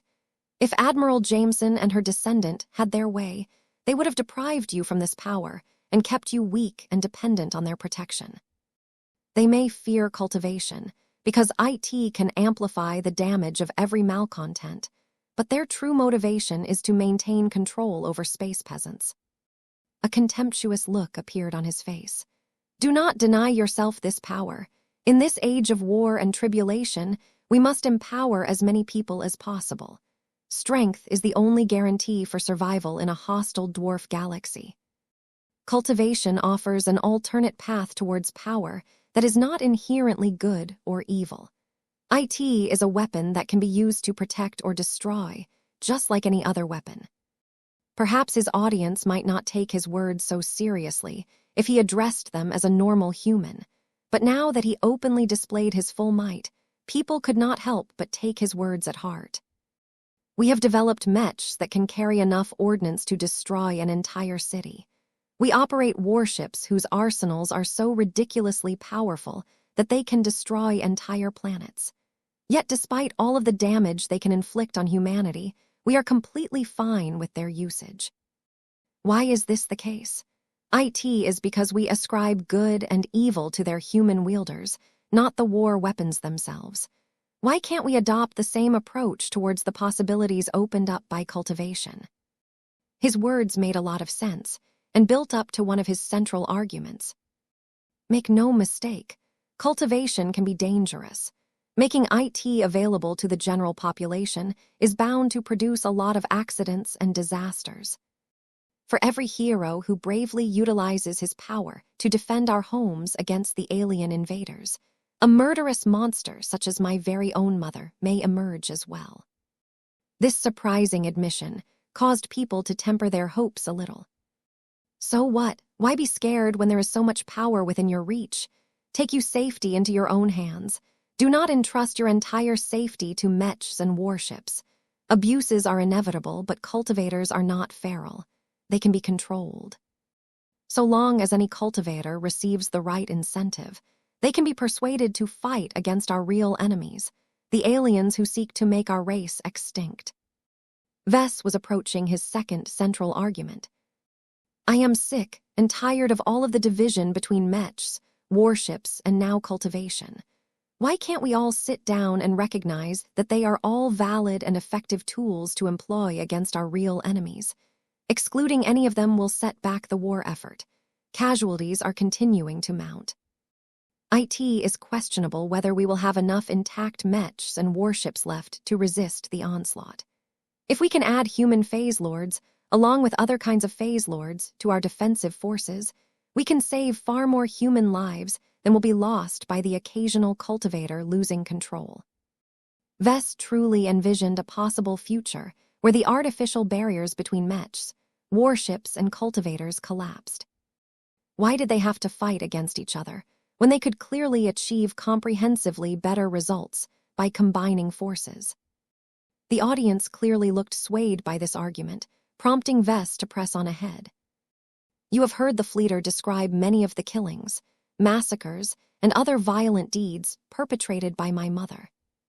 While I am sincerely apologetic that my mother saw cause to commit those awful crimes, the example she has set only strengthens the need for a more proactive and sensible approach towards cultivation. Do not expect IT to remain out of reach. There are far too many remnant traces of the secret organization in our society to stamp them all out. Rather than try to suppress IT, We should embrace IT, just like we have done in the distant past. His eyes burned with passion and conviction as he was finally to present his ultimate proposal. IT has become clear to me that neither the Red Association nor the Red Fleet are properly equipped to administer cultivation in our society. They are far too oriented towards mechs and warships, respectively, to treat cultivation by its own merits. Rather than allow these clumsy organizations to bumble around, I propose we found a third regulatory institution whose mandate solely empowers IT to govern the weapon known as cultivation. What? Neither Jovi, nor Sigrund, nor anyone else had any inkling that Vess would be crazy enough to present such a crazy idea. Vess managed to provoke more shock, surprise, and outrage with his radical suggestion than he had done by unveiling his true body.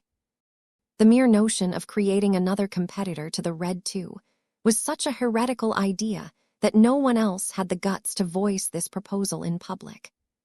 Of all of the people in the Red Ocean, only Vess had the fame and the courage to make this exceedingly risky move.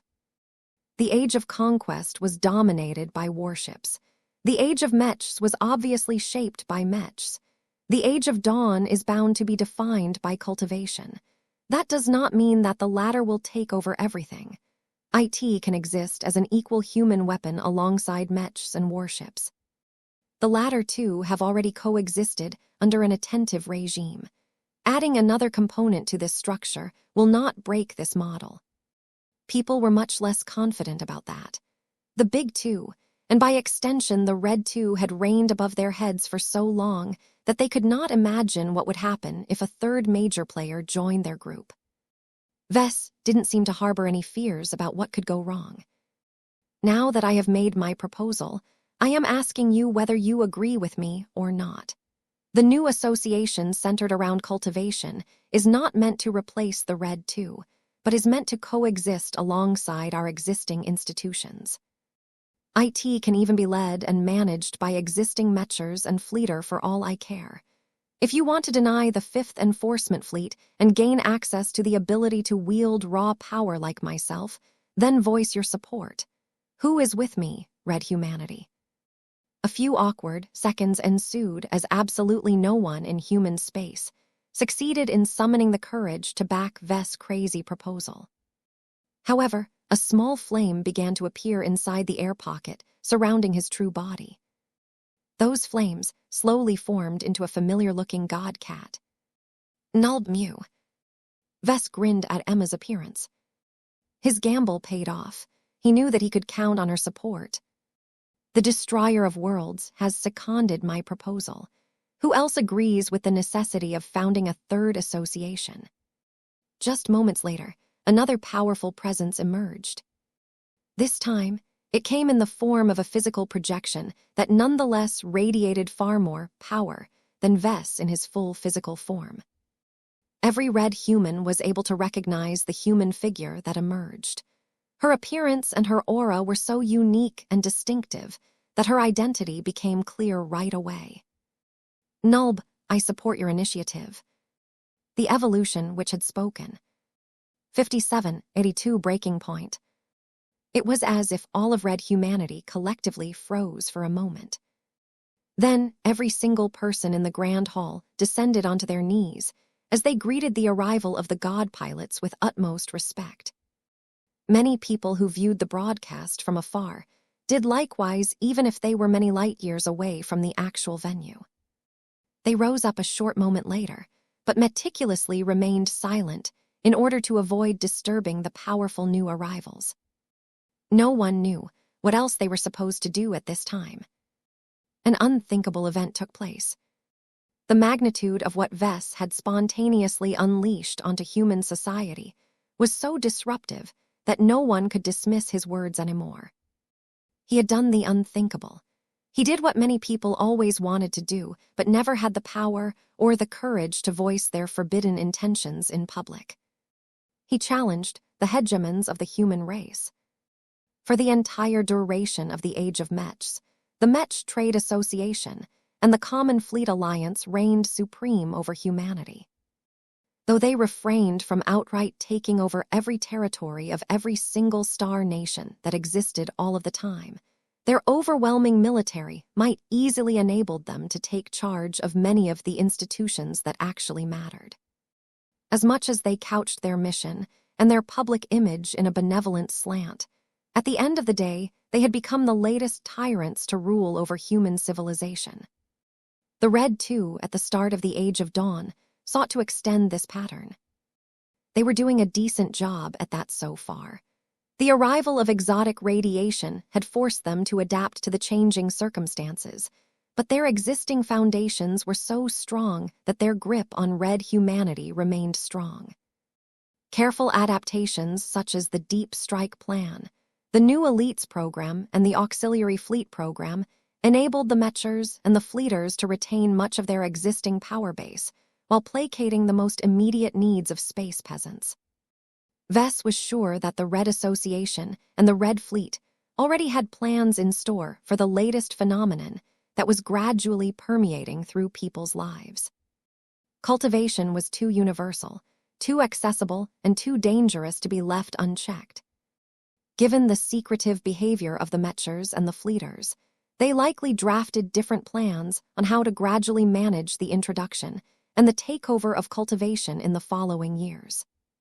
Different factions had different goals and priorities, which complicated this entire process. The Fifth Enforcement Fleet obviously wanted to ban it in its entirety, or at least lay the groundwork of imposing heavy regulations.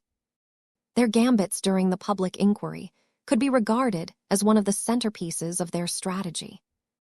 Vess recognized now that Admiral Amelie Jameson and her ilk never targeted his living Mech specifically, but wanted to use him as a vehicle to advance their actual goal, which was the suppression of cultivation as a whole.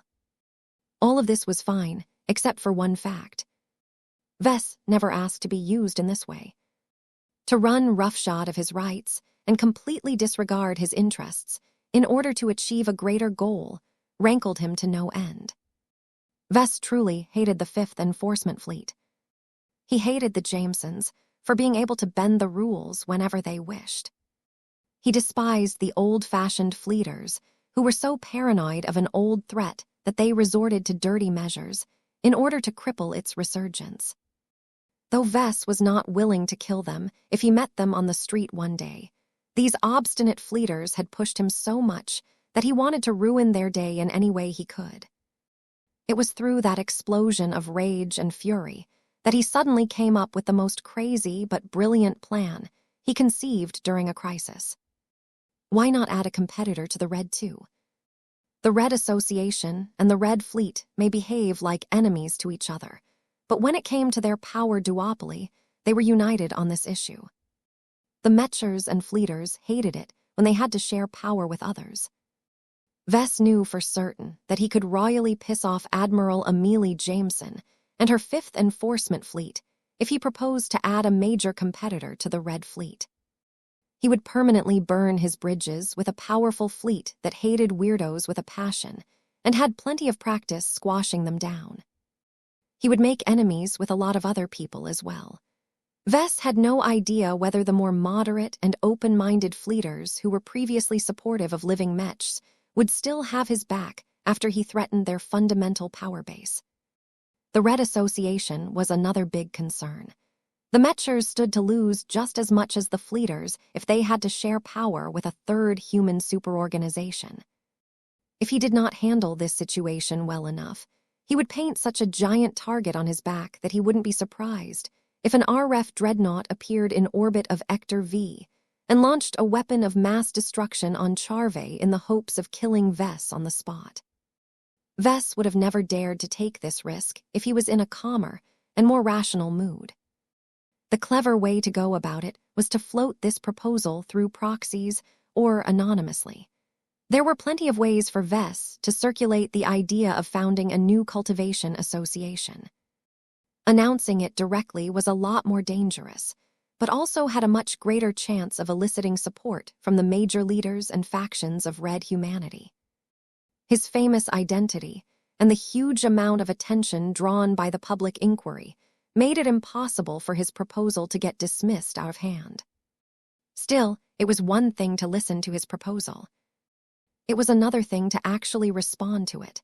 Anyone who backed Vess up would directly challenge the legitimacy and the interests of the Red Two. However, he did not choose to flip the board to such an astonishing degree, because he wanted to screw the 5th Enforcement Fleet over before committing suicide. He recognized a fleeting opportunity to snatch victory from the jaws of defeat. Vess keenly recognized numerous vulnerabilities that he could exploit as long as everything went in his way. The first vulnerability was that the Red Two were not universally popular. They had made plenty of enemies, and there were bound to be a lot of people who were more than willing to take them down a notch. They just did not dare to do so by themselves, because they would turn themselves into targets to the most powerful humans in the Red Ocean. The second vulnerability was that the Mechers and the Fleeters were not that homogeneous and united. Both the Red Association and the Red Fleet were divided into different factions. The 5th Enforcement Fleet sat on one end, while the transhumanist factions sat on the opposite end of the spectrum. The former hated his guts, but the latter was a lot more sympathetic to his ideas. The third vulnerability was that God pilots were not logical beings. They were willpower made manifest. They used to be humans who pushed their willpower to an insane height by being more stubborn, mule-headed, and committed to their personal convictions and ideologies than anyone else. While they were old, wise, and intelligent enough to understand the greater picture, they were more than willing to throw aside carefully laid plans as long as their ambitions and principles were at stake. Even though Vess had made an exceedingly dangerous gamble by proposing the formation of a third major organization, he knew that he would have a slim but realistic chance of getting away with it as long as he managed to elicit the support of a single God pilot. Even though they were intimidating as hell, God pilots were not all that different from other high-ranking Mech pilots. If there was one group of people that Vess knew how to appeal towards, it was Mech pilots. He knew how they thought. He knew what made them tick. He knew how to earn their respect. He knew how much value they placed in their conviction. This was why he specifically targeted 2 God pilots with his seemingly suicidal speech. The Destroyer of Worlds was the most likely God pilot to come to his aid. She genuinely recognized that she had only managed to become as powerful as she was today with his help. As far as she was concerned, he made her. The gratitude she owed him was immense. Given this enormous personal debt, a God pilot would be more than willing to violate any prohibition, order, or political consideration to help a genuine friend and benefactor in need. Vess would have already been able to save his hide with Emma's highly welcome appearance, but that did not necessarily mean his proposal could get off the ground. If he truly wanted his proposal to get taken seriously, then he needed the support of more than just a Rubarthan God pilot. He needed the backing of at least one powerful leader from the Red Association. This was why he had set his sights on the Evolution Witch. Though he had never met her in person, he had collected plenty of information about her. He watched her battle footage, and he listened to the personal insights shared by Vector Loban. Letter 1A Tomicron, from what Vess could surmise, the Evolution Witch was not so much a Mech pilot, but more of a woman who was addicted to self-improvement. In other words, she was a consummate cultivator. Though she had ostensibly reached the height of her power by taking charge of one of the most important factions of the Red Association, her goals weren't necessarily aligned with the Red Association as a whole. Vess even knew that as long as he said the right words, he could effectively persuade her into betraying her own organization. He couldn't help but smirk when her physical projection intruded into the Grand Hall. The moment the Evolution Witch took the bait that he had especially laid out for her, Vess knew that he had truly turned the tide. Planetary Governor Rod Mergen Castellaus had been rendered completely irrelevant at this time. No one paid the disgraced moderator any further notice. Not only had he been discredited, there was no way he could bring the proceedings back to order because there was no way a mortal like him dared to instruct an actual god in human form. The dual appearances of the destroyer of worlds and the evolution which had radically shifted the scope of the evolving debate. The only individuals that could make a decision on this highly consequential were Tier 1 galactic citizens. Everyone else had been relegated to the background. In order to emphasize this shift, Vess deliberately chose to fold his true body again. His gigantic form slowly began to return to normal proportions. Fortunately for his dignity, his nanosuit ensured that he maintained his dignity throughout this transformation. The remote manifestation of Emma casually approached and dropped into his arms. The destroyer of worlds clearly did not intend to be an active participant of this historic debate. She deliberately manifested her companion's spirit, who could only communicate with Muse, in order to offer her passive support for Vess. Her actions clearly showed that she would take it as a personal affront if anyone sought to threaten his life. That was enough. Vess did not ask for anything more. He fully understood that Irene did not want to overstep her boundaries and make an impulsive and emotional decision that would have enormous repercussions for the Rubarthan Pact. Vess' giant head slowly shifted towards the small human projection that nonetheless radiated entire orders of magnitude more power than himself. Your Holiness, I am honored to be graced by your exalted presence. I have heard much about you, and I genuinely admire your journey, your accomplishments, and your vision for red humanity. I am pleased that you find common ground with my proposal. Divine Lucy Miyazaki was an incredibly intimidating god pilot. She was among the younger ones to reach her exalted rank, but she was famed for her aggression and her willingness to resort to drastic measures. She also did not appear to be that personable up close, unlike Divine Irene Mox. Even if her power was largely restrained by the huge distance between her actual location and Ector V, being stared at by her physical projection actually exerted a lot of pressure onto Vess. This was a woman who did not tolerate nonsense. Nulb, elaborate. The evolution which imperiously commanded to Vess. Nulb, tell us your vision for this proposed new regulatory organization.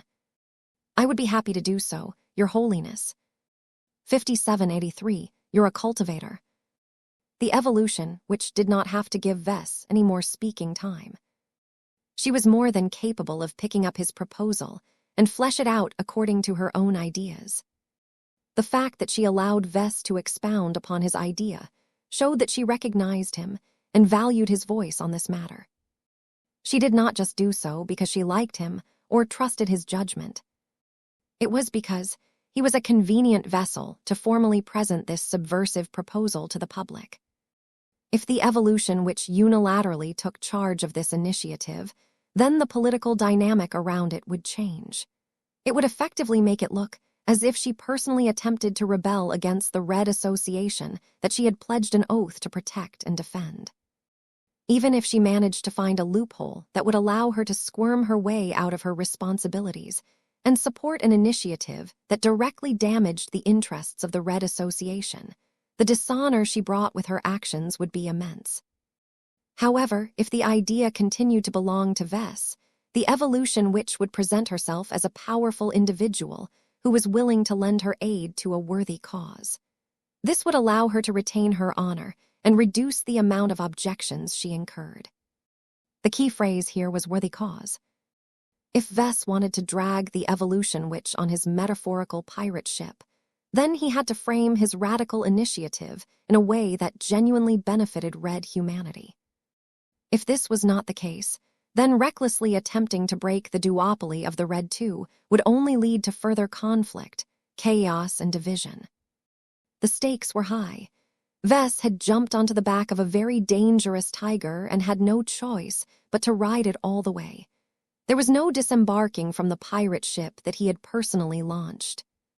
His thoughts never stilled from the moment he decided to go all out. Even though he had shrunk his true body at this time, it didn't really matter because the only way he could win this struggle was through rhetoric and ideas. Proceeding down this perilous path led to a lot of unknowns. He was bound to make a number of allies among the powerful, yet he would also make a lot more enemies in the process. Vess found it incredibly difficult to muster up the courage to expand on a plan that was bound to offend numerous Tier 1 galactic citizens. After all, the Red 2 was their power base. Harming the Red Association and the Red Fleet directly threatened their own personal interests as well. With the attention of all of Red humanity on him, Vess took a deep breath and took comfort in the reassuring presence of Emma. The lovely god cat was so powerful, yet so divinely cute. Her obvious support and affection gave Vess the injection of courage he needed to resist the overwhelming pressure and follow through with his ambitious plan. Red humanity has entered a crossroads since the Great Severing changed our society forever. He addressed the public in a steady voice that did not betray a hint of nervousness. A distantly familiar phenomenon has returned, one that our race already knows how to harness with devastating effects. As I have stated before, our past legacies that are still preserved in the hands of many old families with long memories can quickly teach us how to harness E-energy for good or evil. People already had an idea of what that entailed. Good examples of cultivation were Mech pilots and Mech designers. Bad examples were lawless criminals, such as his own mother. The 3 sessions had already given the public a basic understanding of both, so Vess did not have to explain them all over again. What mattered was how the organization was supposed to handle them. There were many different organizational models and management strategies that Vess could choose from. Each of them would have enormous implications on the rights, obligations, freedoms, and restrictions of cultivators. Vess decided to go for an approach that he could personally stomach. There was no reason for him to kneecap himself, after all. Since he had been invested with the power to dictate the initial framework of an organization that had the potential to rival the Red 2, he would be stupid if he did not take advantage of this golden opportunity. The new, as of yet unnamed organization that I am envisioning should roughly be modeled after the Mech Trade Association. Vess explained. It must be a singular human-wide authority that is invested with the mandate to govern anything that is related to cultivation.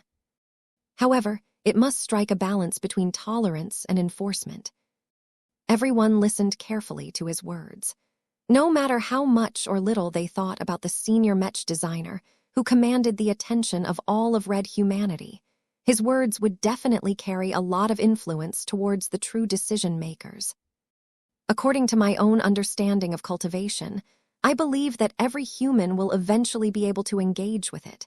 Many are already doing so. Mech pilots and Mech designers are the most famous examples of cultivators. However, exposure to E-energy radiation has made many other forms of cultivation viable. Throughout my journey through the new frontier, I have observed definite signs of cultivation from other groups. Examples include the members of the Hunting Association, and even the members of the Red Fleet, or the participants of their auxiliary fleet program. That last statement finally elicited a shocked reaction from a number of people. Captain Zonred, Rizet, looked almost betrayed, as Vess casually spilled the secret that he had originally shared. Lieutenant Commander Astrid Jameson clearly looked as if she did not believe a word about this outrageous claim. If not for the fact that 2 god pilots were present at the moment, she would have tried to challenge him already. Vess smirked in her direction. You can deny it all you want, Lieutenant Commander, but the fact of the matter is that you, a member of the most cultivation-averse wing of the Red Fleet, are already a cultivator. Your ancestor is a cultivator along with every other serving member of the Jameson Spaceborne clan. The direct accusation was finally too much for the poor RREF officer. Her outrage had grown so strong that it exceeded her fear towards the god pilots. You are slandering us. We are not cultivators. We are true humans who are tasked with protecting our race from your ilk. Ha ha ha ha, Vess openly laughed. That's funny. I am not here to argue with you about the truth. All I can say to you and every other fleeter is to take another look at Archie, your AI evaluation and personnel management system. Do you know how gods are made in the world of cultivation? Do you know that the act of worship doesn't have to be dressed in religious rituals? Do you understand the consequence of having billions of people collectively looking up to a single existence? The young officer's eyes widened. She was smart enough to understand his logic, but her dogmatic ideology and animosity towards him prevented her from accepting his claim. You are conflating facts. You are making associations that do not exist. Vess shook his head in disappointment. People keep forgetting this fact, but the fact of the matter is that E-energy is both psychoactive and psychoreactive. In short, as long as you think about something hard enough, E-energy will try to make it true, no matter whether you consciously intended for it to happen or not. The will of the collective is a powerful force, Miss Jameson. The way you fleeters interact with Archie is feeding it to the point where he is evolving from a comprehensive AI into a deity-like cultivator. To reward you for contributing to its growth, Archie subsequently rewards you fleeters by feeding back a measure of its power, thereby making you a little smarter, stronger, and better in other ways. This is undeniably a form of cultivation. Don't believe me? Then compare the statistics. I am sure that any proper empirical study will prove my claims. Astrid had no words anymore. She looked as if her operating system had encountered two conflicting directives and decided to crash. Letter 1A Tatomicron. This is why a specialized cultivation organization is essential to Red humanity, Vess stated as he faced the general audience again. As you can see, even the Red Fleet with all of its power and knowledge is not equipped to regulate all of the phenomena related to cultivation.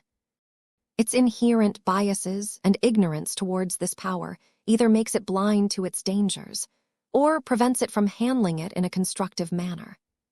There was no need for Vess to prove these claims, because the 5th Enforcement Fleet's conduct throughout this entire public inquiry already proved their validity. Through a simple twist of words, Vess managed to frame a situation where Admiral Amelie Jameson and her descendant had turned into their own worst enemies. Their domineering behavior, their clear biases, and their unwillingness to consider any reasonable compromises clearly proved to the public that they were not trustworthy and competent enough to regulate cultivation for the benefit of Red humanity. This strengthened the argument that it was better to set up a third major organization. You may wonder whether the Red Association may be more qualified to take on this important mandate, Vess said as he addressed the other alternative. After all, they already have an abundant amount of experience in promoting and regulating two specialized cultivation professions. There are already Mechers that are actively engaged in other forms of cultivation. Why not expand their responsibilities? That was a good question. It is not the best way forward in my opinion, Vess said a few seconds later. The Red Association is geared towards Mechs. It will lose its focus, and more if it takes on too many varied responsibilities. Cultivation outside of Mechs is so enormous and varied in scope that it is better to handle it separately, despite how they might be related to each other. There was another reason why Vess felt it was best to keep the two worlds separated. More importantly than that, the new cultivation organization needs to be kept in check. Red humanity must not forget what our predecessors have wrought during the twilight years of the Age of Conquest. Cultivators had become mad with power. Their behavior became more rampant because there was nothing else that could keep them in check anymore. We must not repeat that mistake. Checks and balances must be established to keep cultivators in line, and I can think of no better way to do so than to allow the Mechers and their true Mechs to act as an additional source of deterrence. The 5th Enforcement Fleet can also serve a similar role if they wish. As much as Vess wanted to disgrace Admiral Amelie Jameson and demolish her precious 5th Enforcement Fleet, it was unrealistic for him to fulfill this selfish desire. The obstinate fleeters needed to be part of the solution in order for this ambitious scheme to work. Vess presented another concern. Integrating cultivation in our society will not be easy. It is far more accessible than Mechs and warships, since even the Mechers and the Fleeters can engage in it. Therefore, I do not think it practical to make this cultivation organization exclusive. I propose to do the opposite instead. Everyone must feel welcome under its broad umbrella. The organization must actively welcome the participation of both Mechers and Fleeters. This will prevent them from conflicting with each other on how to regulate cultivation without allowing it to threaten the existing value of Mechs and warships. Inclusivity is paramount. Only by working together can we tame this ubiquitous power and consistently implement fair and safe policies throughout human-occupied space. This was a heavy compromise. Vess could have insisted on making the new cultivation association more exclusive, but that would have been politically unacceptable to a lot of leaders from the Red too. The existence of a third major human organization already shook the foundation of the Red Association and the Red Fleet. By inviting their members to become a part of the new organization, their objections wouldn't be as fierce anymore. After all, if they ended up in charge of the new cultivation association, then they might not end up losing any power in the long run. Vess did not expect it to work that way. The cultivation association would become so large and messy that it would never be completely aligned with the existing Red 2. Mixing Mechers, Fleeters, and other adversaries into a single melting pot was a recipe for conflict and disagreements. If this circumstance came about, then there was no way for either of the Red 2 to effectively enact their policies through this new vehicle. The constant pushback from internal competitors would effectively ensure that the third organization would effectively maintain a considerable degree of separation from the older, powerful institutions. 5784, Collective Vision. A lot of people looked confused when Vess insisted on making the third organization inclusive.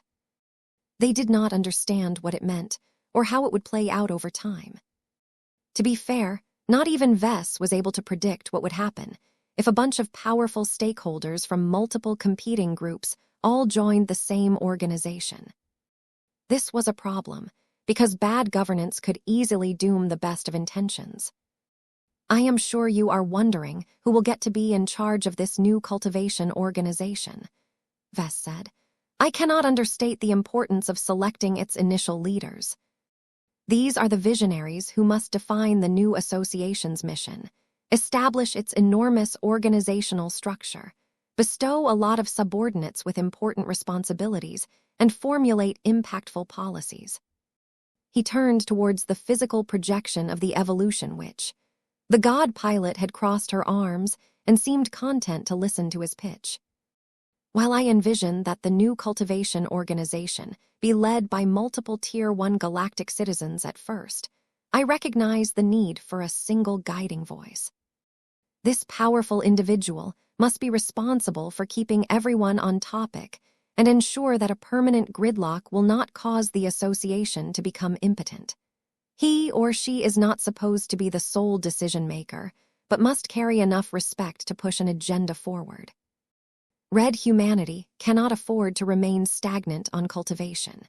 If we want to win the Red War, then we must leverage the power of cultivation as productively as possible in the following few years. He gestured towards the physical projection of the evolution which, I can think of no better candidate to become the chairwoman, president, or whatever of this new cultivation association than you, Your Holiness. You are one of the 8 principal protectors of Red humanity, which already speaks to your character and your sense of responsibility. You are powerful enough that no one can disregard your voice. You are young enough to be open-minded towards new possibilities while evading any of the destructive biases that clouds the judgment of elders who lived through the end of the Age of Conquest. More importantly than that, you're well. Known interest and expertise on genetics and human evolution makes you more qualified to set the agenda than any other human leader. Vess may be overdoing it a bit, but he was genuinely sincere about putting her in charge, at least at the start. Despite how favorable this recommendation may be, the evolution which did not accept it right away. Nulb, this is your vision, your grand design. Why not preside over this new organization yourself? Vess almost coughed. I do not believe I am qualified to lead this organization. I am just a Mech designer, Your Holiness. As invested as I am in many other aspects of cultivation, my initial and most important vocation is designing Mechs. I will still need to rely a lot on the Red Association to further my personal career. As tempting as it may be to lead this new cultivation association, it will only slow down my personal ambitions. I can make far greater contributions to our society if I continue to design living Mechs. Besides, I doubt that enough decision-makers are in favor of elevating an abnormally young Tier 3 galactic citizen such as myself. You are a far better candidate, though there may be other qualified candidates that I am not aware of at this time. A short pause ensued as the evolution which seemed to ponder over this crucial issue. Her physical projection eventually issued a succinct reply. Nulb leadership and governance can be determined later. The main subject for consideration is whether to establish this new cultivation association. Do you intend for this to be its name? Vess shook his head. Not per se. I do not have a recommendation for it. I suppose that if you want to join the existing Red 2, its name should start with the word Red. I think it is a great idea if we can call it the Red Cabal, but the aliens have already taken that moniker, if in their own native languages. Maybe we can call it the Red Collective. The evolution, which along with everyone else considered this name. Nulb, explain your reasoning. The word collective emphasizes inclusivity. Vess elaborated on his choice. I envision the Red Collective to welcome all human cultivators, whether they are Mech designers, Mech pilots, swordmasters, or simply ordinary people who happen to dabble in cultivation. I do not believe it is a good idea to turn it into an exclusive organization like the original Red 2. Cultivators can do a lot of damage to themselves and other people if they are isolated and left to their own devices. It is better to be tolerant towards deviants and provide them with a welcome and mostly non-judgmental platform to allow them to engage in cultivation in a constructive manner. That was an entirely different sort of organization than the Red Association and the Red Fleet. Opening its doors to anyone meant that there would be no distinction between members and non-members. The lack of division would make it harder for a small but incredibly elite group of members to lord it over the space peasants.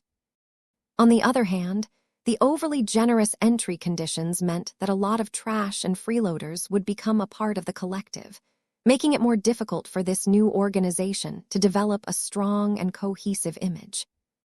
That was actually what Vess really wanted. The messier and more divided the collective, the greater the chance that it would leave him and his works alone. The last thing he wanted was a strong and cohesive authority that frequently imposed all kinds of restrictions on his living Mechs. Vess made a brief bow towards the evolution which, of course, this is just my personal vision. It is not up to me to set the name and the membership criteria of the Red Collective. You and anyone invested with the responsibility for setting up this new organization can make these decisions yourselves.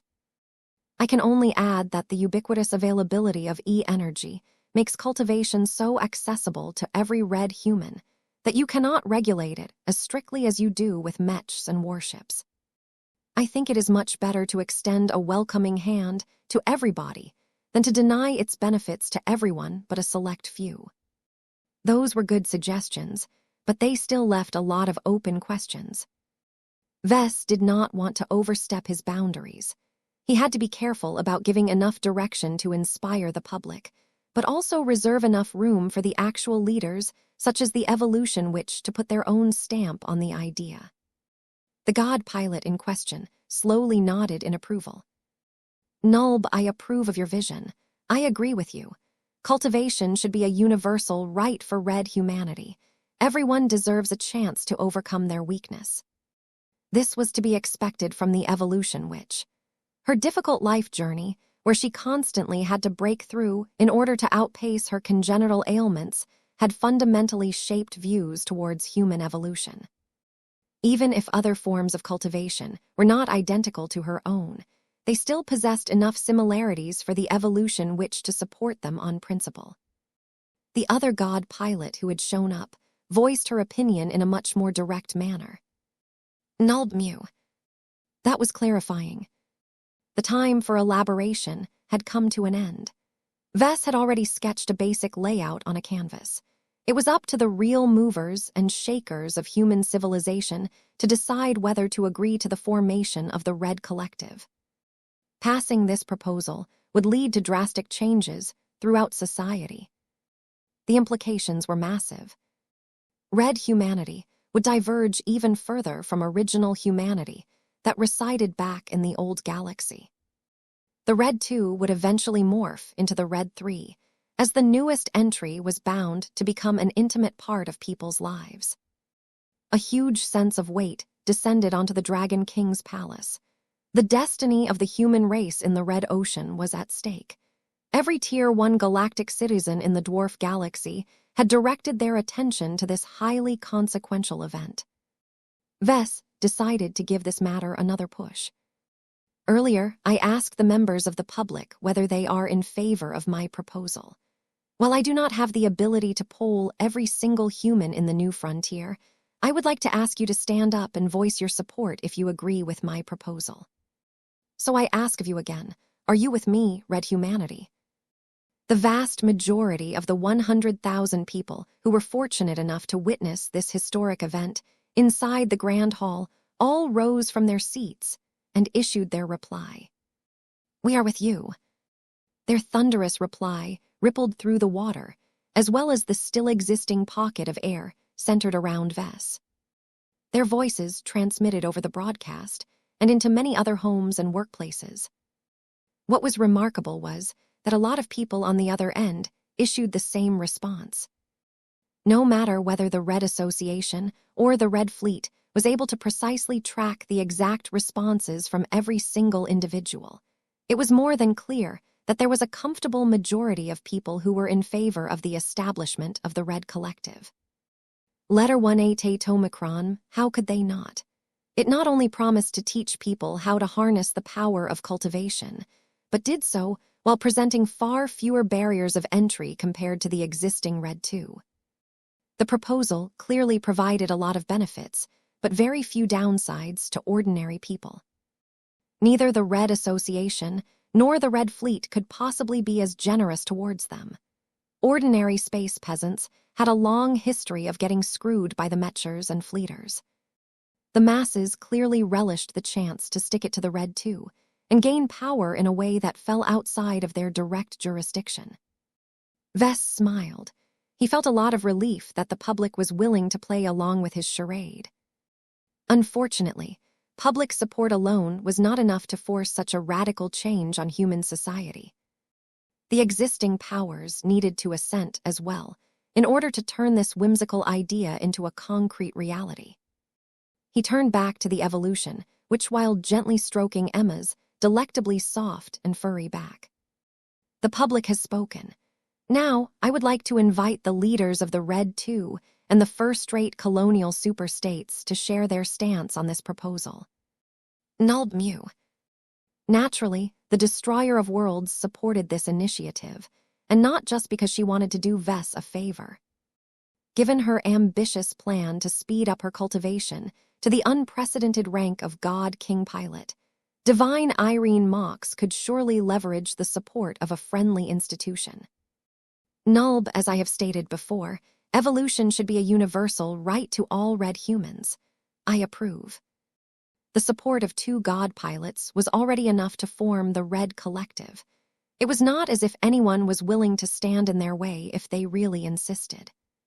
The greater issue at stake was acceptance and legitimacy. Vess did not want the Red Collective to turn into a niche organization with huge limitations to its scope, like the Hunting Association. It had to be a large and strong enough group to rival the existing Red 2 in power one day. In order to make that happen, it was crucial for the proposal to gain a lot more backing in high places. This was the most important moment for Vess. Had his pitch won over enough influential leaders to build a broad base of support for the Red Collective?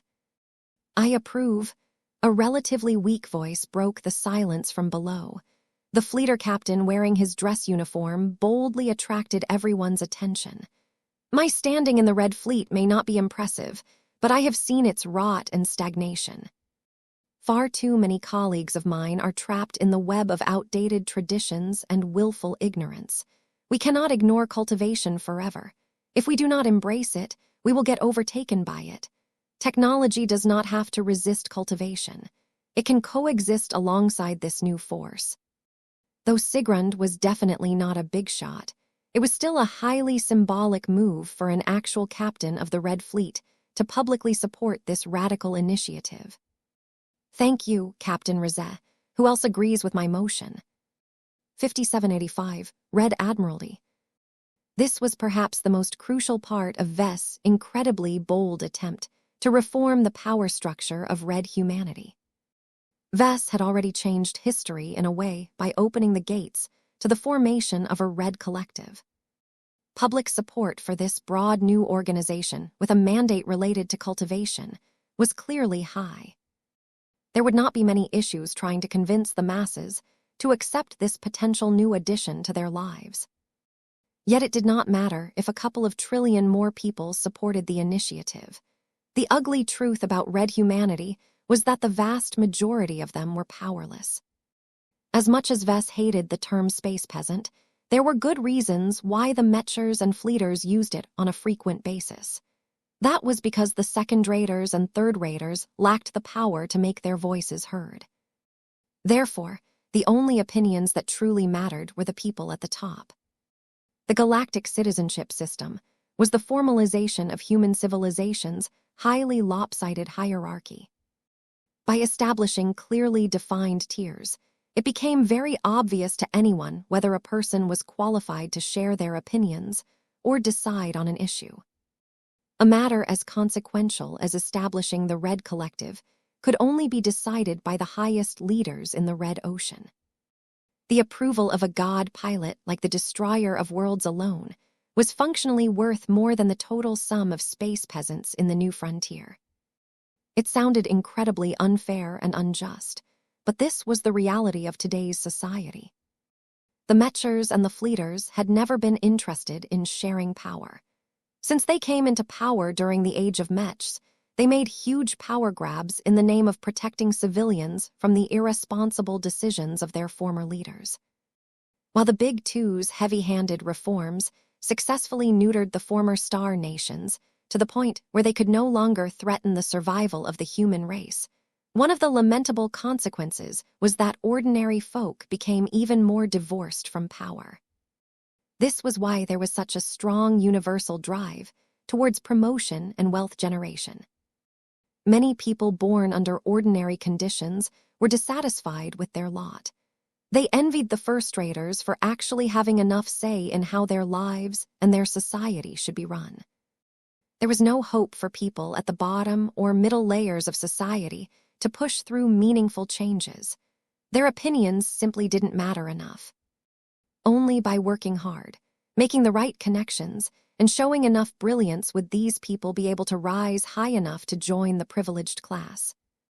If there was one benefit to the galactic citizenship system, it enabled people to clearly understand their inferiority and tell them how far they needed to climb in order to actually matter. Under the current circumstances, only Tier 1 and maybe Tier 2 galactic citizens were qualified to vote on this matter. While Sigrund had made a nice gesture, his rank was so low in the greater scheme of things that his support was mostly symbolic more than anything. If one of his superiors did not show up to affirm his statement, then his words became as worthless as that of a space peasant. Several long seconds passed as people waited for a follow-up. It should definitely be possible for the movers and shakers of Red humanity to establish a remote connection to the Dragon King's palace and form a projection inside the Grand Hall. However, the situation gradually grew more awkward as the expected support did not arrive in a prompt manner. Just as Vess thought that he needed to step into the void and fill up the silence in order to sustain his momentum, a new projection finally appeared next to Captain Zonrad Rizet. The woman that appeared wore a fancier and more decorated version of Sigrun's dress uniform. The virtual medals and the perfectly arranged aigalettes did much more to enhance the woman's stature. Her brunette hair had been braided in a ponytail that elegantly draped in the front of her other shoulder. Vess knew enough about the RF's rank insignia to know that the latest arrival was a full admiral.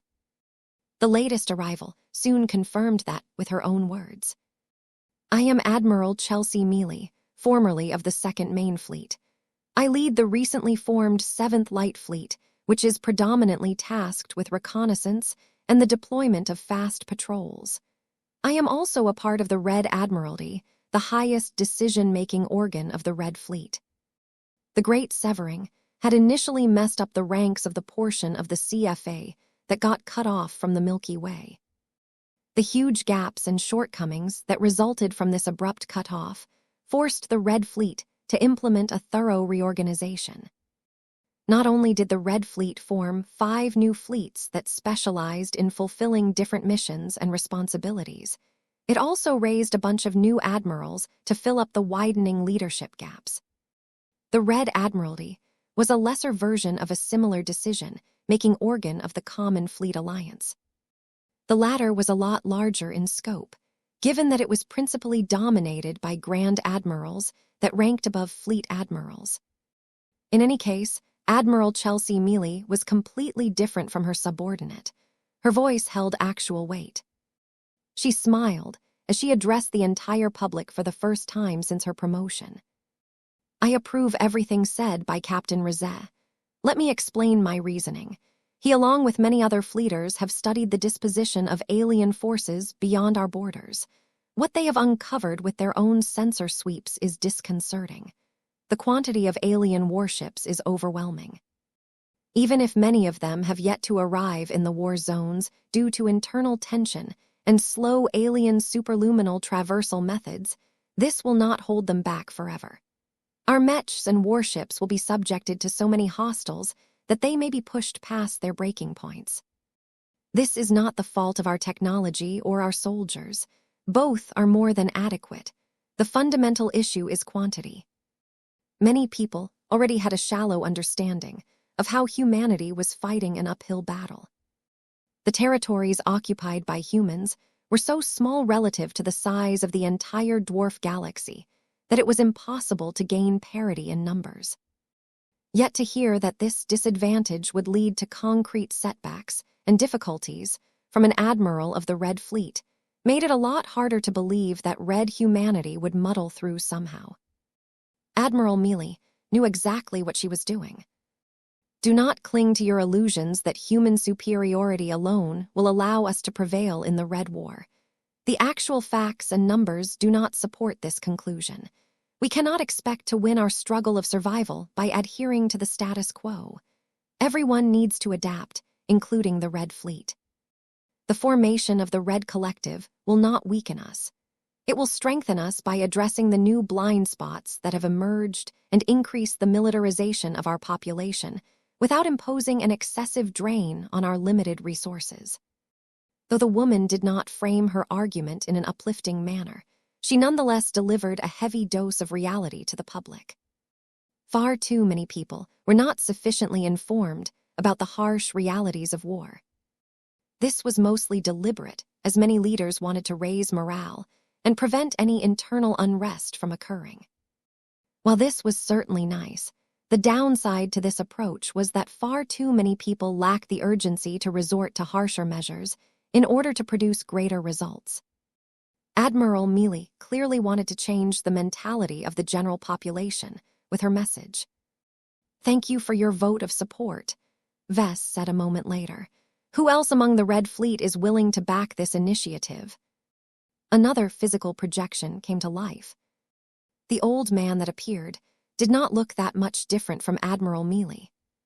However, his rank and demeanor were so much greater that people immediately straightened their backs and became more attentive when they noticed his arrival. Though most people did not act as deferentially as they did upon the arrival of the 2 female god pilots, The latest arrival was arguably the most senior and most authoritative leader of the Red Fleet. Fleet Admiral Stanley Argyle needed no introduction. On behalf of the Second Main Fleet, I declare my support for this initiative. I agree with the arguments shared by these officers. Not only does the Red Fleet have to be realistic about our chances and accept the necessity of fighting alongside cultivators, we must also be more open-minded about realizing the latent potential of our spacers who are serving within our ranks. It is well known that the construction of warships impose the greatest drain on our resources. Any means of increasing our combat power without worsening this problem must be pursued at all cost. The backing of the Second Main Fleet was a big deal. The Second Main Fleet and the Fifth Enforcement Fleet were the original major fighting groups that the Common Fleet Alliance transferred to the Red Ocean. The Second Main Fleet's unambiguous support perfectly counterbalanced the strong opposition from the Fifth Enforcement Fleet. Fleet Admiral Stanley Argyle possessed even greater sway than Fleet Admiral Amelie Jameson. This was because the Second Main Fleet originally served as the spearhead of the CFA's conquest of the new frontier. It contained the strongest warships, the most premier combat crews, and the finest naval traditions among all of the other fleets. There was no way the Red Fleet would be able to pull their weight in the Red War without the vital efforts and contributions of the Second Main Fleet.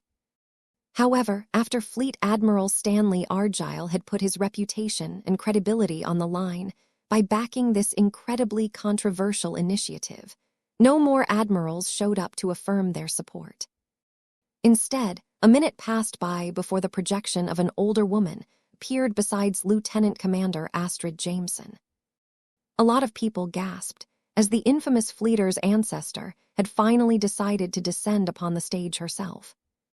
Vess immediately narrowed his eyes as he beheld the mastermind behind his attempted character assassination.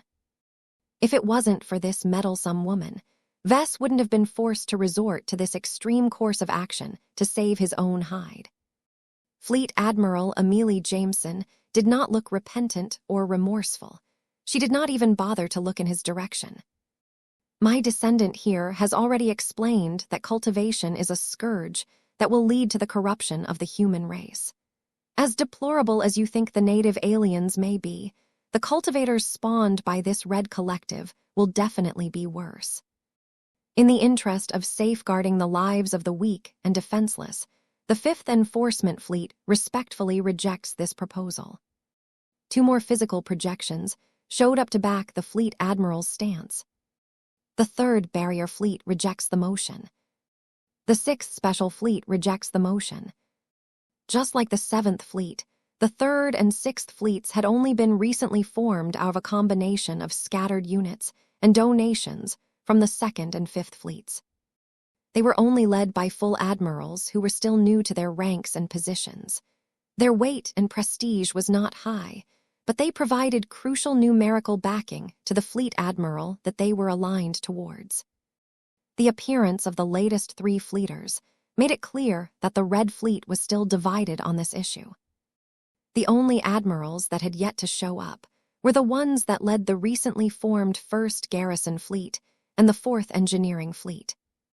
Given their roles and responsibilities, it was relatively expected that they refrained from picking sides. It still left the Red Fleet torn between two opposing stances. Vess felt disappointed that his pitch failed to convince enough fleeters of the necessity to engage cultivation in a more constructive manner. Their power to deny reality was too damned strong. Even when he pointed out that the fleeters had already become cultivators due to their interactions with Archie, far too many of them still preferred to bury their heads in the sand and pretend that they were still ordinary humans. 5786 Unified Voices. To be fair, the current outcome was the best that Vess could hope for.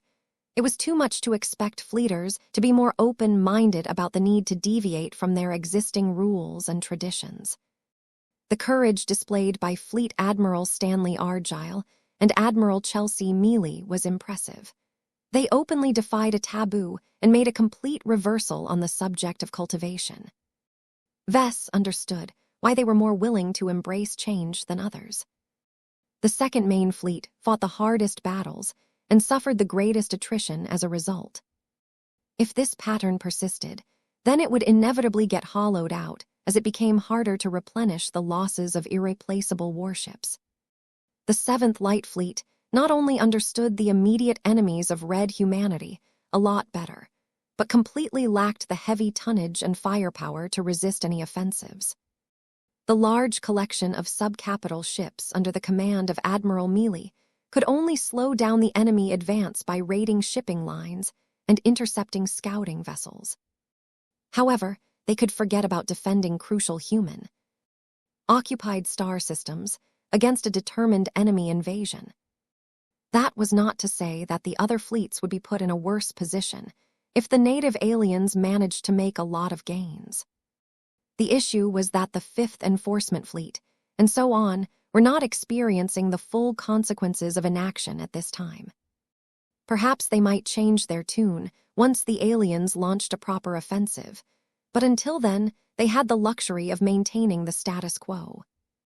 "The Red Fleet has spoken," Vess said while he continued to pet Emma's back. "Who else among the leaders of red humanity wishes to declare their stance on my proposal?" Two projected individuals appeared. They showed up away from any of the existing groups. People showed a bit more reaction when they saw that the latest arrival turned out to be Terrans.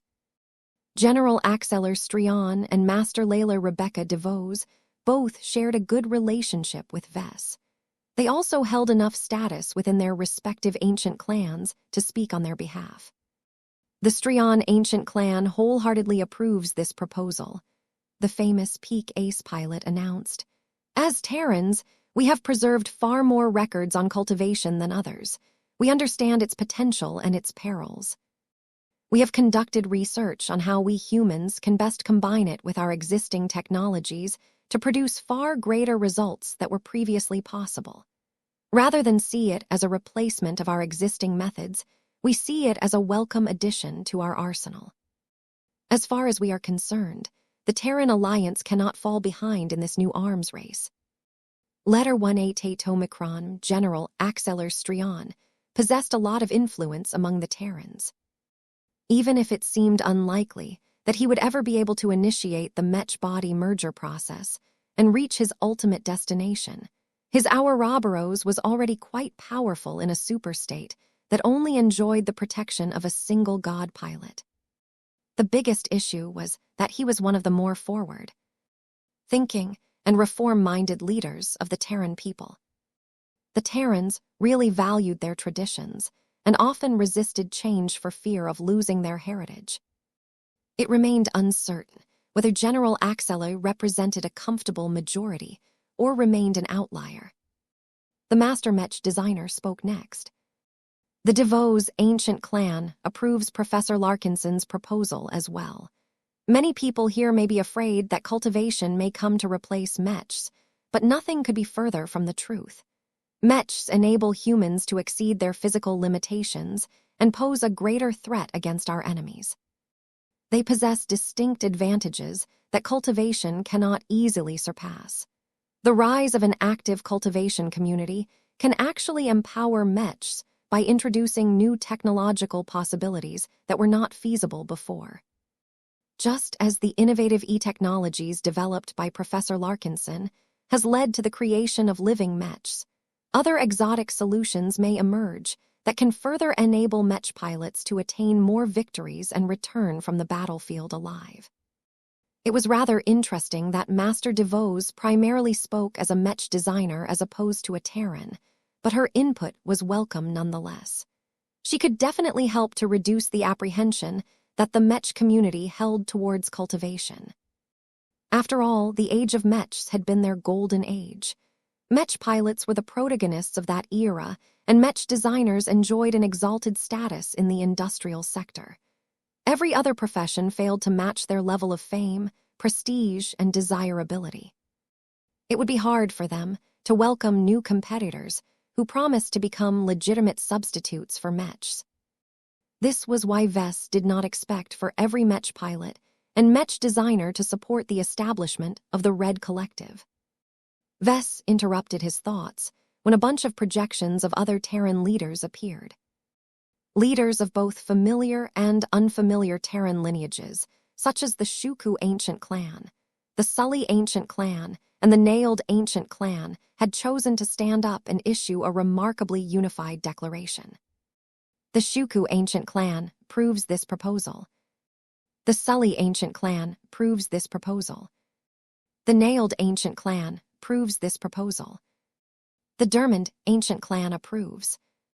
A large majority of ancient clans publicly supported Vess and his initiative, despite the fact that they originally never had anything to do with this stuff.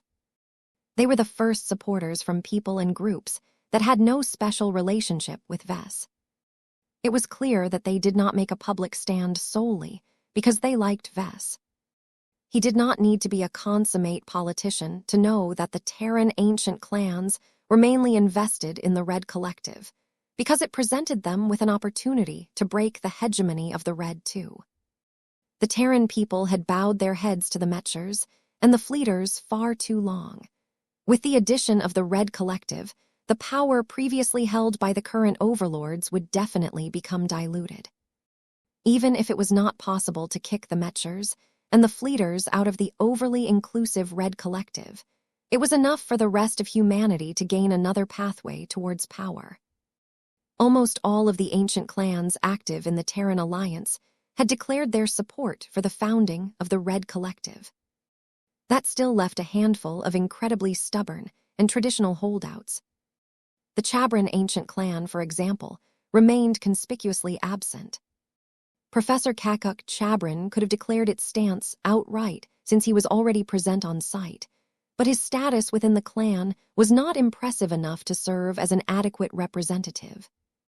In any case, it did not matter if the remaining ancient clans implicitly rejected this radical change. The Terran ancient clans had shown that they had formed a near-universal consensus on this issue. This could only lead to one effective outcome. He's coming. Everyone knelt to their knees, yet again, as a third god pilot decided to show up at this time. Floating in front and above the group of ancient clan leaders, the light of Sol clearly conveyed that he was not speaking for himself, but on behalf of the entire Terran Alliance. Nulb, the Terran people have spoken.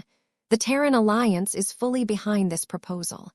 The Red Collective shall become the instrument that will lead our people to a new Earth. That evoked a loud reaction from the public. Even though many people were smart enough to figure that the Terrans were only doing this to weaken the Red Association and the Red Fleet, it was still highly consequential that the famously politically neutral Terran god pilot had chosen to take a solid stance. The fact that the Light of Sol rarely took a stance on any issue that his decision to do so at this time hit so hard. The god pilot's move effectively sealed the official stance of the Terran Alliance and eliminated any possible opposition among the Terran people. Naturally, the Rubarthans couldn't fall behind. Emerging from the opposite side of the Terrans, all of the Rubarthan princes who happened to be stuck in the Red Ocean emerged in unison. Each of them dressed in their best princely outfits and lined themselves up in a row that placed none of them ahead of each other. The Smokestack Prince spoke first.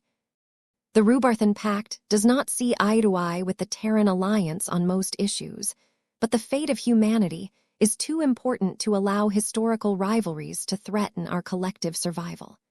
Our Rubarthan people have always embraced change as a productive force. We recognize that we can never become complacent, as there will always be competitors who will try harder to overtake us. Do not forget that the native aliens have access to many of the same opportunities as us. Our enemies have access to just as much E-energy radiation as us.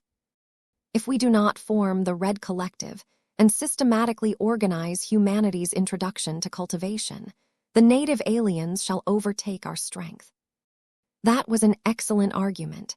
Though the Smokestack Prince's delivery was not that passionate, he still presented a good logical argument that made it less acceptable to reject cultivation. The Inferno Spear Prince spoke next. As a peak ace pilot, his aura and his voice carried a lot more voice. I miss the new Rubarth Empire. I miss the Milky Way galaxy that we have forever left behind. I miss the relatives and the acquaintances that we shall never see again. The Red Ocean has become our new home, and the Age of Dawn has become our new reality. Instead of clinging to a past that is no longer attainable, we should grasp the opportunities of this new era and conquer a galaxy all over again. The odds may not be in our favor, but we have been in this position before. The Rubarthan people shall be part of the vanguard that will fully leverage the power of cultivation to push back the native aliens and sweep aside their warships. The Rubarthan ace pilot sounded eager to step onto the battlefield right away in order to set a good example for his Rubarthan subjects. A few minutes passed as the other Rubarthan princes, including the Impresario Prince, voiced their support for Vess' proposal. In the end, it became clear that all of the Rubarthan princes in the Red Ocean had chosen to support the initiative. The fact that the Rubarthan leaders all showed up and made an unanimous decision gave them the excuse to feel superior towards their Terran counterparts. Of course, now that the Imperial Principalities were fully behind the Red Collective, there was little excuse for the God pilots to go against this decision. The manifestation of Emma jumped out of Vess' arms and proudly floated before the line of Rubarthan princes. Nulb Mu. Naturally, everyone already knew where the Destroyer of Worlds stood on this issue. Her latest action was merely a formality, but its symbolic value was still high. A fourth powerful projection emerged next to the god cat.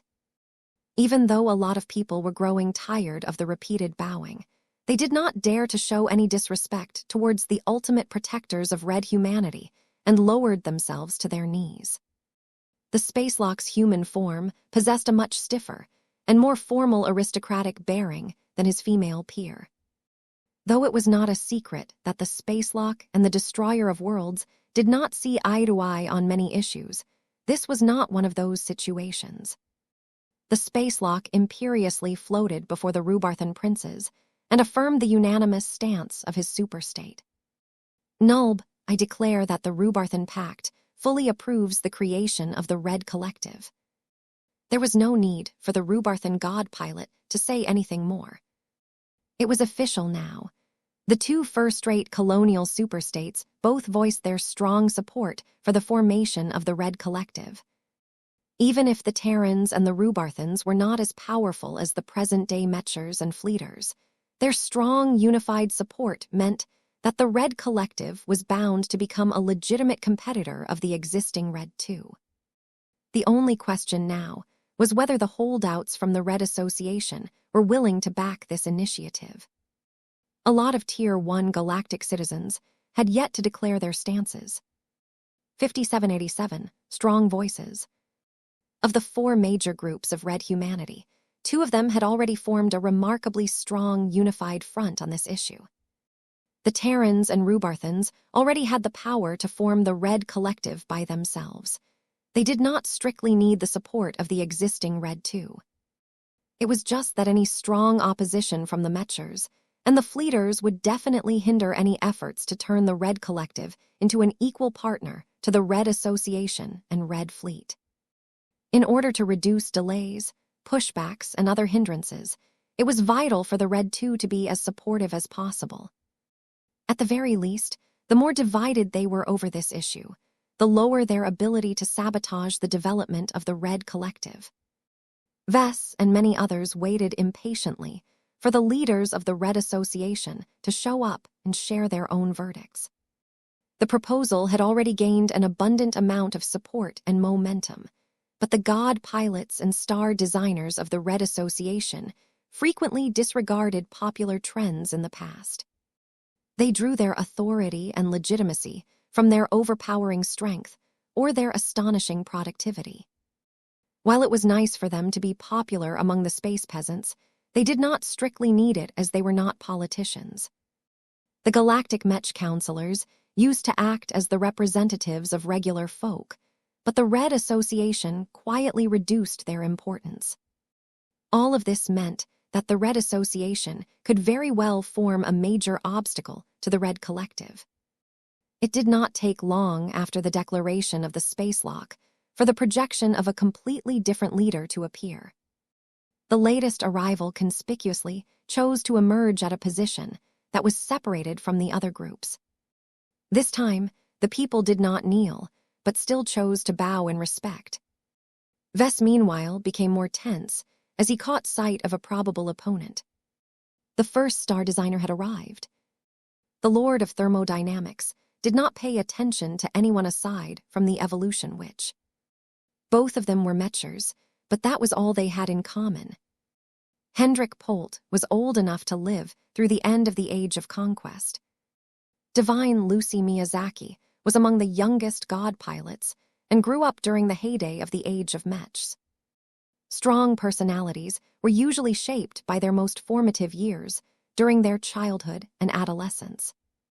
No matter how many centuries they lived after that, they were still extensions of their younger selves. As such, it was inconceivable for the two to fully understand and agree with each other given the enormous generational gap that existed between them. They were effectively products of entirely different eras.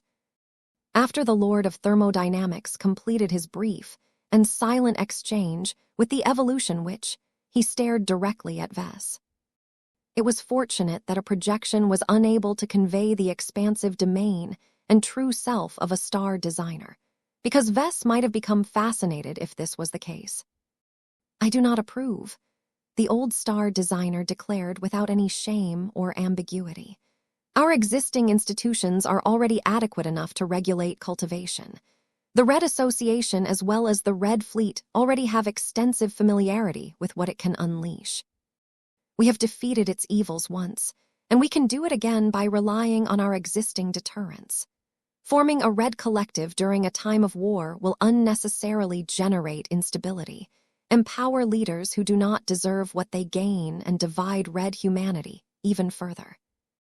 The risks are far too disproportionate relative to the possible gains that we can make. Far too many of you have no inkling of the destructive consequences of this initiative. I do. I have seen maddened humans tear itself apart once before. I do not want to see it happen again." Damn. The Lord of Thermodynamics had definitely put a damper on the effort to found the Red Collective. Even though he was an old geezer, his advanced age only added to his reputation and renown. The man had made far too many contributions over the centuries. His intellect and his output improved with each passing year. His voice carried a lot of weight for that reason. Shortly afterwards, the projection of a second star designer appeared. This was the first time that Vess locked eyes with the webmistress, if only by remote. Vess personally held a huge amount of respect towards the mother of support link technology for revolutionizing the way that the best mechs as well as warships fought their battles. By enabling them to share their energy, shielding, and other resources among each other, the longevity and survivability of all assets that integrated support link technology had skyrocketed. The technologies she improved and popularized was probably the chief reason why the armed forces of the Red II managed to minimize their losses in the ongoing war. Yet, just because Vess respected the professional contributions of the webmistress did not mean he had to agree with her political stances. I agree with my fellow star designer. The Red Collective is not a necessary or appropriate instrument. It will be too easy for dangerous radicals to capture this institution and put Red humanity on a path of self-destruction. That made it official. The Mech supremacist faction rejected the proposal. Though Vess already expected this outcome, he still hoped that the two smart and powerful star designers would see reason and become more willing to embrace change. Unfortunately, the Lord of Thermodynamics and the webmistress were still paranoid about bringing back the abuses of the Age of Conquest. Another powerful presence emerged shortly afterwards. This one happened to be a lot hotter as well. The first flame had emerged. As the oldest god pilot in the Red Ocean, the man was a true living fossil. He was already old when the Mech Trade Association first came into power. Due to his age, his mentality had shifted so much that he never really saw the need to engage in politics. While he was longtime friends with the Lord of Thermodynamics, the First Flame always considered himself to be so far above other people that it was beneath him to join any faction. He only represented himself today, though it could be argued that his weight within the Red Association was so high that he was practically a faction in itself. Nulb, I agree with the star designers. Cultivation is a dangerous power that should not be made available en masse. Only a select group of well-trained elites can be trusted to make responsible use of their power. Well, that was a clear answer. Yet again, another member of the old guard showed that he was still stuck in the past. Vess actually found it quite hypocritical for the First Flame to deny cultivation to the masses for fear of producing monsters, when he himself was actually trying to transition away from a god pilot and attempt to become a more traditional Kai and body cultivator. The most ironic aspect about his unprecedented attempt to evolve into a powerful phoenix was that a prophetic vision indicated that there was a high chance that the First Flame would suffer cultivation deviation and turn into a mindless monster. In short, the First Flame had no right to pass judgment on the perils of cultivation when he was most prone to become the evil that he hated the most. It was not convenient for Vess to mention this particular point, so he dismissed the First Flame's hot projection and waited for other arrivals.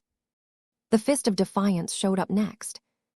This was a much more welcome arrival, as the god pilot held a lot more goodwill towards Vess and vice versa. Just like his name suggested, the Fist of Defiance possessed the most ideal pugilistic physique. He did not even bother to wear a proper outfit, and instead looked as if he was ready to brawl a phase whale barehanded. Nulb Ha, I like you, kid. You are one of the few Mech designers in the Red Ocean who possessed an actual spine around here. Too many people nowadays lack the courage to take risks and pursue greater rewards. Instead of running away from your fears, IT is better to confront IT head on and conquer IT with your fists. I am with you on this, Larkinson. You should be in charge of the Red Collective as far as I am concerned. Vess smiled and bowed in gratitude. You honor me with your praise, your holiness. The xenotechnician appeared next. The old man belonged to the same venerable generation as the Lord of Thermodynamics, but he adopted a much more tolerant attitude. In my lifetime of designing mechs and researching strange technologies, I have learned that humanity is all too often held back by its many fears. We fear alien inventions. We fear new knowledge. We fear societal change. There are times when it is wise to err on the side of caution, but this is not that time. Our side is disadvantaged in the Red War. Unless we can produce radical technological breakthroughs, our ability to win the war is slim. Embracing cultivation is an acceptable risk for us to take because its promises of power are exactly what we need to guarantee our race's survival. Whereas the Fist of Defiance made a powerful emotional appeal, the xenotechnician offered an exquisite logical argument. Both leaders of the survivalist faction made it clear that they were fully behind this initiative.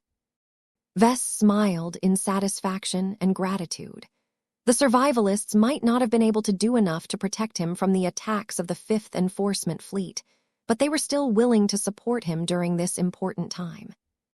Combined with the existing support of the Evolution, which the survivalist faction and the transhumanist faction were definitely on his side. Another star designer showed up.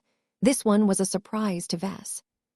Even though the general public was unaware that the polymath had fallen from grace, many people in high places did not expect that she would be allowed to voice her opinion during this occasion. The polymath looked as emotionless but determined as ever.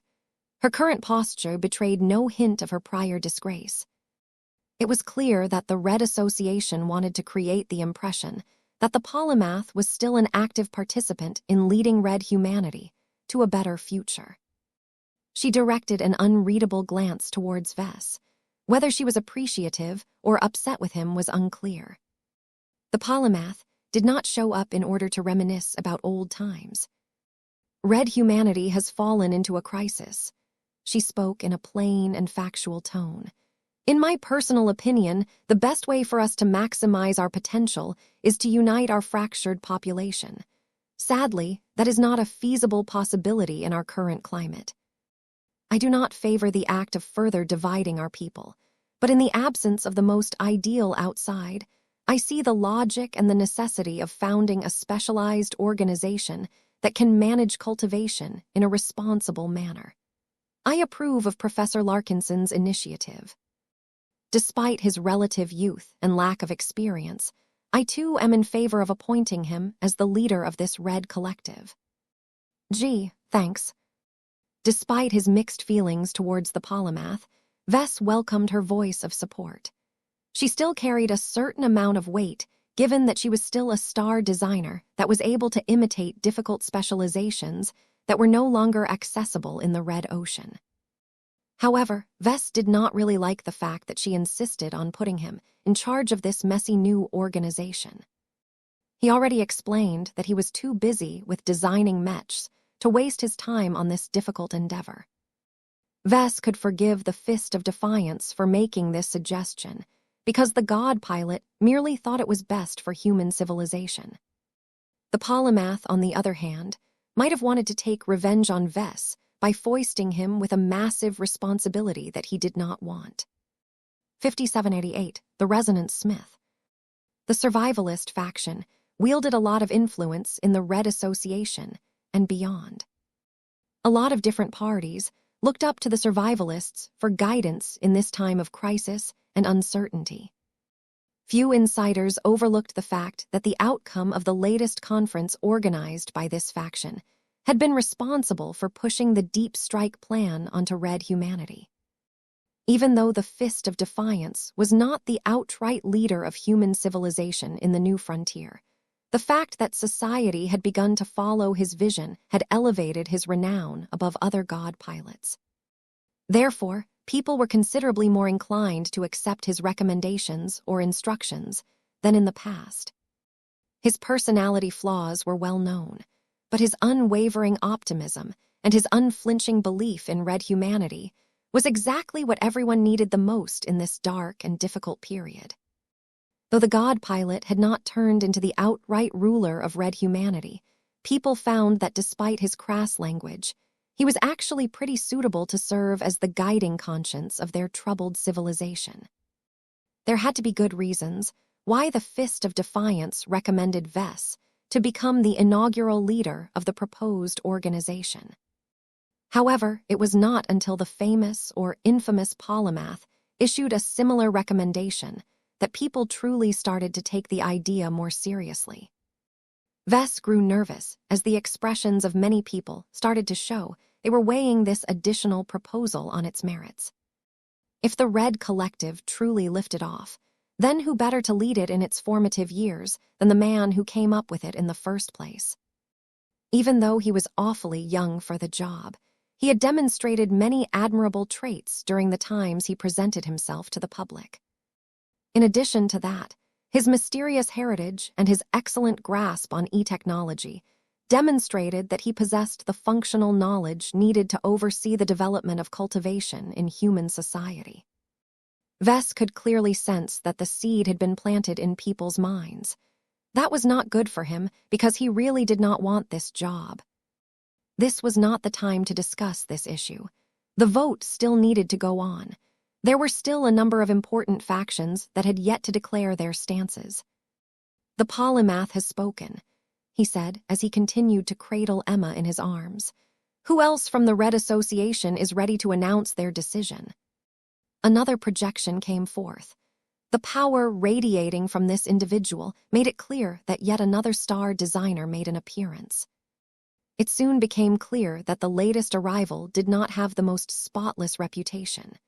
Many of the God pilots and star designers who had already shown up all put up their guards, as the only leader of the Unbound Humanity faction finally saw fit to participate. As one of the more obscure star designers of the MTA, and now the R-Ray, many people only knew about Jose Yuku, when his name appeared in the list of star designers. The Mechers did not seem keen to promote his name among the public. The star designer himself played along and mostly kept his work confined within the association. That did not mean he was a non-entity. Far from it. His unusual decision to embrace the ideals of the infamous Unbounders had immediately turned him into a troubled existence among the Mechers. After all, he was one of the few crazy people among their kind who actively advocated for the weakening of the Mech Trade Association and the elimination of nearly all taboos. The man did not look very trustworthy either. Unlike the other star designers who made sure to wear their most refined and sophisticated outfits, the ebony-skinned Unbounder deliberately wore a frumpy coat while not even bothering to groom his unkempt gray hair. Was this guy even a star designer? The latest arrival grinned in amusement as he swept his gaze across the grand hall. He seemed to relish in all of the confusion and discomfort. "I am Jose Yuku. You may know me as the Resonance Smith. To be honest, I am torn between two stances. I am known as an advocate for human rights. More specifically, I am convinced that humans such as yourself deserve to be treated as adults rather than irresponsible children. On one hand, the founding of the Red Collective will help to limit the jurisdiction of the Red Association and the Red Fleet. On the one hand, the Red Collective may end up imposing far more rules and restrictions than the previous two organizations ever could have done on their own. Professor Larkinson, which scenario do you deem more plausible?" Vess blinked. He did not expect for the Unbounder to address him directly. After everything that happened, Vess actually found himself straying closer to the principles and the ideals of the Unbounders. Perhaps Master Benedict Cortez had actually been right about aligning himself with this seemingly crazy faction. Even though the vast majority of Mechers hated these deviants for trying to advocate for reigning in their power, the Unbounders were truly sincere in their belief that humans were responsible enough to handle their own affairs. However, the persistent opposition from everyone else had turned the Unbound Humanity faction into a marginalized group. Only the much more radical Dissolution faction was less popular. Vess felt a bit troubled when the Resonance Smith sought his input. Was the star designer truly undecided on this matter, or did the notorious star designer merely wanted to poke into Vess' head by asking a probing question? Whatever the case, Vess could not afford to take this lightly. "I am not sure what sort of answer you are looking for. In my opinion, the Red Collective is very different from the Red Association that you are familiar with. For one, nearly any cultivator who isn't an outright criminal or traitor may join the collective.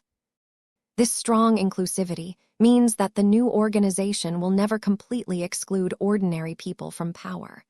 One of the most persistent complaints about the Mechers and the Fleeters is that they make a lot of decisions that directly affect the lives of other people.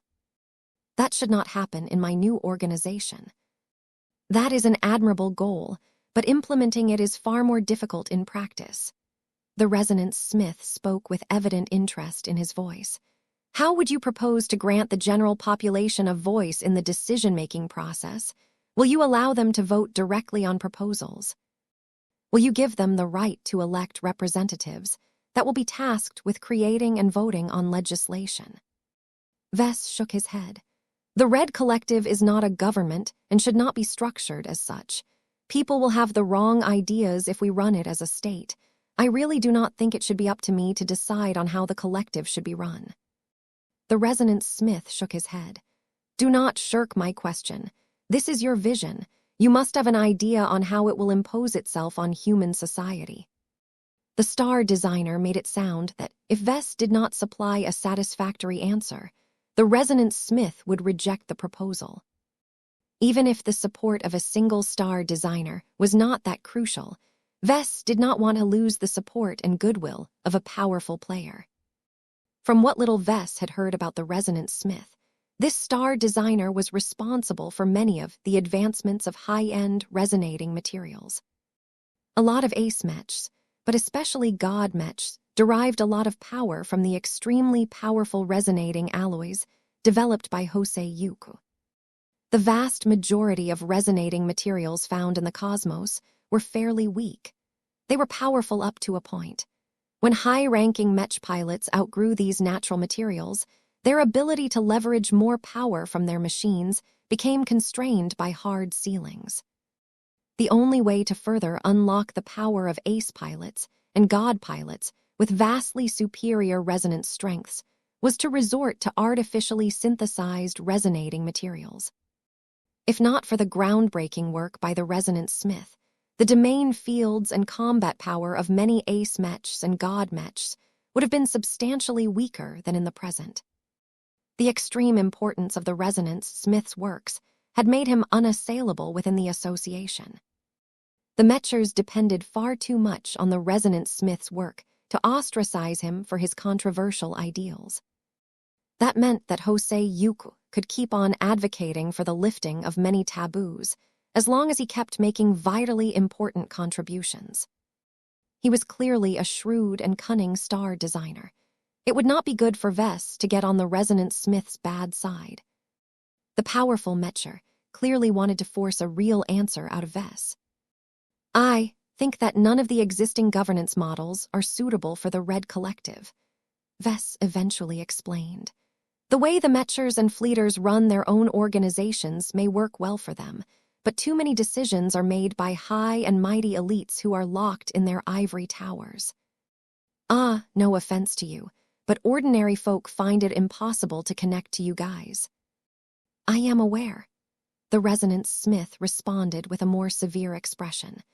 The Big Two and the Red Two deliberately set themselves apart from the rest of the population. They believe that maintaining a degree of separation will allow them to manage our society in a more fair and impartial manner. I personally do not agree with this policy, but it is the prevailing consensus.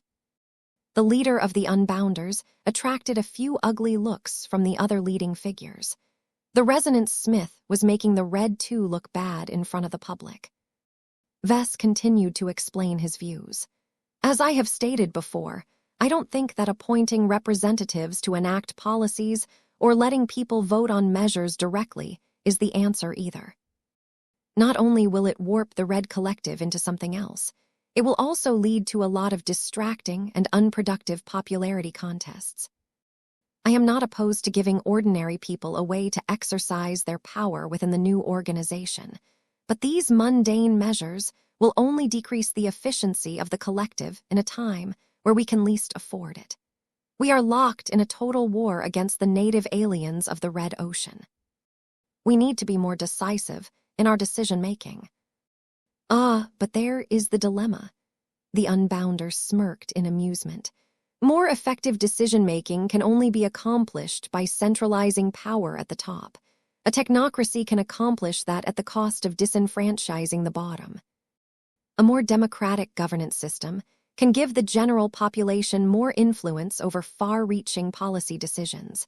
Yet there are many concerns about respecting the voice of large quantities of people with little understanding of cultivation. Neither of these governance systems sounded ideal to Vess. He did not want to determine which one was the lesser of two evils.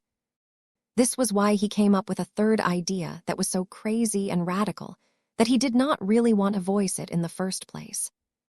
Unfortunately for him, the resonance smith demanded a real answer out of Vess.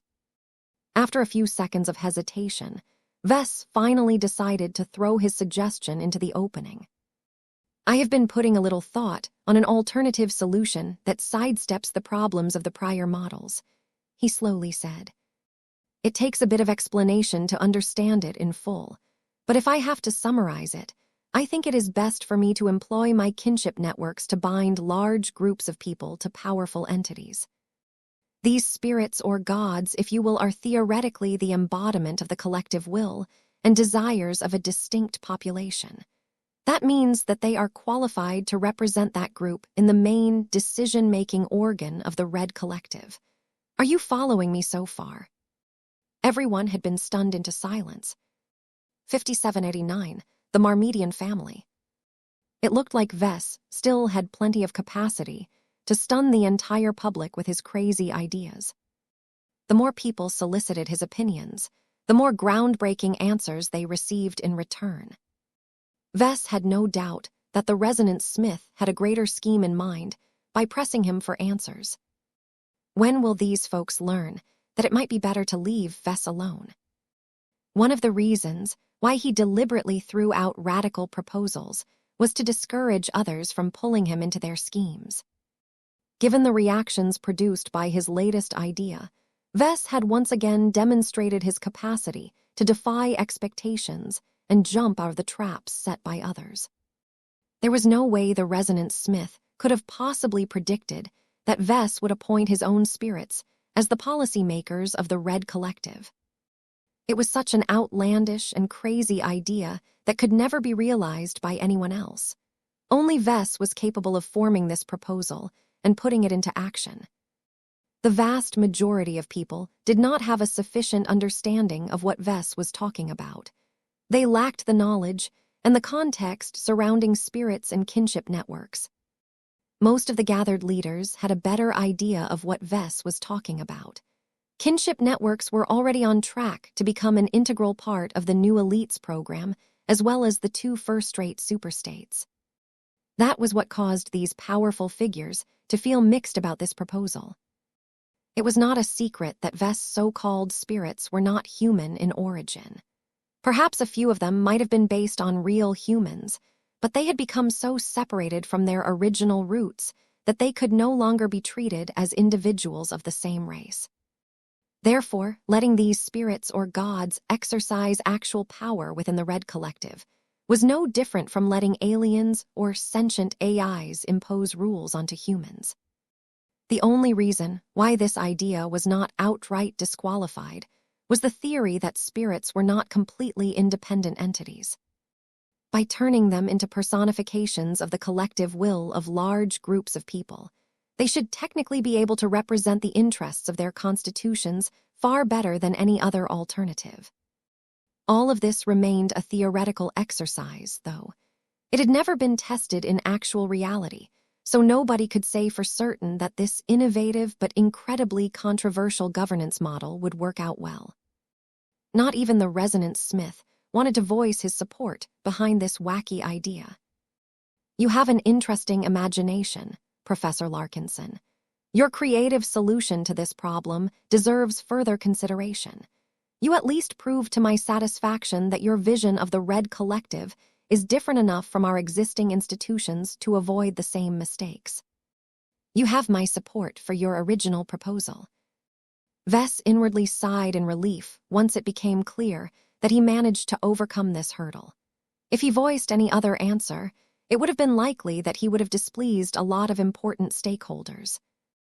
If he favored a more technocratic governance model, then he would essentially hollow out the ideas of the Red Collective, as it ended up little different from the Red Association and the Red Fleet. If he tried to give the masses more direct control over how the Red Collective should be run, then a lot of delays and dysfunction would arise as people continually bumbled around during wartime. That was not to say that letting spirits decide on policies was a superior alternative.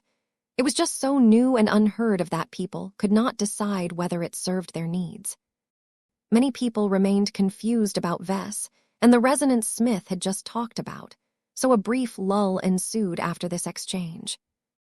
That ended as soon as another star designer appeared.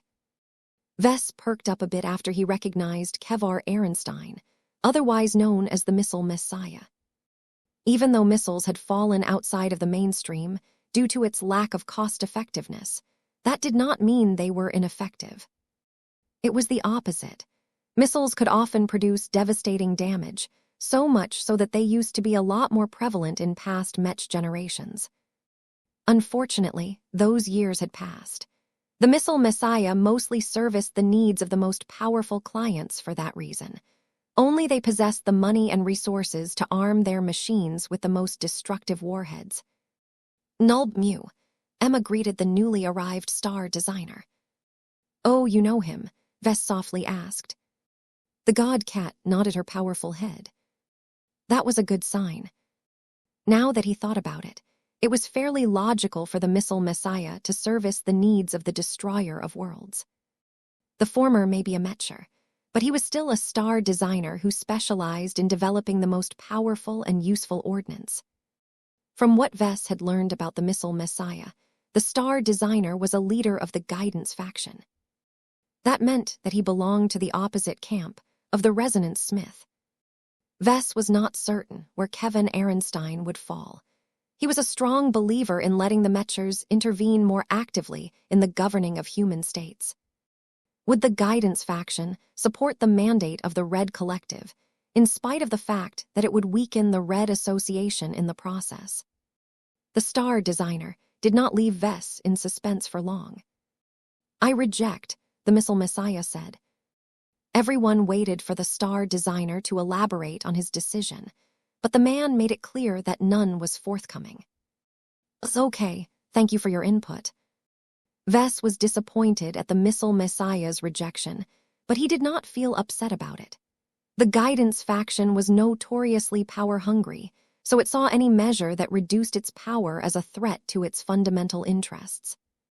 Even if the missile messiah would be able to make up for that by taking a prominent position in the Red Collective, his voice would certainly be smaller due to the addition of many other stakeholders. It was not much of a surprise that Kevin Ehrenstein recognized this obvious trap and expressed his dissatisfaction. Whether deliberately or not, only a single major faction was left. It happened to be the most powerful one after the survivalist faction. Part of the reason why the Red humanity got stuck in the Red Ocean in the first place was due to the strong encouragement of the expansionist faction. Since the expansionists were most enthused about expanding human space in an entirely new dwarf galaxy, they had committed the most god pilots and star designers to the new frontier. This had inadvertently turned their faction into a heavyweight in a post-Great Severing society. While there were people who had doubts whether the expansionist faction would remain united now that there was no more possibility of expanding human territories under the current climate, the expansionists still enjoyed the advantages of being the big boys. It was typical for them to appear last, perhaps wishing to counter the narrative that their unity was on the verge of breaking apart. The physical projections of all of them appeared at the same time. Vess and many others were taken aback when multiple powerful presences radiated a measure of their power onto anyone nearby. The army of one. The huntsmen. The two god pilots did not have much in common, but they were both in favor of adopting a more aggressive approach in conquering alien territories. 4-star designers appeared besides them, each of whom possessed powerful specializations that encouraged them to relocate to the Red Ocean. 3 of them were even more notable for being part of the same family. Charles Marmedian, otherwise known as the Energy Warder, was a star designer who excelled in developing energy shield systems. He had lived for over 5 centuries and was the most senior and authoritative voice within the expansionist faction. He was also the patriarch of the powerful Marmedian family. Chester Marmedian was the 320-year-old descendant of the Energy Warder. The rise of the dimensional architect proved to the entire Mech community that it was not impossible for multiple members of the same family to rise to the highest rank in the Mech designer profession. Tiffany Mac Arthur Marmedian was an odd case. The Limitless provider became famous for developing extremely powerful zero-point energy reactors that went on to satisfy the most demanding requirements of peak ace mechs and god mechs. She was also the wife of Chester Marmedian. The two did not start out as a pair of star-crossed lovers who grew up at the same time and advanced their careers in lockstep. Instead, both of them worked separately and advanced to the rank of star designer, first, before randomly deciding to marry each other, when they were both far beyond the typical age range to consider such matters. Many people speculated that the Limitless provider married into the Marmedian family in order to form a sizable power block within the association. It was difficult to imagine that the pair of old star designers genuinely harbored any passion towards each other. Whatever the case, The energy warder effectively wielded the power of 3-star designers as a result. Most people regarded Charles Marmedian as the de facto leader of the expansionist faction, but few outsiders knew how much he got along with the 2 God pilots. Even if God pilots started to gain greater weight in Red humanity, it would still be difficult to pass any proposal without the assent of the energy warder. The only star designer left inside the expansionist faction was Rhea Zhao. The Leyline Seer developed a rather unorthodox class Roman 9 design philosophy that was centered around harnessing the huge power of the active core of a planet. While that sounded rather convoluted and cumbersome, the advantage was that a Mech or other machine could tap into the power of a planet in a fairly economical manner. This allowed the Leyline Seer to develop design applications that empowered a wide variety of landbound mechs, as well as enormous planetary facilities.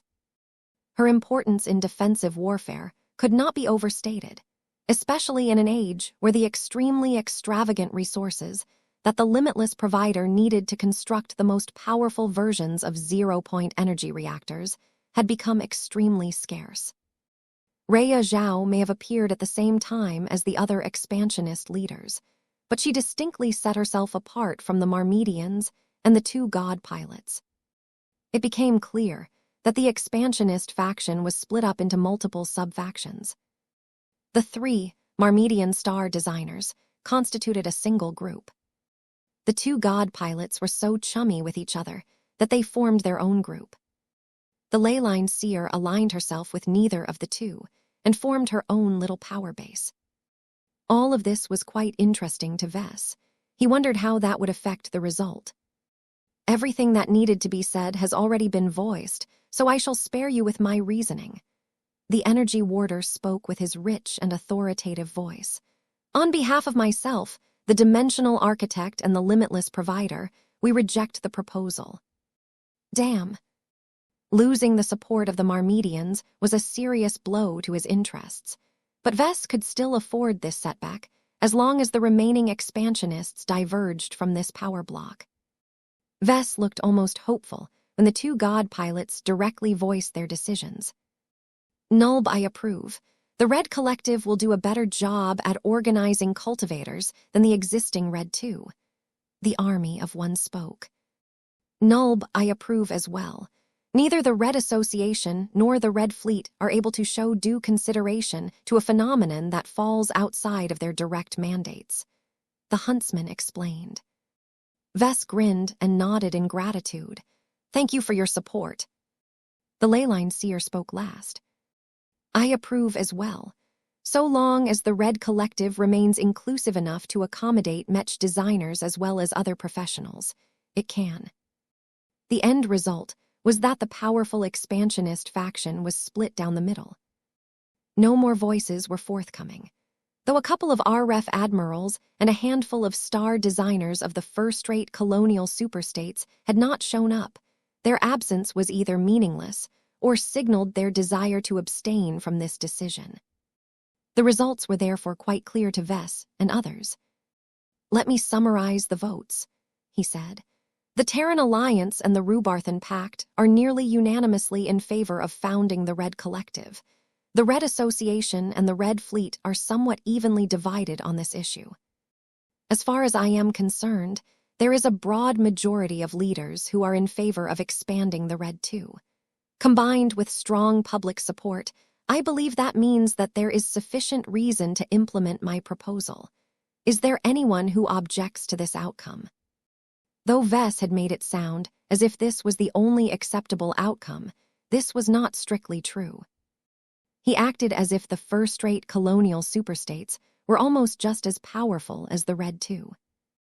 He acted as if all that needed to pass this radical and far-reaching proposal was to attain a straight majority or a two-thirds majority. The question now was whether any of the opposers saw fit to object to this arrangement. 90 major appointments.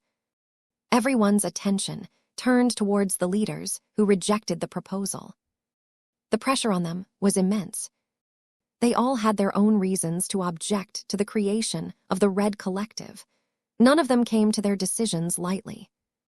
These powerful and far-sighted leaders mainly objected to the proposal for two legitimate reasons.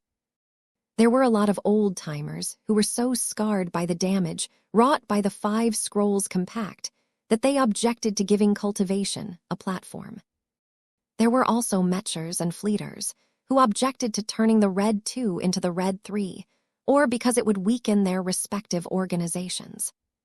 Suffice to say, the fact that there is enough momentum behind the proposal that its passing seemed likely did not reassure the naysayers. It was difficult to imagine that these strong personalities would just roll over and allow Red humanity embrace change that significantly damaged their interests. A long silence ensued after Vess summarized the vote count. Even though it looked as if everyone froze in time, it did not take a genius to figure out that the Tier 1 galactic citizens had entered into a furious private discussion. It was not suitable for them to air their deliberations in public, so they made sure to communicate with each other without needing to worry about revealing any sensitive or confidential information. This left Vess and the rest of the public in suspense. Since nothing demanded his input for the time being, Vess defaulted to remaining silent while scratching Emma's lovely cheek. Fortunately for him, he still had access to an insider. "How is it going?" he softly whispered. Emma squinted her eyes and began to purr. That was enough of a signal that the secret deliberations were proceeding fairly well. This was a fairly logical result. Even if the recalcitrant leaders had good reasons to reject the proposal, they not only had to resist the pushback from a larger group of supportive leaders, but also lost a lot of trust from the public. Either of these downsides was enough to make these opposers more reluctant to continue to stand in the way of the Red Collective. The prospect of incurring both was enough to turn continued opposition into political suicide. The main reasons why the opposers still managed to drag on the deliberations for so long was because they wanted to secure a few concessions in exchange for their reluctant support. Given that the founding of the Red Collective had turned into an unstoppable trend, it was logical for the remaining holdouts to cease their futile resistance and try to extract a few consolation prizes from the victors. Vess twitched his mouth when he figured this out. Typical. Even the staunchest ideologues were willing to be flexible with their principles in order to further their interests. It helped a lot that an overwhelming majority of God pilots backed him up on this issue. Aside from the hypocrite known as the First Flame, 7 out 8 existing God pilots had made it clear that it was a good idea to form the Red Collective. Even if most star designers ended up on the opposite side, it would be extremely troublesome for them to oppose the collective will of so many strong-willed God pilots. In that sense, the fact that most God pilots approved the proposal averted a potential conflict that could have torn the Red Association apart. Vess briefly glanced in the direction of the First Flame.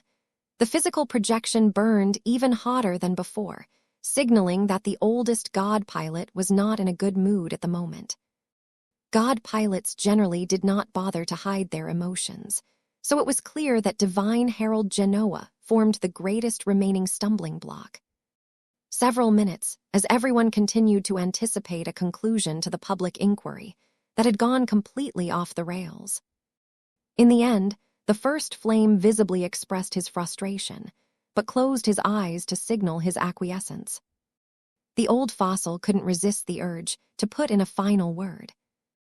"Nulb, I believe with all my heart that you are all leading Red humanity into its doom by opening the floodgates of cultivation. Few, if any of you, understand the true horrors that you are about to unleash. Yet, if you are convinced that the only feasible means to defeat our alien adversaries is to turn ourselves into monsters, then so be it. I shall stand aside and continue to fulfill my original mission. I will take it upon myself to preserve the last flames of the human civilization in the Red Ocean when this irresponsible experiment of yours inevitably falters." the first flame did not even bother to stick around. He withdrew his projection right after he had spat his last words. What a sanctimonious bastard. Vess almost sneered at the first flame. While it would have been more ideal if the oldest god pilot saw the light and backed the Red Collective, it was not a bad outcome for this ancient geezer to get out of the way and play with his flames in a corner. The other god pilots certainly expressed a lot more satisfaction towards this resolution. Each of them may possess vastly different goals and convictions, but they found common cause in their desire to speed up the transformation of human society. Before Vess could take the word again, the physical projection of the xenotechnician rose up and attracted everyone's attention. We have come to a consensus. The Red Collective, initially outlined by Professor Vess Larkinson, will be formed. All of us here have promised to complete this enormous undertaking within 1 standard year. It should actually take more time to form an organization of this size and scope, but the longer people are able to engage with cultivation without proper instruction and supervision, the more difficult it becomes to bring everything to order. That made sense. A year sounded like a lot, but it was actually really fast given how many rules, how many personnel, and how much construction was needed to form a worthy rival to the existing Red 2. A year was far too little to turn the Red Collective into an equal partner to the Red Association and the Red Fleet. At most, the nascent organization started off with a strong foundation that would naturally grow into a mature member of the Red 3 over the next few decades. There were still limits to how much the Red Collective could accomplish in a few months or years. Vess did not dare to hold too many expectations in this regard. The xenotechnician continued to explain the consensus with his friendly and reassuring voice. We have approved the formation of an interim leadership council to formulate the initial rules, structure, hierarchy, and objectives of the Red Collective. In order to meet the goal of inclusivity, we expressly invite a selection of notable leaders from the Red 2, the first-rate colonial superstates, as well as a random selection of first-class, second-class, and third-class statesmen to represent their citizens across human-occupied space. Aside from that, we will form a new hub on the galactic net where you can freely submit your ideas and discuss them with other interested individuals. We cannot assure you that we will accept all of your suggestions, but we can promise you that we will listen to you and seriously consider your input. That was actually a really comprehensive plan. It was a reasonable way to go about it, though a lot of people felt concerned whether the Red 2 or the First Raiders would end up dominating the discussion anyway. There were many ways for schemers to manipulate this interim leadership council so that it effectively disregarded the demands of space peasants. Still, the xenotechnicians sounded earnest enough. The god pilots definitely would not allow this process to become corrupted by special interests, especially after they promised to make it as fair as possible. In order to increase the efficiency of the interim leadership council, we have decided to appoint the Evolution Witch as its chief counselor. She shall be invested with greater authority in order to ensure that the council makes consistent progress in fulfilling its extensive agenda. Do you agree with her appointment, Professor Larkinson? Why was the star designer asking Vess? He was just a Tier 3 galactic citizen. I am willing to extend my trust to the Evolution Witch. I have no objections to her appointment. Good, you have earned a place on this council as well. As the initiator and the original advocate of the Red Collective, we continue to value your input. Given your remarkable record, we also believe you can serve as an effective bridge between First Raiders and those who live more humble lives. At least the xenotechnician did not refer to Second Raiders and Third Raiders as space peasants. Though Vess still considered this responsibility to be a considerable distraction to his Mech design work, it at least lasted for a year at most. He did not bother to object to this appointment for this reason, especially when it would allow him exert a little influence to shape the Red Collective in his favor. At least the big shots shoved the most difficult and cumbersome duties to the Evolution Witch. She could continue to retain her high position when the Red Collective finally got going as far as Vess was concerned. Once the Interim Leadership Council has completed its mission and formed a complete blueprint of the Red Collective, it will officially start its operations a year later from today at most, Xenotechnician said. We also intend to start a formal mechanism to decide on the inaugural head of this ambitious new institution. We will have to flesh it out before we can share more details, but we will endeavor to ensure that every common human citizen will be able to have a say in this decision. Oh. Vess glanced up at the audience. He could not help but notice that a lot of people immediately thought of him as their preferred candidate. That was bad. As much as Vess liked to be in charge rather than allow himself to be bossed around, he knew that he did not have the qualifications to lead the Red Collective. It was way too premature for him to assume such an enormous responsibility. With all due respect, I am just a senior Mech designer. Vess couldn't help but voice his objections. I have no clue how to lead an organization as big and as complex as this. Just because I came up with this notion does not mean I should make it work. You and every other tier, one galactic citizen, can do countless times better. The Xenotechnician directed a generous smile towards Vess. Do not sell yourself short, Professor. This charade of a public inquiry has exposed severe problems in how the present leaders of our society have become misaligned with the general population. We have been moving closer towards a gerontocracy, where a selection of old and out-of-touch leaders dictate the lives of a large population of younger citizens.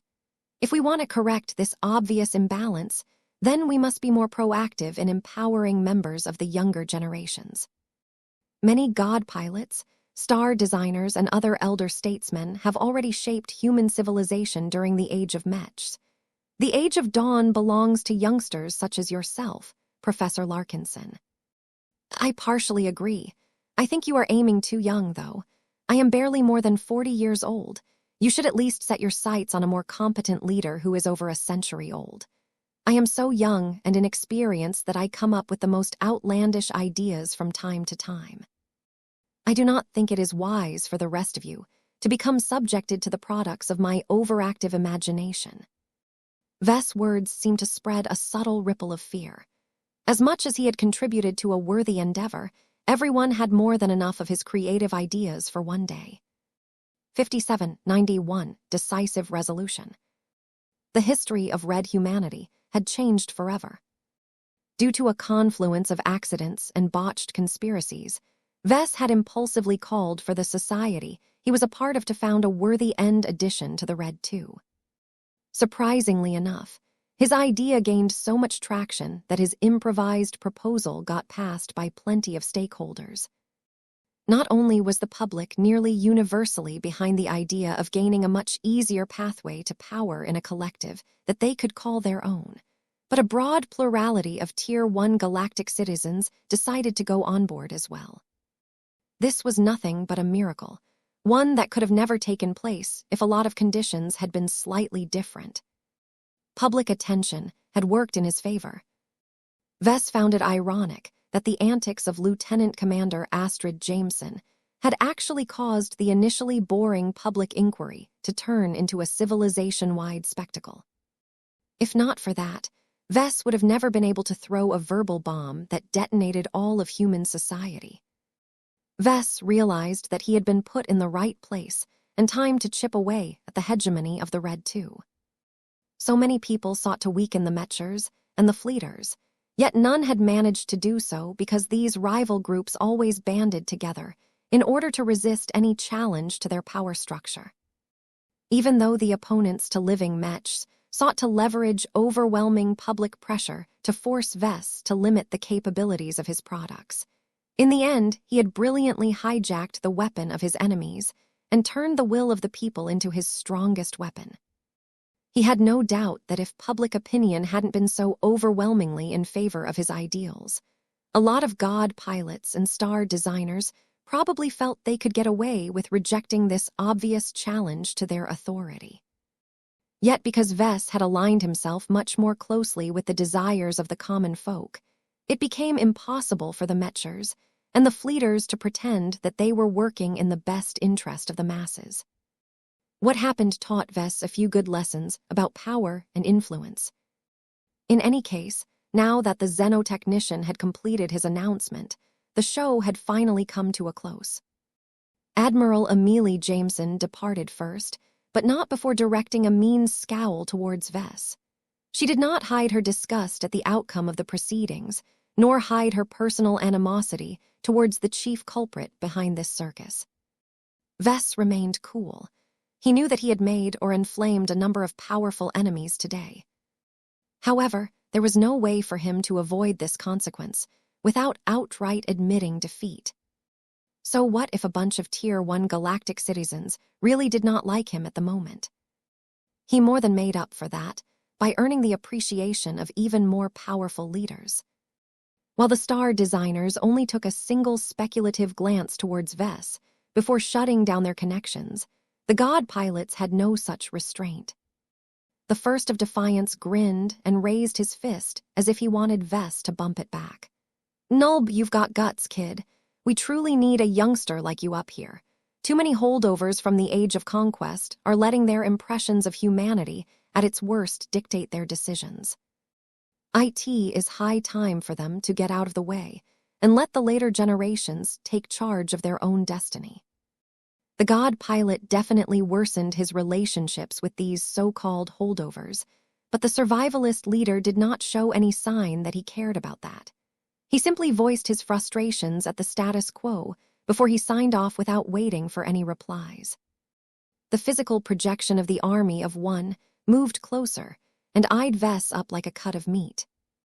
The god pilot's stare unnerved Vess, especially when there was actual force behind it. The famed powerhouse was fairly young, but that also caused him to be a lot more open-minded towards new ideas. The man did not seem to spot what he was looking for, because he soon shook his head in disappointment. "Nulb, you are not ready yet. Work hard and do not drown yourself with your new responsibilities. We do not have the luxury of time." Vess kind of understood what the army of one meant and sought from him. "I am very much aware of that, Your Holiness. Do not be concerned. I am not my mother. Designing mechs will always remain my primary vocation." After the departure of the army of one, a star designer approached him next.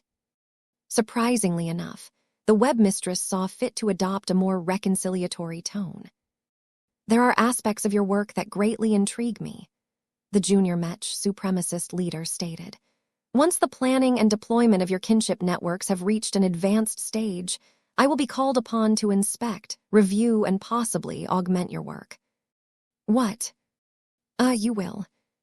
The webmistress smiled at Vess. "This is not my original area of expertise, but I admit that your work has greatly inspired me. E-technology may be beyond the reach of most mech designers, but you vastly underestimate star designers if you think that will stump us. There are only several quirks about your unique design application that we cannot replicate, but we are confident that we can develop substitutes if need be. The Red Fleet's Archie comes to mind." Vess remained silent for a few seconds. This was not a simple message. Vess did not forget that the webmistress initially sided with the opposition in an attempt to restrict his third-order living mechs. Was she trying to reconcile with him? How would her involvement in his kinship networks affect their deployment? What did she seek from his work?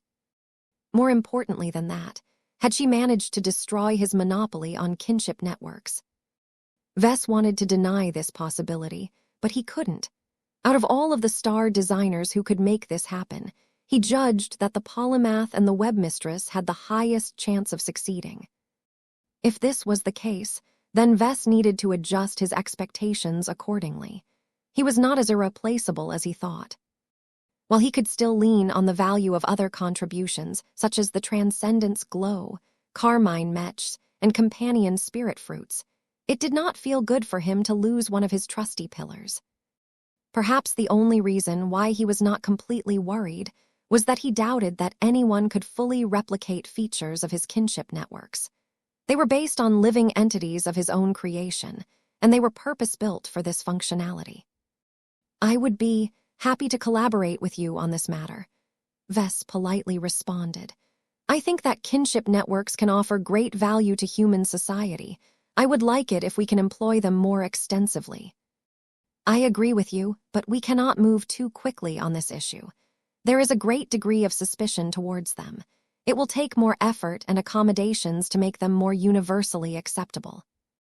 I understand.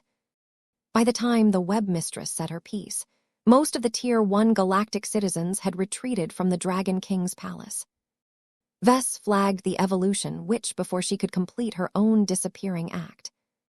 It took a lot of courage for him to draw the attention of a god pilot on his own initiative, but Vess wanted to strike while the iron was hot. There was no better circumstance for him to issue a request to the transhumanist leader. Nulb, Professor Larkinson, the agent of change. What is IT you require? I have a big favor to ask of you. Vess decided to be direct in sharing his intentions. It is not really suitable for me to explain it to you in public. Are you available to speak in a more private setting?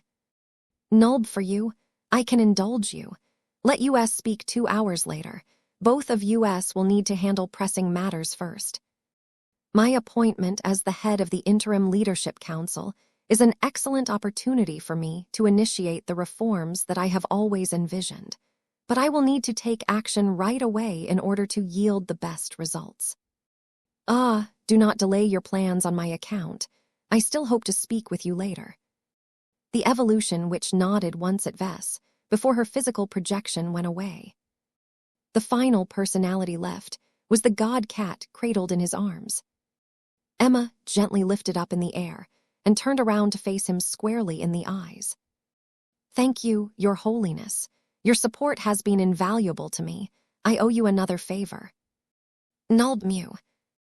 By the time the various Tier 1 and Tier 2 galactic citizens had withdrawn their presence, the Grand Hall felt a lot emptier and more diminished. This was a historic moment. Everyone understood that the decisions made today would reverberate through human civilization for many years to come. For the first time in several centuries, the Mechers and the Fleeters were on track to lose their duopoly on power. Their previously unassailable authority had cracked now that most people recognized that the existing hegemons were no longer adequately equipped to handle the issues that plagued red humanity. Vess had done the unthinkable. That caused him to attract a huge amount of attention. Vess could feel the hot stares trying to poke at his body. Vess looked around for anyone who could take charge of this runaway session. It did not surprise him that Planetary Governor Rod Mergen-Castellaus had quietly managed to beat a retreat. The moderator of the public inquiry had completely lost face during the final session. It had been wise of him to retreat from the public eye. Since that was the case, Vess might as well step up since nobody else did what was necessary. Vess boldly lifted his body up in the air and addressed the public. I declare that this public inquiry has come to an end.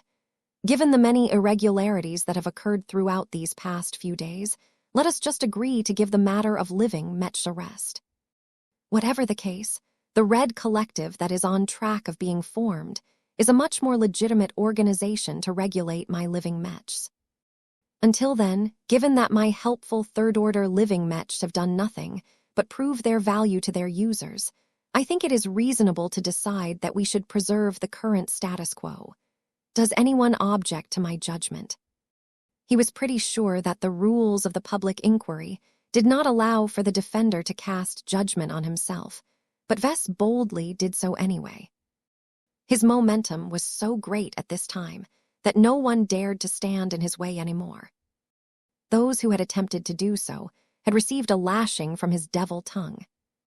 Vess purposefully looked down at Lieutenant Commander Astrid Jameson and the other speakers.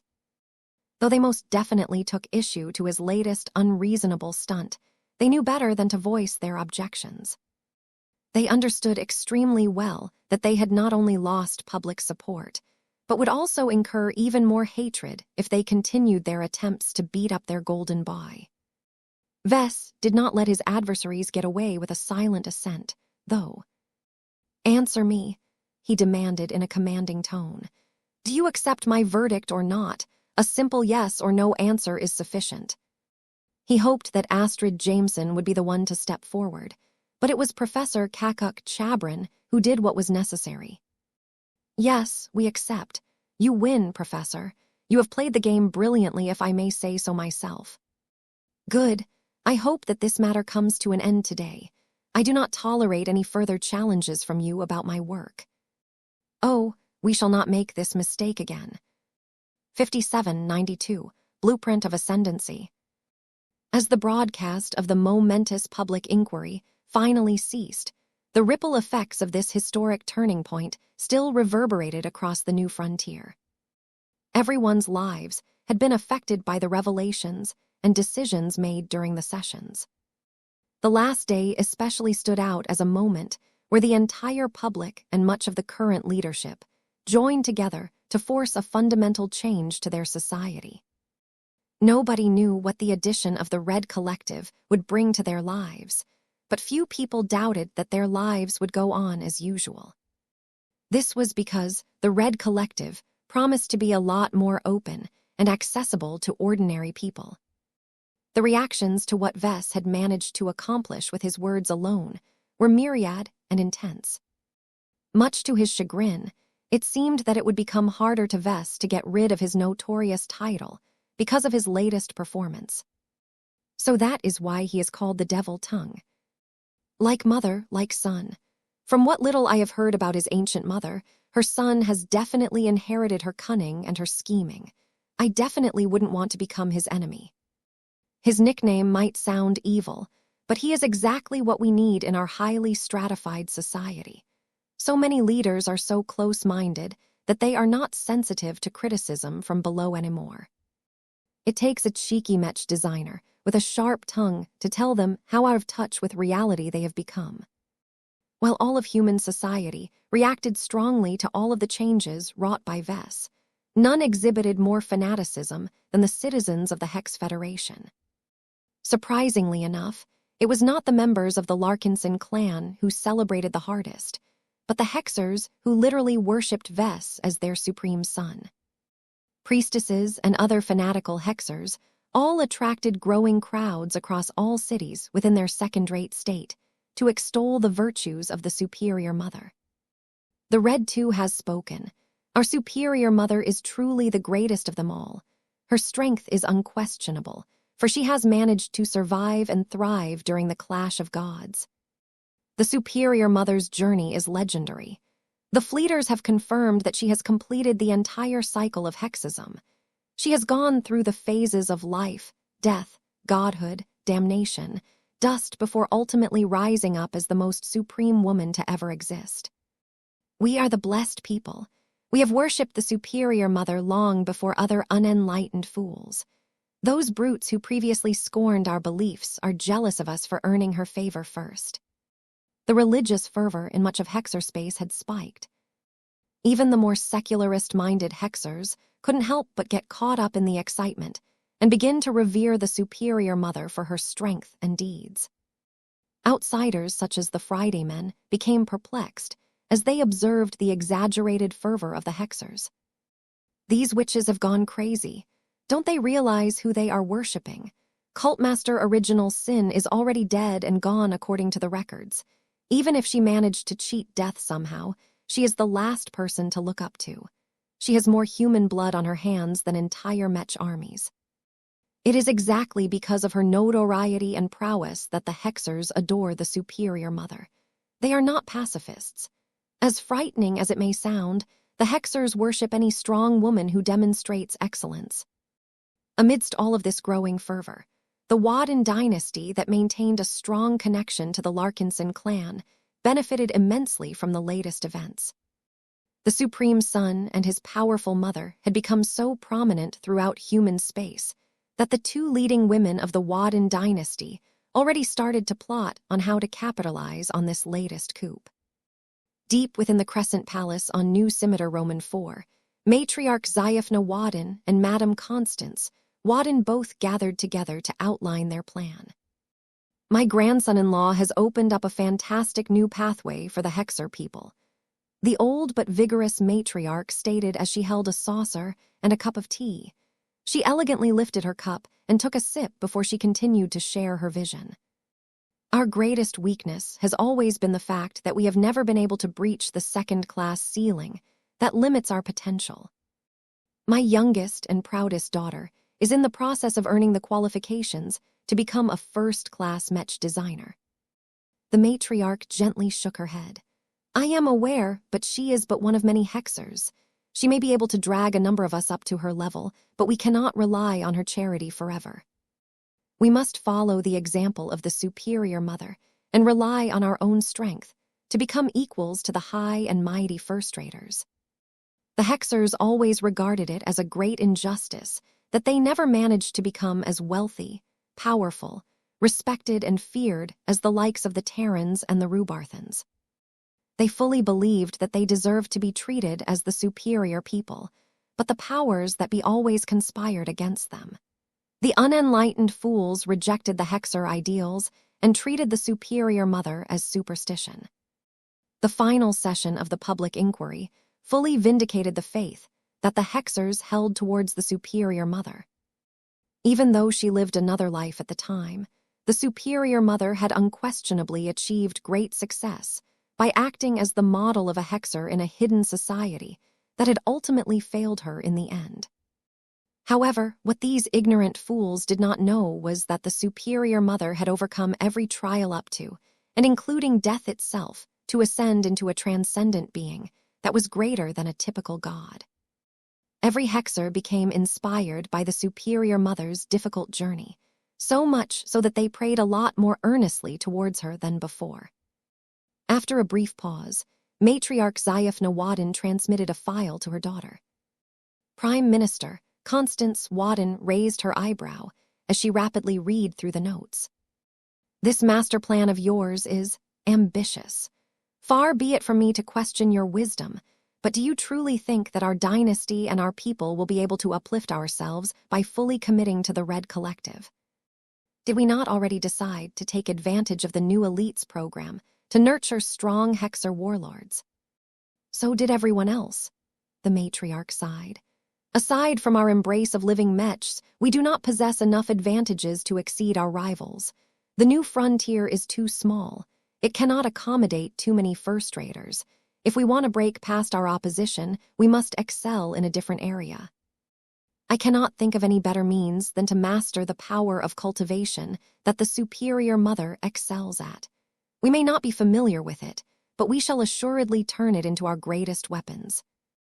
How? By receiving the superior mother's guidance, the matriarch excitedly revealed. Have you listened to the many feats of power that she has demonstrated in her last lifetime? She has absorbed the teachings of the Wood Shrine and the Apex Predator cult and defeated any other challenger with her techniques. Think about what we can do with the same methods. We can drain the life of our unworthy opponents. We can drown our enemy in a forest of flesh-eating trees. We may even be able to raise our own mech designers who are capable of designing living mechs. The power of life itself shall become the instrument of our people's ascension. The old matriarch never thought that the hexer people would have much chance to rise during the remainder of her lifetime. Constance Wadden became convinced as well. Her excitement rose higher when she determined that her mother's ambitious master plan was plausible. Gaining strength for cultivation is not enough, the younger Wadden said as she began to analyze the possibilities. I agree that we should make use of the Red Collective. Cultivation is not as dependent on resources and territory, at least for the time being. It is likely that this will change as more production-oriented cultivators will develop effective ways to convert resources into growth boosters. However, there is a moderate window of opportunity at the start where no single group has surpassed the others. If we can gain a head start in the early years of the Red Collective, we can use our power to acquire more resources and snowball our way to the top.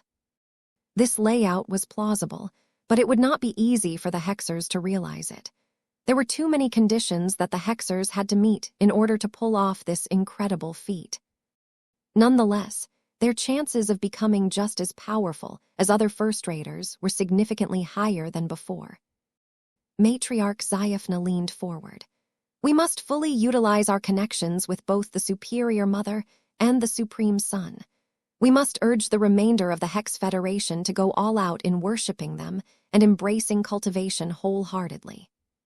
There can be no more room for doubt or skepticism in our state anymore. Certain groups of Hexers will not like that, Mother. The Vraken matriarchal dynasty has always been reluctant to embrace the truth. Do not forget that we have still failed to become a matriarchal dynasty ourselves.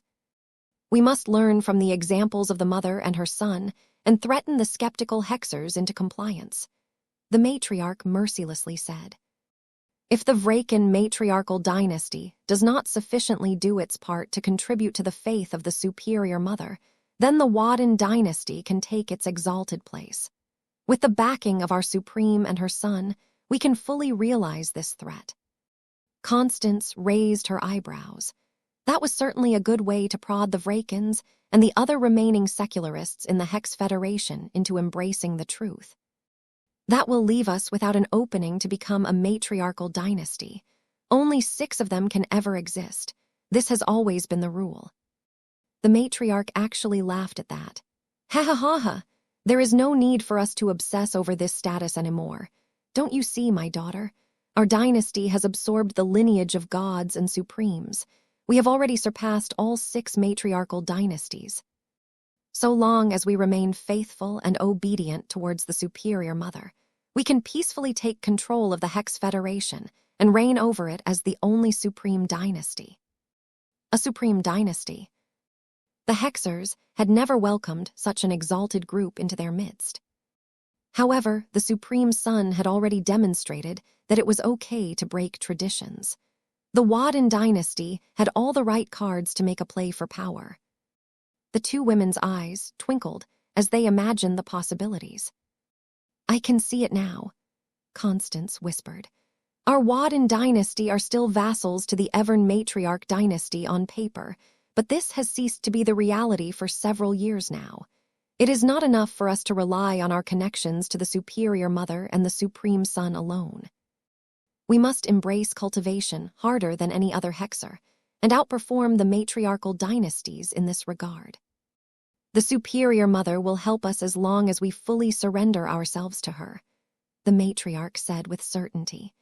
She will bless every faithful Hexer that seeks to master her power, but she will favor the Waddens more than most because we are her family. Once we have risen to power, we can fully direct the Hexer people to establish a power block within the Red Collective. We must do our utmost to elevate the Supreme Son to the highest seat. Even if we fail, we must continue to act as his strongest and most loyal base of support within this large umbrella organization. Unity and faith shall be our greatest contributions to my grandson's cause. In turn, he shall reward us with power, appointments, and other benefits. This shall be the blueprint of our ascendancy. 5793 Family Support. While the Waddens were plotting their incredibly ambitious rise to power and their eventual takeover of the Red Collective, Vess remained oblivious to the designs of his family-in-law. He had reduced the priority of the Hexers a long time ago. They were only important when he actively designed mechs for them. Outside of that, he did not hold any elevated expectations towards them. They often boasted about their prowess and their superiority, but time and time again, reality taught them that they were no better than other people. Vess had other concerns on his mind at the moment. His comm exploded with countless messages, as everyone and their mother wanted to get a hold of the man who transformed red humanity forever. Though Vess wanted to block all of them, this indiscriminate approach would do him no favors, so he accepted the calls from the most important parties just to show that he still cared. How are the Larkinsons over at the Expeditionary Fleet doing? They are happy for you, grandson.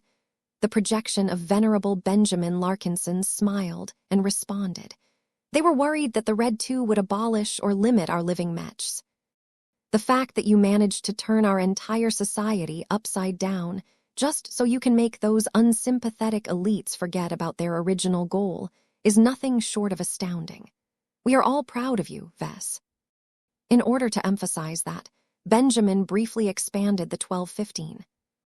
In order to emphasize that, Benjamin briefly expanded the scope of his projection, giving Vess a glimpse of all of the pilots who had gathered together to toast and celebrate the preservation of their powerful third-order living mechs.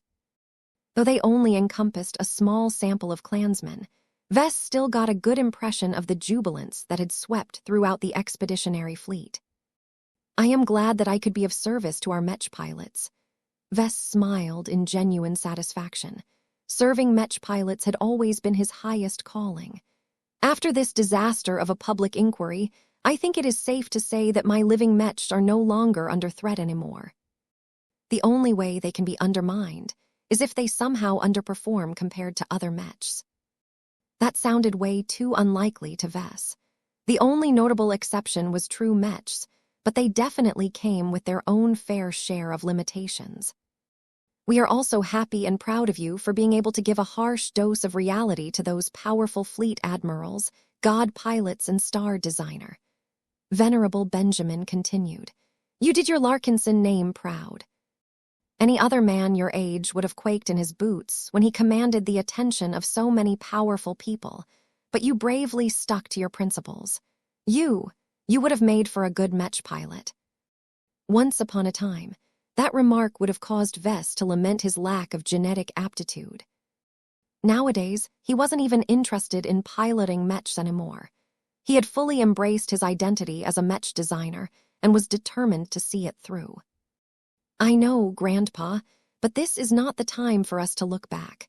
We need to stay sharp and carefully navigate our way forward. I really did not ask for this, you know. My strong involvement with the Red Collective has dragged us in the forefront of everyone's attention. On one hand, a lot of doors have opened for us. On the other hand, all of our actions become much more scrutinized than before.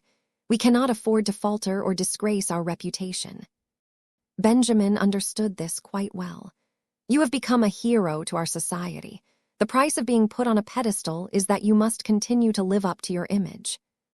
"I am concerned about more than that, to be honest." Vess briefly paused and took a deep breath. "I am scared. I don't easily admit this, but I have raised my profile far beyond what I can tolerate. I have made a lot of powerful enemies that I might not be able to fend off.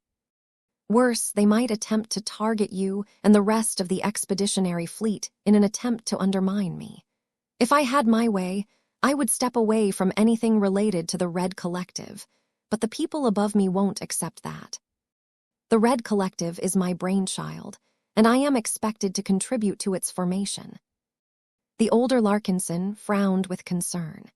It was easy for people to see Vess as a larger-than-life hero who accomplished impossible feats as if he was having another Tuesday, but few people understood that he was still human underneath all of that bravado. "The clan will always have your back, Vess. If all of these power plays are too much for you, don't hesitate to pull back and come back to us. It doesn't matter if our ascent to first class gets delayed because of your actions. What is important is that we remain happy and content with our lot. You are not responsible for shouldering the entire future of Red humanity. There are so many other powerful Mech pilots and Mech designers out there that can already do the job. As far as I am concerned, your only job is to design Mechs. I don't understand why you are spending so much time and effort on activities outside of that. Perhaps it is best for you if you go back to the design lab and find yourself again." Vess closed his eyes as his grandfather gave his sage advice. "You're right, but it is quite hard to shed my additional responsibilities. I still have a lot of items on my agenda that I need to address. I can promise you that once I am done with all of that, I will make sure to do my best to stick to designing Mechs in the foreseeable future. I won't be able to avoid the council meetings on how to shape the Red Collective, but I will do my best to do the minimum work expected of me. The other leaders have a much better clue on how to organize an equal partner to the Red too. It is good that you know your limits. You may have a penchant for doing the impossible, but let's not make it a habit, right?" Vess truly did not have the qualifications to form an organization of this size and scope. He never studied any of the related courses, and his experience serving as the patriarch of the Larkinson clan did not translate well to an organization as unprecedented as the Red Collective. After a bit more talking, Vess ended his call with his grandfather. The call had done wonders to restore his mood. It was nice to hear that he could still count on the unconditional support of his grandfather and the rest of the clan. He soon accepted the next caller. The Colonial Federation of Davut has already changed its tune towards us. General Ark Larkinson reported to his nephew.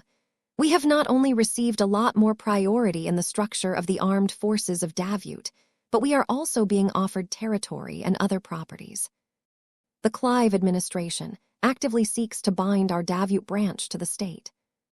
Vess did not look too surprised at that. You don't need to wait for my input to decide on this stuff. You're in charge over there. I will leave this stuff to your discretion. If you want to rule over your planet, be my guest. Just make sure that you uphold the honor of the Larkinson clan and clean up your own mess. It may not be necessary. I am wary of accepting gifts without an immediate expectation of repayment. I would rather earn the right to rule over a planet by relying on our merits. We are already relying too much on your success as it is. General Ark responded with a rueful smile. I am glad to hear that you still recognize this reality. I won't lie to you, Uncle. We are lifted higher than ever, but we are also teetering on collapse. Our foundation is not up to the task of supporting us anymore. We are too weak and underdeveloped. We are especially deficient in military force. As long as we do not have the power to protect ourselves, we will always be at the mercy of those who do. This concerns me a lot. General Ark's expression grew serious. We are all working harder than ever to break past our bottlenecks. Your grandfather and I are trying our best to become the first ace pilots of the Larkinson clan. But overcoming the barrier between expert pilot and ace pilot is not that easy, even if I have third-order living masterwork expert Mech at my disposal. The closer I come to pushing against the barrier, the more I realize how I have to live up to in order to attain a new level of power. That caused Vess to frown. From what he heard, the Red Kingdom should have been tweaked to lower the threshold to breaking through. Producing more high-ranking Mech pilots was a much higher priority than ensuring that each of them were stable nowadays. If Ark still found it difficult to advance to ace pilot after he had received his Lionheart, then there may be more severe reasons why he failed to make any further progress. The two Larkinsons talked a bit more with each other before they ended the call. Uncle Ark gave a final word to Vess before he left. From what I have observed during the broadcast, most of those god pilots have come to respect you a lot.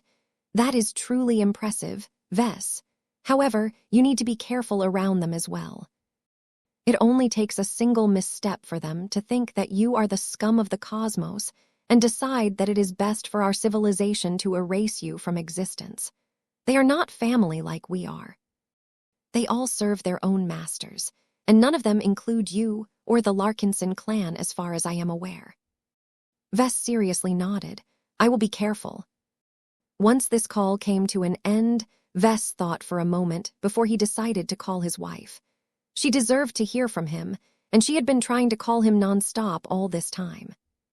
Hello, honey. I am glad to. Letter 1A Tatomicron. You absolutely stupid imbecile. Why are you so opposed to assuming leadership over the Red Collective? Don't you realize that this is your golden opportunity to promote to a Tier 1 galactic citizen right away? Anyone else in your shoes would have shown their willingness to accept this responsibility already. IT may be acceptable for you to refuse the first time out of modesty, but continuing to reject the obvious hints will only cause you to get passed over. Vess blinked and leaned back from the tirade.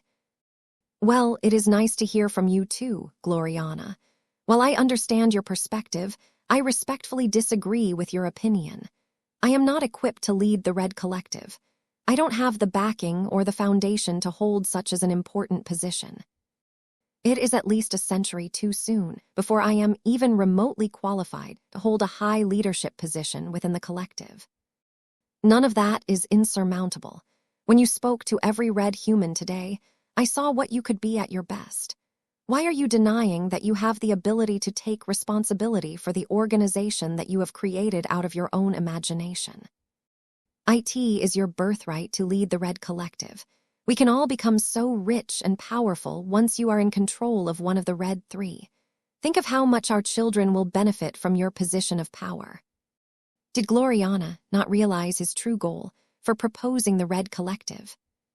The entire point of making it inclusive to the point of mixing Mechers, Fleeters, Terrans, Rubarthans, and every other group of people into a single melting pot was to make it divided to the point where it became ungovernable.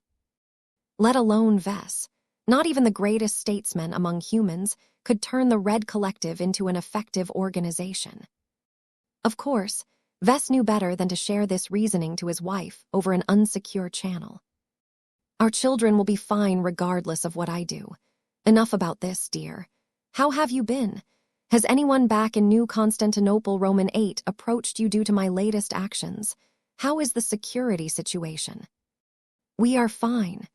Gloriana calmed down a bit now that they changed the topic. The local branch of the Red Association has dispatched additional first-class multipurpose mechs to guard Diandi Base.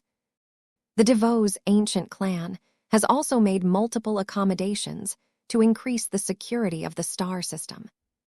5794, the Beacon of Evolution.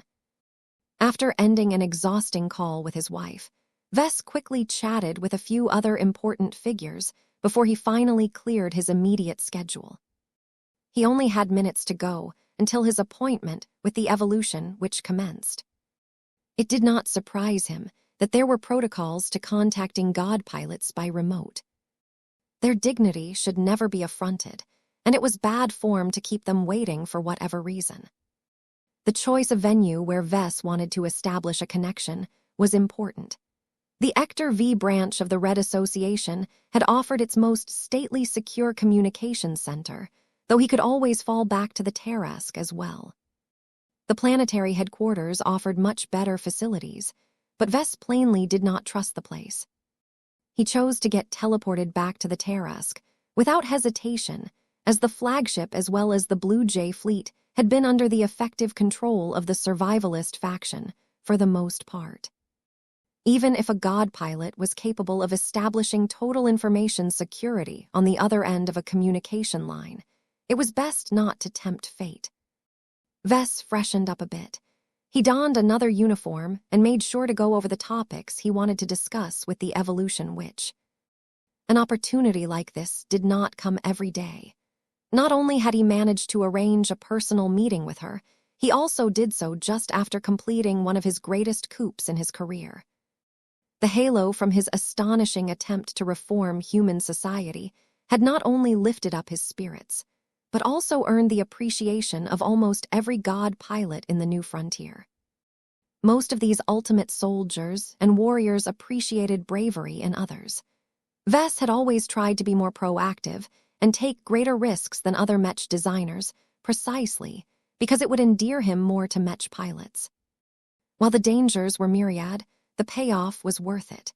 He doubted that he would have been able to secure a meeting with a powerful God pilot so easily if he had not proven his mettle through other deeds. While Vess expected the upcoming meeting to proceed cordially, given that he already cooperated intimately with the transhumanist faction, he still grew concerned about what its leader might impose on him now that they met in person. It was quite difficult for Vess to resist any direct instructions from the Evolution Witch. He might not be a direct subordinate of hers, but their power disparity was so high that it was not feasible for him to reject any orders as long as they were reasonable enough. The only way he could counter such an event was to invoke the Destroyer of Worlds and hope that his most supportive ally among the God pilots would put an end to any tyrannical behavior. Vess took a couple of deep breaths in order to calm himself down and reset his mind. God pilots possessed razor-sharp intuition and were extremely good at reading the intentions of other people. It would not do for Vess to entertain any negative thoughts. A signal sounded across the secure chamber deep inside the Terrask. That prompted Vess to straighten his back and inspect his appearance one more time. He had defaulted to wearing his usual Larkinson uniform again. His ocean collar, his hammer of brilliance, and his hammer of melody all hung on his trusty tool belt. He wore each of them proudly, even if few people understood what they actually represented. Actually, that was not true anymore. Vess had shown off the ocean collar in such an astonishing manner that inquiries about it had already exploded on the galactic net. He hoped that revealing and showcasing a high-level artifact might spur the growth of the traditional blacksmith community. Their crafts could produce feats that could not be replicated with modern technology, at least for the time being. Once cultivators became more common in society, each of them needed the appropriate tools and weapons to enhance their individual capabilities. Of course, there was nothing wrong with equipping them with modern equipment as well. Who said a cultivator couldn't wear a suit of combat armor? The Tarask's secure communication systems soon began to establish an encrypted connection with the evolution witch. A strong presence descended into the entire compartment. Vess had already endured the presence of multiple powerful personalities before, but this was different. Not only was this taking place in a much smaller setting, but the evolution which clearly paid a lot more attention to Vess on an individual basis. He could clearly feel that the God pilot took her time to explore the immediate surroundings. Just the barest hint of her God kingdom extended through the communication channel, but that already granted the evolution witch plenty of power to inspect the entire chamber and muffle any hidden sensors and other unpleasant surprises. Not that Vess expected her to find any.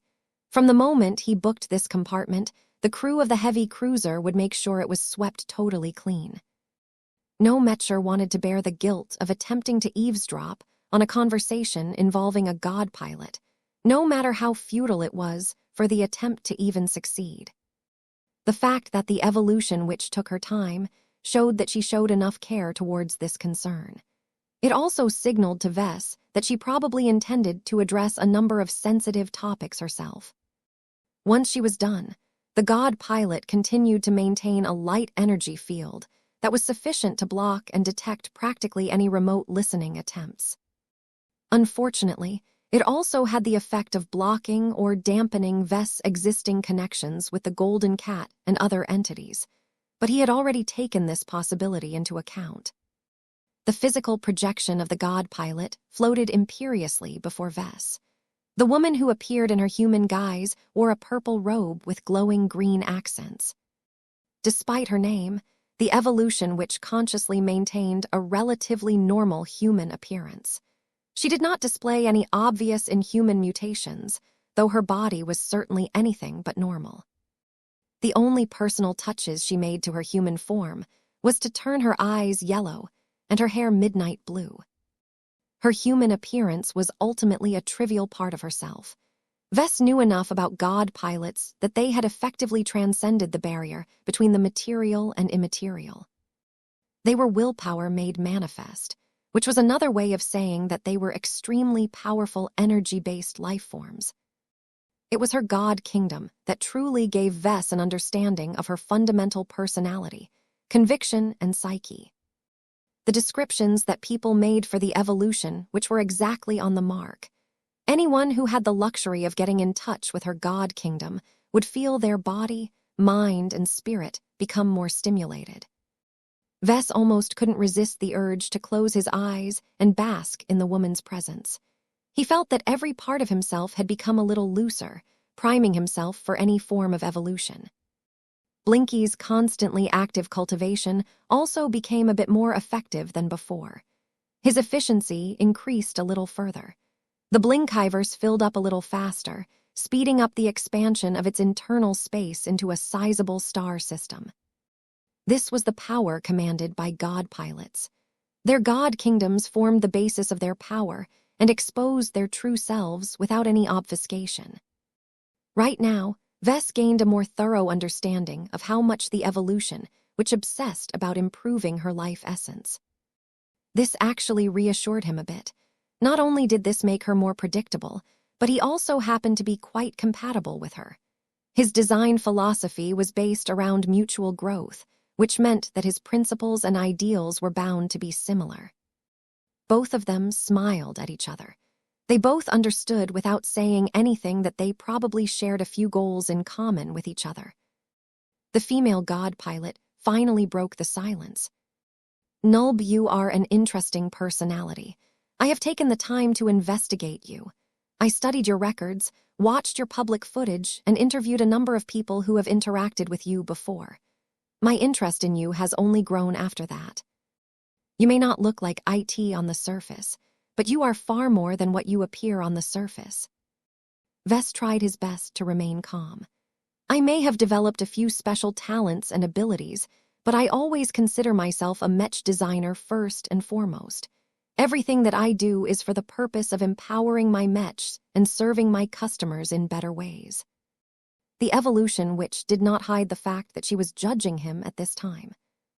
Nulb, I am relieved to find that you are being sincere. If your motives and methods were impure, then we would be having a different conversation. That does not mean that you are off the hook. The knowledge and abilities that you possess can inflict untold damage to our society. Do you agree, Holy Son of the Metal Scroll? Vess resisted the urge to gulp. This was a pretty direct threat and warning. I am a Mech designer. I won't be stupid enough to forget my fundamental purpose. I may get distracted from time to time, but my research always ties back to my primary vocation in a way. As for that Holy Sun stuff, that is completely irrelevant to me. I am more than aware that the 5 Scrolls Compact is a thing of the past. We aren't even in the same galaxy anymore. I have always considered myself to be a member of modern human society. The evolution which smiled and slightly let up on her pressure. Nulb, IT is good to hear that you have a proper perspective. I was born long after the time where the 5 Scrolls Compact terrorized human civilization. I do not harbor any ill will towards the fact that you carry a fragment of the mythical metal scroll with you. I even consider IT to be a boon for red humanity. Your eclectic inventions indicate that you have a willingness to translate your gains from this ancient relic into meaningful contributions to human civilization. IT is ultimately through deeds, not words, that you have demonstrated the capacity that you are a true Mech designer. Though Vess was most definitely frightened about the fact that the evolution which openly addressed the metal scroll, he already knew that it was impossible to hide this secret from the likes of a god pilot at this point. The Red Association knew too much. The Mechers tracked everything. They spied on almost every move he made. They calculated and analyzed his progression to such a fine detail that it was obvious that he definitely benefited from extraordinary help in order to produce so many groundbreaking innovations. I cannot deny that there is an element of self-enrichment in my usage of my gifts, but no human works for free. I like to think that I have been a remarkably responsible user of my fragment of the metal scroll than most. Nulb, I am inclined to agree, but do not expect everyone to express the same degree of understanding. The survivors of the Age of Conquest have a much worse impression towards holy sons than the children of the Age of Mechs. The First Flame's attitude towards you is especially concerning. Damn, the First Flame was over 600 years old, which meant that he most certainly occupied a senior position when the Big Two rebelled against the 5 Scrolls Compact. The god pilot not only knew a lot more about the Compact and its holy sons than anyone else alive today, but he had likely lost a lot more friends, comrades, and subordinates during this tragic war. How could Vess possibly react to this reality? My mother may be culpable for any past crimes the 5 Scrolls Compact has committed, but it has nothing to do with me. I hope the First Flame understands at least that much. Nulb, he does, which is the main reason why he has not extended his flame and burned you until there is nothing left but ashes. You are playing a dangerous game so long as you continue to hold a remnant of the dreaded Compact. Do not give my older peer an excuse to take action against you. Nothing can save you from his cleansing flames. This time, Vess could not stop himself from gulping. 5795, a little housekeeping. the evolution which had given Vess an essential reminder. He was walking on thin ice. It had become painfully difficult for Vess to cling onto the secrets that he wanted to hide the most. The fact that it was starting to become common knowledge among Tier 1 galactic citizens that he was the holy son of the metal scroll annoyed Vess a lot. While the reactions from the leaders of Red humanity were much better than the worst-case scenario, they were not exactly the best either. It has been centuries since the 5 Scrolls Compact met its end, Vess said in a resentful tone.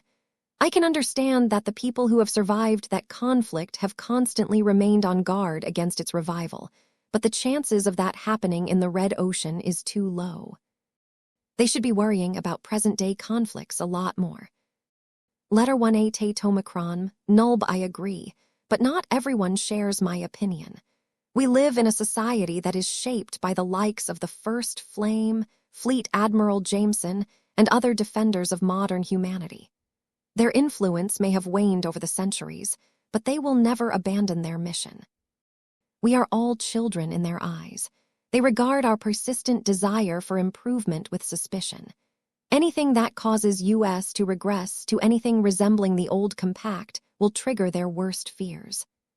Strangely enough, Vess felt a lot more sympathetic towards the evolution witch.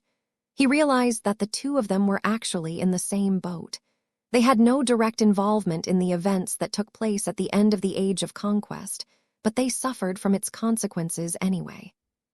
Both of them could do so much more with their knowledge and their abilities, yet they constantly had to check whether their initiatives might offend the old guard in any way.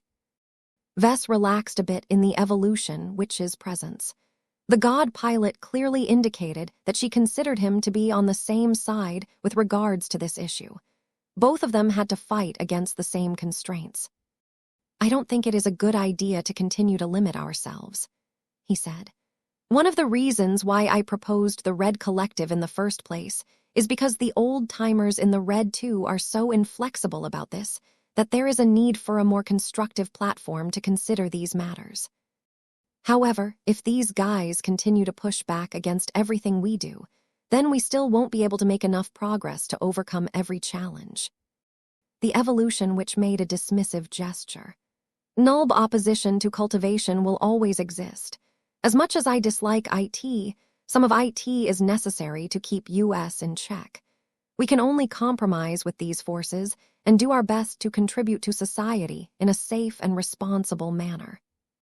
Once the Red Collective has demonstrated that it can effectively restrain the worst excesses of cultivators, we may be able to push our boundaries further, but do not expect to make any rapid gains.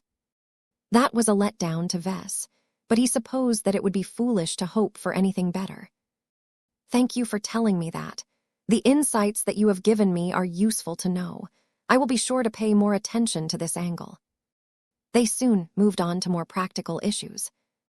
Nulb, as both the leader of the transhumanist faction and the newly appointed head of the Interim Leadership Council, I have conducted the first steps into determining all of the existing initiatives that should be absorbed by the Red Collective. Many of your works happen to fall into my consideration.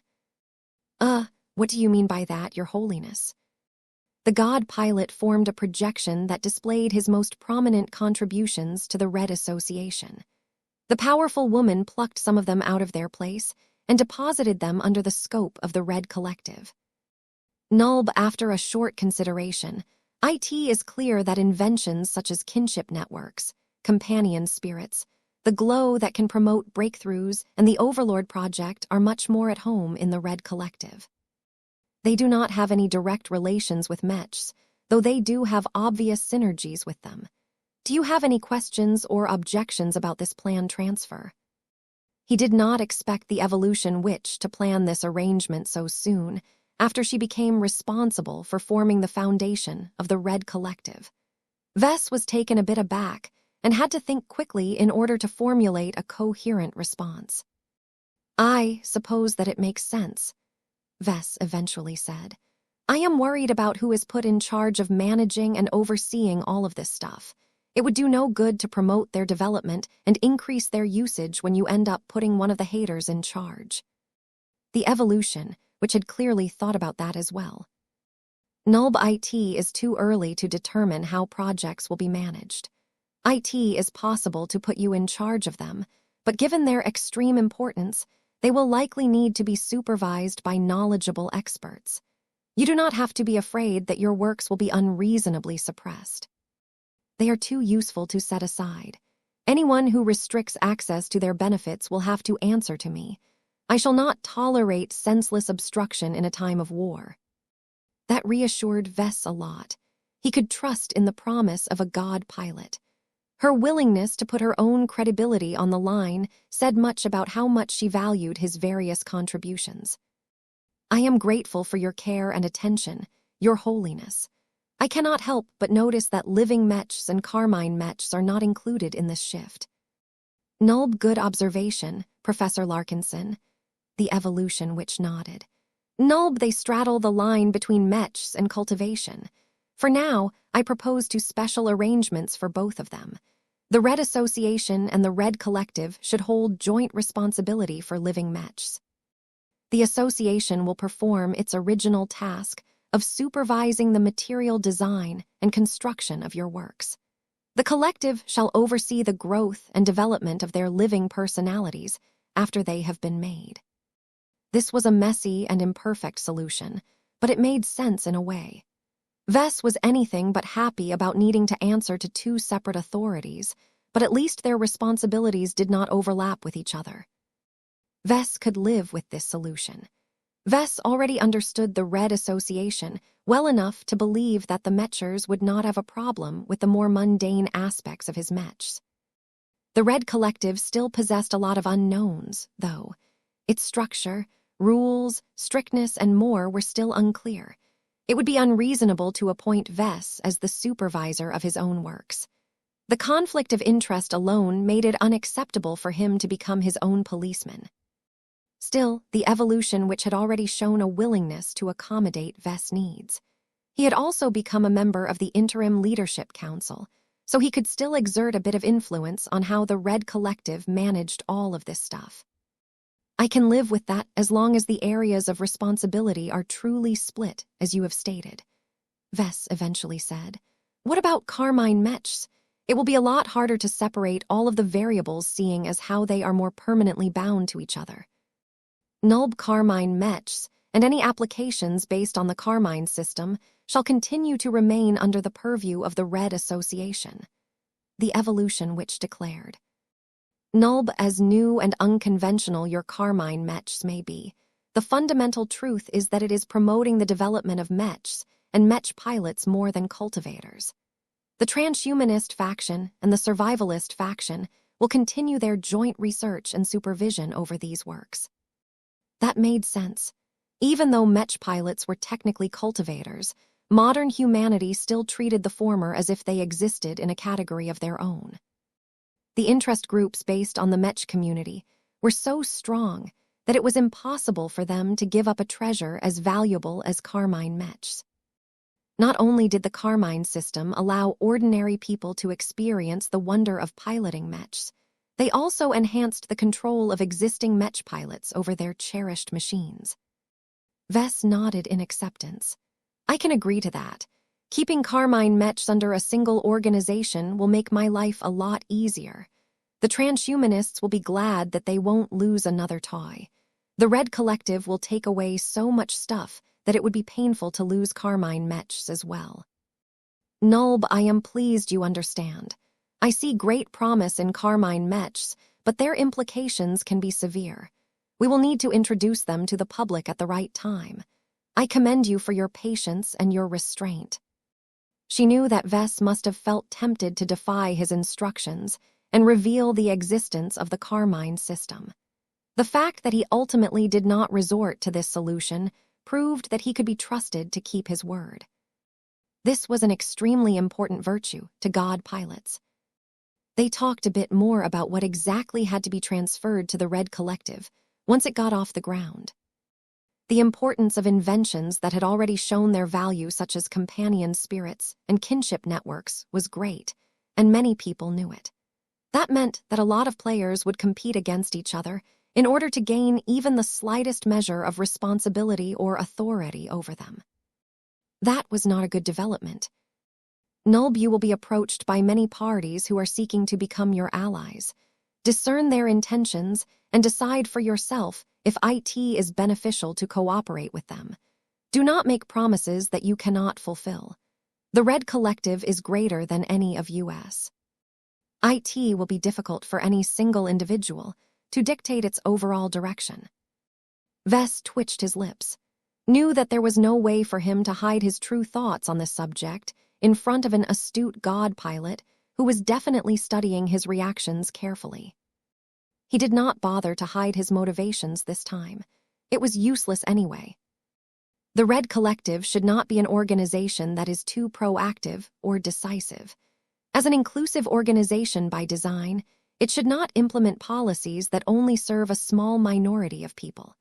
For better or worse, a lot of extreme and selfish proposals will have little chance of passing.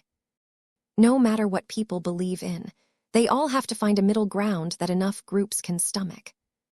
Nulb, I like your characterization. IT is good that an organization is prone to making compromises that avoid any extremes, but many deadlocks will ensue in the event a consensus cannot be formed. I do not entirely favor this outcome. Moderation is maybe the ideal state when humanity was still in the age of Mechs, but in wartime more decisive action is needed. I shall endeavor to empower the highest position of the Red Collective just enough to prevent any logjams. I see, I don't think a lot of stakeholders will like it, though. The point of the collective is to give the dispossessed people of Red humanity an actual voice. It would be a mistake to imitate the Red Association and the Red Fleet in becoming deaf to their pleas. It was difficult, if not impossible, to find the right balance between top-down and bottom-up management.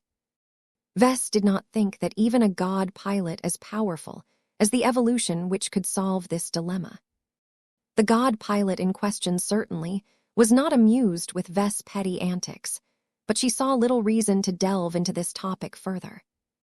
It was still too soon to determine how the Red Collective was run. There was still an entire year for everyone to figure out how this novel new organization should complement human society. 5796, The Radical Witch. Vess did not expect to talk about mundane administrative topics with the evolution witch. She took her responsibilities seriously and made it clear that she was fully invested into turning the Red Collective into a functional and productive addition to human civilization. Perhaps that may have been one of the reasons why the Tier 1 galactic citizens came to a consensus about appointing her as an interim leader. Vess had a feeling that the Red Collective would end up a bit differently from what he originally envisioned if the evolution which continued to make her mark in the following year. She was driven, committed, and utterly serious about discharging her responsibilities. That was not entirely good news to Vess, as a more effective version of the Red Collective did not fall in line with all of his goals. Alas, there was little that Vess could do about it. He felt as if he had organized a calm expedition, only for General Ark Larkinson to swoop in and lead the fleet to an entirely different destination. Vess did not like to lose control, but part of it was his fault. His wife was right that his continual attempts to deflect responsibility did not do him any favors in this regard. He felt conflicted about his initial decisions, but he chose to stick to his guns. Designing Mechs was more important than anything else. All of this political power was all illusionary because it could easily be taken away from him so long as his actual competence continued to remain inadequate. Letter 1A Omicron, Nulb, the vision that you have presented to Red humanity has served as a catalyst for fundamental changes to our society. The evolution which began to share her more philosophical musings after a while. Nulb, the prospect excites me.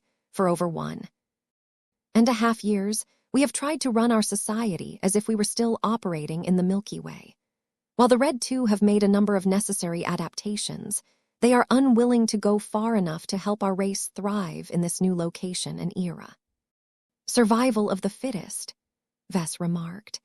The species that tend to survive in the long run are not necessarily those who are the strongest at any given place and time, but those that can adapt the best to changing circumstances. Even the biggest and strongest monsters can go extinct once an ecosystem can no longer support them anymore.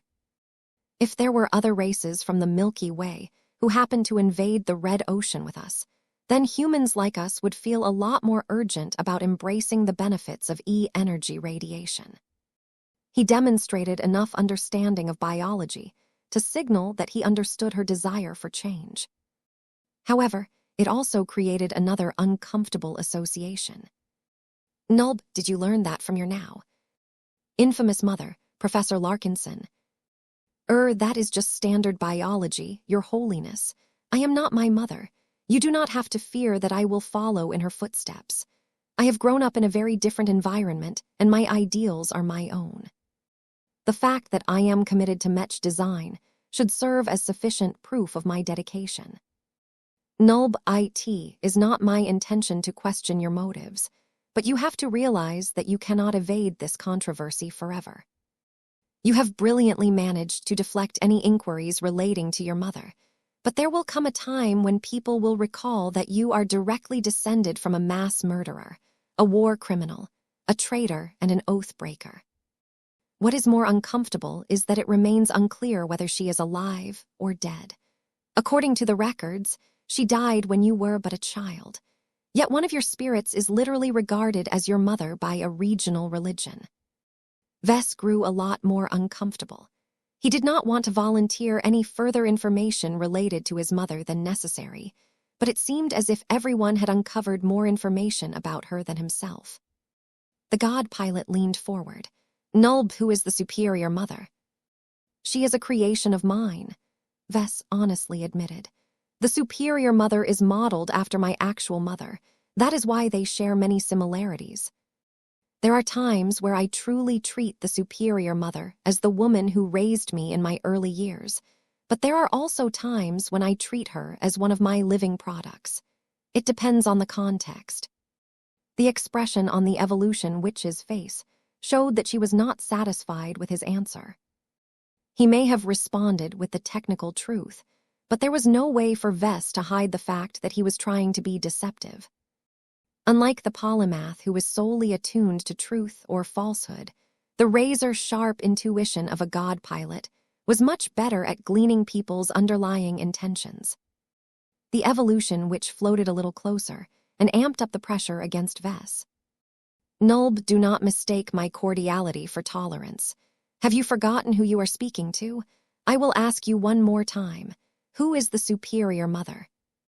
Vess liked to have claimed that he put on a brave face and courageously stood his ground against the leader of the transhumanist faction. What actually happened was that he crumbled in an instant. Okay, fine. What I told you earlier was true, but what I did not mention right away is that the superior mother is an incarnation of Cynthia Larkinson. Nulb, you are complying, but not enough. What else are you withholding from me, Professor Larkinson? Damn. The evolution witch truly did not intend to let Vess off until she obtained the full truth. The god pilot did not hesitate to exert more crushing pressure on Vess, despite the fact that she was stationed light. Years away from the Ector system, the evolution witch was still able to give him nightmarish illusions where his true body mutated into all kinds of different biological monstrosities. Vess did not have the desire to test whether the evolution which possessed the ability to induce physical mutations over a communication channel. Okay, I may have left out the tiny little detail that Cynthia Larkinson is still alive and well in the Milky Way, and that she has carved out her own empire in the Oblivion Empire, while at the same time remaining connected to what is going on in the Red Ocean. The powerful god pilot finally smiled and relented. Nulb, that is better. Your confessions match my analysis. You should have been more forthcoming from the beginning. I am not your ally, but you do not want to be my enemy. Do not forget that, Professor Larkinson. Vess tried to regain his composure. I understand, Your Holiness. Nulb, is useful to know that your mother is powerful enough to know that your birth mother is able to project herself in this dwarf galaxy. Many people will express concern if they learn that she, and by extension you, still maintains an active communication link with humanity in the old galaxy. You need not fear the possibility that I will pass on what I have learned. I will hold this secret for you. News of this will only distract others. That relieved Vess a lot. He might not like the evolution witch all that much at this time, but he could trust in her word. I don't control or even understand my mother, but you don't have to be afraid that she will turn into the second coming of original sin. She has left her slaughtering ways far behind her. The superior mother primarily functions as a conduit and a source of feedback. The god pilot did not put much stock in his words. Nulb, you have just confessed that you do not understand the true face of your mother. IT was clear earlier today that the information shared by Lieutenant Commander Astrid Jameson was completely new to you. No matter. IT is of little consequence to me. Now that I have extracted enough context from you, I am sufficiently prepared to approach her directly. What? You want to seek out my mother? The female powerhouse grinned. Nulb the First Flame will torch me if he discovers my intentions, but I am determined to speak with one of the most powerful survivors of the 5 Scrolls Compact. Vess almost blanked out.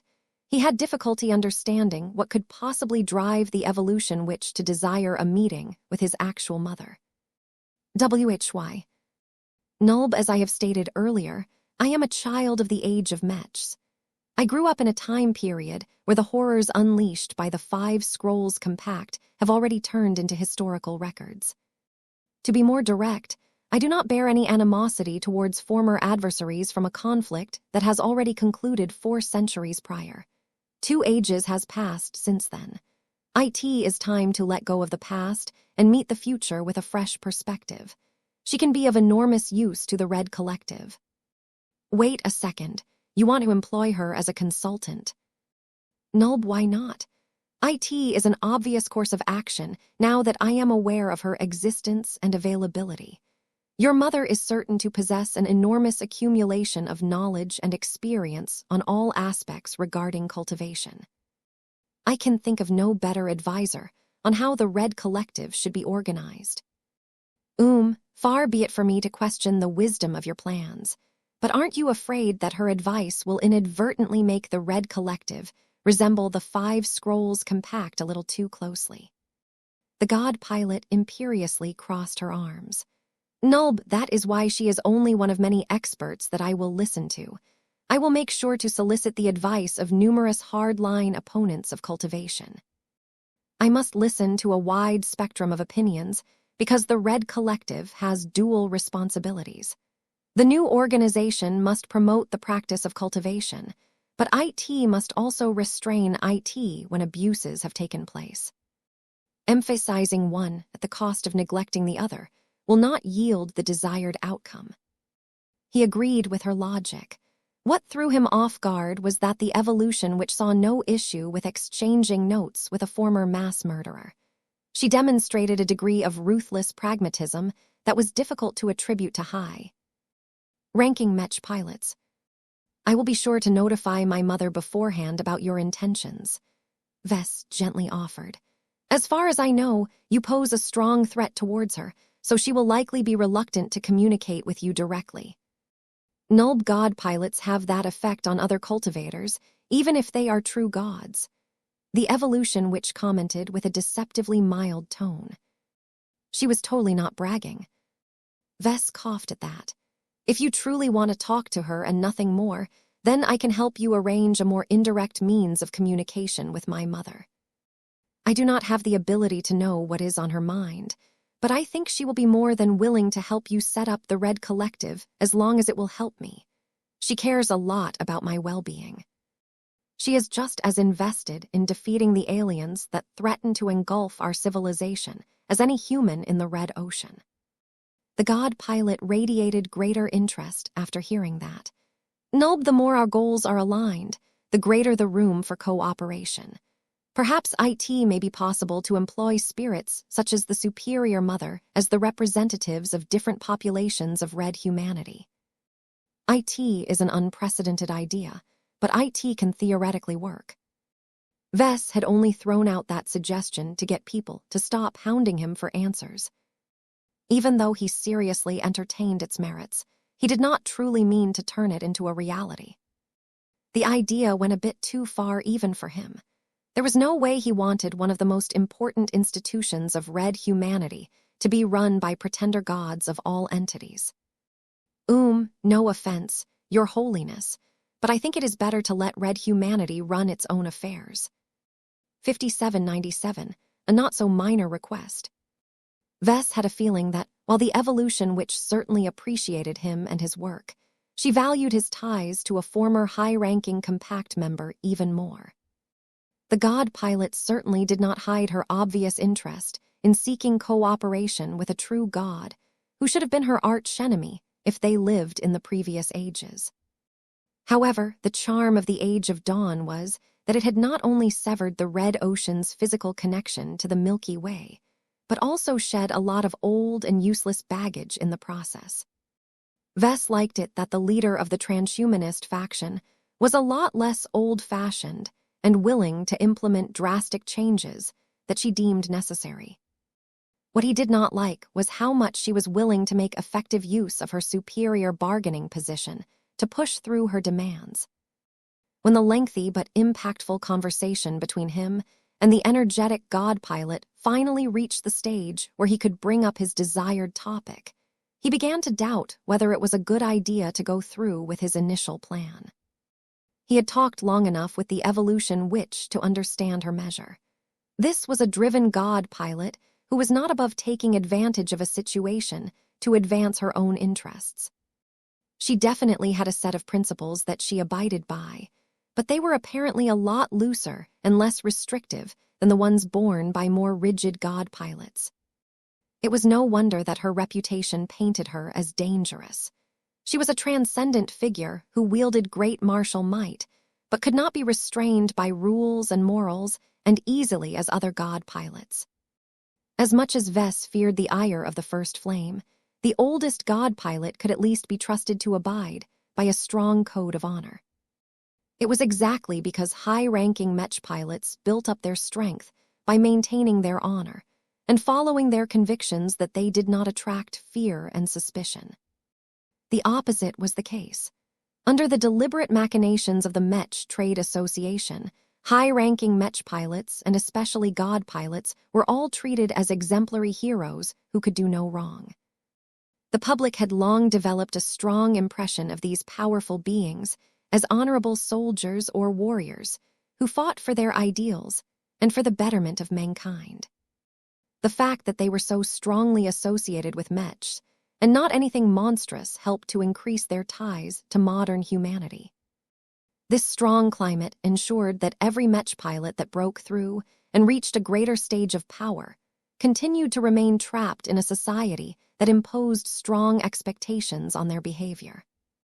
Assisted by the selective criteria of the Kingdom of Mech, the Mech community successfully produced the most combat-effective cultivators of humanity, yet amazingly turned them into the brightest and most honorable paragons at the same time. Anyone who understood how power could corrupt anyone would be amazed at how human civilization had managed to do the impossible. Vess had grown up in a society where people universally admired and trusted high-ranking Mech pilots. It was therefore a little jarring for him to meet and interact with a god pilot who did not precisely fit this stereotypical mold.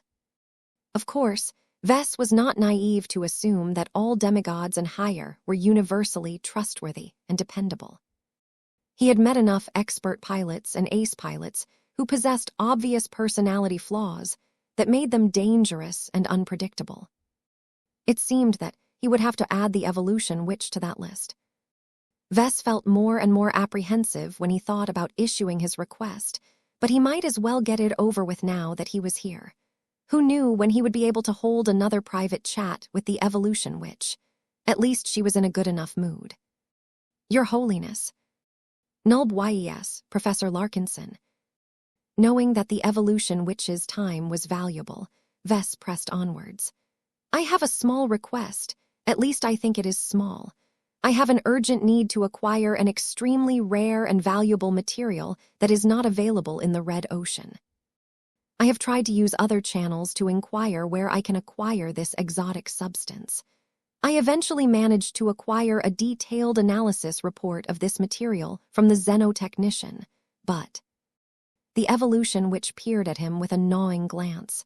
Nulb, you require my assistance. I see. Given that you have approached me with this request, I presume this material is organic in nature. That is not a surprise. I have received similar requests since the start of the Age of Dawn. You would be surprised at how many different exobests there are in the Milky Way that can produce extraordinarily helpful organic substances. Pass me the report. Vess did so. The god pilot immediately frowned as she rapidly read through all of the descriptions and numbers. Are you able to synthesize Yondu milk? He cautiously asked. I don't need much of it. Just 12.556 milligrams will do. I would be happy if you could give me more, but it is not strictly necessary. He did not dare to request 0.001 milligrams more, for fear that the evolution witch might call him out on his dishonesty again. The silence stretched on, causing Vess to grow more nervous. Was the evolution witch capable of reproducing this unique material? Would she be willing to go through the trouble of meeting his request? This was an important issue to him. The supply missions had been hanging over his head for many years now. With so many expectations placed on his shoulders, Vess urgently needed to speed up his development more than ever. It actually helped that it had become an open secret that his mother had gifted him a fragment of the metal scroll. The Mechers and the Fleeters had a logical explanation why he progressed so quickly and came up with the craziest inventions at times. His status as the holy son of the metal scroll also covered any other unusual actions and results, even if they had no direct connection to the Mech designer system.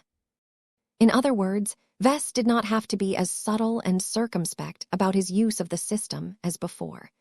This was one of the reasons why he mustered up the courage to ask for Yondu milk from one of the leaders of the Red Association. There was hardly any other logical explanation why he would randomly have a need of an extremely powerful organic substance. The evolution which ultimately broke the silence after 3 full minutes of contemplation. Nulb, I have good news and bad news for you, Professor. The good news is that I can reluctantly synthesize IT. My god kingdom is indeed suitable for this purpose, and the xenotechnician has worked thoroughly enough to collect all of the essential data. What is the bad news then? Nulb, you should already have an expectation of the cost. 12.556 milligrams of Yondu milk is not a trivial amount. There is a real price to synthesizing just a fraction of IT. Let me put IT this way. If I set aside every other priority, I will need to spend more than a week on channeling all of my willpower purely on producing drop after drop of this alien milk. I will not be able to spare any energy on defending human strongholds, fighting hostile space whales, or engage in any other essential activity. A week might not sound like much, but the time and energy of a god pilot was extremely precious. There were only 8 god pilots, each of whom fulfilled essential duties. Vess knew that at least one of them was stationed in Bridgehead 1 in order to guard the greater Beyonder Gate. Maybe 1 or 2 more god pilots were stationed in other essential star systems, while the rest continually patrolled the border regions in order to deter or repel large alien incursions. There were so few god pilots that the absence of one of them would definitely worsen the strategic outlook of Red humanity.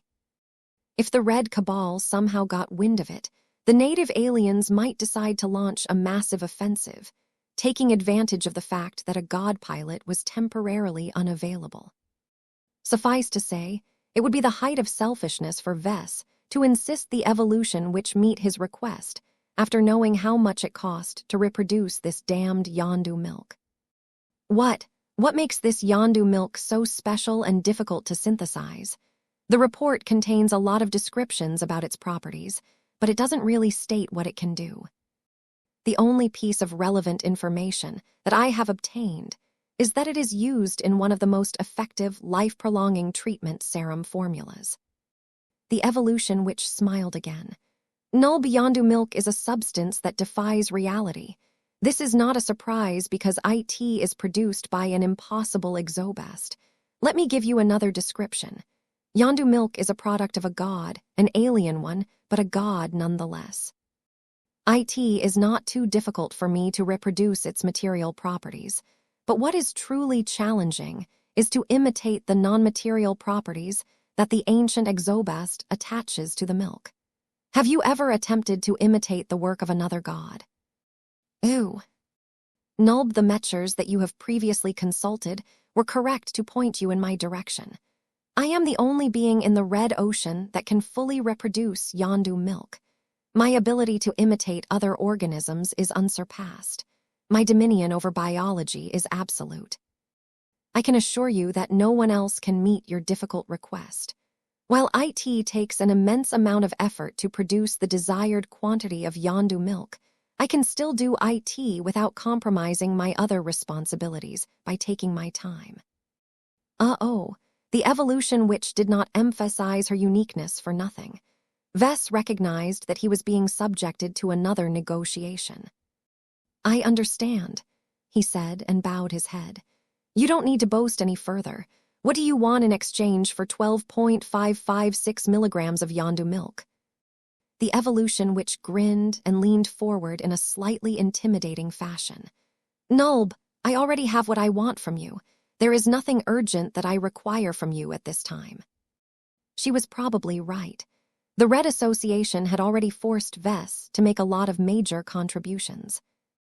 While he received decent compensation for his actions, it also left him with a meager reserve of stuff he could trade with the likes of a god pilot. I'll owe you a favor. The evolution, which did not look impressed. Nulb, there is a solution to your problem. I will deliver the requested quantity of Yondu milk in half a year. In exchange for this service, your mother will incur a debt on your behalf. She will have to cooperate with me on an unconditional basis until she has fully compensated for the cost of satisfying your demand. Is this acceptable to you, Professor Larkinson? Damn. The evolution, which sure drove a hard bargain. Though Vess felt reassured that the god pilot did not expect him to do anything crazy or time-consuming in exchange for 12.556 milligrams of Yondu milk, the same could not be said for his mother. Vess already had a few ideas of what the evolution, which sought by cooperating with his mother. However, there was a huge difference between approaching his mother as a business partner than as a lone shark.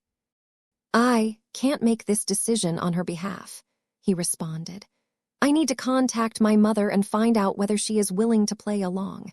It would help if you can provide details on what you would have her do. I don't think she is unreasonable enough to reject cooperation out of hand. 5798 blocked. Vess exited the secure communication chamber half an hour later. The powerful god kingdom that had reached across the communication channel and imposed an isolation field around the compartment had finally disappeared, much to the crew's relief.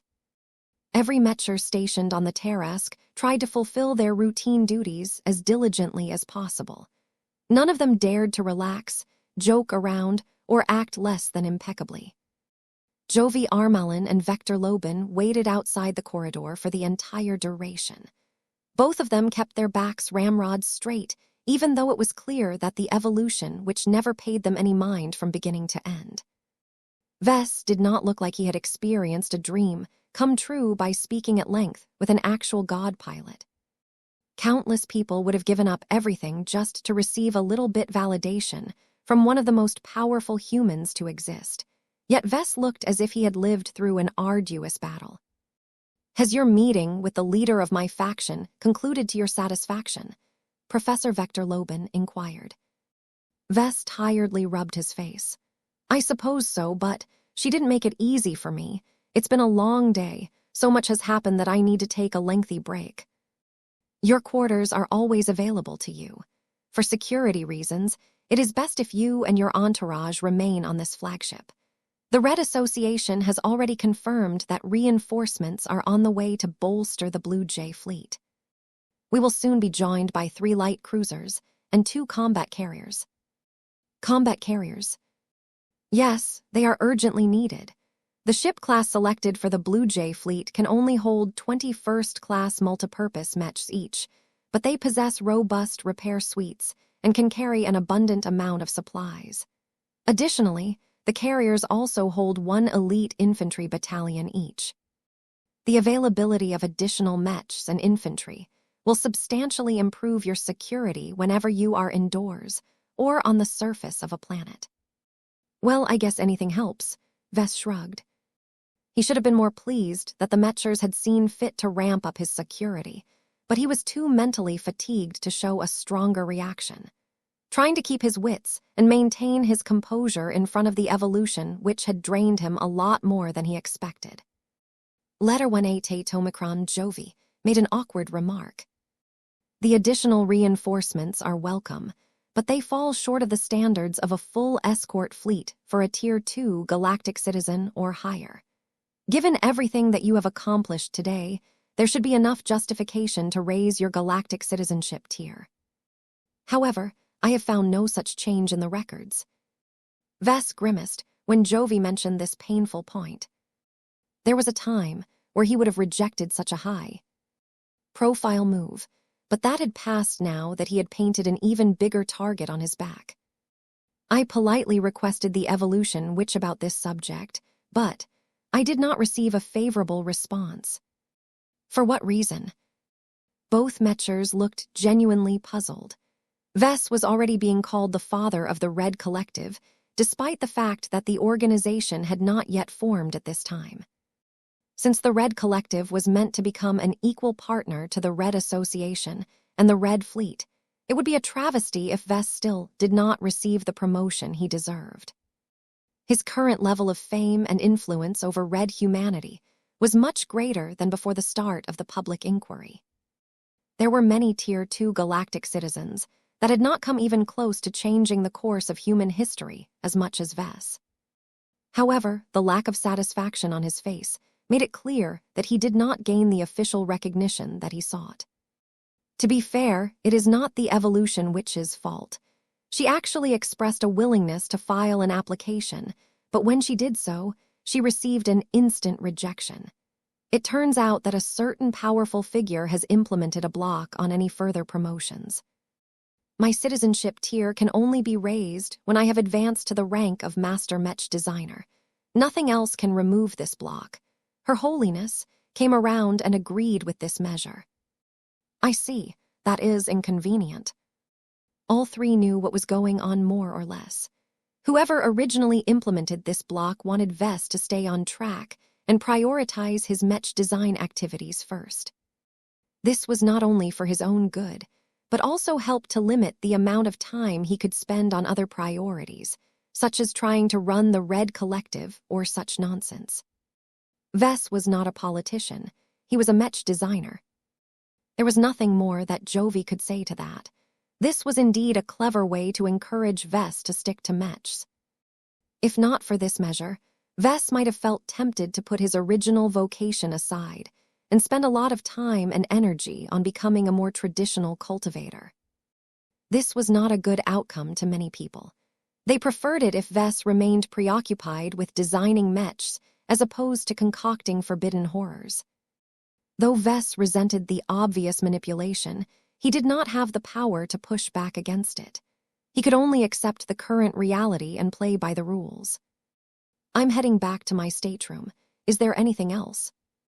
We are curious what sort of agreement you have made with the Evolution Witch. Is there anything you are willing to share? Vess thought for a moment. Nothing immediate comes to mind. One of the most important changes is that a lot of initiatives related to my contributions are slated to be transferred to the Red Collective at the appropriate time. Before you ask, the Carmine system and its derivative products will remain under the Red Association. This was a logical division. Vector Lobin mainly cared whether he could still conduct research on Carmine Mechs. Hearing that the upcoming reforms would not deprive him of this opportunity relieved his most immediate concern. Vess answered a few more questions until they arrived in front of his stateroom. "By the way, is the grand auction still on track to begin in 2 days?" he asked. "It is, but it has received much more interest among high society than before," Jovi reported. "Estaban Leeds has capitalized on your surge of popularity and the vast amount of increased attention on Hector V. There is not enough time for wealthy groups across the new frontier to dispatch their representatives to this port system in time to attend the auction in person, but there are still plenty of local magnates who have decided to attend this event. Are you still committed to auctioning 25% of the LMC's outstanding stock? Its estimated value has increased by a large margin, and that is not just because your living Mechs have escaped sanction." Vess needed to think more deeply about this matter. "I can probably attain the same results as before if I only auction 10% of the LMC's shares, but I don't want to go back on my word. It is not necessarily a bad idea to stick to the original plan. I can gain much more out of this than I initially estimated. Whoever is willing to invest in my Mech company will also be a lot stronger as well. That is going to be important for me and my clan, as we could use more friends in high places." His latest talk with the evolution, which reminded him of the importance of power. While it would be best if he became a star designer and could single-handedly earn the allegiance of many willing groups, Vess was way too far from reaching this point. The only way he could quickly increase his power base was to expand his network of allies. It had already demonstrated its value once before, so Vess had high hopes of strengthening it further. Having a lot of powerful friends did not necessarily secure his position, but it made it a lot harder for enemies to dislodge him. Vess just needed to make sure that he continued to remain a valuable ally. "The auction can go on as planned, but I would like to add one more rule," Vess said after a brief moment of thought. "I have made a lot of new enemies today. I don't want these guys to outbid others and take partial control of my company just to hinder my work. I should retain the right to reject a winning bid if I don't like the highest bidder for whatever reason." "That is understandable. I will inform Estaban Leeds on your behalf. I am sure the company will not object to this change. Anything else?" "Captain Zonrad, Rizet most definitely wants to meet with me. Tell him that I will be ready to talk to him in private. Make sure to arrange a secure meeting location." "Very well." Vess finally retired for the day. There was a lot of stuff that he needed to catch up to, but he needed rest more than anything else. A turbulent night passed in Charve as the ripple effects of the infamous public inquiry still reverberated across human space. When Vess woke up again, he no longer worried too much about what his words and actions had wrought upon human civilization. Even if he had initially set off the formation of the Red Collective, the Evolution Witch and many other leaders had gotten their hooks on it. This relieved Vess of the burden and the responsibility to baby over this initiative as if it was his child. With that out of the way, Vess tried to narrow his scope and focus on his more immediate concerns. He was more than eager to get back to New Constantinople Roman 8 and do his best to help his wife complete the challenging Dark Zephyr Mark Roman 3 project, but he still needed to complete a few chores. "Let's see what I have on my plate," Vess murmured to himself as he shoved his breakfast into his mouth. "Meow," Lucky echoed as he buried his metallic head inside his food bowl. Aside from preparing for the grand auction, Vess looked forward to finally making actual progress in completing his supply missions. He could afford to wait half a year before he could obtain his precious Yondu milk. He just had to make sure that his mother continued to cooperate with the Evolution Witch. Vess still needed to do more in order to secure a batch of EE-343F00334R. He was not sure whether he could satisfy the Red Fleet's demands at his current level of competence, so he was eager to make the attempt. In order to do that, he would have to make a detour and journey to one of the Red Fleet's powerful dreadnoughts so that he could gain access to the powerful vessel's AI core. Vess had no idea how the Red Fleet took the revelation that Archie had inadvertently turned into a living deity cultivator. Revealing this uncomfortable truth had been a reckless move, but Vess did not regret it. He used it to gain more momentum and forestall any attempt for Fleet Admiral Amelie Jameson to make a comeback. Still, Vess worried whether the Fleeters could live with their current reality. What if they violently lashed out against Archie? What if Archie went mad in an attempt to defend its right to live? Vess needed to make contact with Sigrund again in order to gain a better understanding of the current affairs of the Red Fleet. Now that the latest events had made parts of the Red Fleet more open towards unconventional solutions, Vess was eager to explore additional forms of cooperation. He might not like everything about the Fleeters, but they were just as wealthy as the Mechers, if not more. There were bound to be a lot of opportunities for Vess to sell his services to the Red Fleet. 5799 Internal Rifts. Jovi arranged a secure meeting place, as promised. Located deep underground, a private resort, the luxuriously furnished meeting room had been a place where the movers and shakers of Ector V negotiated and concluded many business deals. Vess would have preferred to meet with Sigrund in a location that was more secure, but that was not possible. They needed to meet in a location that was not under the direct control of the Red Association or the Red Fleet. There were factions and powerful personalities within both organizations that really did not like Vess at the moment. It was best not to give them easy opportunities to gain an advantage over him. Once more, he lamented that he had outpaced the growth of the Larkinson clan. Fortunately, that would change in a few years. The Red Ocean would look a lot differently once the clansmen who had undergone EdNet training finally returned en masse, but their newly gained competence would instantly elevate his power base. At the very least, he no longer wanted to depend entirely on the Blue Jay fleet for his security needs. The hatch slid open shortly after Vess entered. A familiar fleeter captain stepped inside. Both Vess and Captain Rizet deployed their respective jammers and security devices. Lucky flew around and phased through the reinforced walls to sniff out any buried listening devices. Though the routine was time-consuming, Vess and Sigrund did not mind the delay. The peace of mind they gained was much more important. Once the place was reasonably secure, Vess immediately started to ask questions. How is the Red Fleet doing? It is not doing particularly well at the moment, Captain Rizet responded. If not for the fact that I am currently your designated contact person, I would have gotten dragged into the debate about the continued existence of Archie. There are many fleeters who are not pleased that the improved evaluation and monitoring system that has been responsible for increasing their productivity has actually mutated into a sentient AI with godlike powers.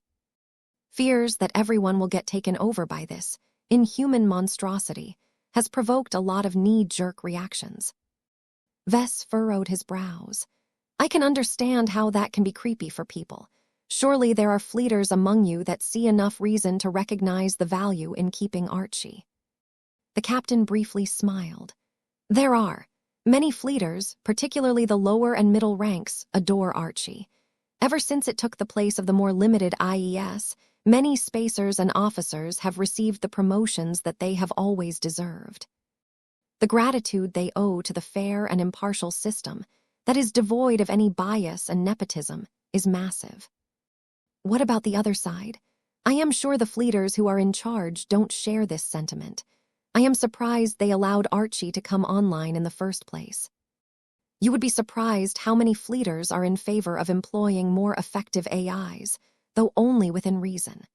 In any case, the higher-ranking fleeters have not benefited nearly as much from Archie, so they regard it in a much more negative light. Those high-ranking officers also tend to be much more preoccupied with philosophical and societal problems. Fleet Admiral Amelie Jameson is a good example of that. She is only 254 years old, but she has inherited so much responsibility that she is just as paranoid about AIs as the survivors of the Age of Conquest. Vess immediately frowned. What is she up to now that her massive gambit yesterday failed? She is still fighting, Sigrund replied. She may have lost the battle against you, but there are plenty of other battles that she can fight. She and her compatriots regard the massive encroachment of cultivation and everything related to it as a war. They are not too concerned about losing individual battles. What matters to them is that they make meaningful progress. As long as they can stop or delay the onset of cultivation within the Red Fleet and beyond, they have fulfilled their mission.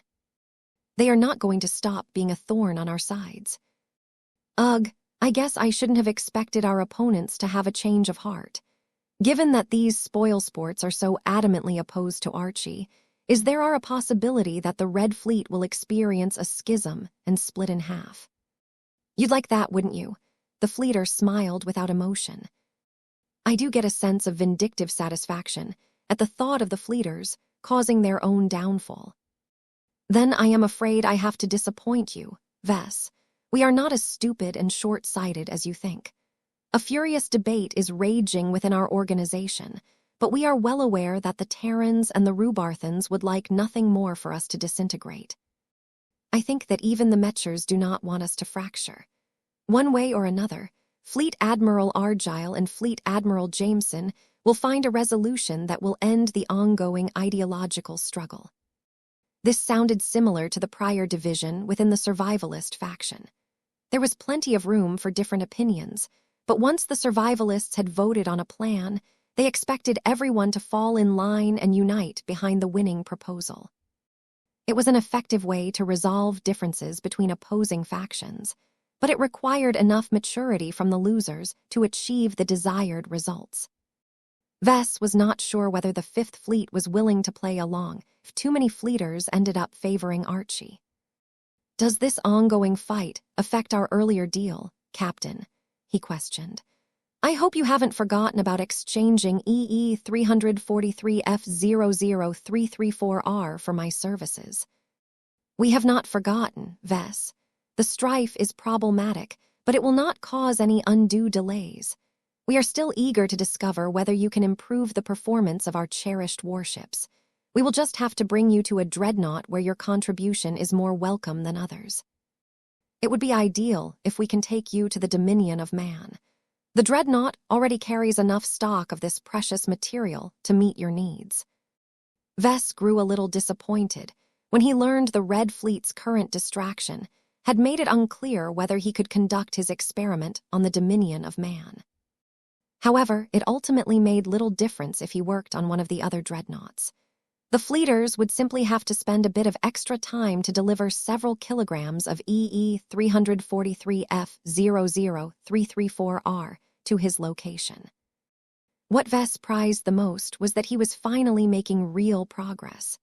Completing the supply missions strengthened the Mech designer system by a large extent, thereby unlocking powerful new capabilities that would bring it closer to the level of the complete metal scroll.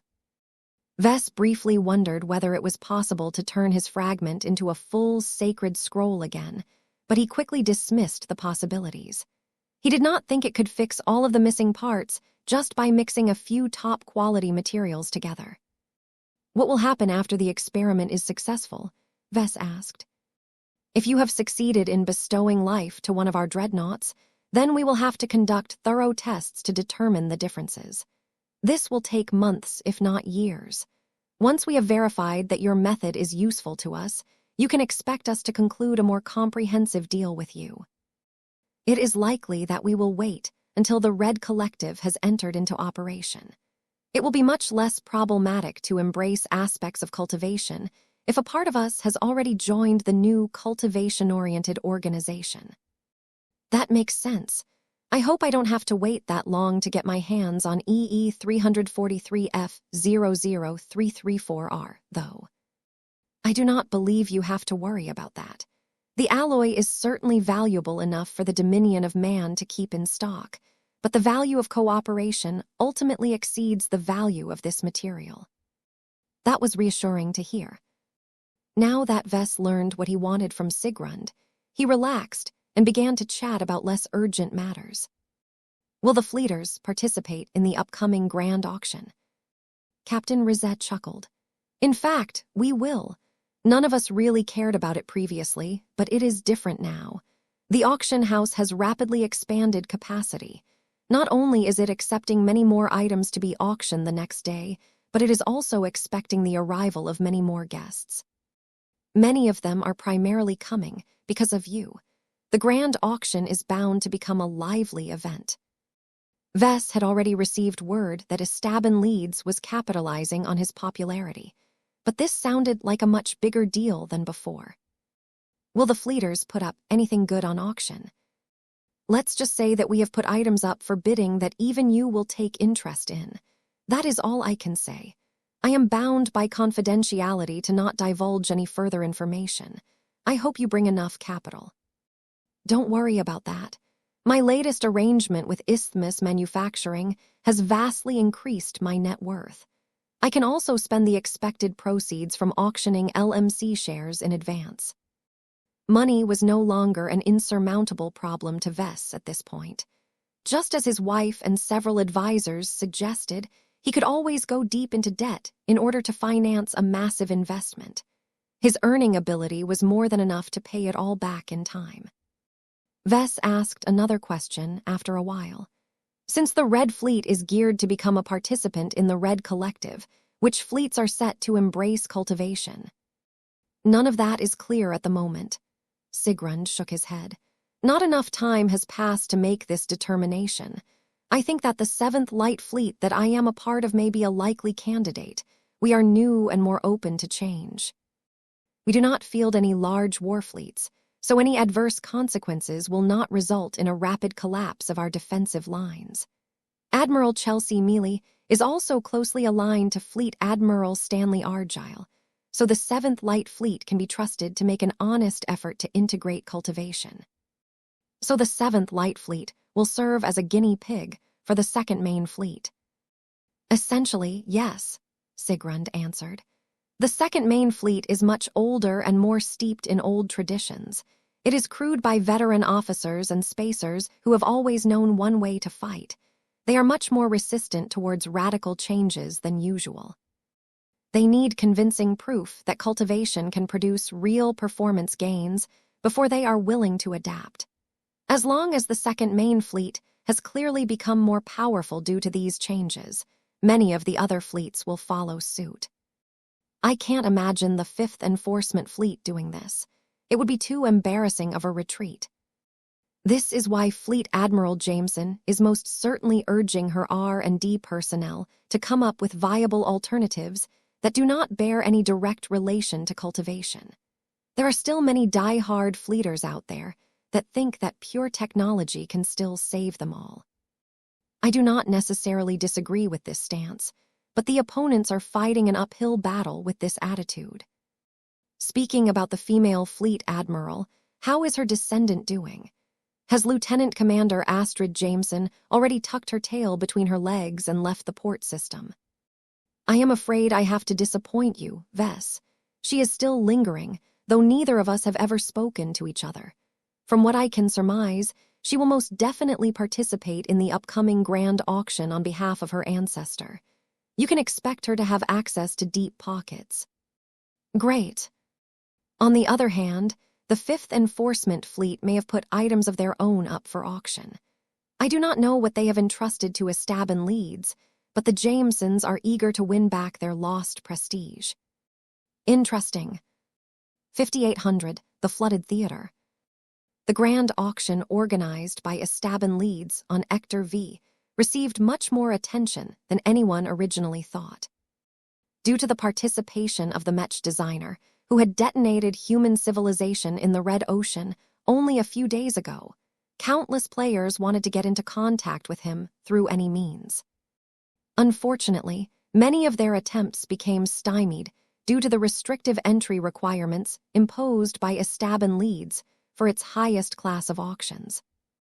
The company endured an enormous amount of pressure to ease up on the most stringent condition for participation. for as long as the prestigious company organized its most prestigious grand auctions, it had always insisted on live participation. Combined with the fact that only Tier 6 galactic citizens and higher could get in, this had turned its grand auctions into highly exclusive gatherings where only the most powerful regional players got together in order to exchange their goods and services with each other. The grand auctions did not only serve as a place for these wealthy magnates and powerful politicians to earn big scores or acquire valuable treasures. It gave regional players an excuse to converge in a single physical location and expand their networks. Friends and allies deepened their ties with each other, while relative strangers explored new business opportunities. In short, the exclusive venue provided an intimate stage for different groups to forge deals with each other that was far superior to any remote communication method.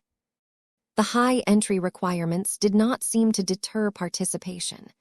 It instead became a powerful draw, as every regular participant knew that those bothered to come were both worthwhile to talk to and anchored to the regional economy. Estaban Leeds therefore functioned far more than a mere auction house. It served as one of the economic lubricants that performed a vital role in accelerating the development of the prosperous Zelmer Upper Zone. However, recent events had completely changed the character of the grand auction. Many of the regional players who used to receive the highest treatment had been relegated side characters. In the past 2 days, over 360 participants signed up for the grand auction on short notice. What was remarkable was that the vast majority of them were way more important than mere Tier 6 galactic citizens. Many Tier 4, Tier 3, and even Tier 2 galactic citizens had signed up right away. After that, they hopped onto their fastest superdrive-equipped starships and urged their blazingly fast vessel to travel to the Ector system as quickly as possible.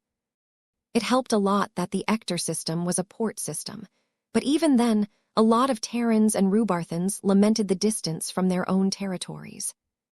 If Estaban Leeds wanted to give all of these other high-tiered galactic citizens a chance to attend the auction of their lifetimes, the company could have delayed the big event by a week.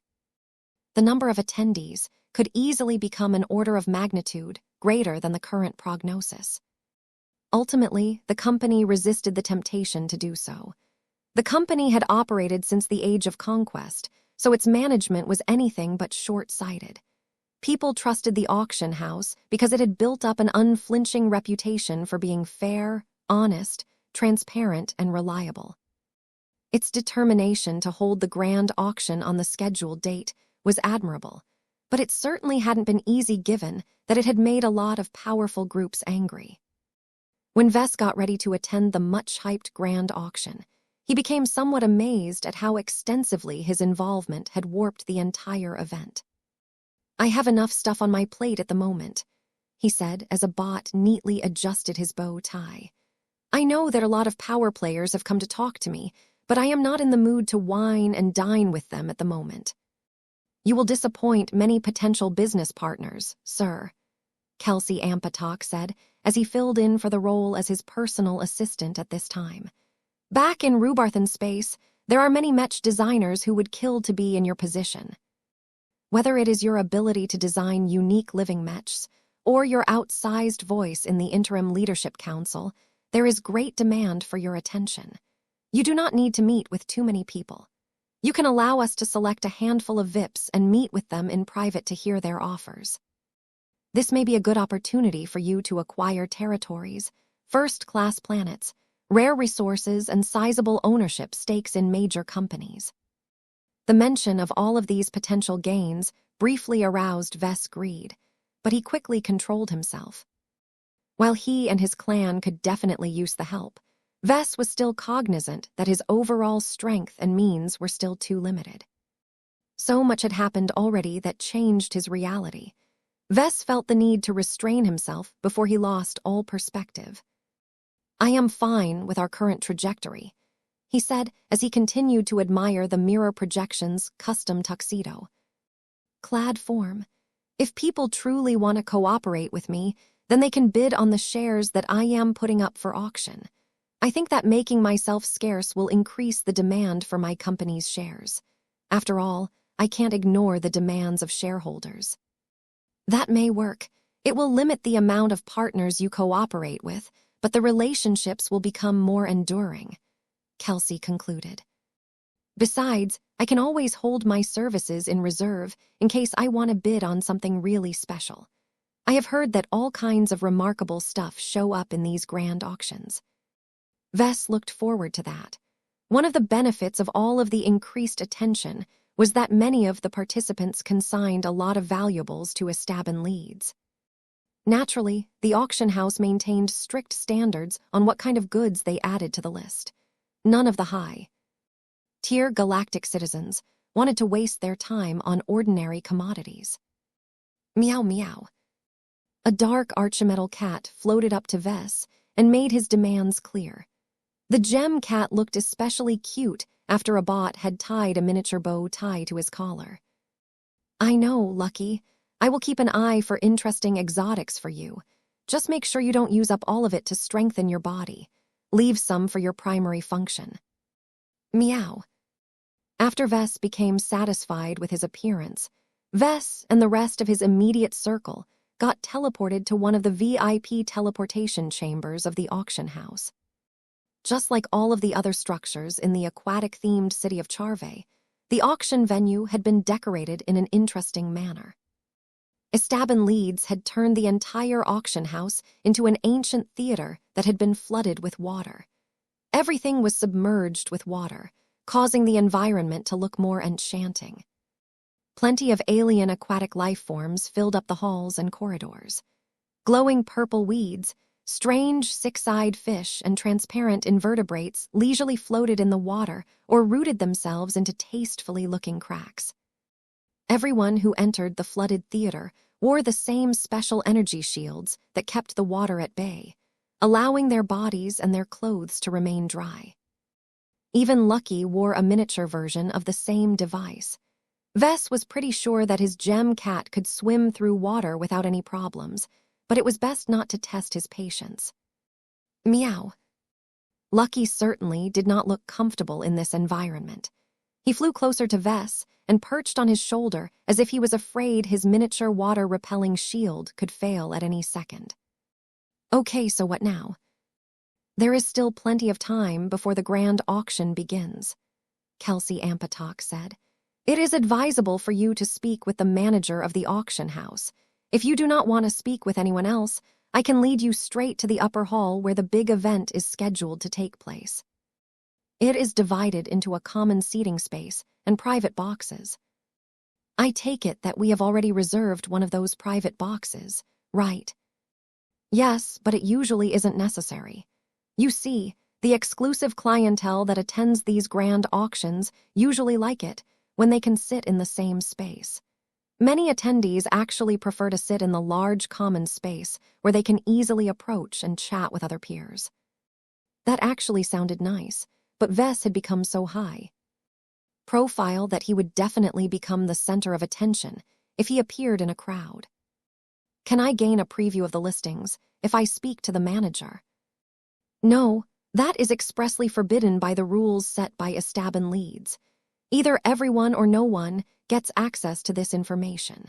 Since surprise is part of what makes these exclusive auctions more dynamic and exciting, the auction house does not have a habit of sharing this information in advance. I see, that's fair. I guess I will just have to wait for the grand auction to get going. Let's move. Vess, Lucky, and Kelsey moved straight to their private box and settled in for a comfortable wait. In the meantime, more and more distinguished guests arrived and met each other in the reception hall and other spaces. The absence of Vess in these public gatherings did not dampen the excitement among the participants.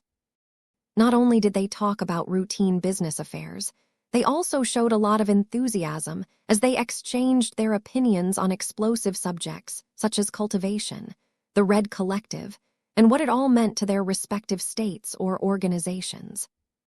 Nobody remained unaffected by the changes sparked by the historic public inquiry. Many people stood to suffer a lot of losses. but there were others who saw brand new opportunities advance their interests. None of these powerful people wanted to remain stagnant and fall behind the latest development. Regardless of whether they supported or opposed the recent changes, they all sought to capitalize on the latest trend, if only to ensure they kept up with their rivals. This was why even the likes of Lieutenant Commander Astrid Jameson attended in order to represent the interests of the 5th Enforcement Fleet. Of course, her galactic citizen tier was not high, but she came in the company of a more senior RREF officer. The same applied to Jovi Armelin and Vector Lobin. They arrived with their respective buddies from the same faction and eagerly helped to identify new opportunities for cooperation. The eagerness to forge new partnerships was a clear indication that the latest turning point had shook a lot of parties. It became impossible to maintain the old status quo because Vess single-handedly shook the very foundation of human society, and the Red too. Cultivation should have been an open secret for at least a few more years. That would have given all of the major players a comfortable head start. Since Vess had spoiled their plans, they all scrambled to adapt in order to strengthen their positions in more immediate ways. Vess smirked when he thought about what he had done. Those elites sought to deprive the common folk of essential benefits in order to satisfy their selfish interests. They had what was coming to them as far as he was concerned. Only by serving the common folk would humanity be able to realize its greater potential. Many powerful folk rightfully feared that giving ordinary people access to cultivation would lead to a lot of instability, but that was precisely why the Red Collective became necessary. Time slowly passed by. Vess spent much of his time petting Lucky while allocating much of his attention to catching up on his advanced studies in his mind. Soon, hundreds of high-tier galactic citizens and many more followers steadily began to fill up the upper hall. The lighting of the cozy venue gradually began to dim. The only sources of light came from the fluorescent fish and aquatic plants that occupied the submerged space. Their inconsistency added a lot of novelty and created a special atmosphere in the upper hall. Jovi and Vector both entered Vess' private booth after a while. Their energetic expressions showed that they had likely participated in a few successful ventures. Before the two Mechers could share their experiences, the highly anticipated event commenced.